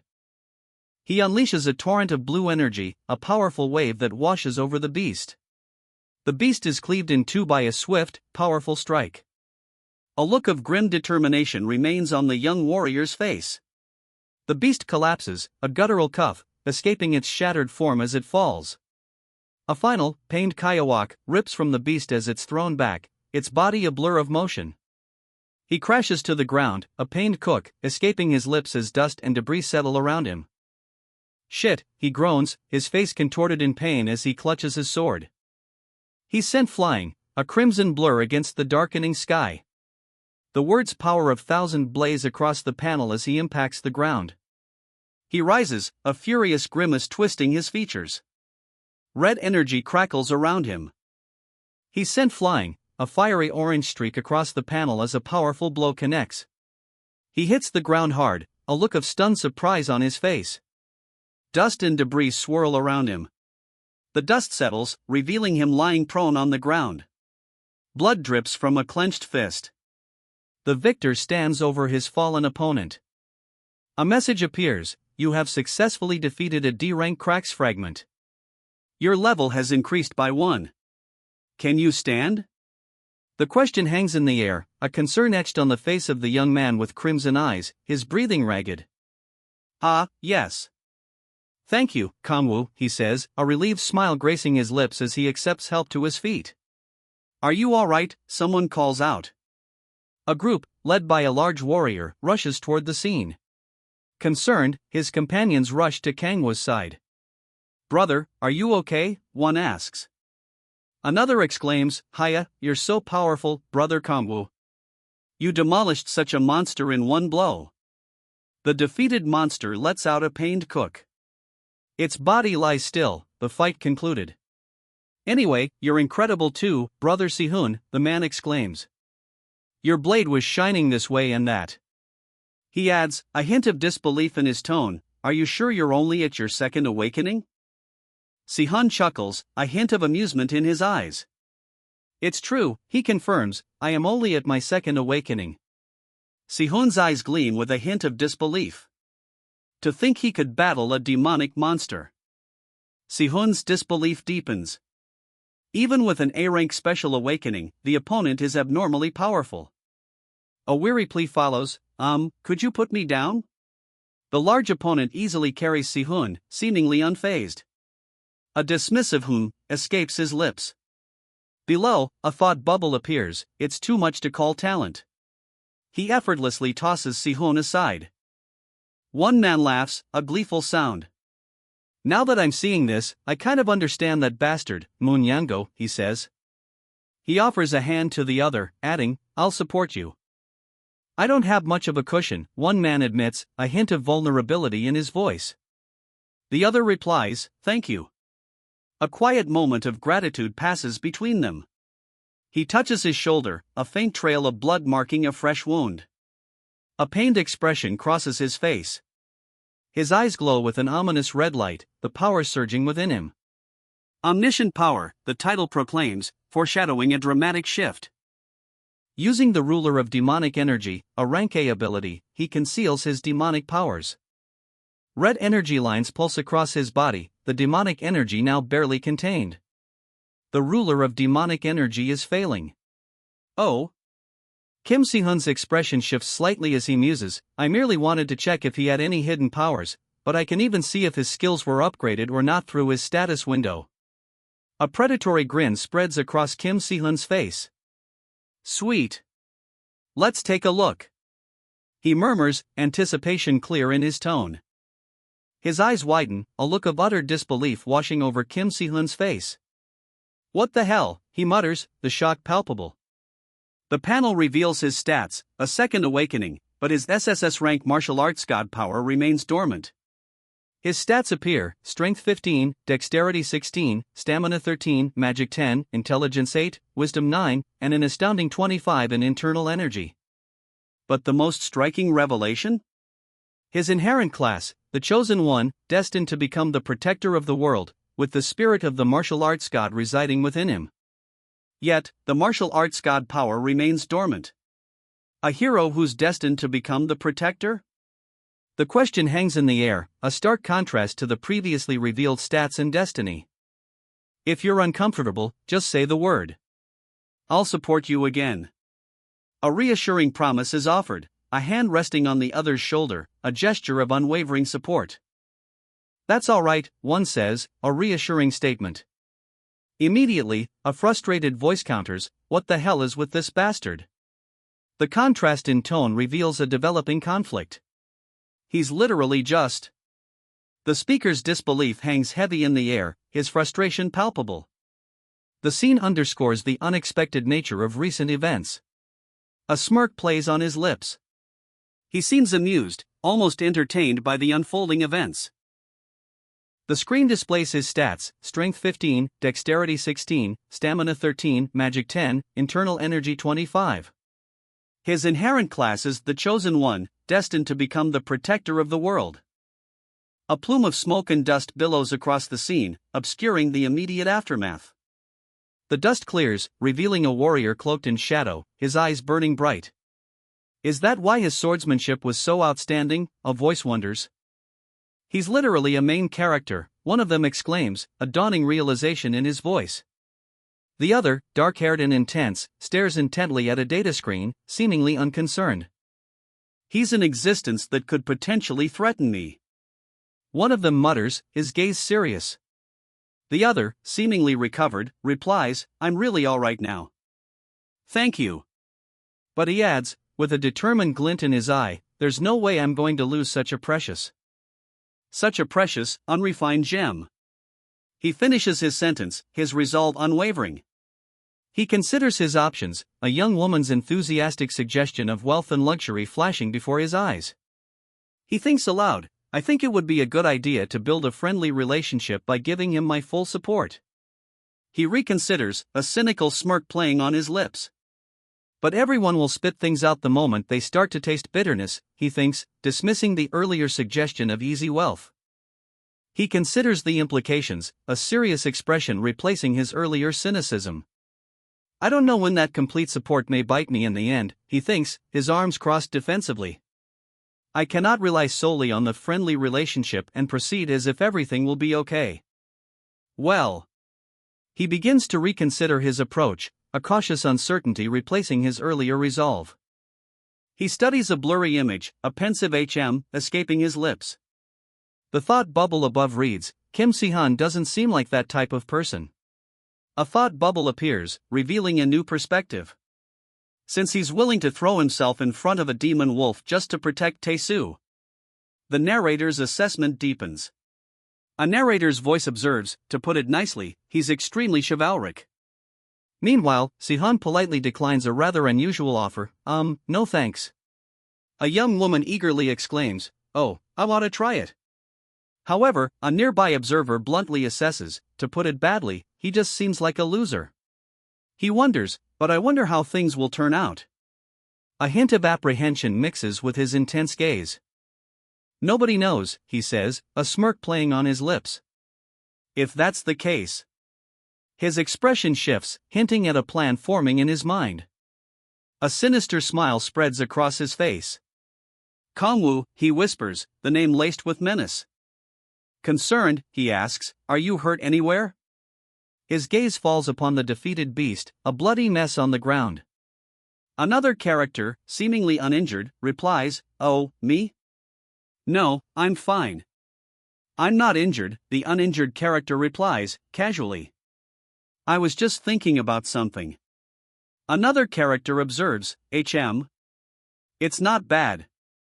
A voice wonders aloud, why did such a monster appear at a D-rank gate? The question hangs heavy in the air, a mystery yet to be solved. Yeah, really, a voice confirms, the weight of the situation undeniable. The monster lies defeated, blood staining its fur. I've never even heard of such a monster. One of them breathes, the enormity of their recent victory sinking in. If it weren't for Kangwoo, we would have been in serious danger. Ha ha. You did amazing too, Sihun. How are you feeling now? Kangwoo asks, a genuine concern in his tone, acknowledging Sihun's contribution to their recent victory. Ah, he's a lot better, she says, a genuine smile gracing her features. Relief is evident in her expression.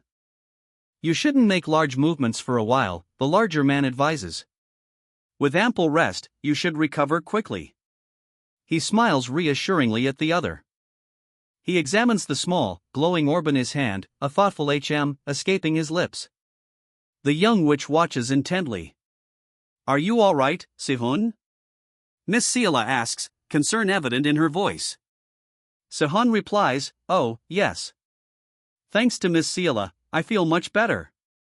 That's a relief, Sihun says, a hint of a smile playing on his lips. He adds, if it weren't for you, Kangwoo, I would have sustained a more serious injury. Sihun, eyes downcast, offers a quiet, thank you once again. His gratitude is sincere, a clear contrast to his earlier playful demeanor. I heard from Tae-soo, but you are really strong. Sihun's eyes crinkle at the corners as he offers a genuine smile, his words a testament to his newfound respect. I've never seen a player as strong as brother Kangwoo. Sihun exclaims, a genuine smile on his face. And he's so chivalrous as well. You've got such a great brother, Tae-soo. This is too much, one of the onlookers mutters, overwhelmed by the display of skill. Sihun, however, receives praise. Sihun, you were amazing too. Yes, brother Sihun was no joke, one exclaims, awestruck. I've never seen anyone like him with their second awakening. Sihun simply replies, that's such high praise. But why haven't you joined any of the big guilds yet, brother Sihun, someone asks. A friendly face grins, adding, I'm sure you'll be able to get an automatic pass into any guild you want. Come to think of it, someone says, the Mere Guild is recruiting new members. Brother Sihun is then asked if he's interested. The Vice Guild Master seems to be interested in recruiting Brother Sihun. Brother Sihun firmly rejects the Vice Guild Master's recruitment offer. He has no intention of joining any guilds, especially the Mere Guild. The Vice Guild Master responds with a simple, I see. His expression is one of understanding, though perhaps a hint of disappointment lingers. Do you have some beef with the Mere Guild? He's asked. The response is immediate, it's nothing worth mentioning. Sorry for prying into your past, one of them says. The other replies, not at all. The tension visibly eases. He chuckles, a nervous sound, and apologizes for his earlier sensitivity. It's kind of complicated. He explains, a hint of reluctance in his voice. Since I feel better, we should try to hunt the next monsters, one suggests. The other responds, well, I think that's it for today. Since Sihun has to rest, we should go home. I'm all right, Sihun says, reassuring his companions. They head home. If it's a troll, I can. One of the group says, but another interrupts, you don't need to overdo it. We can always hunt again tomorrow. The group, slightly weary but unharmed, heads home together. Okay, I understand, one says quietly. A brother calls out, brother. Then, a question, are you going to join us tomorrow, too? Nope. You guys try to hunt on your own tomorrow.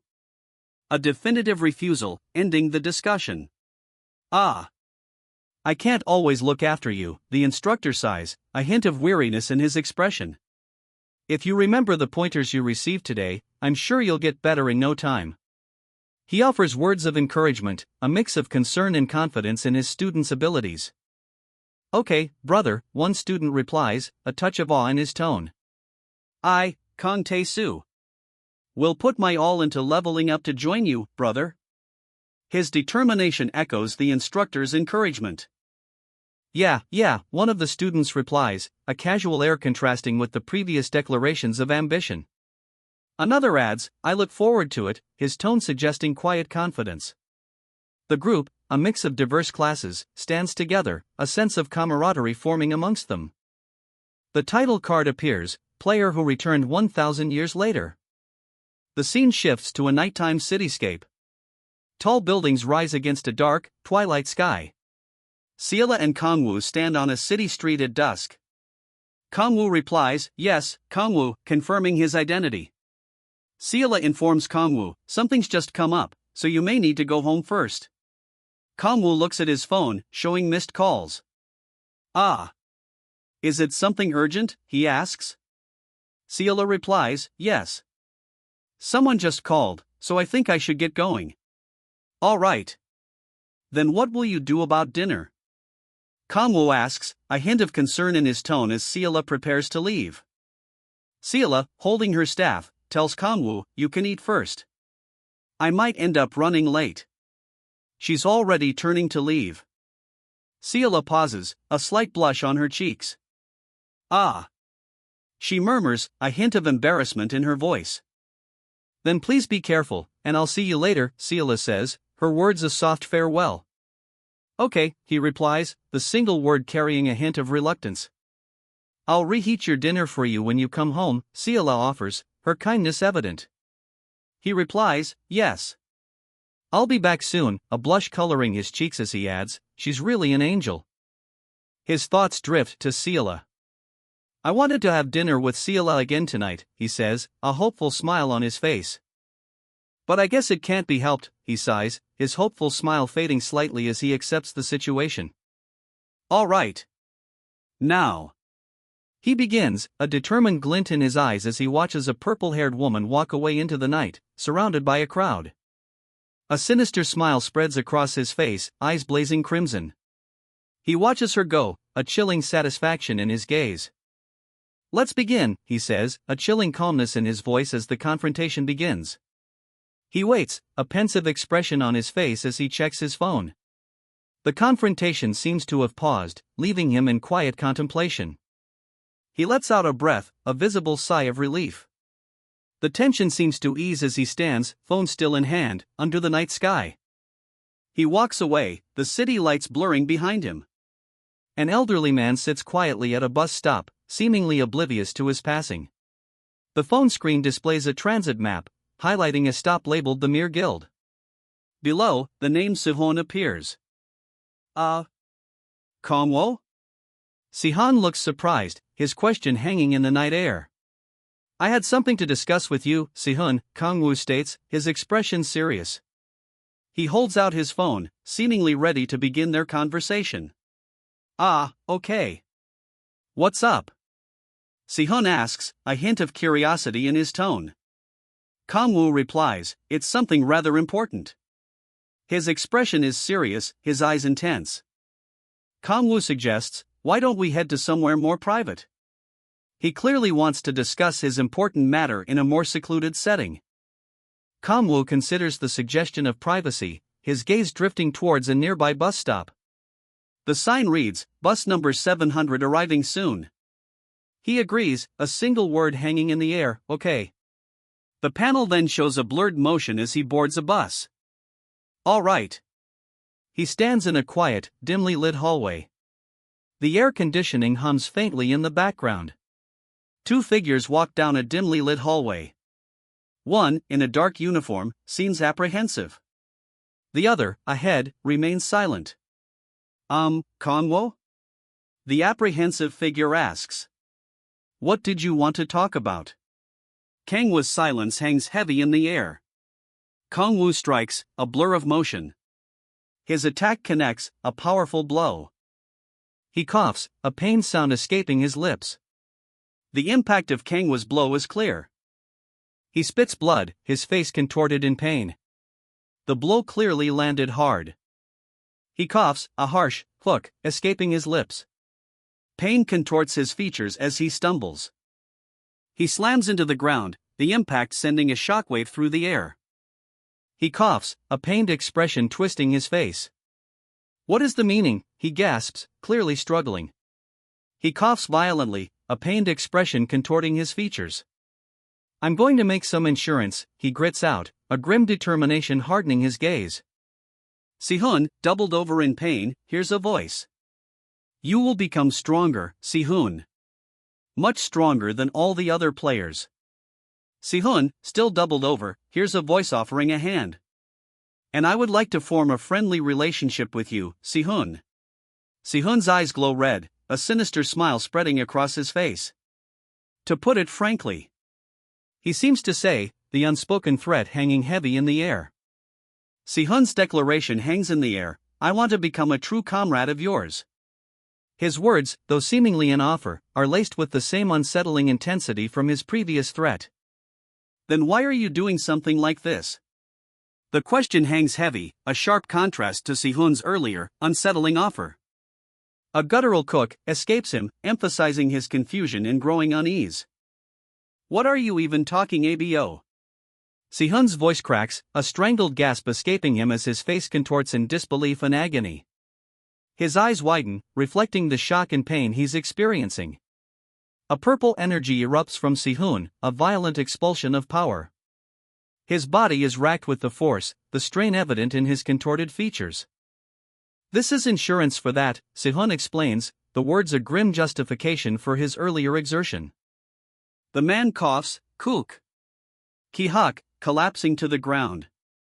His body is clearly injured, the result of Si-hun's earlier actions. Ki-hak. He coughs, a surge of dark energy crackling around him as the tidal power of subordination appears. Crimson cracks spiderweb across his skin as he screams, the dark energy intensifying. His eyes glow, wild with the power of subordination. St. Stop, he cries out, the dark energy still surging. A calmer voice counters, don't worry. You won't remember a single thing that happened here, a voice assures him, as dark energy surges around the figure. When you open your eyes, everything will be back to normal.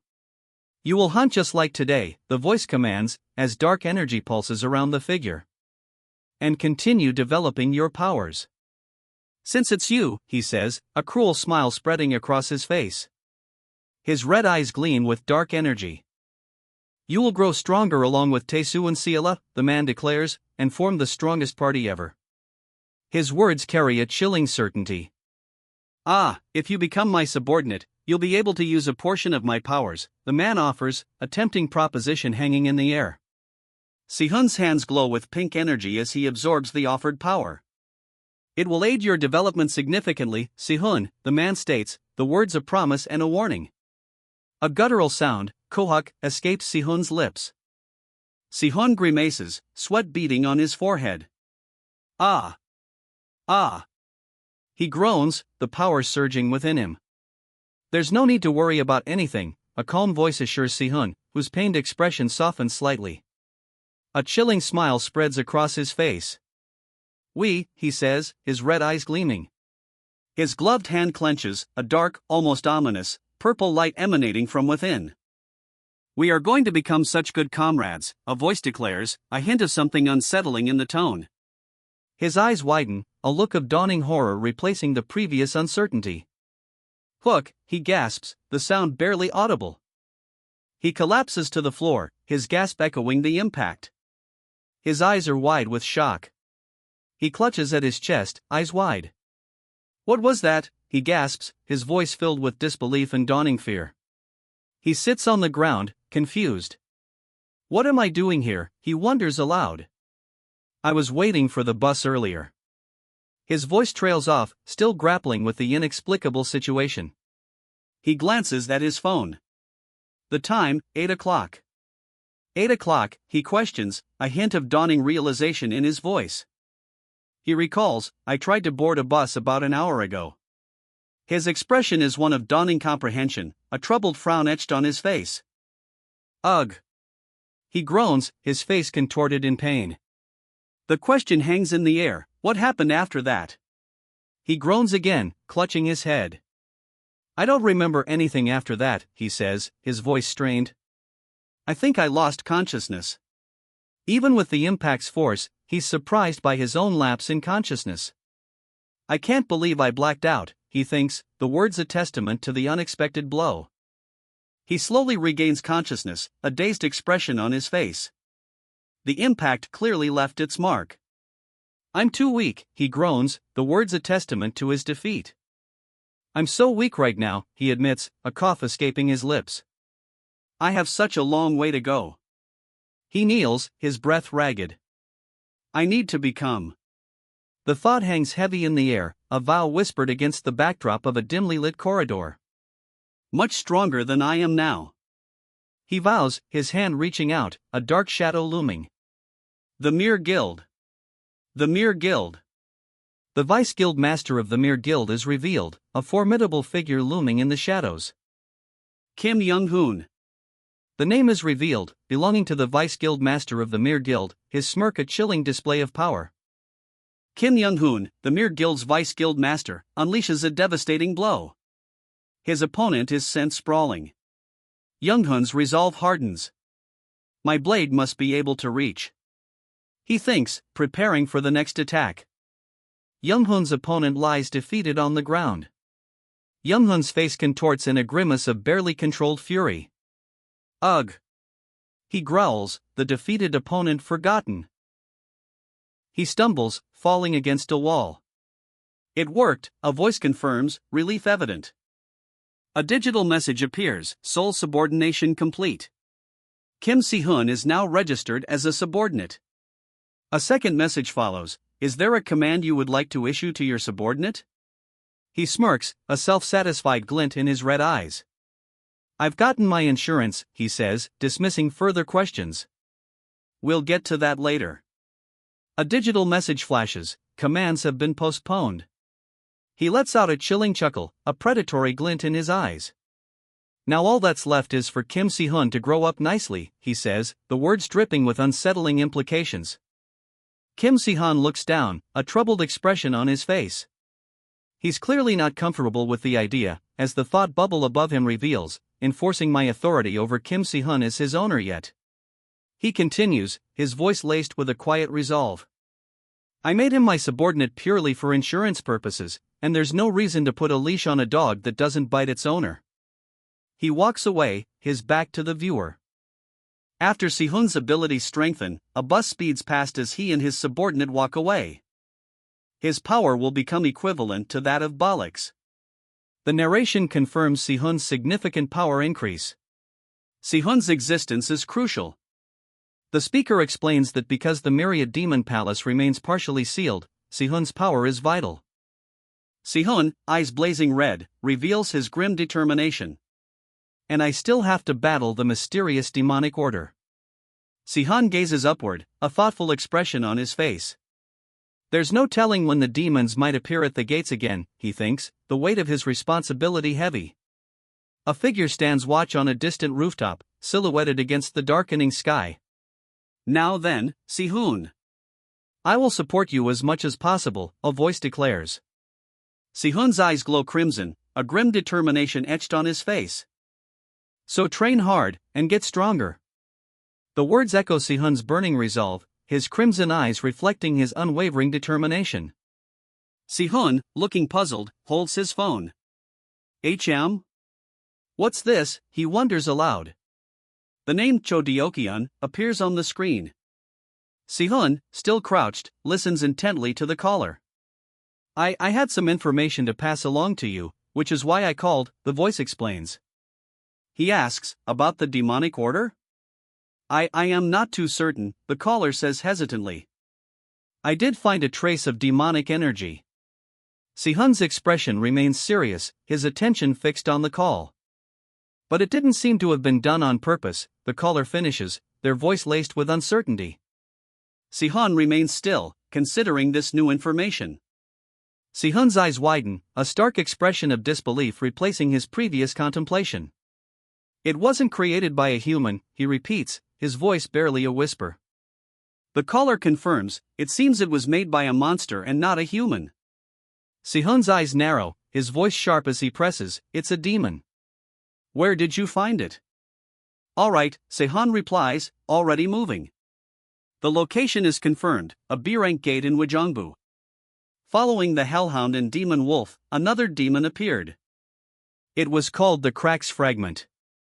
The young man with crimson eyes stares down at the fallen Demon Wolf, his expression grim. The Hellhound appeared at the C-rank gate, while this weaker Demon Wolf emerged at the D-rank gate. He checks a device, his expression unchanged. Then from the B-rank gate this time. He mutters, a grim determination hardening his gaze. A chilling warning appears, a demon stronger than the Hellhound might appear from the second hell. Even the Hellhound fight helped him level up an insane amount. The character's words confirm the significant power boost. Kongwu, level 35 and in his 4th awakening, reflects. He thinks he might reach his 5th awakening sooner than expected. The title card appears, player who returned 1,000 years later. The credits roll, revealing the creative team behind player who returned 1,000 years later. The train approaches Wejongbu Station. The announcement confirms the imminent arrival. The train pulls into Wejongbu Station. An announcement directs passengers, the exit will be on your right. The train doors open, announcing the arrival at Wejongbu Station. Passengers begin to disembark. A young man with striking red eyes stands amidst a crowd, his expression unreadable. The Korean characters above him seem to express a sense of unease or apprehension. Oh, man. I need to get a car soon, he mutters, a hint of worry in his red-eyed gaze. He sits amongst a crowded vehicle, seemingly restless. He adjusts his clothing, a quiet determination in his gaze. As soon as this is done, I should ask Yeonju to get me a car, he thinks, his focus shifting from his immediate task to future plans. He muses, let's see, the monsters that are supposed to appear at the B-rank gate are. His thoughts turn to the upcoming challenge. Hey, what happened? Why did you come back? Someone asks.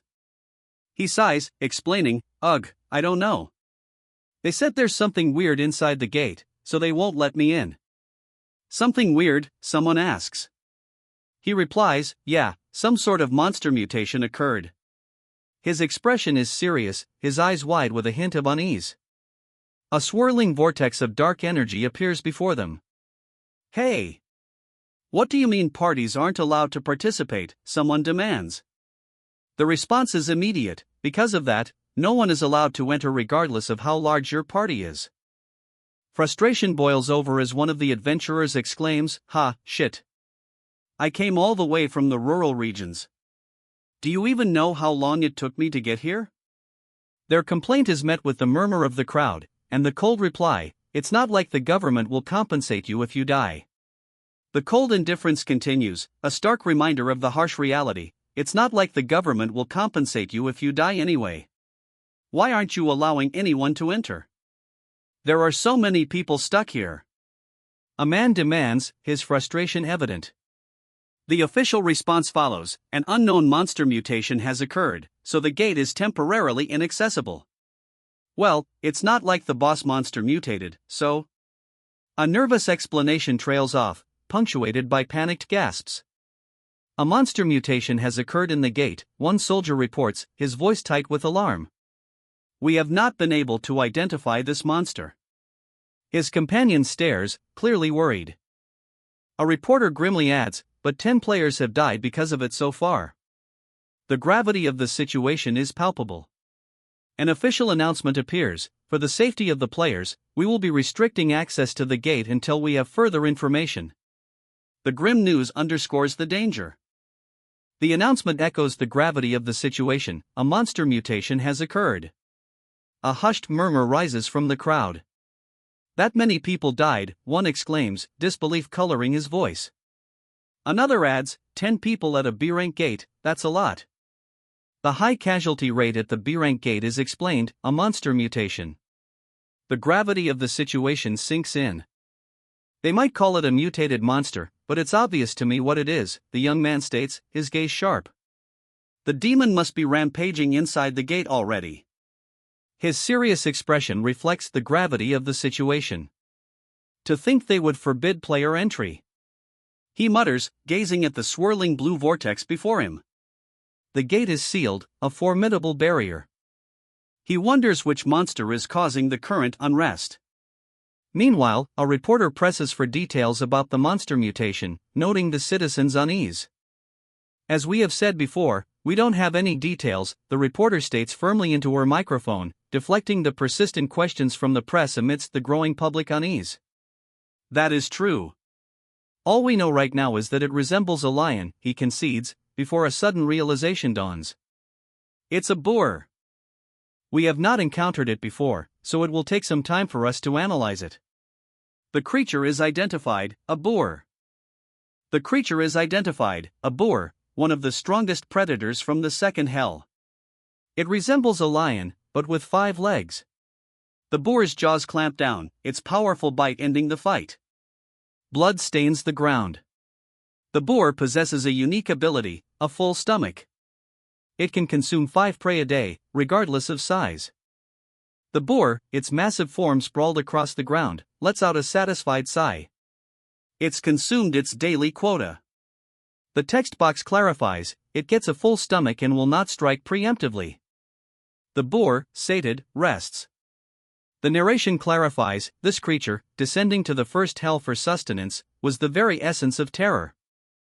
Thinking about those times makes me want to vomit, he mutters, his face a mask of revulsion. The memory, a small, terrified child, is clearly a painful one. A wave of nausea washes over him, the memory too vivid, too painful to bear. A grim montage of faces flashes before him, 10 victims. The narrator states, the boar must have appeared at the gate around 2 days ago. Well, it's pretty easy this time. A voice, confident and almost nonchalant, comments on the recent events. He smirks, a glint in his crimson eyes. I just need to toss 5 random monsters, and kill it when it gets full, he explains, seemingly unconcerned. The casual tone contrasts sharply with the task described. Shall I get going? He asks, a confident smirk playing on his lips. The crowd of onlookers and camera crews parts slightly as he prepares to begin. He glances down at a device in his hand, a name appearing in a speech bubble above his head, Sister Yanju. Ha, you fucking. Oh, Kongwo? What is it? The speaker's surprise and uncertainty are clear. The name Kongwu suggests a significant connection. I have a favor to ask, Kongwu states, his request met with immediate curiosity. Favor? What favor? The other man replies, clearly intrigued. Kongwu explains his request. He needs access to a B-rank gate, but government restrictions are currently blocking his path. Kongwu finishes his explanation, his foot tapping impatiently against the weight machine. He's clearly anxious for a resolution. Kangwu's phone call continues. Hey, are you at Wajongbo right now? He asks. His contact replies, yep, you can make it happen, right? You're really friendly with the higher-ups, aren't you? A boom and a crash punctuate Kangwu's phone call. He smirks, replying, yep, to the question, must you get into that gate? Tisk, she huffs, wiping sweat from her brow. It's very important, she adds, a hint of exasperation in her tone. Just so you know, this is going to cost you a lot, she says, but her client assures her, don't worry. I'll pay you in full. Yeah, of course, he says, a hint of unease in his tone. I hope the repayment isn't death by mutated monster? If I was going to die that easily, would you have sponsored me to this extent? He asks pointedly into his phone. Get the guard on the phone, he adds, his tone suggesting a growing impatience. He holds up his phone, a call in progress. It's Cha Yanju from the Red Rose Guild, he informs someone on the other end, his expression unwavering. Players aren't allowed to enter, he reminds them. Pardon, he says, a slight furrow in his brow. The caller is Cha Yanju, from the Red Rose Guild. She needs to speak with him. Who is that, he wonders, a slight frown creasing his brow. The answer comes quickly, Cha Yanju. He confirms, yes. It's her. He asks if Cha Yanju was in the Red Rose Guild. A reporter nearby replies that they don't think anyone was recently recruited. A nearby officer sighs, a weary ha, escaping his lips. The investigation seems to be hitting a dead end. The officer runs a hand through his hair, frustration evident in his posture. The investigation remains stalled. Mr. Okongwu, you are permitted to enter. The guard's words grant access, his expression a mixture of weariness and slight apprehension. Oh. Kongwu mutters, a barely audible sound of surprise. He's been granted entry as an investigator of monster mutation. The terms of Kangwa's investigation are laid out. If he defeats the mutated monster, he must provide a full report. The question hangs in the air, do you agree? Kongwu accepts the mission. I will commence the investigation right away, he states, and do my best to reassure the citizens who feel uneasy about the mutated monster. A photographer snaps his picture. Kongwu walks away, a photographer exclaims, it's a scoop. Another voice asks, who is that man? The scene suggests a growing public interest in Kangwa's actions. He's from Red Rose, someone asks, a gasp escaping another. Wait, a red-haired woman exclaims, her voice sharp with urgency. The crowd's attention is clearly focused on Kongwu. Kongwu flinches, the whispers of the crowd a palpable weight on his shoulders. Kangwa's eyes narrow, a question mark hanging in the air. He's clearly confused, his expression one of uncertainty. The narrator explains, since the Red Rose Guild has been granted investigator qualifications. The implication hangs heavy in the air, leaving Kongwu and the viewer wondering what this development means. A blonde woman, confident and smiling, speaks, I'm sure we will be allowed to enter as well, right? Her optimism contrasts with the masked figure beside her, whose expression remains guarded. A muscular young man with vibrant blue hair and red eyes gives a confident thumbs up. His smirk suggests assurance, a stark contrast to the previous panel's uncertainty. It's Kong Sung-soo from the Mir Guild, someone announces. Another character asks, intrigued, the rookie they've been hyping up recently? He's only been a player for 3 months, and he's already entering B-rank gates? The disbelief is palpable. Is that ponytail guy famous? The question hangs in the air, a testament to the newcomer's unexpected skill. He stands before a gate, his weapon held casually at his side. Are you the one that the Red Rose Guild has been sponsoring recently? The question hangs in the air, directed at the young man with the ponytail, surrounded by cameras and onlookers. Gargoyle armor. The words hang in the air, a whispered observation about the young man's attire. Since you're already decked out in unique rank equipment, that confirms it. The young man's confident expression leaves no doubt, he's aware of his superior gear. But don't you have any party members? He asks, a hint of disdain in his tone. Is the sponsorship from Red Rose so shabby? The question hangs in the air, a challenge to the young man's apparent lack of support. He lets out a low chuckle, a sound that belies a confidence that wasn't there before. He smiles, a self-assured smirk. I prefer to be alone, so I haven't accepted the offers for party members. A group of adventurers stands confidently. One scoffs, I heard you were at the C-rank gate until recently. I guess you're assuming it's going to be as easy here. Their expressions suggest they doubt the protagonist's readiness for a greater challenge. Bastards like you are bound to die quickly, the blue-haired man sneers, his red eyes glinting with malice. His confident smirk conveys utter disdain for his opponents. He prepares to strike, a cruel smile playing on his lips. His next move will decide their fate. I bet you want to skyrocket to fame by capturing the mutated monster, he sneers, a cruel glint in his eyes. But since when have Fourth Awakening players been allowed to stick their noses in other people's businesses like that? Why don't you say something? The blue-haired man's challenge hangs in the air, his expression unreadable, while the other man's red eyes burn with intensity. Or did you become mute all of a sudden? The blue-haired man's smirk widens, his eyes gleaming with a cruel amusement as he leans closer. His words are a taunt, a clear provocation. His eyes blaze, a crimson fire burning in the darkness. Scared, the blue-haired man sneers, his laughter echoing the cruelty of his taunt. How about it? Since you've become an investigator, why don't you tag along with our party to enter the gate? The blue-haired man's proposal hangs in the air, a challenge and an invitation all at once. The blue-haired man extends a hand, his offer a stark contrast to the grim faces of the party behind him. This way, you at least won't die like a dog the moment you step in, he states, a promise of protection, or perhaps a veiled threat. Though, our party already has every position filled, the blue-haired man states, his hand still outstretched, a hint of reluctance in his tone. Now that I think about it, you look like a bandit class, so why don't you wrap some bandages or something? He laughs, a hearty pwahaha, echoing his amusement. Very well, he replies, a subtle shift in his demeanor suggesting agreement. You're so concerned for me that I don't know how to react, the dark-haired young man says, a smirk playing on his lips. The other, blue-haired youth, simply replies, His expression is unreadable.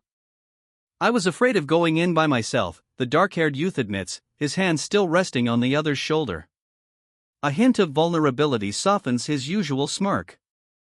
Now, then, why don't we enter together, he suggests, his red eyes intense. 1. What a weirdo, one mutters, as another exclaims, what's with that bastard?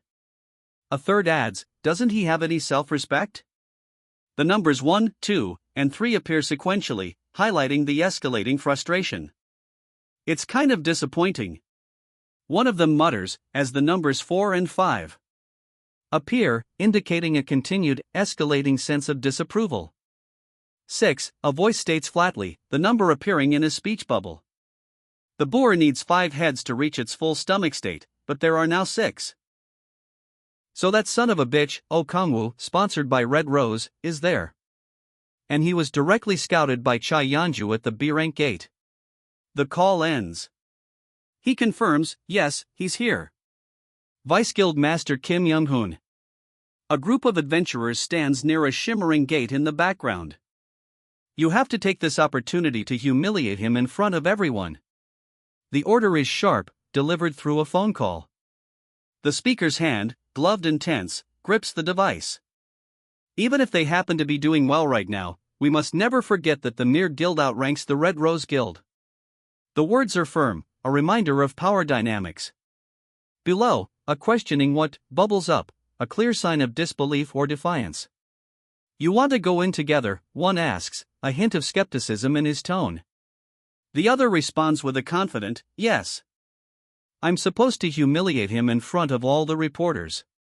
He thinks, a throng of journalists with cameras surrounding them. If he acts like this, I'll become. The unspoken threat hangs heavy in the air. If I do this, I'll become the bad guy here, he thinks, his internal conflict laid bare.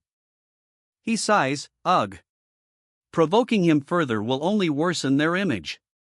The weight of the decision hangs heavy. All right, let's go in. A swirling portal opens, and a character exclaims, oh. Okay. He mutters, a clear note of disbelief in his voice.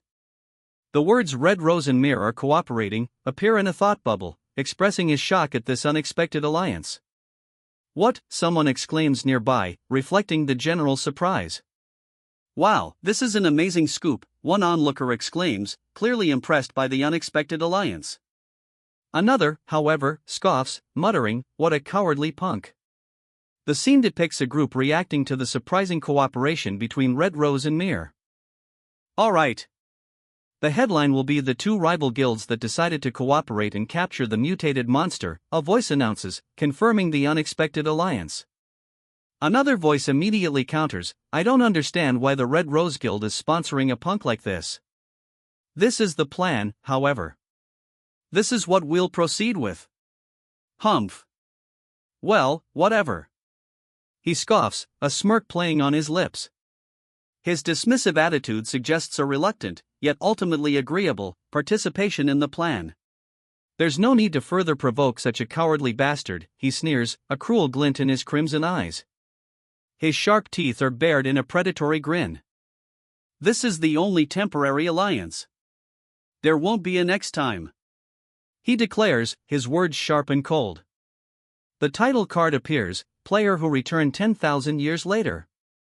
The camera angle shifts, revealing a dark, imposing structure of massive, interlocking stone blocks. The atmosphere is heavy and foreboding. Now, then. A figure descends into a narrow, claustrophobic stone passage. The air is thick with anticipation. A figure falls, sprawling onto the ground. The others continue their advance, seemingly unfazed. Shall we capture the mutated monster together by merging our forces? A proposal is made, a suggestion of collaboration against a common threat. Hey! Don't you have any self-esteem? The dark-haired protagonist scoffs, his words sharp as he gestures towards the looming portal. A surge of energy crackles at his feet. Phew! Are you just pretending to be stupid, or are you actually stupid? The blue-haired man demands, his expression sharp.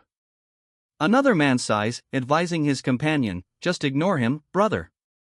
I thought there might be something special about you since Chayanju picked you out herself, but you're just a fucking loser, the blue-haired man sneers, his words cutting. Chayanju might as well be a goner, you know? The blue-haired man's cruel words hang in the air, a chilling prediction. But what about Vice Guild Master Kim Young-hoon at our mere guild? The question hangs in the air, a sharp contrast to the previous dismissal of Yanju. He's the best. He's from a wealthy family, and he's outstandingly handsome and talented too. A smug smile plays on the speaker's lips as they highlight Young-hoon's advantages. Like father, like son. The guild master is a ranker, too, someone observes, highlighting the mere guild's unique father-son dynamic. They just gather trash like him, you know? The speaker dismisses the Red Rose Guild in contrast. The thought bubble reveals a grim assessment, the mere guild. A sense of foreboding hangs in the air. The mere guild, huh? He mutters, a hint of unease coloring his expression. The text appears, mere guild. His unease deepens. His gaze hardens, a grim expression settling on his face. The weight of the mere guild name presses heavily upon him. Kim Jae-hyun, guild master and owner of Mir Electronics, awakened as a player 5 years ago during the gate incident, along with his son. Using Mir Electronics funds, he rapidly rose through the ranks to become a top-tier ranker, establishing the Mir Guild. Big guilds, it's said, generate insane profits. But since they were already a conglomerate prior to forming the guild. The narrator's voice explains the group's pre-existing structure, hinting at their established power and influence. They should be loaded as fuck. I bet they're swimming in money, he muses, a thoughtful frown creasing his brow. Since things have turned out like this. And pick up the pieces when they're both destroyed, right? He muses, a calculating glint in his eyes, watching the two guilds clash. He dismisses the ongoing conflict with a wave of his hand. Nah, I've already gained enough as it is, he states, his gaze unwavering. Chayanju is still useful to me. He shakes his head, a smirk playing on his lips. It's not time yet, he says, the words appearing above him. Below, a golden goose lays eggs containing a suit of armor and a sports car. Only a fool would kill a goose that will lay golden eggs in the future, he adds, explaining his reasoning. Above all, he explains, the Red Rose Guild will continue to be useful. So, if I must cut something open. He pauses, a grim determination etched on his face. Two figures stand, their expressions starkly contrasting. One, arms crossed, smirks with predatory glee, his red eyes gleaming. The other, a vibrant blue-haired man, mirrors the grin, a cruel, sharp-toothed smile stretching across his face.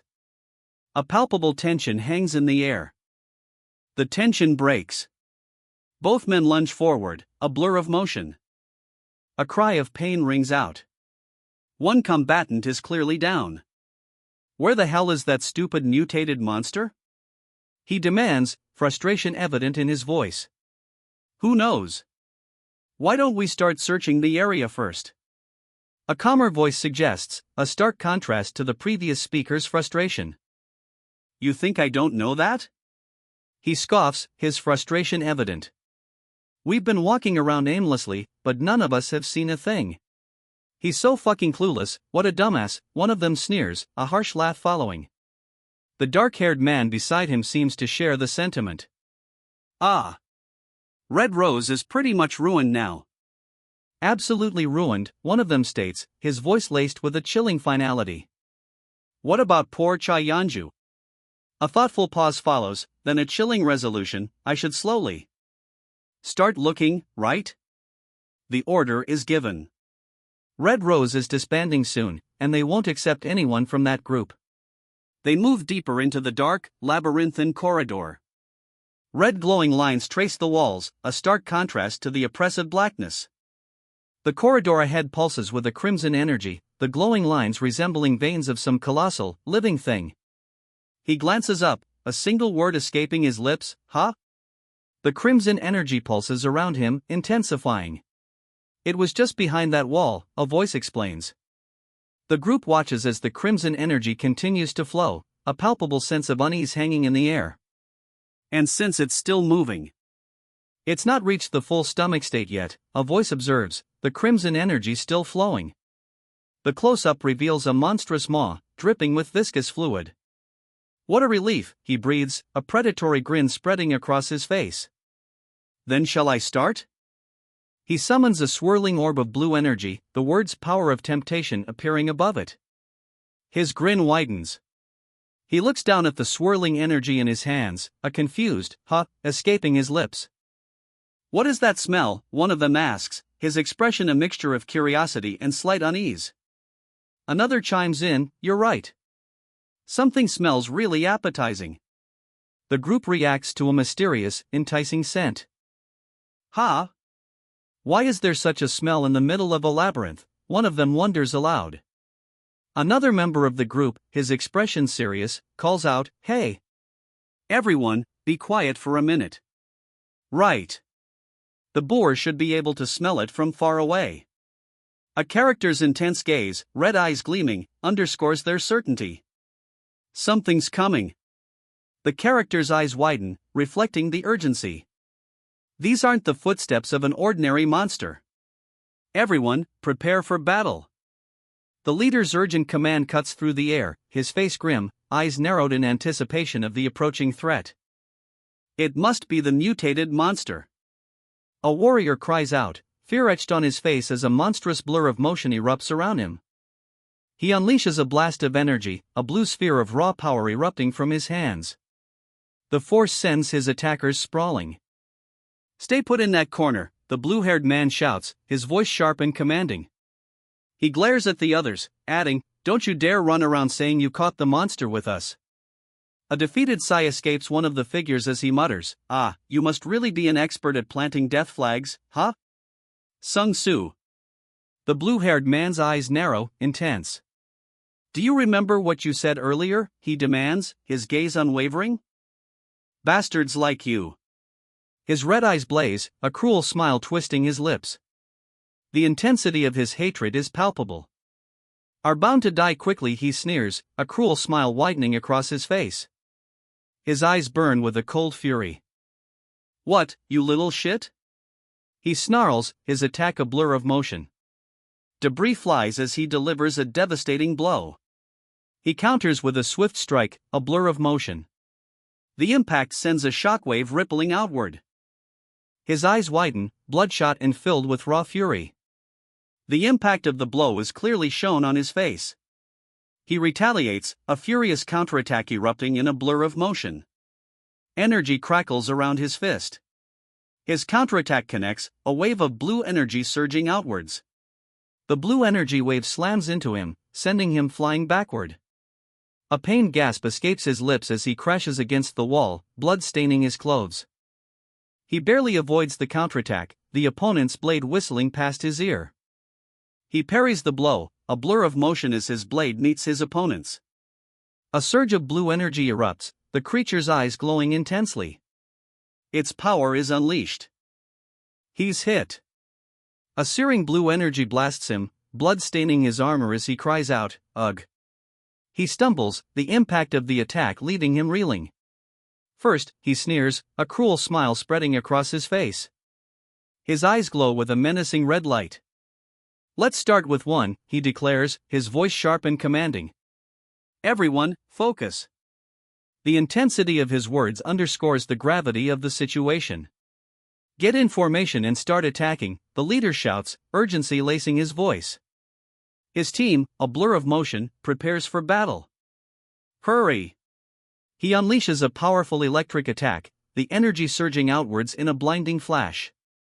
The attack connects, a powerful surge of electricity cleaving through the air. Debris is flung outwards in the aftermath. The beast roars, its eyes glowing, as the attack tears through its flesh. Blood sprays. A flurry of blows. Purple energy slashes through the air. The attack connects, a violent explosion erupting in a shower of sparks and debris. The force of the impact sends debris flying, a cloud of dust and smoke obscuring the immediate aftermath. The dust clears, revealing a wolf-like creature, its form crackling with blue energy. It lunges forward. He coughs, the impact of the attack evident. "Shit! Everyone, stay in position," he shouts, eyes blazing with a fierce determination despite the visible strain. He's hit. Blood sprays as a dark figure strikes, the impact sending him reeling. His eyes widen in shock and pain. The attacker's hand whips out, a blur of motion. He connects with a devastating blow, sending his opponent sprawling. He follows through with a swift, decisive strike. The blow connects, a blur of motion leaving the beast wounded and reeling. Following through with the attack, they deliver a powerful blow. The impact sends a shockwave through the air. The attack connects, a brutal blow landing squarely on its target. Blood splatters across the beast's fangs. "Now," a voice declares. The beast staggers, wounded and bleeding heavily. "That's two," he states, a grim satisfaction in his voice. He crouches low, eyes glowing red, surveying the scene. "Shit!" His eyes blaze, a look of raw fury contorting his face. "Prepare for rapid fire," he snarls, his arm a blur of motion as he unleashes a barrage of attacks. He deflects the barrage with a blur of motion, his own energy crackling around him. He counters with a powerful kick, sending a shockwave across the floor. Purple energy crackles around his leg as he connects. The impact sends a shockwave of blue energy outward, a powerful display of force. A shockwave of blue energy erupts from the impact, radiating outward in a powerful display. Now! A surge of blue energy explodes from him, a counterattack launched with blinding speed. Attack! The blonde-haired fighter cries out as he unleashes a blindingly fast counterattack, a surge of blue energy propelling his strike. He counters with a furious burst of speed, a blue energy trail blazing behind him. His expression is one of fierce determination. He moves in a blur, a powerful kick connecting with his opponent. The opponent is sent flying, a blur of motion against the crimson backdrop. He crashes, leaving the blue-haired fighter victorious, a fierce expression etched on his face. He stands victorious, staff held high, a triumphant pose silhouetted against the red arena. His eyes widen, blood dripping from his face, a look of pure, raw fury contorting his features. "Impossible," he gasps, blood staining his chest. Fury still burns in his eyes. He collapses, the world fading to a crimson blur. It was hit by my full attack. The beast, wounded and reeling, is shown in close-up, its eyes blazing with furious energy. Despite the powerful blow, the beast continues its advance, seemingly unfazed. But it's moving as if nothing happened, a voice observes, highlighting the creature's unnatural resilience. He collapses, his sword embedded in the ground, a desperate plea escaping his lips, "Help me." "That's 3, 4. He counts, a chilling smirk spreading across his face. "Hey, hey! What are you doing?" someone shouts, but the attacker remains unfazed. "Get a hold of yourself, stay in position." "Shit!" he mutters, a grim expression twisting his face. "Since things turned out like this, He adds, his voice laced with grim determination. A monstrous, lion-like creature emerges, its eyes glowing with an eerie blue light. Electric energy crackles around its form. He brings his weapon down with a thunderous crack, purple energy surging. This will be the last, he declares, his voice filled with grim determination. The smaller figure below cowers, clearly anticipating the final blow. The attack lands.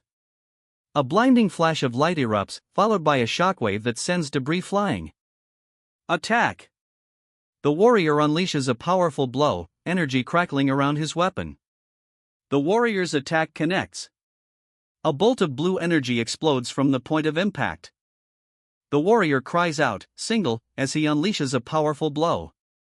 The impact sends their opponent sprawling. A blinding flash of light erupts as the warrior's attack connects. Flash! The warrior's attack sends their opponent sprawling, a pained roar echoing as they crash to the ground. The warrior's attack connects, sending their opponent hurtling downwards in a blur of motion. A bright flash erupts where they impact. The impact sends debris flying as a cloud of dust and stone erupts. He lies on the ground, coughing up blood.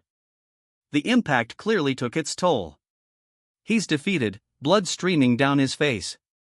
The fight is over. Dust and debris fly as the defeated fighter collapses. He groans, ugh, a single tear tracing a path down his dirt-streaked face. Ah! Escapes his lips, a breathy whisper of pain. A cruel smile spreads across his face. He whispers, "Ha ha!" A chilling sound that speaks of newfound power. 5. The word hangs in the air, a countdown complete. Dark energy crackles, swirling around him. Deep within a shadowy, ancient structure, bolts of blue energy crackle and writhe, a sinister power unleashed. The monstrous beast roars, its maw stained crimson. 2 arms, bound in golden bracelets, are trapped within its jaws.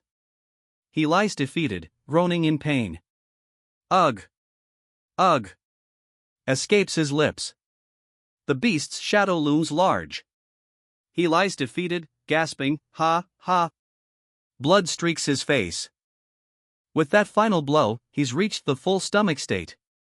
A question mark floats above him, his defeat complete. He lies defeated, a single word escaping his lips, "What?" The dust settles, revealing the extent of his injuries. "What?" he gasps, the defeated fighter's question hanging in the air. A surge of dark energy crackles around him, obscuring his form. He transforms, dark energy surging around him as his form shifts. Powerful wings unfurl, a stark contrast to his previous defeat. How? He gasps, the question hanging in the air as his eyes widen in disbelief at the transformation before him. 5 per day, a voice echoes, the words stark against the backdrop of the ongoing transformation. Blue energy crackles around the figure. Once it consumes 5 prey, the boar will reach the full stomach state. The blue energy intensifies around him, a palpable shift in power. Its eyes glow, a chilling blue. Happens. The text reads, as the boar's maw opens, stained with blood, ready to strike. It will not move unless attacked first, a voice explains. A figure collapses, groaning, "Ah. No, no fucking way." The next part, it's said, is simple. A sinister smile plays on his lips. He's combined the power of the dark spear and hellfire. He focuses his power, a swirling vortex of dark energy and hellfire coalescing in his hand. I must launch an attack strong enough, he thinks, his resolve hardening. His resolve set, he focuses his power. To kill it in one shot, he vows, the energy in his hand intensifying. He unleashes his attack, a fiery blast colliding with a surge of dark energy. He lies defeated, groaning in pain. Blood stains his face as he struggles for breath. Ah! Ugh! He manages to wheeze. He grits his teeth, eyes blazing with fierce determination. I need to concentrate harder to use multiple powers simultaneously. He mutters, pushing himself to his limits. He pushes past his limits, a swirling vortex of energy forming in his hands. But that's irrelevant right now, he declares, his focus unwavering.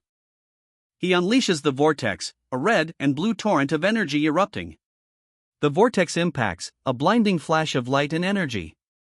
The aftermath. A dark, swirling energy dissipates, leaving behind only the faintest trace of the vortex's power. He unleashes a torrent of dark energy, a swirling vortex of power erupting from his hand. The dark energy explodes outward, a fierce blast named Bident engulfing the area in a fiery maelstrom. He's thrown back, the Biden's fiery energy impacting him with brutal force. He counters, a surge of dark energy crackling from his fist. The impact throws him back, a small trickle of blood tracing a path down his cheek. He's been thrown back, but a message appears: you have acquired the skill Bident, rank S. The impact reverberates. A message appears: you will gain more precise control over a skill that has been registered. A guttural growling, erupts as a fiery energy surges through the figure on the ground. A surge of fiery energy explodes outward. A deafening roar erupts as fiery energy explodes. The impact reverberates, a roar echoing the raw power unleashed. A deafening crash follows, the force of the blow sending shockwaves outward. The impact explodes in a blinding flash of golden light. He's sent flying, a muffled cook escaping his lips as he crashes to the ground amidst a shower of debris. A message appears: you have successfully defeated the B-rank Cracks fragment. The victor stands over their fallen opponent, the dust settling. Phew! The victor exhales, their level rising by 6 points after the hard-fought victory. Level 40 reached. A system message announces the fifth awakening has been unlocked, and demonic energy increases by 7 points. A system message appears: his demonic energy has reached 60, triggering the extreme demonic delay condition. He reacts with a confused, huh? Extreme demonic delay, he muses, a puzzled expression on his face. It sounds like something out of a martial arts novel. He scoffs. What's with this unfriendly explanation? The informational box details the stages to become a demonic god, but most of the requirements remain unknown. Frustrated, he adds, it's not giving me any useful information on this extreme demonic delay thing. But he has a feeling it's going to give him enormous strength. It's the first time I'm hearing about this power, even though I was in hell for 10,000 years, he marvels, a hint of awe in his voice. The demonic energy surges around him. I think I was right about my hypothesis, he states, the demonic energy swirling around him intensifying. He continues, if I continue leveling up my stats as a player. The implication hangs heavy in the air. He turns, his back to us. I can become stronger than when. The unspoken words hang in the air, a promise of power yet to be unleashed. I was the demon king of the ninth circle of hell. The revelation hangs heavy in the air, a chilling statement of his past power. I could even surpass the demon king to become a demonic god.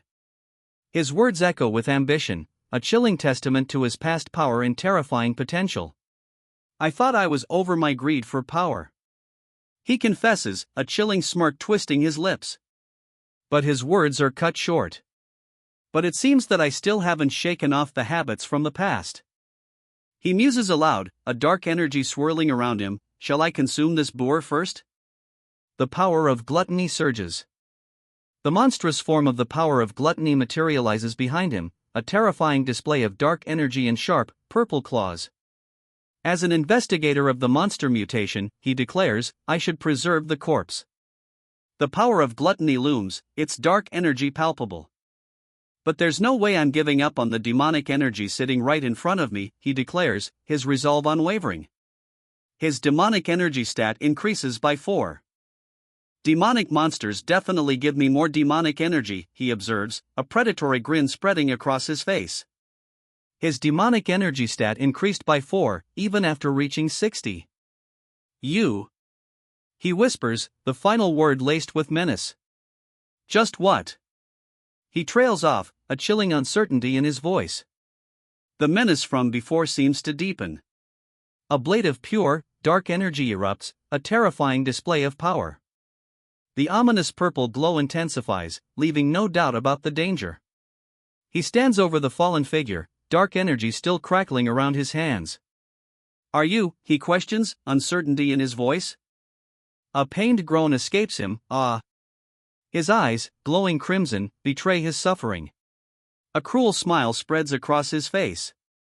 There was one more remaining, he states, his crimson eyes gleaming. From your behavior, I figured you'd be the first to die, the opponent sneers, but you really are a talent possessing the strong support of your guild, huh? A gasp escapes the other man's lips. Don't come any closer, the injured man cries out, fear etched on his face. His desperate plea is met with a cold question, why are you acting like this towards your own party member? He groans, ugh, the sound a testament to his injuries. Blood stains his skin, a grim reminder of the recent confrontation. Are you going to kill me? He whispers, fear etched onto his bloodied face. His eyes, wide and desperate, plead for mercy. Hey, what are you talking about? He asks, a smirk playing on his lips. There's no way I would kill my own party member, right? He adds, a chilling undertone to his words, there's still one more role you have to fulfill, so you obviously can't die yet. A role? He lies on the ground, eyes wide, processing the chilling revelation. Now, don't be so scared, a voice says, a chillingly calm smile spreading across the speaker's face. I need to ask you a few things first. Who's the fucker who told you to provoke me? The question hangs in the air, sharp and dangerous. He lies defeated, blood staining his face and chest. His eyes, though filled with rage, betray a hint of exhaustion. Even a spiteful final gasp escapes him. He's truly defeated. Even a loser wouldn't act so maliciously from the start, a voice observes, the speaker's crimson eye gleaming with intensity. The defeated opponent is shown in contrast, his expression one of weary acceptance. Besides, it was as if they had already known about me, though no information was leaked, a voice observes, adding another layer to the mystery surrounding the recent fight. There's definitely something more to this. The narrator's words hang in the air, underscoring the unresolved mystery. Blood streaks the wounded man's face. Oh ho! You're not going to talk, his captor sneers, the question hanging heavy in the air. A surge of energy erupts from the wounded man. He unleashes a powerful counterattack. The counterattack connects. A blinding flash of energy erupts, engulfing both fighters. The force of the blow sends him crashing through a stone wall. Debris rains down. Coughing up blood, he slumps against the rubble. I'll ask you again, his opponent states, unwavering. Who is it? The injured man asks, barely audible. His opponent answers, it's Kim Young-hoon. Kim Young-hoon? The injured man's voice is filled with surprise, a question hanging in the air. The bastard he was talking about before? Why? The question hangs heavy, a silent scream of disbelief and anger burning in his eyes. Mr. Young-hoon asked Cha Yanju out before. The revelation hangs in the air, a bombshell dropped into the already tense situation. Her eyes, wide and intense, reflect the shock and unspoken questions. The image of Young-hoon, reflected in a wineglass, reveals a smirk. The text confirms, he was harshly rejected. His hatred for the Red Rose Guild stems from that incident. The narration reveals the source of Young-hoon's animosity. He tried to provoke me because of such a petty reason. Young-hoon's inner monologue reveals his disbelief and disdain at his opponent's actions, further fueling his anger towards the Red Rose Guild. The bloody face of his defeated foe underscores the intensity of their conflict. He said we need to change the mere guild's image and enforce the idea that it's superior to the Red Rose Guild, Young-hoon's opponent explains, his words dripping with arrogance, even in defeat. The bloody state of his face underscores the intensity of their recent clash. I was wondering what kind of bastard he was, but he's such a petty loser, Young-hoon's opponent scoffs, his words laced with disdain. You got a picture of him, he adds, a new question arising. Why yes. The bloodied Young-hoon stutters, producing a cracked phone. Here it is. He adds, offering it to his opponent. He examines the phone, a flicker of surprise crossing his face. Wow, it's just as you said. Really good looking, he mutters, then adds, huh? Kim Si-hoon? He questions, a picture on the cracked phone screen prompting the thought. They kind of resemble each other. No, is it because they're both handsome? The question hangs in the air, a humorous counterpoint to the previous serious contemplation. The cracked phone screen shows two strikingly similar young men. Anyways, you're telling me I was involved in some loser's scheme for revenge, or something like that? He questions, a hint of disbelief coloring his tone. I am sorry. I was just following orders, and I couldn't help it. The beaten man pleads, his words a desperate attempt at explanation as he kneels before his towering opponent. The defeated man coughs, blood staining his face. He weakly explains, that's because. His opponent responds, it's okay, it's okay. It's all in the past. The defeated man, blood staining his face, whimpers, I'll do whatever you want. His opponent replies, and as long as you fulfill your role well. I have no complaints. Don't worry. It's nothing difficult, the victor says, a smirk playing on his lips. His expression is confident, almost amused. It could actually be good for you. The victor's words carry a hint of unsettling amusement. His confidence is unwavering. 1,000 years later. The title card sets the stage for a new chapter. 1,000 years later, the story of Butterfly Valley begins. The story of Butterfly Valley unfolds. The scene shifts to a tranquil, cloud-filled sky above a seemingly endless, pale gray expanse. The gate is opening, someone exclaims. A crowd of reporters, cameras at the ready, waits expectantly. Hey, who's coming out? Those people. He glances up, a look of dawning recognition and perhaps apprehension on his face, as the gate opens to reveal a crowd of reporters and photographers. It's Kong Sung-soo and Oh Kong-woo. The speaker's voice is filled with disbelief. They're alive. Hey, what happened? The question hangs in the air, a testament to the unexpected turn of events. Where are all the other party members, he asks, his voice laced with concern. The question hangs heavy in the air, as he looks around at the throng of reporters and cameras. Did no one else make it out? What happened, he asks, his voice filled with a growing sense of unease. The question hangs in the air, unanswered, as he looks around at the crowd. What happened inside the gate, he repeats, the urgency in his tone escalating. An ambulance. Please call an ambulance. The desperate plea echoes, revealing the gravity of the situation within the gate. His eyes blaze red with a desperate urgency. Mr. Sung-soo, he cries out, his voice strained with fear and a sense of impending doom. Mr. Sung-soo is... Oh my God. He gasps, horrified. The extent of Mr. Sung-soo's injuries is shocking, his face is brutally battered. How did his face get so messed up? What happened to him? Someone cries out, shocked by Mr. Sung-soo's brutal injuries. Another explains, he was fighting against the mutated monster. Help! Mr. Sung-soo groans, his injuries severe. A bystander explains, when he was attacked. The scene is chaotic, surrounded by onlookers and press. Then what about the other party members? The question hangs heavy in the air, a grim expression etched on the speaker's face. His concern is palpable. Yes. Mr. Sung-soo and I are the only survivors. The grim confirmation hangs heavy in the air, underscoring the gravity of their losses. Everyone else is dead, the speaker states, his voice heavy with the weight of the news. The reporters react with shock and disbelief, their faces etched with a mixture of horror and confusion. The sheer scale of the loss is palpable.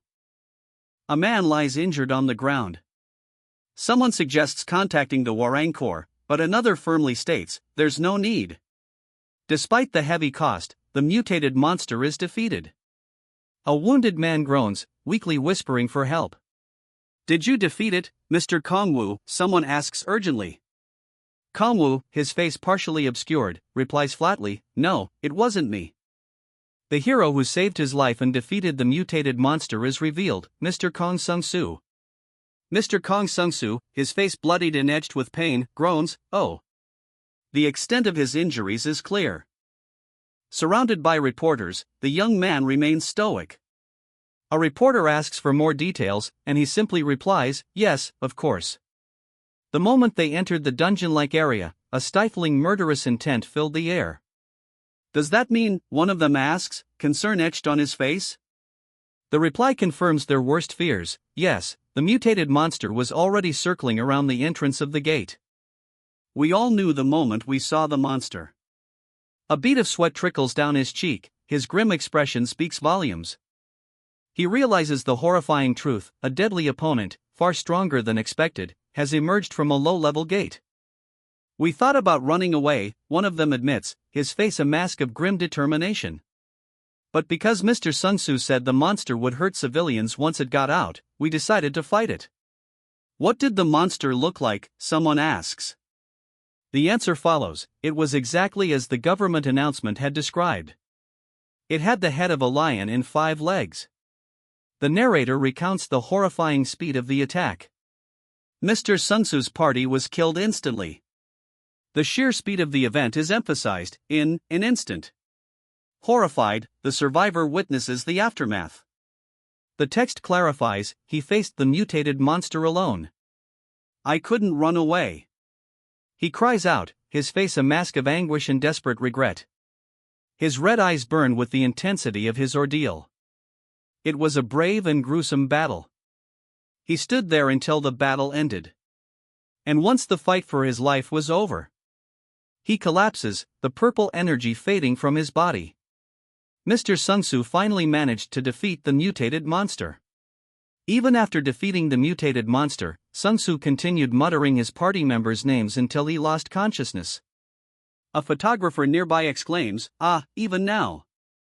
Sung-soo, wounded and unconscious, weakly whispers, "H help." A concerned voice calls out, "Mr. Sung-soo, are you awake? Please do not speak anymore until the ambulance arrives, and save your breath." A voice urges Sung-soo to conserve his strength. Sung-soo, his face bloodied, tries to speak, but is cut short. "Mr. Sung-soo behaved rather aggressively towards you, Mr. Kang-woo," someone states, observing the aftermath of their altercation. "What do you have to say about that?" a woman asks Sung-soo, who looks down, holding a small device. He responds, that," his voice trailing off. Sung-soo explains, "It was because he was concerned about me, since I had just been selected by the Red Rose Guild. He simply wanted me to keep my guard up." A knowing smirk plays on the other man's lips. "Ah. I see what you're saying," the man replies, his understanding clear. Tears stream down his face. "I had no idea he was so deeply concerned for you," he says, his voice thick with emotion. His eyes well with tears, a whispered thought escaping his lips, "is my savior."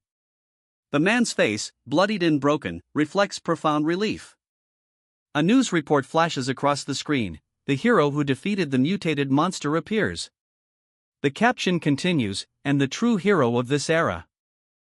A phone displays a news article, reporter's pick. The hero who defeated the mutated monster appears. The image shows a young person with teal hair. No matter which way you look at it, a voice thinks, gazing at the phone screen.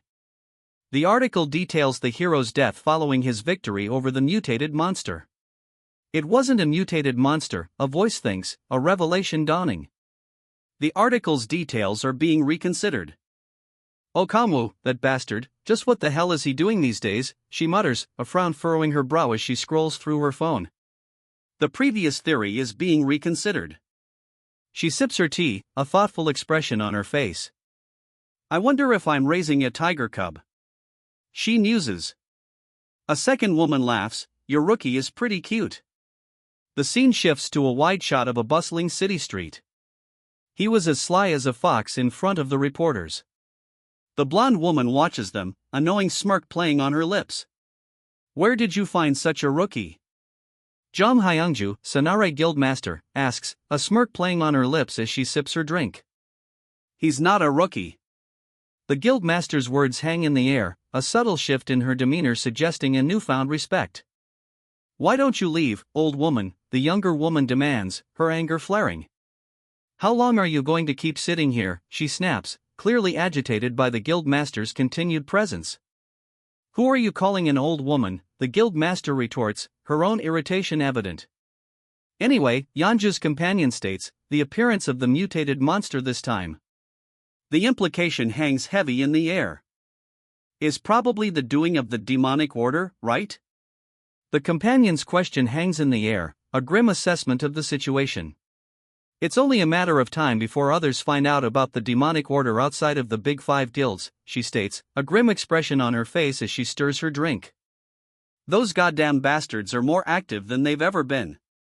After the day of cataclysm, we only managed to find peace after the establishment of the Big Five guilds, a voice narrates, the words appearing as a thought bubble above a cloaked figure, their face obscured by a dark mask with red demonic horns. The scene is dark and smoky, hinting at a lingering sense of unease. The cloaked figure stirs a steaming cup, the dark liquid swirling. If the people were to discover a cult sacrificing humans, the implication hangs heavy in the air. The cloaked figure stirs their tea, a dark liquid reflecting the ominous words, "I'm sure civilization will be in chaos again." They sip their tea, a thoughtful pause following the ominous prediction. "I'm curious about." The cloaked figure begins, their expression unreadable. "What the Red Rose Guild makes of this situation, you know?" The cloaked figure's question hangs in the air, prompting a reaction of wide-eyed alarm from the pink-haired girl. Her expression is one of stark fear. "Ha?" The pink-haired girl's confused whisper barely registers above the unsettling silence. Her eyes dart around, reflecting her unease. "You had a guest over?" The question hangs in the air, a subtle accusation in the young man's tone. His red eyes, sharp and intense, fix on something unseen. A casual hi floats from off-panel, a stark contrast to the previous tension. "Yes, hello," the rookie replies, a slight uncertainty in his tone. "But who are you?" he asks, his gaze questioning the woman before him. She responds, a casual wave accompanying her words, "You're the rookie that Yanju scouted directly, right?" I'm a friend of Yanju's, a friend." Since you have a guest, I guess I'll be leaving," the woman says, starting to depart. The rookie replies, "You can stay and chat, my lady. I'll come back later." "It's all right," he says, his red eyes intense. "Since I'm already done with my business." He seems unfazed, ready to depart. "And besides," he continues, his tone suggesting more to come. "Isn't it rude to call me a lady?" she asks, a hint of challenge in her tone. He stammers, "Pardon?" Clearly taken aback. "Then I'm off," she says, departing. She exits, leaving the scene behind. A pensive expression crosses her face. She seems troubled by something left unsaid. A single name escapes her lips, a whisper barely audible, "Yanju." The unspoken weight of her thoughts hangs heavy in the air. The title card appears, player who returned 10,000 years later. The credits roll, revealing the creative team behind player who returned 10,000 years later. Meng Juqiang is the writer, and Team 4 player handled the art. The original work is titled Butterfly Valley. The final credits roll, bringing the story to a close. "Just a lady I know," the young man says, handing a card to his companion. "Here, take this." "This is?" The young man presents a card. It's an S-rank gate entrance permit, exactly what his companion requested earlier. "Oh, it came out much earlier than I thought," one exclaims, genuinely surprised. The other, unimpressed, retorts, "Enough with the flattery. I'm telling you this just in case, but don't even think about hunting in there." He stares intently at his phone, a thoughtful expression on his face. A single ellipsis floats in a thought bubble above him, hinting at his internal deliberation. "I actually heard what you were chatting about right outside the door." A smirk plays on the woman's lips, her eyes gleaming with a knowing glint. "Yeah, I figured as much," she says, pouring tea. A casual acknowledgement, but her smirk remains. "Even though it's classified information." She continues, her hand resting on a device on her wrist, a subtle hint of defiance in her posture. "We had to inform you at some point," she states, the words carrying a weight of unspoken consequences. "Demonic order, was it?" he questions, his red eyes intense as he sips from a small cup. "The cult behind the monster mutations is revealed." "Yes, they're mentally insane bastards who offer up live humans as sacrifices," he explains, taking another sip. "Those bastards have been quite active as of late." The speaker continues, "We do not know when that organization was formed." A close-up reveals a chilling symbol, a dark, angular emblem marked with the number 6, repeated on either side. "Or how big they are," the speaker finishes, their words accompanied by a stark visual, a shadowy group, cloaked figures with horns, standing before a line of faceless, illuminated figures. The scene suggests a vast, unknown organization. So the guilds and the government are cooperating to uncover more about the demonic order. A man in a red uniform, holding file cards, confirms this collaboration. "What about the other guilds? Didn't you say the big 5 guilds know about it already?" The response is immediate, they only know of it. "We're the only guilds cooperating with the government." "Why? Why are you the only ones working hard?" The question hangs in the air, a pointed challenge to the guild's exclusive cooperation. "Are you doing this to improve your image or something?" one of them asks, a pointed question hanging in the air. The other responds, "Obviously we're not volunteering for free. In exchange for defeating the demonic order, we have been guaranteed a handsome reward from the government," one explains. He continues, "But it's not necessarily because of the reward." His gaze is intense, revealing a deeper motivation. The numerous guild members who were investigating the demonic order are mentioned. A cup of tea sits on a table, a seemingly peaceful scene contrasting the intensity of the previous discussion. "Going forward, there's no way I could leave them alone. Many have been sacrificed." A somber resolution settles over the scene. Despite his solemn vow, a surge of dark energy erupts from the red-haired girl, engulfing her. The boy watches, his back to us, seemingly helpless. He watches, a bead of sweat trickling down his temple. "I don't know how many of her guild members have been sacrificed," he thinks, his expression grim. He takes a sip from a small cup, his expression unreadable. "But I guess the damage was significant," he muses, the gravity of the situation weighing heavily. "So this is what you call a rancor," he scoffs, the words laced with disbelief. The sheer power displayed is clearly far beyond his expectations. He can sense her murderous intent just by looking at her. The red-haired girl, partially obscured by her cap, remains still, a chilling aura radiating from her. He observes her, a silent assessment. "She's definitely pretty powerful," he thinks, acknowledging her formidable aura. "It's enough to..." A sinister smirk spreads across his face, his eyes glinting with a newfound, unsettling confidence. "Make me want to fight her right now," he thinks, a dangerous glint in his eyes. His smirk intensifies. "Then the request you wanted me to assist you with is..." He pauses, a hand reaching for a cup. "But what's more important is..." A simple yes is the only response. "Once we got a hold of the demonic order," he explains, "I was going to ask for your assistance in defeating them. Though I may not have all the details, they're much too powerful to be considered a simple cult," he clarifies, the gravity of the situation underscored by his words. She looks down, a serious expression etched on her face. The rose emblem on her jacket is subtly visible. "It's not enough for us to have strong players," she states, her hands clasped together, a serious expression still on her face. The weight of her words hangs heavy in the air. "If you want to leave right now, I won't stop you." Her gaze is unwavering, a hint of sadness in her intense blue eyes. "So tell me honestly," she requests, her gaze unwavering. The weight of her question hangs heavy in the air.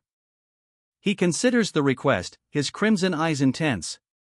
The weight of the situation is palpable. The question hangs in the air, "Can you help us with it?" His arms remain crossed, his expression unreadable. He considers the request, a slight frown tugging at his lips. The answer remains unspoken, hanging heavy in the air. "Don't worry," a reassuring voice says, easing the tension. A temporary gate entrance permit is presented. The photo shows Oh Kong-woo. The girl with red hair eyes the permit with a serious expression. Oh Kong-woo, his red eyes gleaming, offers a slight smile. "You've helped me out so much already," he says, acknowledging the assistance he's received. Kong-woo, holding out a card, states, "Don't you think I should at least fulfill my duty?" His expression is serious, his resolve clear. Her gaze follows Kong-woo, a thoughtful expression on her face. She seems to consider his words. A soft pink hue fills the panel, suggesting a peaceful, contemplative atmosphere. The scene shifts to a new location. A young woman with vibrant pink hair and striking blue eyes adjusts her dark cap. A subtle, knowing smile plays on her lips. "All right," she murmurs, a confident glint in her eyes. The subtle smile remains. "I've hit the jackpot," he grins, a predatory gleam in his red eyes. "Why wouldn't I do this? The more traces we find, the more demonic energy will come to me." He continues, "Then I shall assume that you'll cooperate with us in tracking down the demonic order in the future. Please keep this matter in mind. I may have to contact you in case of emergencies." A formal, yet subtly threatening, tone underscores his words. "All right," he replies, a simple agreement to the implied threat. The weight of the request hangs in the air. "Just to reiterate, don't go hunting in the S-rank gates," a voice warns, the gravity of the instruction unmistakable. "Okay," the character replies, a simple acceptance of the serious warning. A clear sky. The scene shifts to a wide, open expanse. A sleek, blue sports car speeds past a modern, red building. The vehicle's powerful engine roars as it accelerates away. The car speeds along, the navigation system providing directions, guiding you to the destination, Wazio Station in Suwon. It adds, "It is way more convenient to travel by car." The driver smirks, clearly pleased with his efficient method of travel. He glances at the navigation system, a smirk playing on his lips. The route is confirmed, Wazio Station in Suwon.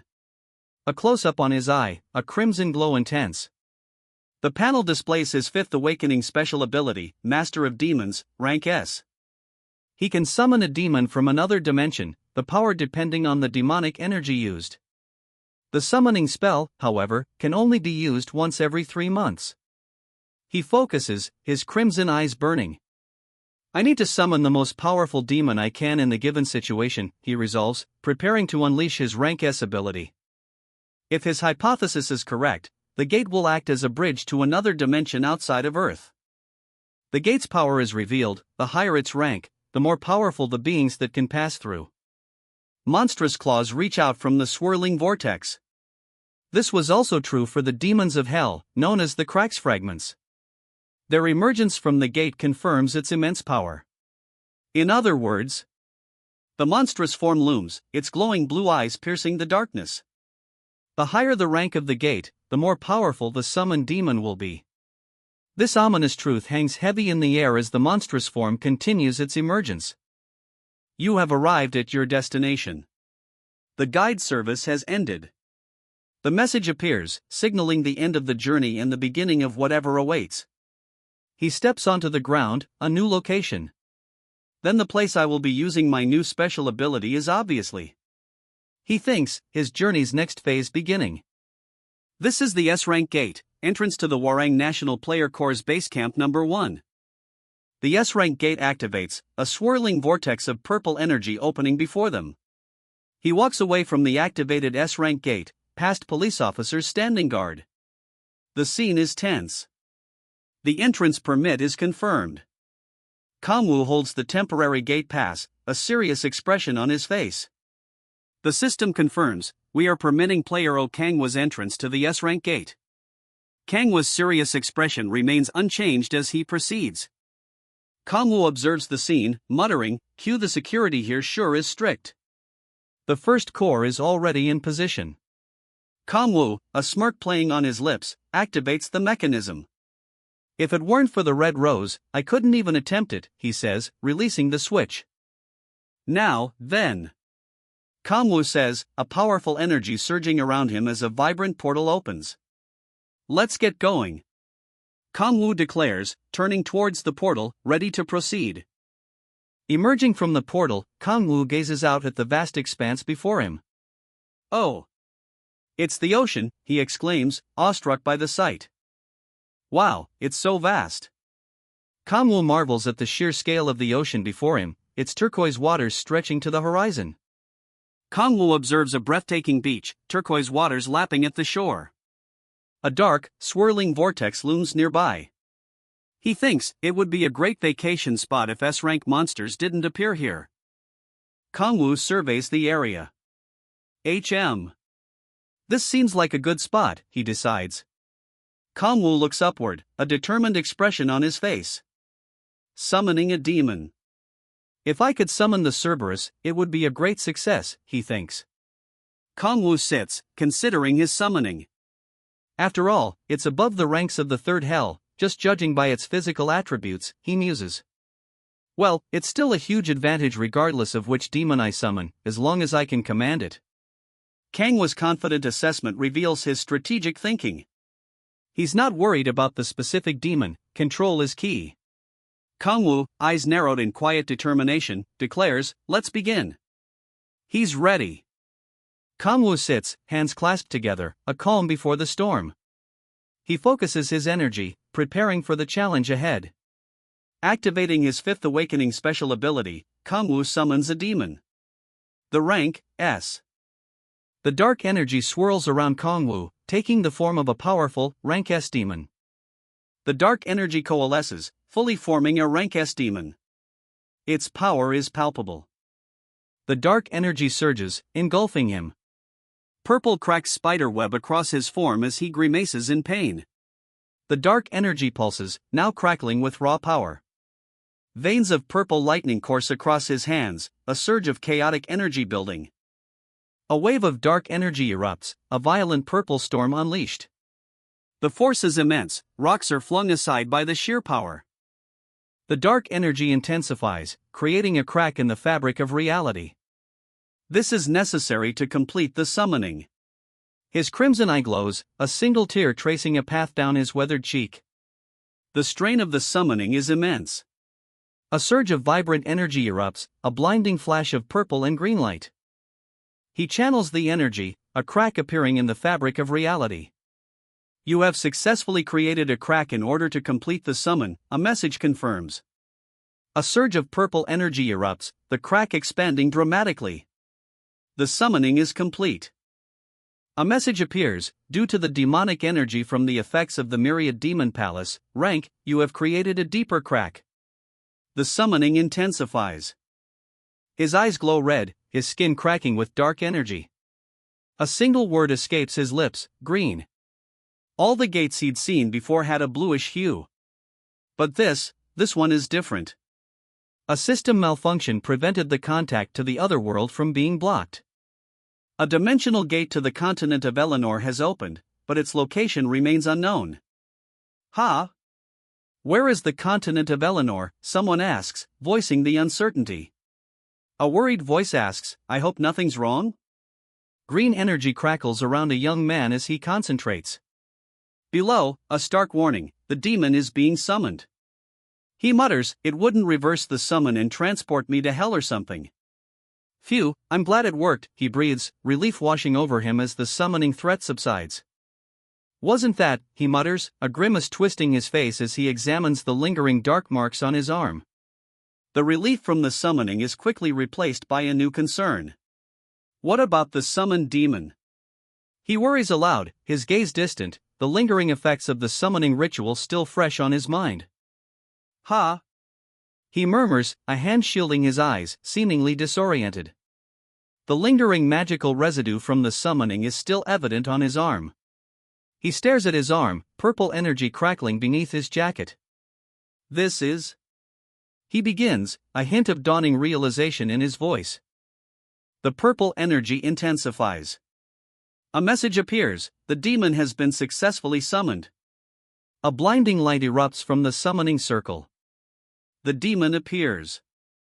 A notification appears, Echidna, rank S, the hatchling daughter of the demon dragon Kargath, has been registered as your summoned demon.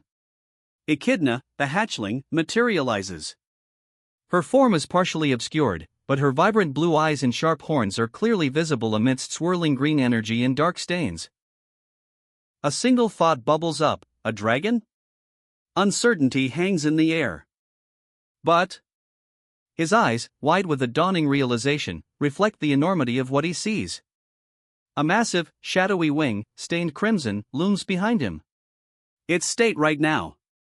A sense of dread washes over him as the immense, dark wing, edged with crimson, fills the sky. The monstrous wing slams down, a destructive force. Dust and debris erupt as the earth trembles under its weight. The creature is thrown back, its massive form crashing into the ground. Blood stains its fur. The creature lies defeated, its body bloodied. Above it, a figure observes, muttering, "Doesn't seem normal." A close-up on the observer's eye, now glowing crimson. The figure whispers, "It's power, you're not."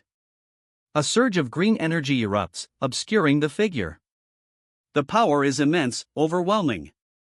The green energy clears, revealing the dwarf hurtling through the air. Below him, a woman in white soars on a staff, a look of grim determination on her face. With a swift, precise movement, she deflects his attack. The dwarf's momentum carries him past her, his trajectory now altered. She stands poised, a look of intense concentration on her face. The dwarf, sent tumbling by her deflection, plummets towards the chasm below. A single question mark hangs in the air. The young man watches, impassive, as the armored figure approaches. Dust still swirls from the dwarf's fall. He watches, a flicker of confusion in his eyes. Just what language is this, he wonders aloud, clearly perplexed by the strange words spoken. His confusion turns to anger. "And what the fuck are these bastards doing?" he demands, his face contorted in a furious grimace. A wave of energy explodes outward, the radiating lines suggesting a powerful force unleashed. The title card appears, player who returned 10,000 years later. The credits roll, revealing the creative team behind player who returned 10,000 years later. Written by Mang Jukyong, art by Team 4 Player, original work, Butterfly Valley. I know the truth. The final words hang in the air, a promise of revelations to come. The speaker observes, "But these kids actually look like they popped out of a fantasy world somewhere," highlighting a stark visual contrast to the previously established setting. The implication is that these newcomers are not from Korea. He observes the group, a thoughtful expression on his face. I should try to figure out what they're saying first, he decides, prioritizing understanding before action. He realizes he possesses a unique ability. There is a power that allows me to communicate with those who do not speak the same language. This newfound skill offers a path to understanding the group. The power of communication. He can now understand anyone, regardless of language. Everyone, get back. A powerful, dark energy erupts. Calm down, Reynold, someone shouts. The blonde knight, Reynold, struggles to contain his power, his face strained with effort. Look at that dragon. It's literally about to die, someone observes, the words highlighting the dragon's battered state and imminent demise. Ah, I see. The words confirm the dragon's demise, its body heavily scarred and lying still on the ground. Phew, yes, that's a relief, one of them breathes, a clear sense of relief washing over them. It won't be able to harm others anymore. Who are you people? The question hangs in the air, a stark contrast to the recent relief. A new, dark figure emerges, their identity unknown. Ah, are you all right? A new voice asks, a blonde-haired man in ornate golden armor appearing. My name is Reynold von Arnon. He introduces himself, the third prince of the Arnon Empire. The Arnon Empire. Yes, and you are. His crimson eyes narrow, a hint of suspicion in their intense gaze. I've never heard of the continent of Eleanor or the Arnon Empire. He admits, a thoughtful expression now replacing suspicion. And now that I've had a better look. His gaze remains distant, considering the implications. That is an elf. He whispers, eyes wide with dawning realization. The implications of this unexpected encounter sink in. And that's a dwarf, he observes, confirming his earlier suspicions. The narrator's voice is calm, yet the implications of this diverse group are clear. The dwarf is clearly incapacitated, lying prone and vulnerable. A single thought crosses his mind, a question born of disbelief: did they actually come from another world? The beast, wounded but alive, lets out a ragged breath. Phew! It sighs, the sound heavy with exertion. Its opponent watches, a silent observer to its opponent's labored breathing. Shit, a voice mutters. A blonde woman nearby adds, "I don't know what's going on." The scene is one of confusion and uncertainty. A figure focuses intently, a crimson energy swirling in their hands above a fallen, bloodied form. "But I can't let a demon that I summon die this easily," they resolve, their determination clear. Crimson energy surges, engulfing the fallen demon. The figure's hands glow, a powerful force emanating from them. The crimson energy intensifies, coalescing into a blinding light. "Power of resurrection," the words blaze forth. He stands over the fallen figure, crimson energy still swirling around the wounds. The light fades, leaving only the aftermath. The dust settles, revealing a crystalline shard embedded in the defeated foe's chest. Crimson trails mark the brutal attack. The impact reverberates. A shockwave of energy erupts from the point of contact, leaving behind only shattered fragments. The attack leaves its mark. Deep gashes scar the figure's back, glowing with residual energy. Wait! The cry echoes, a desperate plea against the glowing wounds. "What do you think you're doing?" The furious shout cuts through the air, a sharp contrast to the previous plea. His eyes blaze, reflecting the intensity of his anger. "So you are my master." The words are a breathless whisper, barely audible, yet the wide, shocked eyes speak volumes. A single tear tracks down his cheek. "Thanks for treating me," the creature says, his words a quiet murmur against the backdrop of his wounds. "Ah, it's nothing," he replies, the casual dismissal belying the visible injuries. He collapses against the wall, blood staining his back. A gasp escapes the blonde-haired figure observing him. "I'm sorry." The blonde-haired figure whispers, a clear sign of remorse. "For showing up looking like this." The blonde-haired figure says, a hint of concern in their tone. "It's communicating to me directly through my thoughts. It certainly acknowledges me as its master." It's okay. But the wounds it received." He grips the glowing blade, his red eyes narrowed in concentration. Knocked and drawn, the archer unleashes a furious cry, "You bastard!" Her arrow is aimed. "You are the demon dragon's." She snarls, eyes blazing with fury. The archer's arrow remains poised. "The demon dragon's master," she gasps, the revelation hanging heavy in the air. "Let me ask you something," the figure says, their crimson eyes intense. "Why were you trying to kill Echidna?" The question hangs heavy, a direct challenge. "Are you seriously asking because you don't know?" The figure's incredulous retort explodes, a sharp contrast to the previous question. Their anger is palpable. Their eyes blaze, a furious glare reflecting the intensity of their anger. The sheer force of their emotion is almost tangible. It is an evil demon dragon. The revelation hangs heavy in the air, underscoring the immense threat they face. It caused the disastrous drought and plague. The weight of this revelation settles, underscoring the immense threat. Because of that demon dragon and its magic, countless citizens of the Empire lost their lives. The horrifying truth hangs heavy in the air, a stark reminder of the scale of the threat. "That?" A gasp escapes him, the weight of the devastation finally hitting home. The sheer scale of the loss is almost too much to bear. "Wasn't my doing." "I already told you this," the towering figure roars, his words echoing the disbelief and frustration. Below, another character insists, "Yes, she's saying that she didn't do it. Besides, if she had the power to cause an atmospheric phenomenon like a drought, her existence would be closer to a god. No one would be able to defeat her." The statement hangs heavy in the air, a chilling assessment of the accused's potential power. There's no way she would be wounded like this and gasping for life. The speaker's doubt casts further suspicion on the accused's supposed immense power. "No." His eyes blaze with disbelief and fury, rejecting the possibility of such a grievous injury.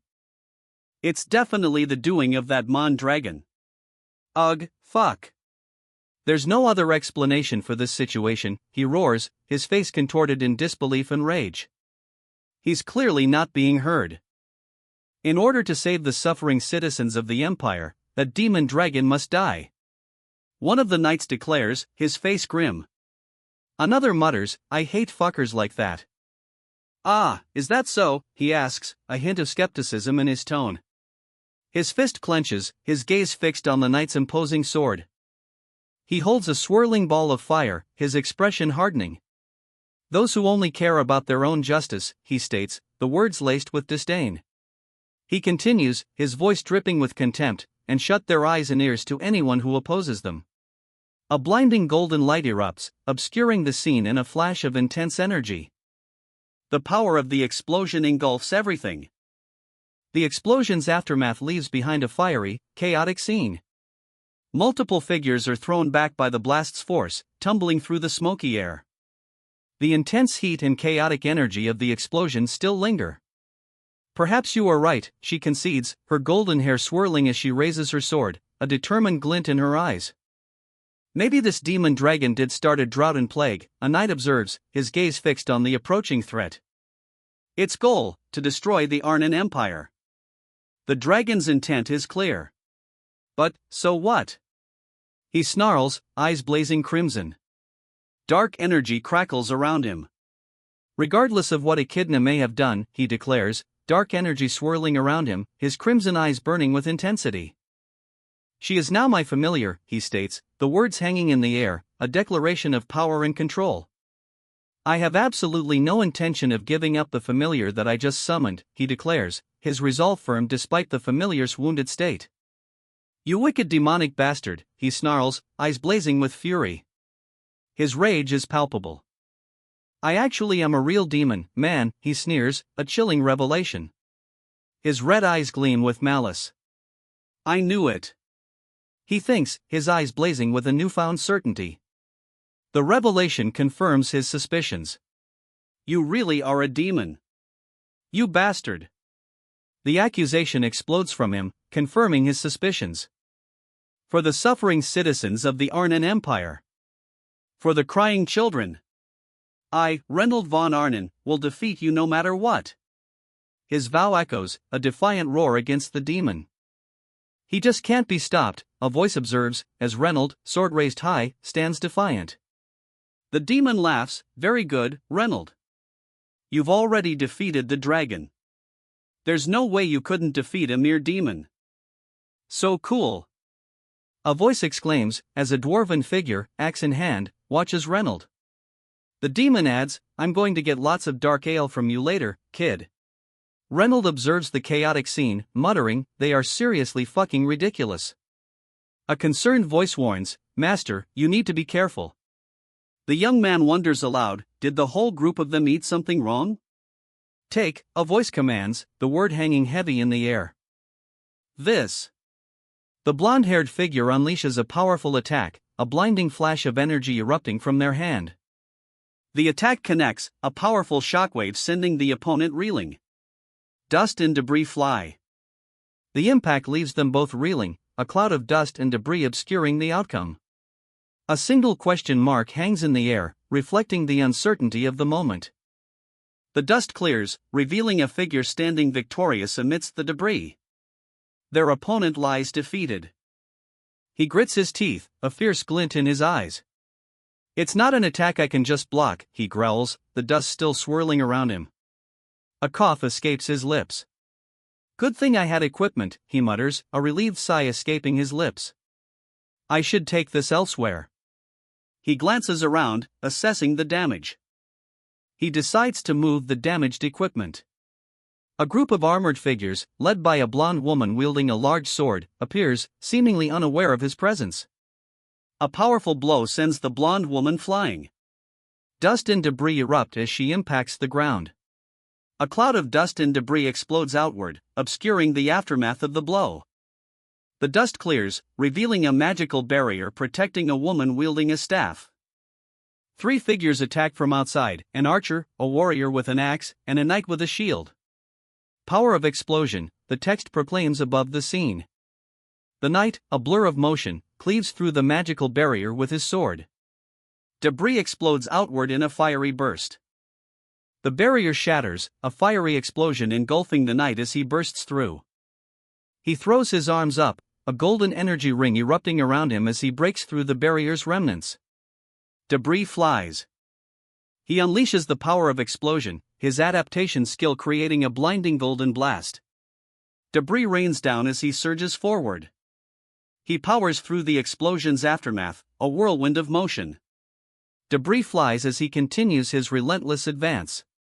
He bursts through the remaining debris, his momentum unbroken. He continues his advance, a weapon held high. A heatwave downpour erupts as he unleashes a devastating attack. The force is immense, a fiery torrent engulfing his opponent. The fiery torrent consumes his foe, leaving only scattered debris in its wake.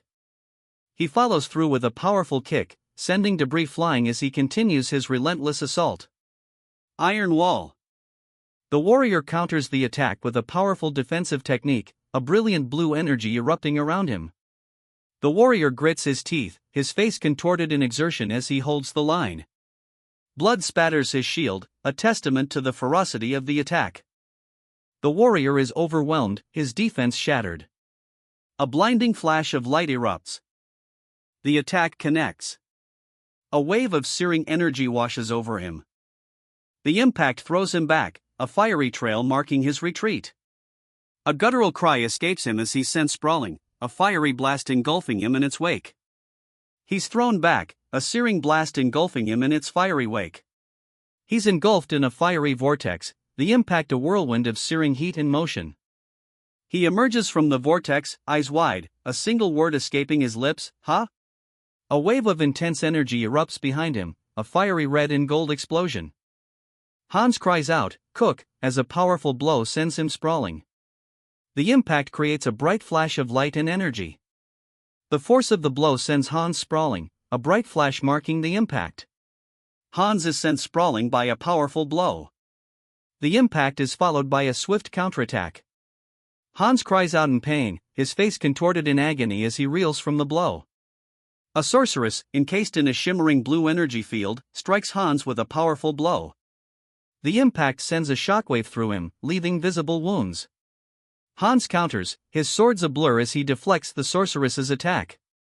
The force of the clash sends debris flying. Hans's swords dance, a blur of motion as he parries the sorceress's attack.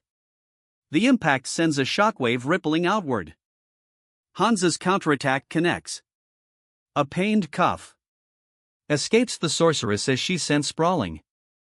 The sorceress reels from the impact, a pained whoop, escaping her lips as she stumbles. She barely parries the blow, a gust of wind nearly knocking her off balance. "A gust?" she questions, clearly surprised by the unexpected force. "What kind of skill is this?" she gasps, clearly overwhelmed. The text reveals the name of the attack, Blade Storm, a technique from the Arnon Swordsman's Hip, Chapter 1. Blade Storm connects. A flurry of blue energy slashes past her, leaving a trail of white sparks. The attack continues, a blur of blue energy slicing through the air. The power of the Iron Wall unleashes. The Iron Wall technique is unleashed, a powerful defensive maneuver. The blonde warrior's sword meets the dark-cloaked opponent's fist in a clash of power.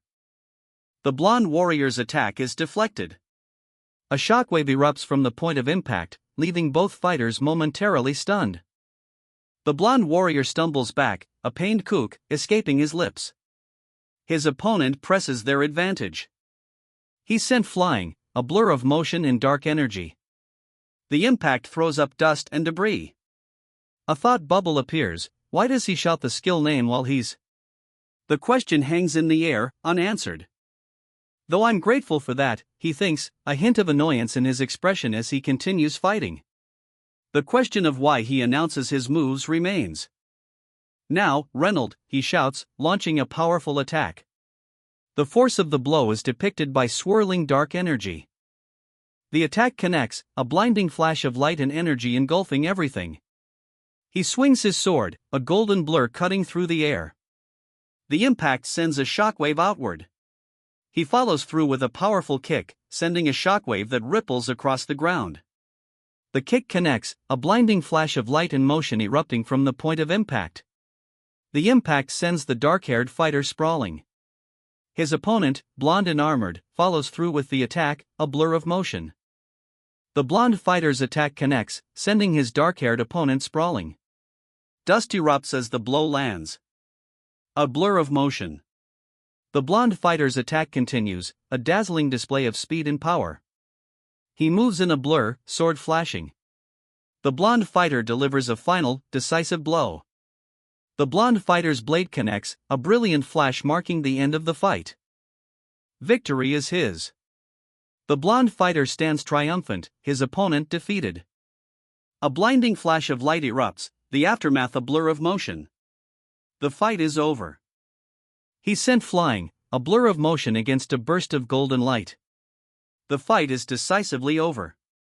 He's sent hurtling across the arena, a streak of motion against a brilliant golden light. The fight is over. This bastard is pretty strong. The words hang in the air, a testament to the opponent's unexpected power. He exhales sharply, a relieved phew. Escaping his lips. If I didn't have my fifth awakening, it would have been pretty dangerous, he states, the words a testament to the nearness of his defeat.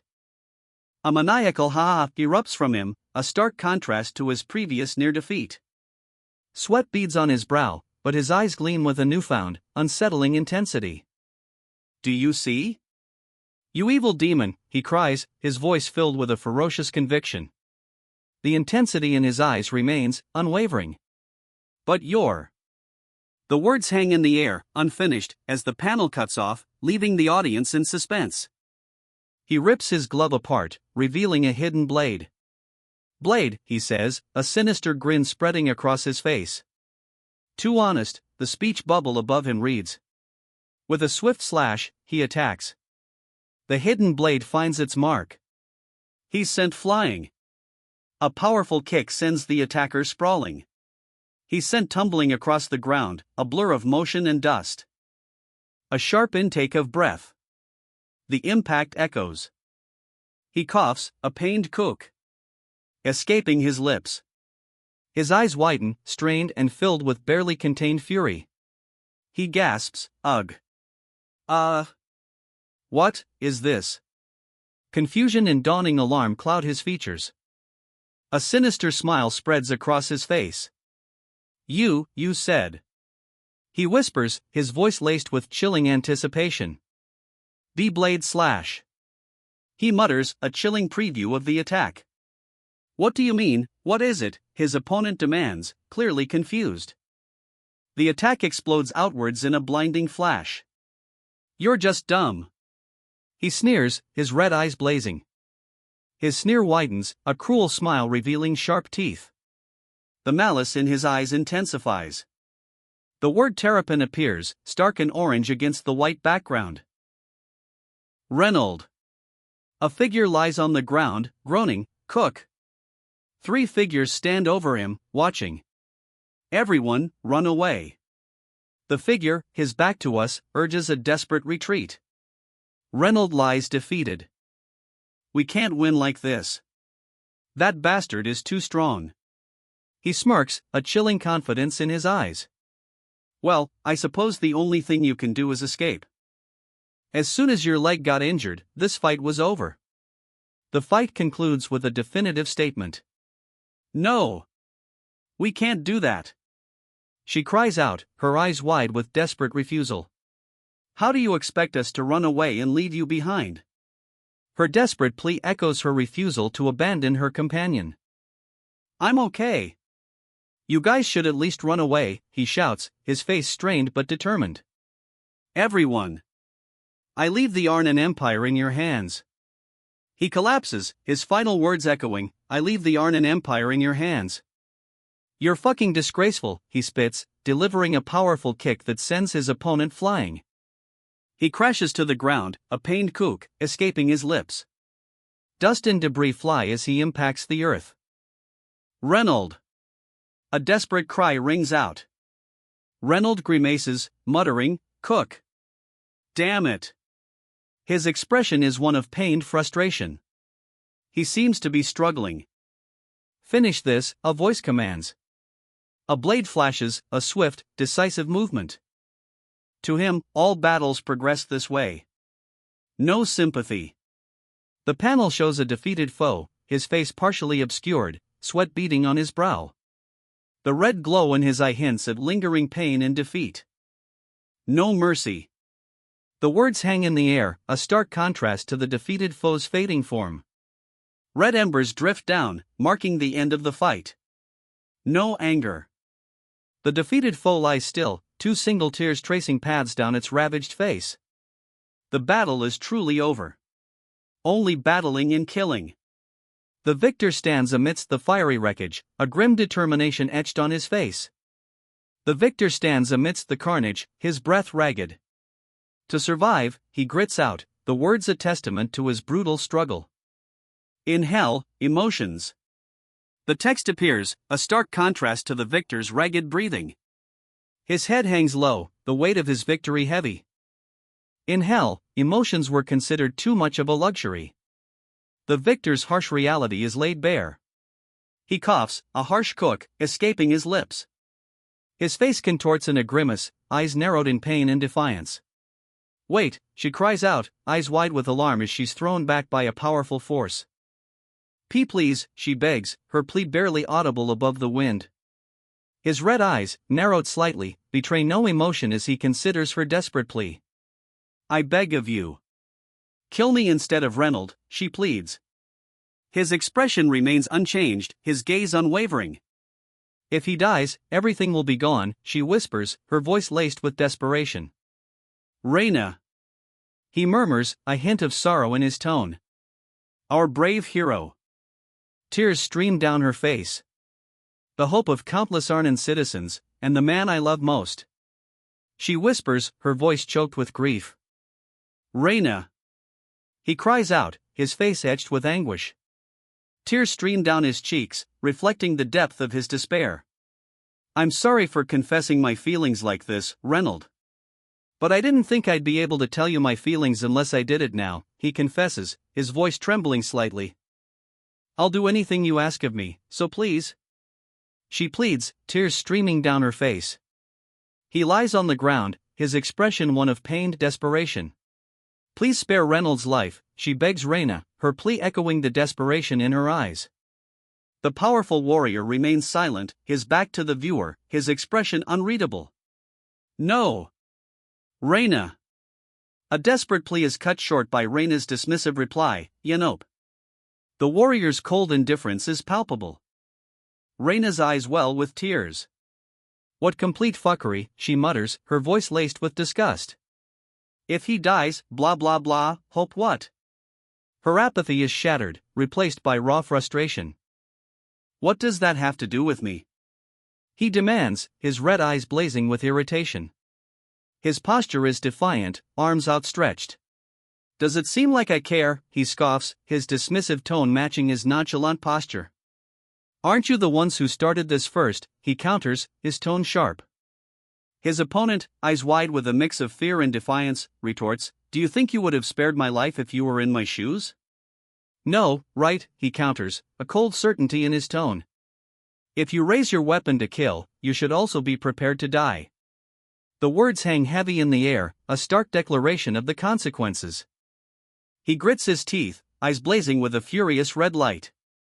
Take your emotions, a voice commands, the words a stark counterpoint to his inner turmoil. To a soap opera, you fuckers, he spits, the words laced with bitter contempt. His furious expression is unmistakable. The title card appears, player who returned 10,000 years later. The story begins. The story unfolds. A simple, pale yellow background sets the scene. How, the woman gasps, fear evident in her wide eyes.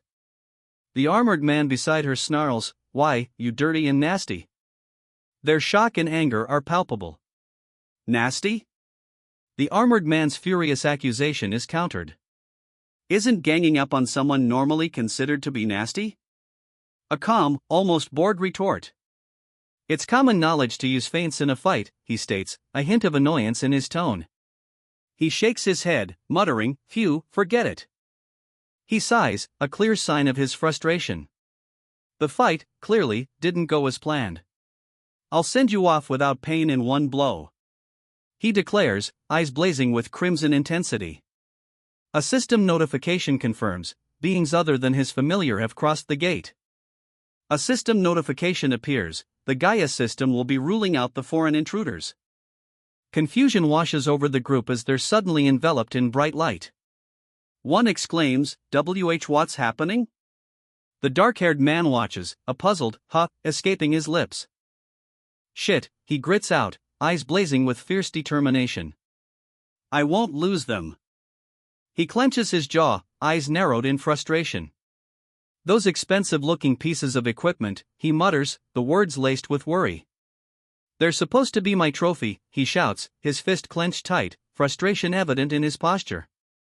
Because they are from another world, a voice explains, the words offering a sudden, unexpected explanation for the previous scene's conflict. It won't cause any trouble for me if I kill them, he declares, his eyes blazing with a cold determination. He can't afford to lose this advantage. The Gaia system successfully repelled the foreign invaders. He lowers himself, a triumphant but wary stance. He lands hard, a cloud of dust erupting around him. Fuck, he groans, the defeated exclamation echoing his exhaustion. Fuck, seriously. Why was it quiet this entire time, and only being fucked up now? He spits out, his frustration evident in his sharp gaze and clenched jaw. A bead of sweat trickles down his face. Wait. Could it be? He whispers, a dawning realization in his eyes, his earlier frustration momentarily forgotten. His eyes widen, the red irises glowing intensely. A chilling realization dawns. Relief washes over him. That's a relief, he breathes, my familiar is still here. A groan escapes his lips as he struggles to his feet. He stands, a thoughtful frown etched on his face. What even is this Gaia system in the first place, he wonders aloud. He continues his descent, pondering aloud, is it like a defensive barrier that's supposed to block foreign invaders? He continues his descent, muttering, when I crossed over to Earth, it said something about the Gaia system. He continues his descent, muttering, and I still don't think that system is functioning properly. The Gaia system's malfunction is clearly a critical plot point. He continues his descent, eyes narrowed in thought. I wonder if it has something to do with the demons from hell as of late. The malfunctioning Gaia system and the recent demonic activity seem connected in his mind. He crouches low, a thoughtful expression on his face. I think they've been appearing since 2 to 3 weeks ago. The connection between the system failure and the recent demonic activity solidifies in his mind. His eyes widen, beads of sweat forming on his brow. Wait. That's... He trails off, a dawning realization of a crucial connection flooding his expression. When I crossed the border, he recalls, the weight of that memory heavy in his voice. A crucial piece of the puzzle falls into place. Crushed over. He sneers, a cruel smirk twisting his lips as he looks down at the other man, who visibly trembles. He sits back, head in his hands, a look of utter frustration on his face. Shit. I just wanted to escape from hell and enjoy kimchi stew, he cries out, his words a stark contrast to the previous sneering victor. No matter how much I think about it, I'm the cause. His shoulders slump. What do I do? Is there any way to restore it somehow? He wonders aloud, a desperate whisper trailing off into, Master? He looks up, a question forming on his lips. Did those bastards all retreat? A hesitant, why yeah, follows, a mix of relief and disbelief coloring his voice. Thank you. He murmurs, a hint of a smirk playing on his lips. Oh, it's nothing. He brushes it off, a subtle shift in his expression suggesting a hidden confidence. I'll finish treating you, the master states, his words firm. The student, eyes downcast, murmurs a grateful, really, thank you so much, master. Of course I should treat you. I'm your master, the master states, his tone both firm and gentle, reassuring his student. Let's go over the new information so far. You're really huge, someone observes. Are you able to control your size at all? The question hangs in the air, directed at the massive, imposing creature before them. Yes, I can. I'll try it, the massive creature replies, a hint of determination in its tone. And there's something else I wanted to ask you, the speaker continues. What kind of place is the continent of Eleanor? The creature responds simply, the continent of Eleanor. According to Echidna, the continent of Eleanor was a completely different world, centered around the Arnan Empire. They used swords and magic. It was a world with elves, monsters, and dragons. A small, winged creature with horns sits dejectedly in the passenger seat of a vehicle. Its posture suggests weariness or sadness. The vehicle continues its journey, the small horned creature slumped in the seat, its weariness palpable. Then, did all the other monsters aside from the demons come from the continent of Eleanor? He asks, a thoughtful expression on his face. It makes sense, right? Master, where are we going? The small, winged creature asks, its large eyes wide with innocent curiosity. Home, to a residence. Since it isn't my home, the master explains, the car speeding down the road. What is a residence? One passenger questions, genuinely confused. The car speeds onward. Ah! Are we going to your nest, master? Another passenger asks, clarifying the destination. Well, I suppose you could call it that. A passenger replies, somewhat hesitantly. Another passenger then chimes in, that's not bad. Thank you, master, he murmurs, a slight blush on his cheeks. A playful image of two chibi characters pops into his mind, mirroring his inner contentment. He questions, a slight pause before continuing. It's been a while since I've visited someone else's nest, he reflects, a hint of warmth in his tone. He thanks his host for the invitation. Were you alone for a long time? The question hangs in the air, a gentle probe into the other's past. Yeah. He offers a curt reply, his gaze fixed on the road ahead. A hint of weariness lingers in his expression. I originally lived with my father, he recalls, a somber tone coloring his voice. But my father disappeared one day, leaving me by myself. The question hangs in the air, unspoken but heavy with implication. He disappeared? A small, white creature with dark horns sits atop a large rock, gazing out at a sun-dappled forest. Yeah, it says, confirming the unspoken question. Nestled amongst towering stacks of books, the small creature confirms, yeah, it was really lonely. Its words paint a picture of solitary confinement, a life spent alone within the confines of its lair. Then, all of a sudden, someone came into my home, and... The creature's voice trails off, a hint of apprehension in its large eyes. The creature shrinks back, a single word escaping its lips, I. Its apprehension is palpable. I didn't cause the drought or the plague. Really didn't do anything, the creature insists, its posture conveying a desperate plea for understanding. I kept telling them it wasn't me, he insists, his red eyes intense. But no one believed me, this tremble. A palpable sense of frustration and injustice hangs in the air. Tears stream down the creature's face. Master, this gaze. It whimpers, its large, violet eyes filled with fear. Do you believe me? The creature asks, its voice barely a whisper. Fear still clings to its large violet eyes. Her state, I know it well, he states, a grim understanding etched on his face. He seems to be driving, the blurred background suggesting speed. He observes a family scene from a distance. A young boy, perhaps his younger self, watches a family leaving their home. Since I was the same, he thinks, a somber reflection on his past. His memories flood back, growing up in an orphanage. Even hoping to meet his parents felt like a luxury. His memories continue, but I didn't care who they were as long as they could love me. He yearns for care, for his existence to matter. He finally understands. His existence has been validated. A self-assured smirk plays on his lips. I told them to take their emotions to a soap opera, but look at me, he states, a hint of defiance in his tone. Even if the rest of the world condemns you.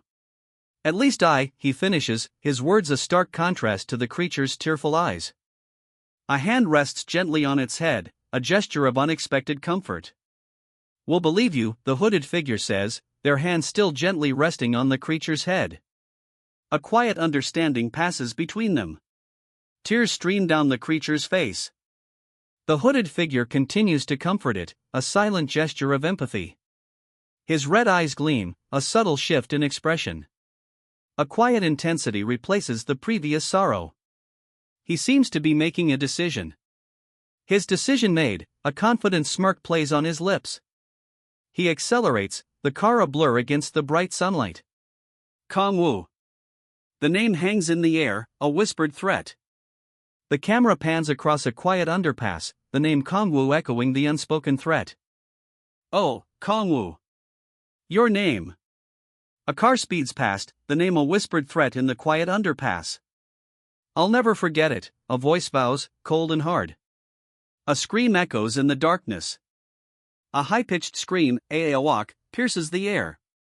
A young woman with purple hair clutches a small, distressed creature to her chest, a smile of pure joy on her face. Help me. Kong-woo, she cries, clutching the small creature. It's so cute. Did you say her name was Echidna? Kong-woo asks, a question hanging in the air. Kong-woo stares, speechless. Kayak. How could she be so cute, he exclaims, utterly charmed by Echidna's adorable form. He reflects, how could I have any resistance to such an adorable familiar? His internal monologue contrasts sharply with his outward reaction. I didn't think you'd be so open to her. She is a monster, after all, he thinks, highlighting the unexpected nature of his own reaction. Kangwa's eyes are wide, a huge grin splitting his face. He cradles Echidna close, whispering, she's so cute. Another thought bubble appears, anything cute is righteous. Kong-woo holds Echidna, his concern evident. He wonders aloud, did her strength weaken when she became smaller? Echidna whimpers, ah. He adds, she can't do anything. Kong-woo. That person is scary. Echidna shrinks further, her fear palpable. How are the party members these days? Are the hunts going well? A voice asks. She replies cheerfully, ah. Yes. We've been leveling up really quickly. So we should be able to get our third awakenings and have access to C-rank gates soon. The party's progress is accelerating. It's all thanks to you, Kong-woo, someone says. Kong-woo, mid-bite, simply replies, huh? You introduced me to great party members, and helped me a significant amount when you gave me pointers, she says, expressing sincere gratitude towards Kong-woo. If it weren't for you, Kong-woo, I couldn't even dream about having this life, she says, her voice filled with heartfelt gratitude. Thank you so much, she whispers, her gratitude heartfelt and sincere. She softly says his name, Kong-woo, a simple word carrying unspoken affection. They share a quiet meal together. So this. A realization dawns, a quiet understanding of something significant. Is what it's like to be loved, he muses, a subtle smile playing on his lips. I should be thanking them. He feeds the small creature with a spoon, a gentle hand stroking its head. It's certainly. He trails off, a thoughtful expression on his face. Isn't a bad feeling, he muses, a thoughtful expression lingering. Then, a question, Kong-woo, would it be alright if I slept with Echidna? He stirs in his sleep, a soft mmm escaping his lips. Sunlight streams through the window, illuminating the quiet bedroom. He wakes, stretching languidly beneath the covers. Sunlight warms his face. A sudden, sharp memory jolts him awake. He awakens, eyes heavy-lidded, a single thought forming in his mind, why do I feel more tired today? Good morning. He mumbles, rubbing his eyes. You're up, she says, holding a bowl. You're up later than usual this morning, she observes, a hint of gentle teasing in her tone. Yes. I'm strangely tired and lethargic today. She admits, a slight frown on her face as she continues cooking. Are you sure you're not sick? Her companion asks, concern evident in the question. No, I'm all right, Kong-woo replies, stretching his arms overhead. You don't have to worry about me. Yeah, I slept okay, more or less. The girl says, a hint of weariness in her voice. She sits at the table, seemingly still tired despite having rested. Cioleta's eyes, narrowed and intense, reveal a hint of his inner turmoil. A question mark floats above, mirroring his uncertainty. This is so delicious, a voice comments, a clear expression of satisfaction. Oh my, I guess you like the taste of cereal, Echidna, one of them observes, amused. Echidna, eyes wide, enthusiastically replies, yeah. The other person asks, would you like another bowl? Echidna. Your appearance. One of them says, a question hanging in the air. The other person adds, isn't she capable of changing her appearance? Echidna, were you capable of changing your appearance? One of them asks, the question hanging in the air as Echidna hesitates, seemingly caught off guard by the direct inquiry. Echidna hesitates, unsure. I'm not sure, she replies, her uncertainty palpable. Echidna's eyes flutter open. A strange sensation, she explains, something she felt for the first time while sleeping. Blue energy crackles around her. Echidna sits up in bed, a confused expression on her face. When I woke up, my appearance had changed, she observes, noticing her new form. She felt something strange while she was asleep. A subtle shift in her expression suggests a dawning understanding. He stirs a pot, a weary expression on his face. I'm pretty sure it has something to do with the fact that I'm really tired right now. He mutters. He adds, I hope she'll be able to change back into a dragon. He hopes her powers weren't sealed like his were. Echidna, can you go back to your original form? He asks, a hint of worry in his voice. She's currently in a small, childlike form, happily eating cereal. He thinks it'll be troublesome if she can't change back. Yeah. Of course. Echidna exclaims, her small form beginning to shift and grow, a surge of green energy surrounding her. The man watches, a look of slight surprise on his face. Look, Kongwu. Echidna calls out, her transformation complete. A surge of teal energy radiates from her, a powerful aura surrounding her small frame. Echidna's eyes blaze with fierce determination, her transformation complete. A powerful energy crackles around her. Echidna, if you stand up while you're eating. A concerned voice cautions her, as Echidna, mid-meal, looks up with wide, slightly startled eyes. A question mark floats above her head. A blur of motion. Echidna reacts instantly, her meal forgotten. Oh, shit. I made a mistake, Echidna cries out, her wings flaring as a powerful energy erupts around her. Echidna's unleashed power sends a shockwave through the room. A cry of kayak echoes as the blast throws several people backward. Echidna unleashes a raw, terrifying power. Her face contorts in a primal scream, Echidna. The sheer force of her attack is palpable. Stop. A desperate plea cuts through Echidna's furious assault. The window shatters under the force of Echidna's attack, a blizzard of ice shards erupting outwards. The title card appears, player who returned 10,000 years later. The credits roll, revealing the creative team behind player who returned 10,000 years later. Meng Juqiang is credited as the writer, Team 4 player as the artist, and Butterfly Valley as the original work. You mean to say that regardless of whether it's human or dragon form? A simple, almost hesitant, yeah, is the reply. Yeah, I'm sorry. Kongwu, Sila. Kongwu chuckles, a dismissive ha, it's alright. You didn't know any better, a wave of understanding washing over his face. But you shouldn't transform at home next time, okay? Sila asks, gently touching the crying Sila's head. Okay, the smaller Sila replies. Phew. Yeah, you need to get used to human life, Echidna, Sila says, a slight smile playing on her lips as she speaks to the smaller, still crying Sila. Okay, the smaller Sila whispers. Sila reflects, I'm sure she was influenced by me when she became my familiar. Echidna, still slightly tearful, demurs, and no, it's alright, rejecting Sila's offer to bring a boulder to improve her nest. Sila observes, come to think of it, she's been using the human language quite naturally. This remark highlights Echidna's surprisingly quick adaptation. Sila reflects, well, I'm sure that appearance is better if I have to take her to places with me. A single tear rolls down her cheek. She adds quietly, I suppose this is for the better.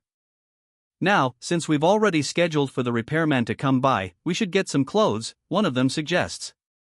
Echidna's companion asks, clothes? The other replies, yes, for Echidna. Echidna explains that her childhood clothes are too small. Her companion then asks where she'd like to go, and plans to take her to a nearby department store. Did you want to come along, Kangwoo? Echidna's companion asks. Echidna, eyes sparkling with excitement, exclaims, "Oh! Are we going somewhere to play? Let's go, Kangwoo. Let's go together." Echidna urges, her enthusiasm undeterred. However, her companion responds, "I think that's going to be a bit difficult."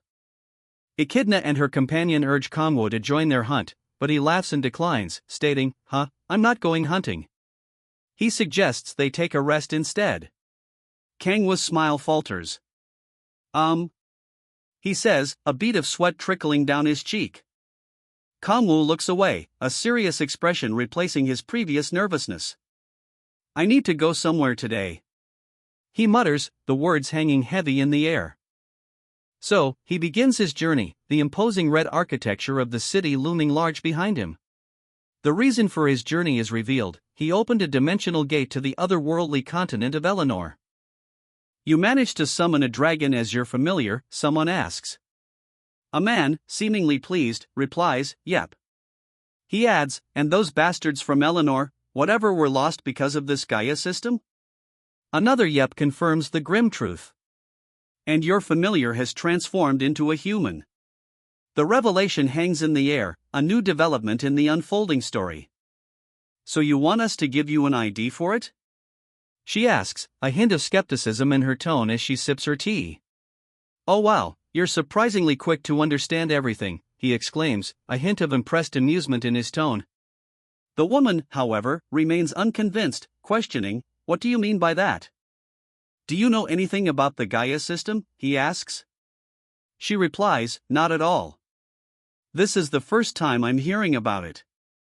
A phone screen displays a girl in a dragon onesie. "What the hell is your identity?" someone demands. Above, another voice exclaims, "I can't believe you summoned a dragon as your familiar." He smirks, a knowing glint in his crimson eyes.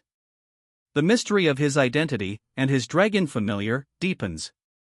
He pauses, a thoughtful silence hanging in the air. The smirk fades, replaced by an expression of quiet contemplation. A thoughtful expression replaces the smirk.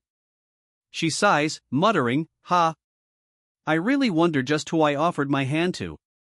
The text bubble above shows a phone screen. Someone has just texted, "Isn't she adorable?" "So, you can make it for me, right?" he asks, a glint in his crimson eyes. A playful smirk hints at mischief. "All right. Just send me a picture later." "Thanks, and there's something." He trails off, a thoughtful expression replacing his earlier playful smirk. "What now?" she demands, clearly irritated. He smiles, seemingly unfazed by her sharp tone. "There's something else I wanted to request," he adds, a playful glint in his eyes. "I need an S rank," he requests. A curt, "Yes, come in," follows, granting his seemingly urgent need. "Excuse me," he says, his crimson eyes wide. That voice, a familiar chill runs down his spine. "Baek Wayan." Cha Yanju questions, a hint of uncertainty in her voice. "There's something I need to speak to you about," Baek Wayan states, her words carrying a weight of unspoken urgency. "Why is the Warang Corps commander here?" Baek Wayan questions, her brow furrowed in concern. The commander replies, "You had a guest already. Sorry for intruding." "It's all right. We were almost done, anyway," the commander says, dismissing Baek Wayan's concern with a calm reassurance. "That's a relief," the commander says, his tone easing. Is this the rookie you're sponsoring personally?" he asks, turning his attention to Baek Wayan. Wayan replies, "I don't think I've done anything wrong." A hint of uncertainty in his voice. The commander nods slowly, considering Wayan's words. A beat of silence hangs in the air. Commander Baek Wayan introduces herself, shaking Oh Kangwoo's hand. Kangwoo expresses concern about Red Rose's proximity. "Oh Kangwoo." Commander Baek Wayan says, a subtle surprise in her eyes. She exclaims, a sudden, sharp sound. "You're the person I met in front of the C-rank gate last time." Commander Baek Wayan recognizes Kangwoo. Her exclamation reveals a connection between them from a previous encounter. Commander Baekwayan questions Kangwoo, suspecting a prior altercation. "Oh Kangwoo, did you beat up a guard there or something?" Her words hint at a past incident involving Kangwoo and a guard at the C-rank gate. The commander's words paint a different picture. "Incredibly polite and a righteous man," she states, contrasting sharply with the earlier accusations. "Polite. Righteous," she scoffs, a look of disbelief etched on her face. The commander's praise is met with laughter and a sarcastic, "You flatter me. It's quite overbearing to have the corps commander praise me so much." "It's nauseating, really," she mutters, partially obscuring her face with her hand. "Anyway, what did you want to say earlier?" she asks, clearly dismissing the previous praise. "Would I be able to get an official S-rank entrance pass?" The question hangs in the air, a clear expression of the woman's ambition. He turns away, his back to us, a thoughtful expression unreadable from this angle. The scene shifts to a quiet, almost contemplative atmosphere. His eyes, blazing red, narrow slightly. "What?" he asks, a hint of challenge in his tone. "Why, you want to hunt at an S-rank gate this time?" he asks, a smirk playing on his lips. His red eyes gleam with a hint of amusement. "It might be a bit dangerous by myself, but if I bring my familiar, I can go hunting," the red-haired hunter explains, a determined glint in their eyes. "You do know what appears at the Suwon S-rank gate, right?" The hunter's eyes, sharp and intense, betray a hint of apprehension, even amidst their determination. A beat of silence hangs in the air. The hunter's apprehension is palpable. "Of course," he replies, his red eyes narrowed. A subtle shift in his expression hints at a hidden resolve. He holds up two fingers, a smirk playing on his lips. His red eyes gleam with a newfound confidence. "Wyverns," he announces, a predatory gleam in his eyes. The monstrous creatures descend. "Mountain giants, giant ogres." He lists the summoned creatures, a chilling grin spreading across his face. And a monstrous beast emerges from the waves, its clawed hands reaching towards the summoner. The beast rises fully from the ocean depths, its immense form a terrifying sight. Dark, powerful wings spread wide, the creature's silhouette ominous against the turquoise water. The monstrous form looms behind them, its single, malevolent eye burning. A voice, calm despite the terrifying backdrop, identifies it, the El Cuero. "Even if you were to hunt there," she says, her expression grim, her hand covering her mouth. The enormity of the task weighs heavily. "You cannot go near the lake. Do you understand?" The warning hangs heavy in the air. "I know, don't worry," one character assures. Another exclaims, "Wait." The revelation of an S-rank gate hangs in the air. "What are you talking about?" The question hangs in the air, a clear sign of disbelief and confusion following the mention of the S-rank gate. He was hunting at the C-rank gate just a few weeks ago. The revelation hangs in the air, a stark contrast to the S-rank gate previously discussed. "Ah, that," she murmurs, a look of dawning understanding and perhaps unease etched on her face. "Well, there's a bit of a situation," the taller figure explains, a hint of weariness in his tone. "Anyway, you can trust this bastard's abilities." A younger woman, looking unconvinced, murmurs, "Oh ho! Was he hiding his identity at the C-rank gate?" The question hangs in the air, a thoughtful expression on the man's face as the woman beside him offers a skeptical, yet insightful, counterpoint. Even national rankers avoid the S-rank gate. "I may not know much, but it seems like you've got quite the player on your hands," the woman observes, her words hinting at a hidden depth to the situation. The man, however, simply shrugs, replying, "I don't know. Whether I've got this player in my hands, or whether he has me in his." The woman's words hang in the air, a question mark etched on her face, as she assesses the young man before her. His expression is one of guarded uncertainty. "I assume everything I asked for is okay, right?" she asks, before adding, "I guess I'll leave." A hint of uncertainty lingers in her tone. "Yeah, you should be able to hunt at the S-rank gate starting tomorrow," a voice confirms, the words appearing on a smartphone screen.